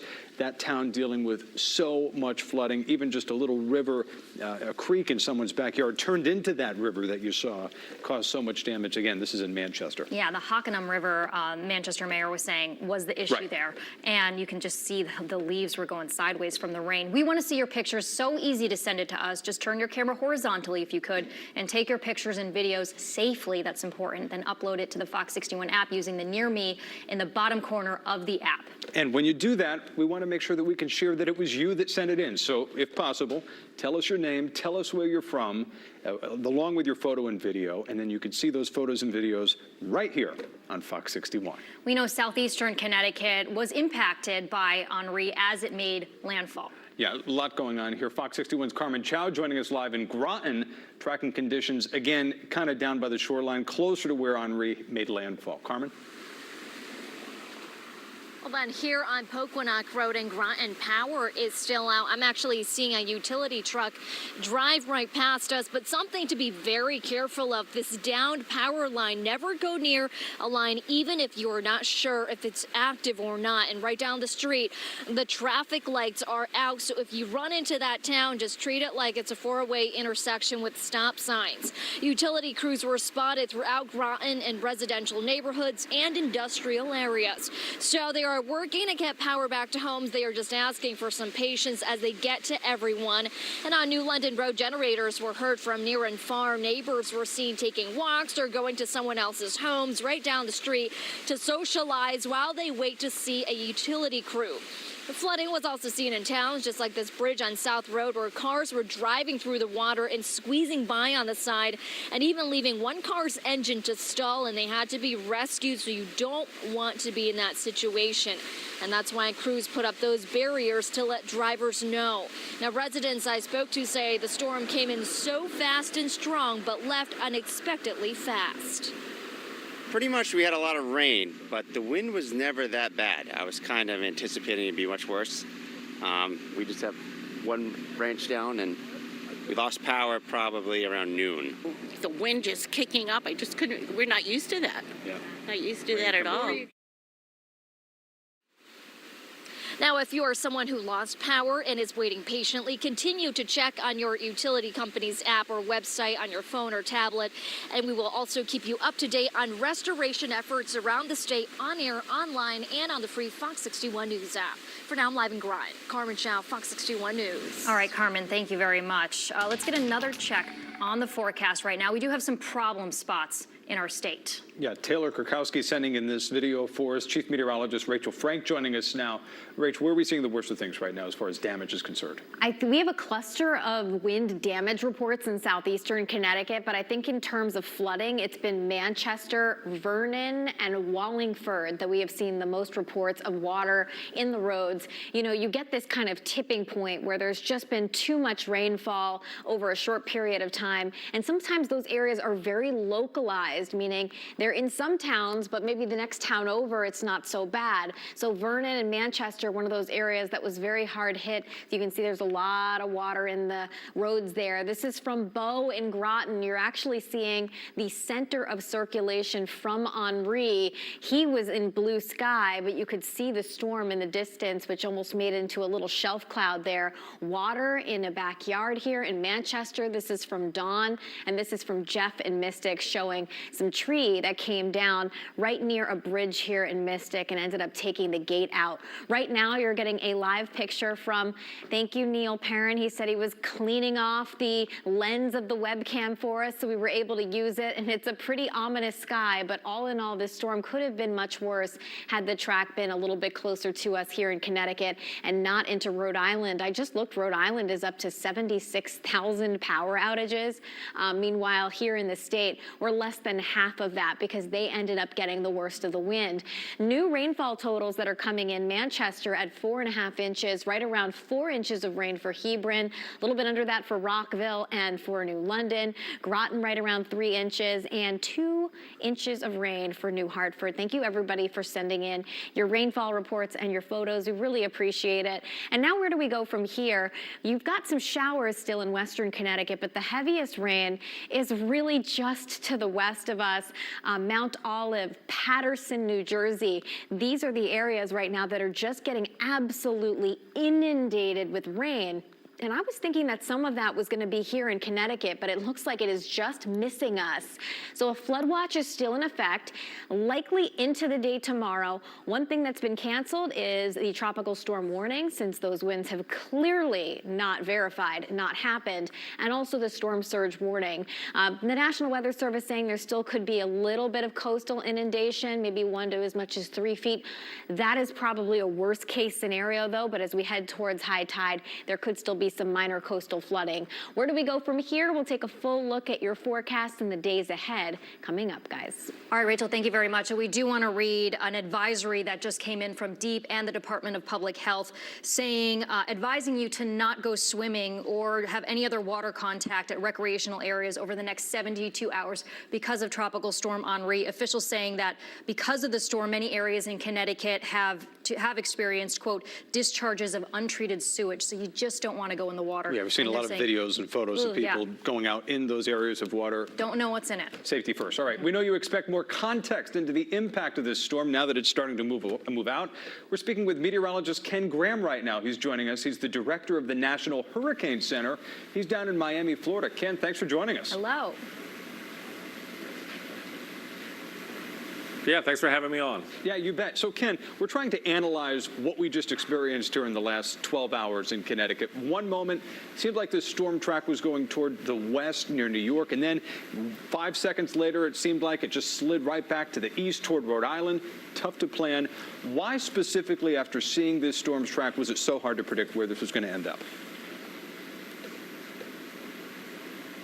Yeah, this is one of these tough ones, and you start getting out 12 hours ahead of time, 24 hours ahead of time. These little small changes, 20, 30, 40 miles in either direction, little wiggles really matter. We see this in every system. These small changes can make such a big difference in what you see on the ground when it comes to storm surge. I've seen 20 miles make the difference between 3 foot of storm surge and 10 foot of storm surge. So little changes make such a big difference, and that's always hard to communicate in these storms. And we still have a ways to go. I mean, looking at this radar, the winds have come down, but this system is slowing down. We're still going to have some big impacts outside of Connecticut. Still get some of this rainfall. I'm looking at New York, New Jersey, some places still getting some big time rainfall totals. Yeah, New York City getting soaked right now. We saw those images from Brooklyn last night where they got 4 inches of rain, I think it was.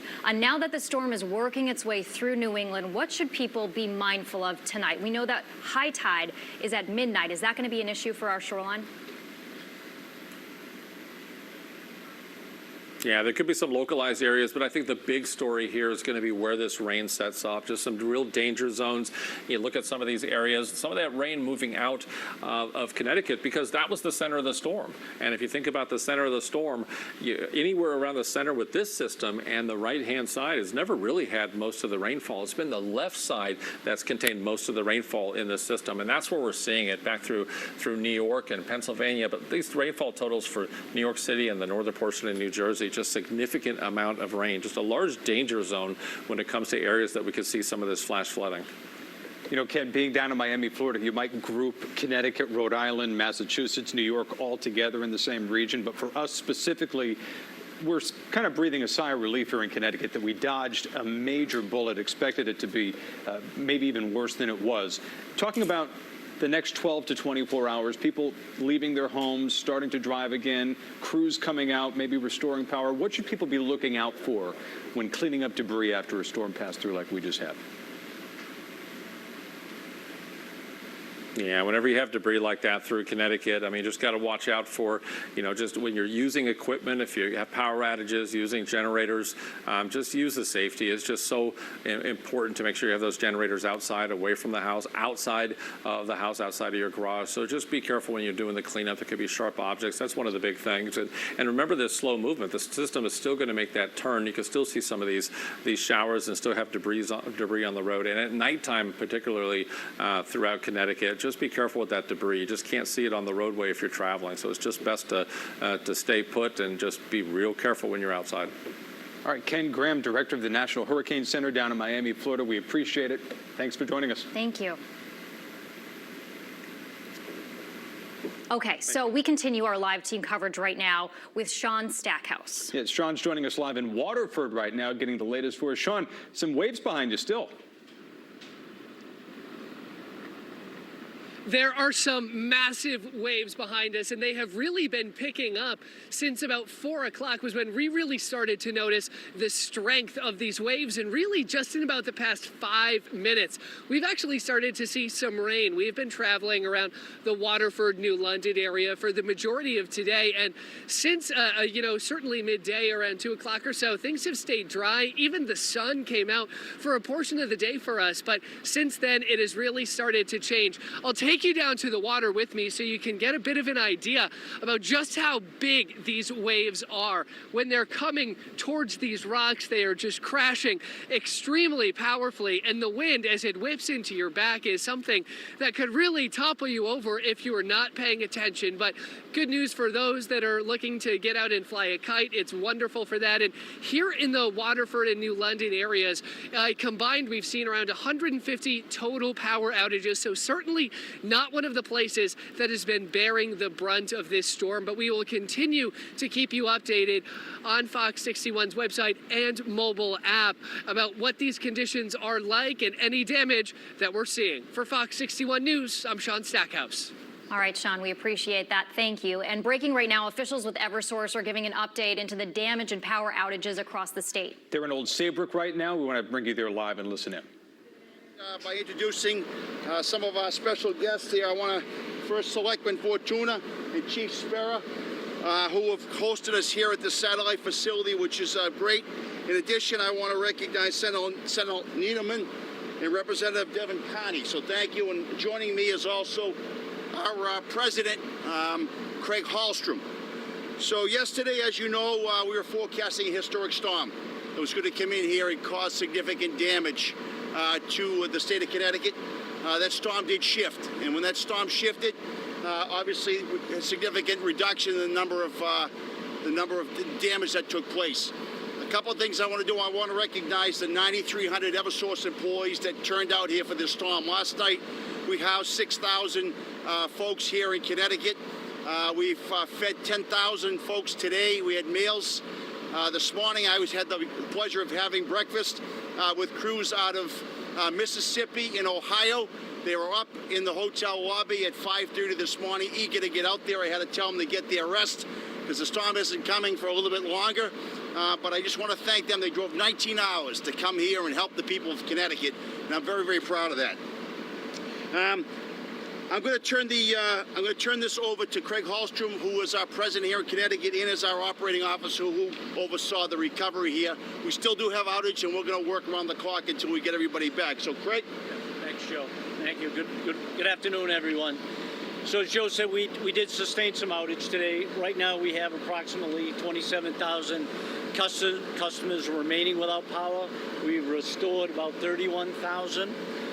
We have approximately 1,700 crews across the 24 hours working to get those last remaining customers picked up.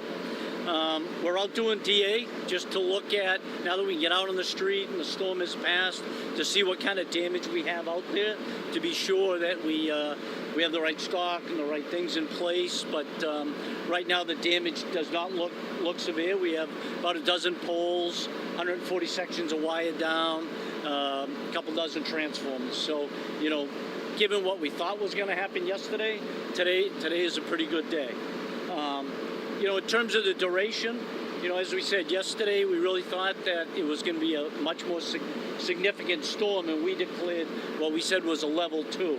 And a level 2 is very significant with a duration of approximately 8 to 21 days. And I know the 21 days has been spoken a lot about. So we wake up this morning and clearly it's not that level of storm. It's more of a level 4 storm for us, which is about 5 days. And even now when we look at what's happened and we're out looking at the system, you know, we really think by the end of tomorrow night, the far majority of customers will be restored.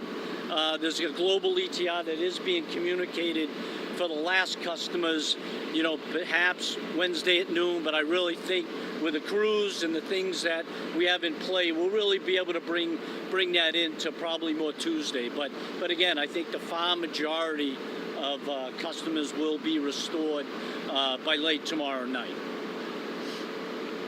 All righty, I'd like to recognize the first selectman, if you'd like to say a few words, and then we'll get the chief.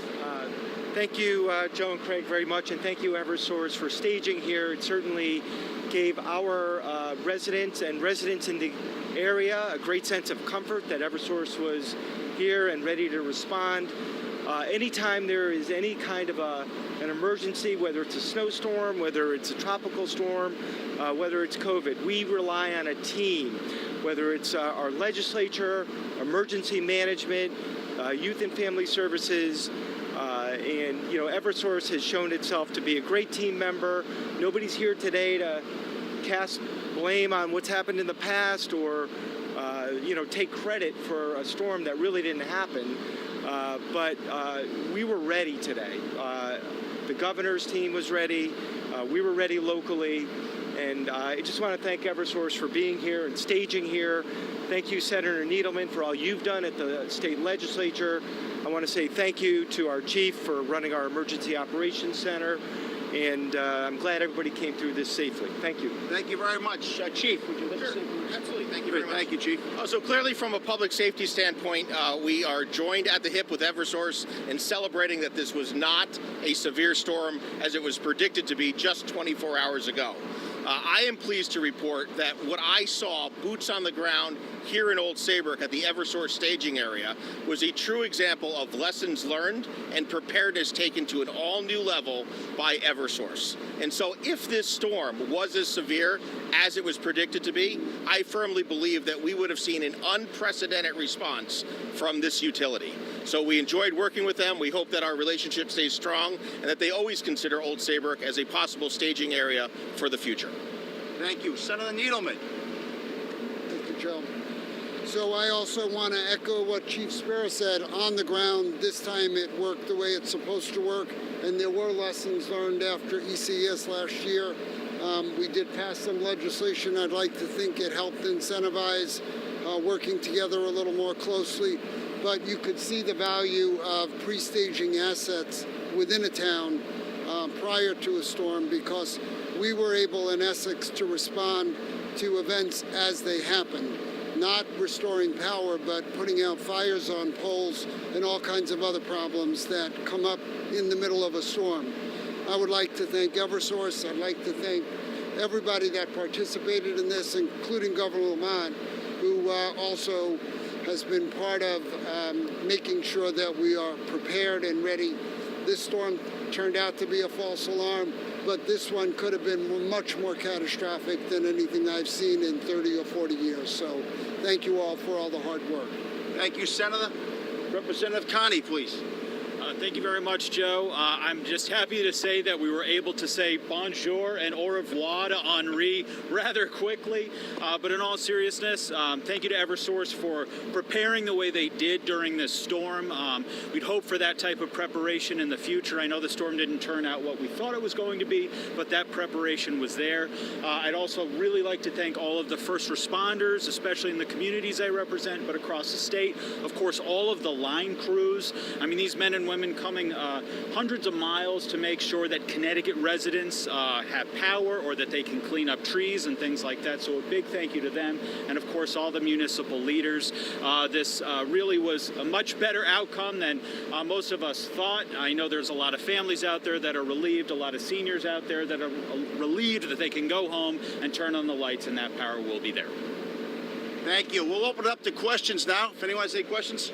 Joe, the governor has said that up to 90% of customers without power will be restored by tomorrow morning. Is that a figure that you can get? Tomorrow morning, I don't know. I think I talked to the governor myself. I talked to him about end of the day tomorrow, but I do think you'll see a significant dent in it by tomorrow morning. So yeah, I'm confident with that, but not tomorrow morning. What are some of the communities that you're really focusing on the hardest hit? Well, I'll let Craig talk a little bit about some of the tough communities that were hard hit. Yeah, so it's the eastern part of our service territory, so our Danielson Service Center, our East Hampton Service Center, Lisbon, Canterbury, those areas were particularly hard hit. Those communities that, were on the coast and bear the brunt of the winds as the hurricane came on shore. Are you guys aware of any hospitals or nursing homes that are right now without power? I think all the hospitals, we've been tracking the critical facilities, and on the governor's call, there was one hospital, and I believe that's been restored. It was, I can't remember, yeah. All right. Did you feel, it was referenced by several people that the response this time around was different than it was in East East? Did you feel added pressure today or leading up today to change the response? Yeah, so we always look at previous storms, how we performed. And we've got a lot of input, obviously, from Isaias. It's no surprise. We've obviously heard a lot of feedback. Senator Needham has been actively involved in that. We've put a lot of systems in place around community portals so communities can interact with us. We have two folks, one public safety, one community liaison in every community. So we have a truck, we have a line truck in every single community that's been impacted. So those are the types of things that we've put into place. And we certainly... we certainly prepared, and we were pleased with the preparations that we made for this storm. So, yes. You talked about unprecedented resources and never before seen amount of crews. Can we expect that in similar situations going forward? Yeah, so what was different this time is Henri actually did not come up through Florida as it usually does. That freed up resources that wouldn't ordinarily be available. But we didn't even want to wait for that. I made a national plea on Thursday. It's the CEO and president of Eversource, Joe Nolan, updating the state on power restoration efforts here. And you can tell that Eversource, relieved and also quite happy with their response so far, since the storm wasn't what they were originally predicting. I mean, we were talking about possibly like 800,000 outages at one point. They had predicted 8 to 21 days of restoration, and that is not the case with what we're seeing right now. Eversource breathing a sigh of relief right now. But if you are someone that you love or know doesn't have power, it doesn't matter how few people in the state don't have power or do have power. You don't have power, and that's really all that matters. So they said that by the end of the day tomorrow, the majority of people will be back on the grid, which is a lot better than 3 days or definitely the 21 days, that figure that we saw reported or spoken about earlier today and yesterday. Yeah, and they said the rest of people who don't have power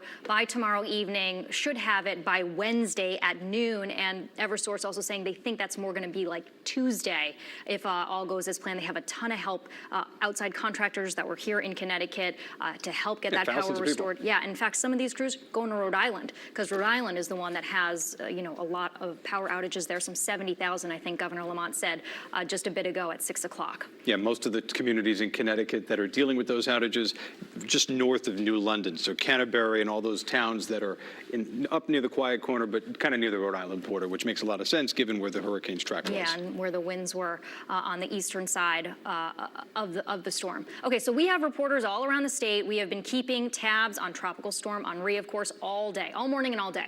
Going to the spot we were just talking about, let's go to Putnam right now. Fox 61's Matthew Torres checking out the scene there. Matthew, what does it look like in Putnam?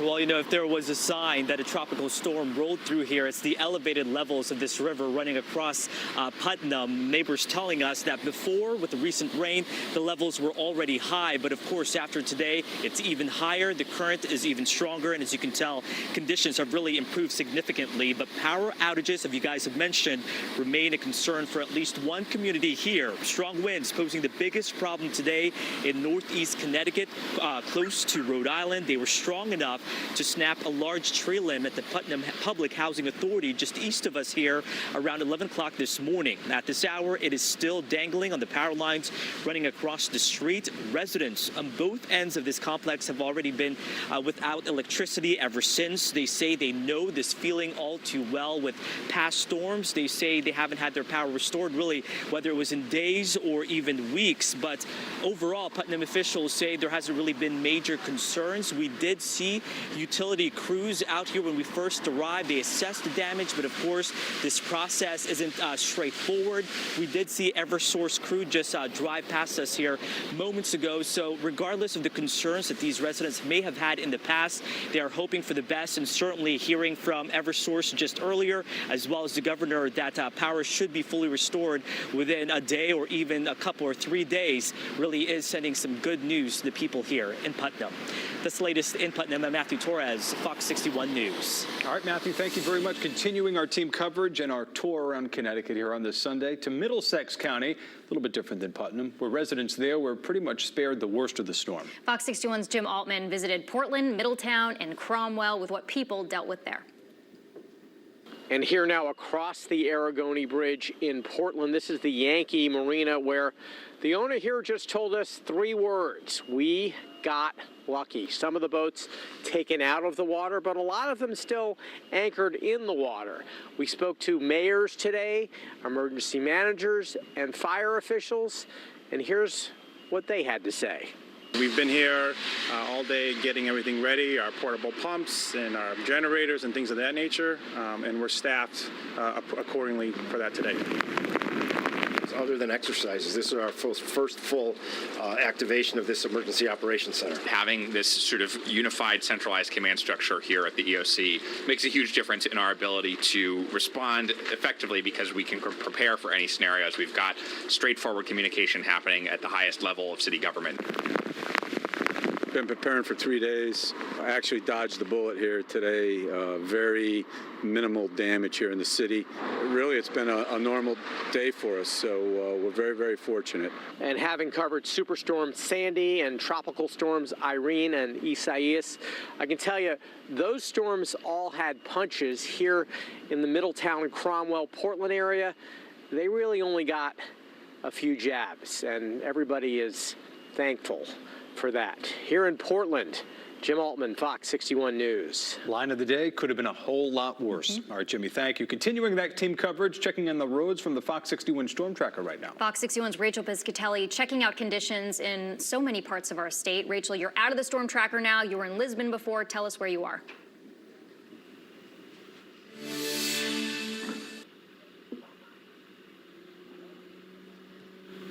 Right, that's right. So we're out of the storm tracker right now, and we're still in the Lisbon area. I wanted to bring to your attention this home on Bundy Hill Road. Now, I did have a chance to speak to the homeowner. You can see here that crews are out here because a tree fell on this home. Now, again, I talked to the homeowner. There were about 5 people home at the time. This happened right around 11:30 this morning. They tell me that it sounded like a lightning bolt. They came outside to see what happened. happened, and they saw this. Now, there is damage to the home, and you can see that there are a couple of holes that are in the roof. There's also been a few windows that have been blown out. We also talked to the granddaughter who was home at the time, and she tells me that she slept through it, something her grandfather says he is in complete shock over because of just how loud it sounded when that tree came down on the home. Now, again, we do have crews that are out here working on just the branches in the tree that are on the roof. If you can look to the left, you can see that there is a tree that is actually resting on wires at this point, but this homeowner did not lose power, and that is very shocking because Lisbon is one of the highest reported power outages across the state at this point. I was checking in at around, I would say, a couple hours ago, and there was about 1,200 customers without power. They still have power to this home. Now, I did have, again, a chance to speak to the homeowner, so we'll have much more on that coming up tonight at the news at 10 and 11 because there is still rain expected over the course of the next, I would say, day or so. They are going to have to put a tarp on top of the roof to make sure to protect from any leakage that roof does have. Of course, we'll keep you updated online and on our Fox 61 News app as we learn more. And again, much more coming up tonight at 10 and 11 from the homeowner and what they heard as that tree fell on their home. But for now, live in Lisbon, Rachel Piscatelli, Fox 61 News. I can only imagine being in that house when that tree fell. It was probably terrifying. And the fact that that house didn't even lose power. There's a tree hanging on those lines, so luckily they still have some AC and they can keep cool while that tree gets repaired. Glad no one was hurt too. All right, we want to get the latest on the forecast. Chief Meteorologist Rachel Frank joining us now. Rach. Yeah, the winds are not too bad out there, which is something that we certainly like to see. I don't anticipate the winds getting worse either. We really dodged a bullet with this storm. It was much less severe than it could have been if the storm had made landfall in Connecticut. But the fact that it did not, it made landfall farther to the east, really helped the final impact. Of course, there's still damage out there. There's a tree on a home in Lisbon. There are areas that are flooded still in Manchester with brooks and streams that have kind of overcome their banks.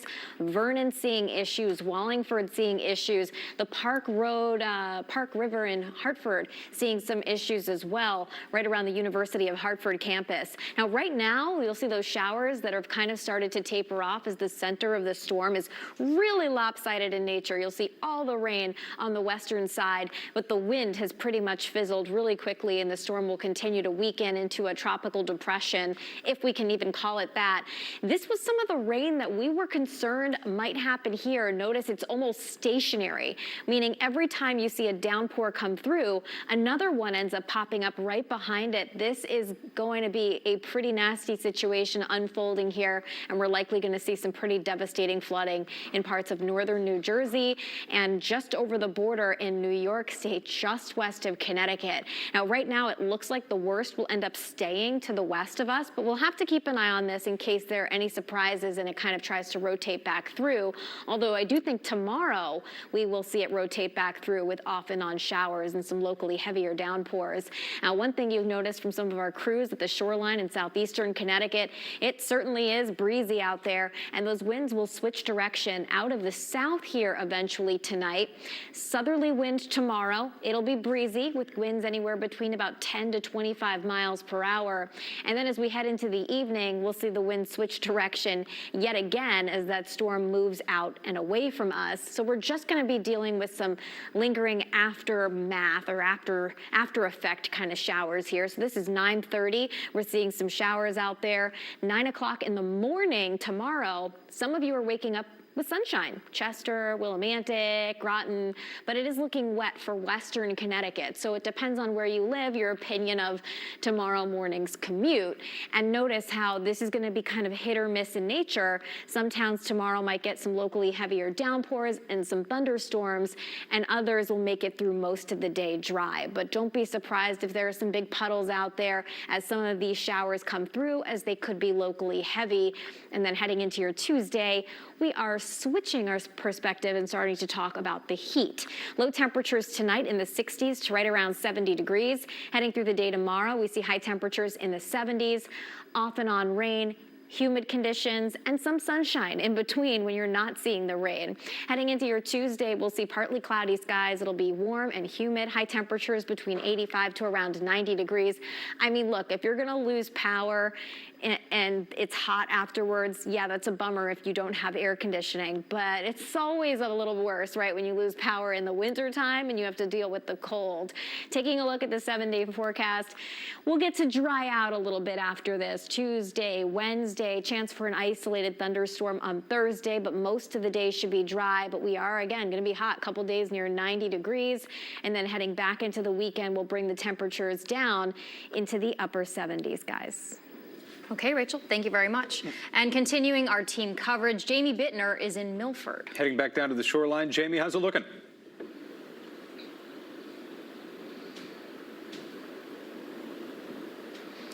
Well, I'm telling you what, you hear a lot about the calm before the storm. This is the calm after the storm. I want to show you what I'm looking at here at Milford right now. This is Walnut Beach, and really it is just paradise. It is an incredible change from just a few hours ago when we were seeing heavy rain and some really fierce winds out here. Now there are families out here playing, people walking their dogs. It's as if this never even really happened. Earlier today, New Haven's mayor said they were preparing for the worst but hoping for the best, and here in Milford, I mean, you can't get much better than this for the end of this day.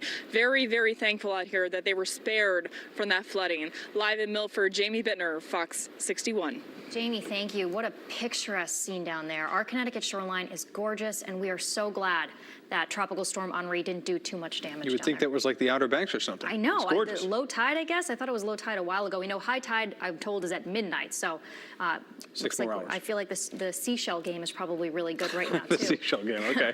All right. Well, many of you have been sending in your storm pictures and videos to us. I want to take a look at some of them. And again, we appreciate it because that's what we get to see what it's like all around the state. Deborah McGrath sending this in from Waterford. Waves looking like blue skies in the distance as if nothing ever passed through. Taylor sending us this picture of flooding on Burke Road in Vernon. You can see two people standing in the middle of the roadway there. That's what a lot of Manchester, Vernon, certain areas dealing with that this afternoon. Yeah, we want to see your pictures. Super easy to send it. Just turn your camera horizontally. That way it looks good on your television screen when we show them. Then you can upload those videos, those photos, right through the free Fox 61 news app using the Near Me section. It's in the bottom corner of that app. And just leave your name, leave your hometown. That way we can say where you're from and who you are when you send those photos and videos, and then you'll maybe see them right here on Fox 61. All right, let's get a final check on the forecast right now. Hey, Rach. Hi, guys. It's been interesting. There's actually been a couple of tornado warnings that are been on the left side of the storm, which is not something that you typically end up seeing. Normally, it's on the right side, as you guys have often heard. So, for example, storms like Isaias, which ended up tracking to the west of us, we were on the windy side of the storm, and we had tornadoes, which resulted in so many power outages, one of the worst on record. But this storm was on the other side of the state. That put us on the rainy side of the storm. And to be perfectly honest with you, even the rainfall moved out a bit faster than I expected.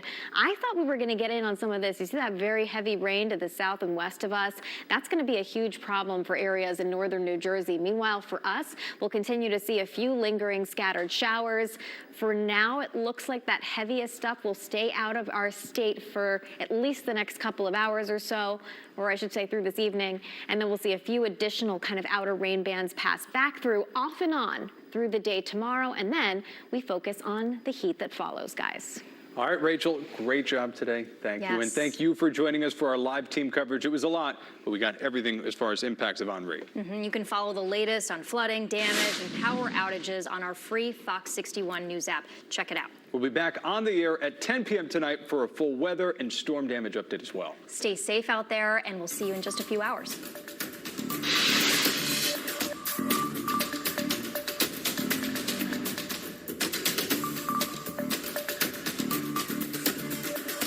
Fox 61 News, tracking Henri. We have had so much rain. That is just too much rain. It is the flooding concerns. That is something that you are going to hear me say over and over again. Tree down and wires. People, you don't need to be on the road now. We do have just some downed tree limbs, some branches on the side, so gusts definitely came through. If that heavy rain continues, we could potentially see some more flooding. Expect more continuous team coverage from Fox 61 News.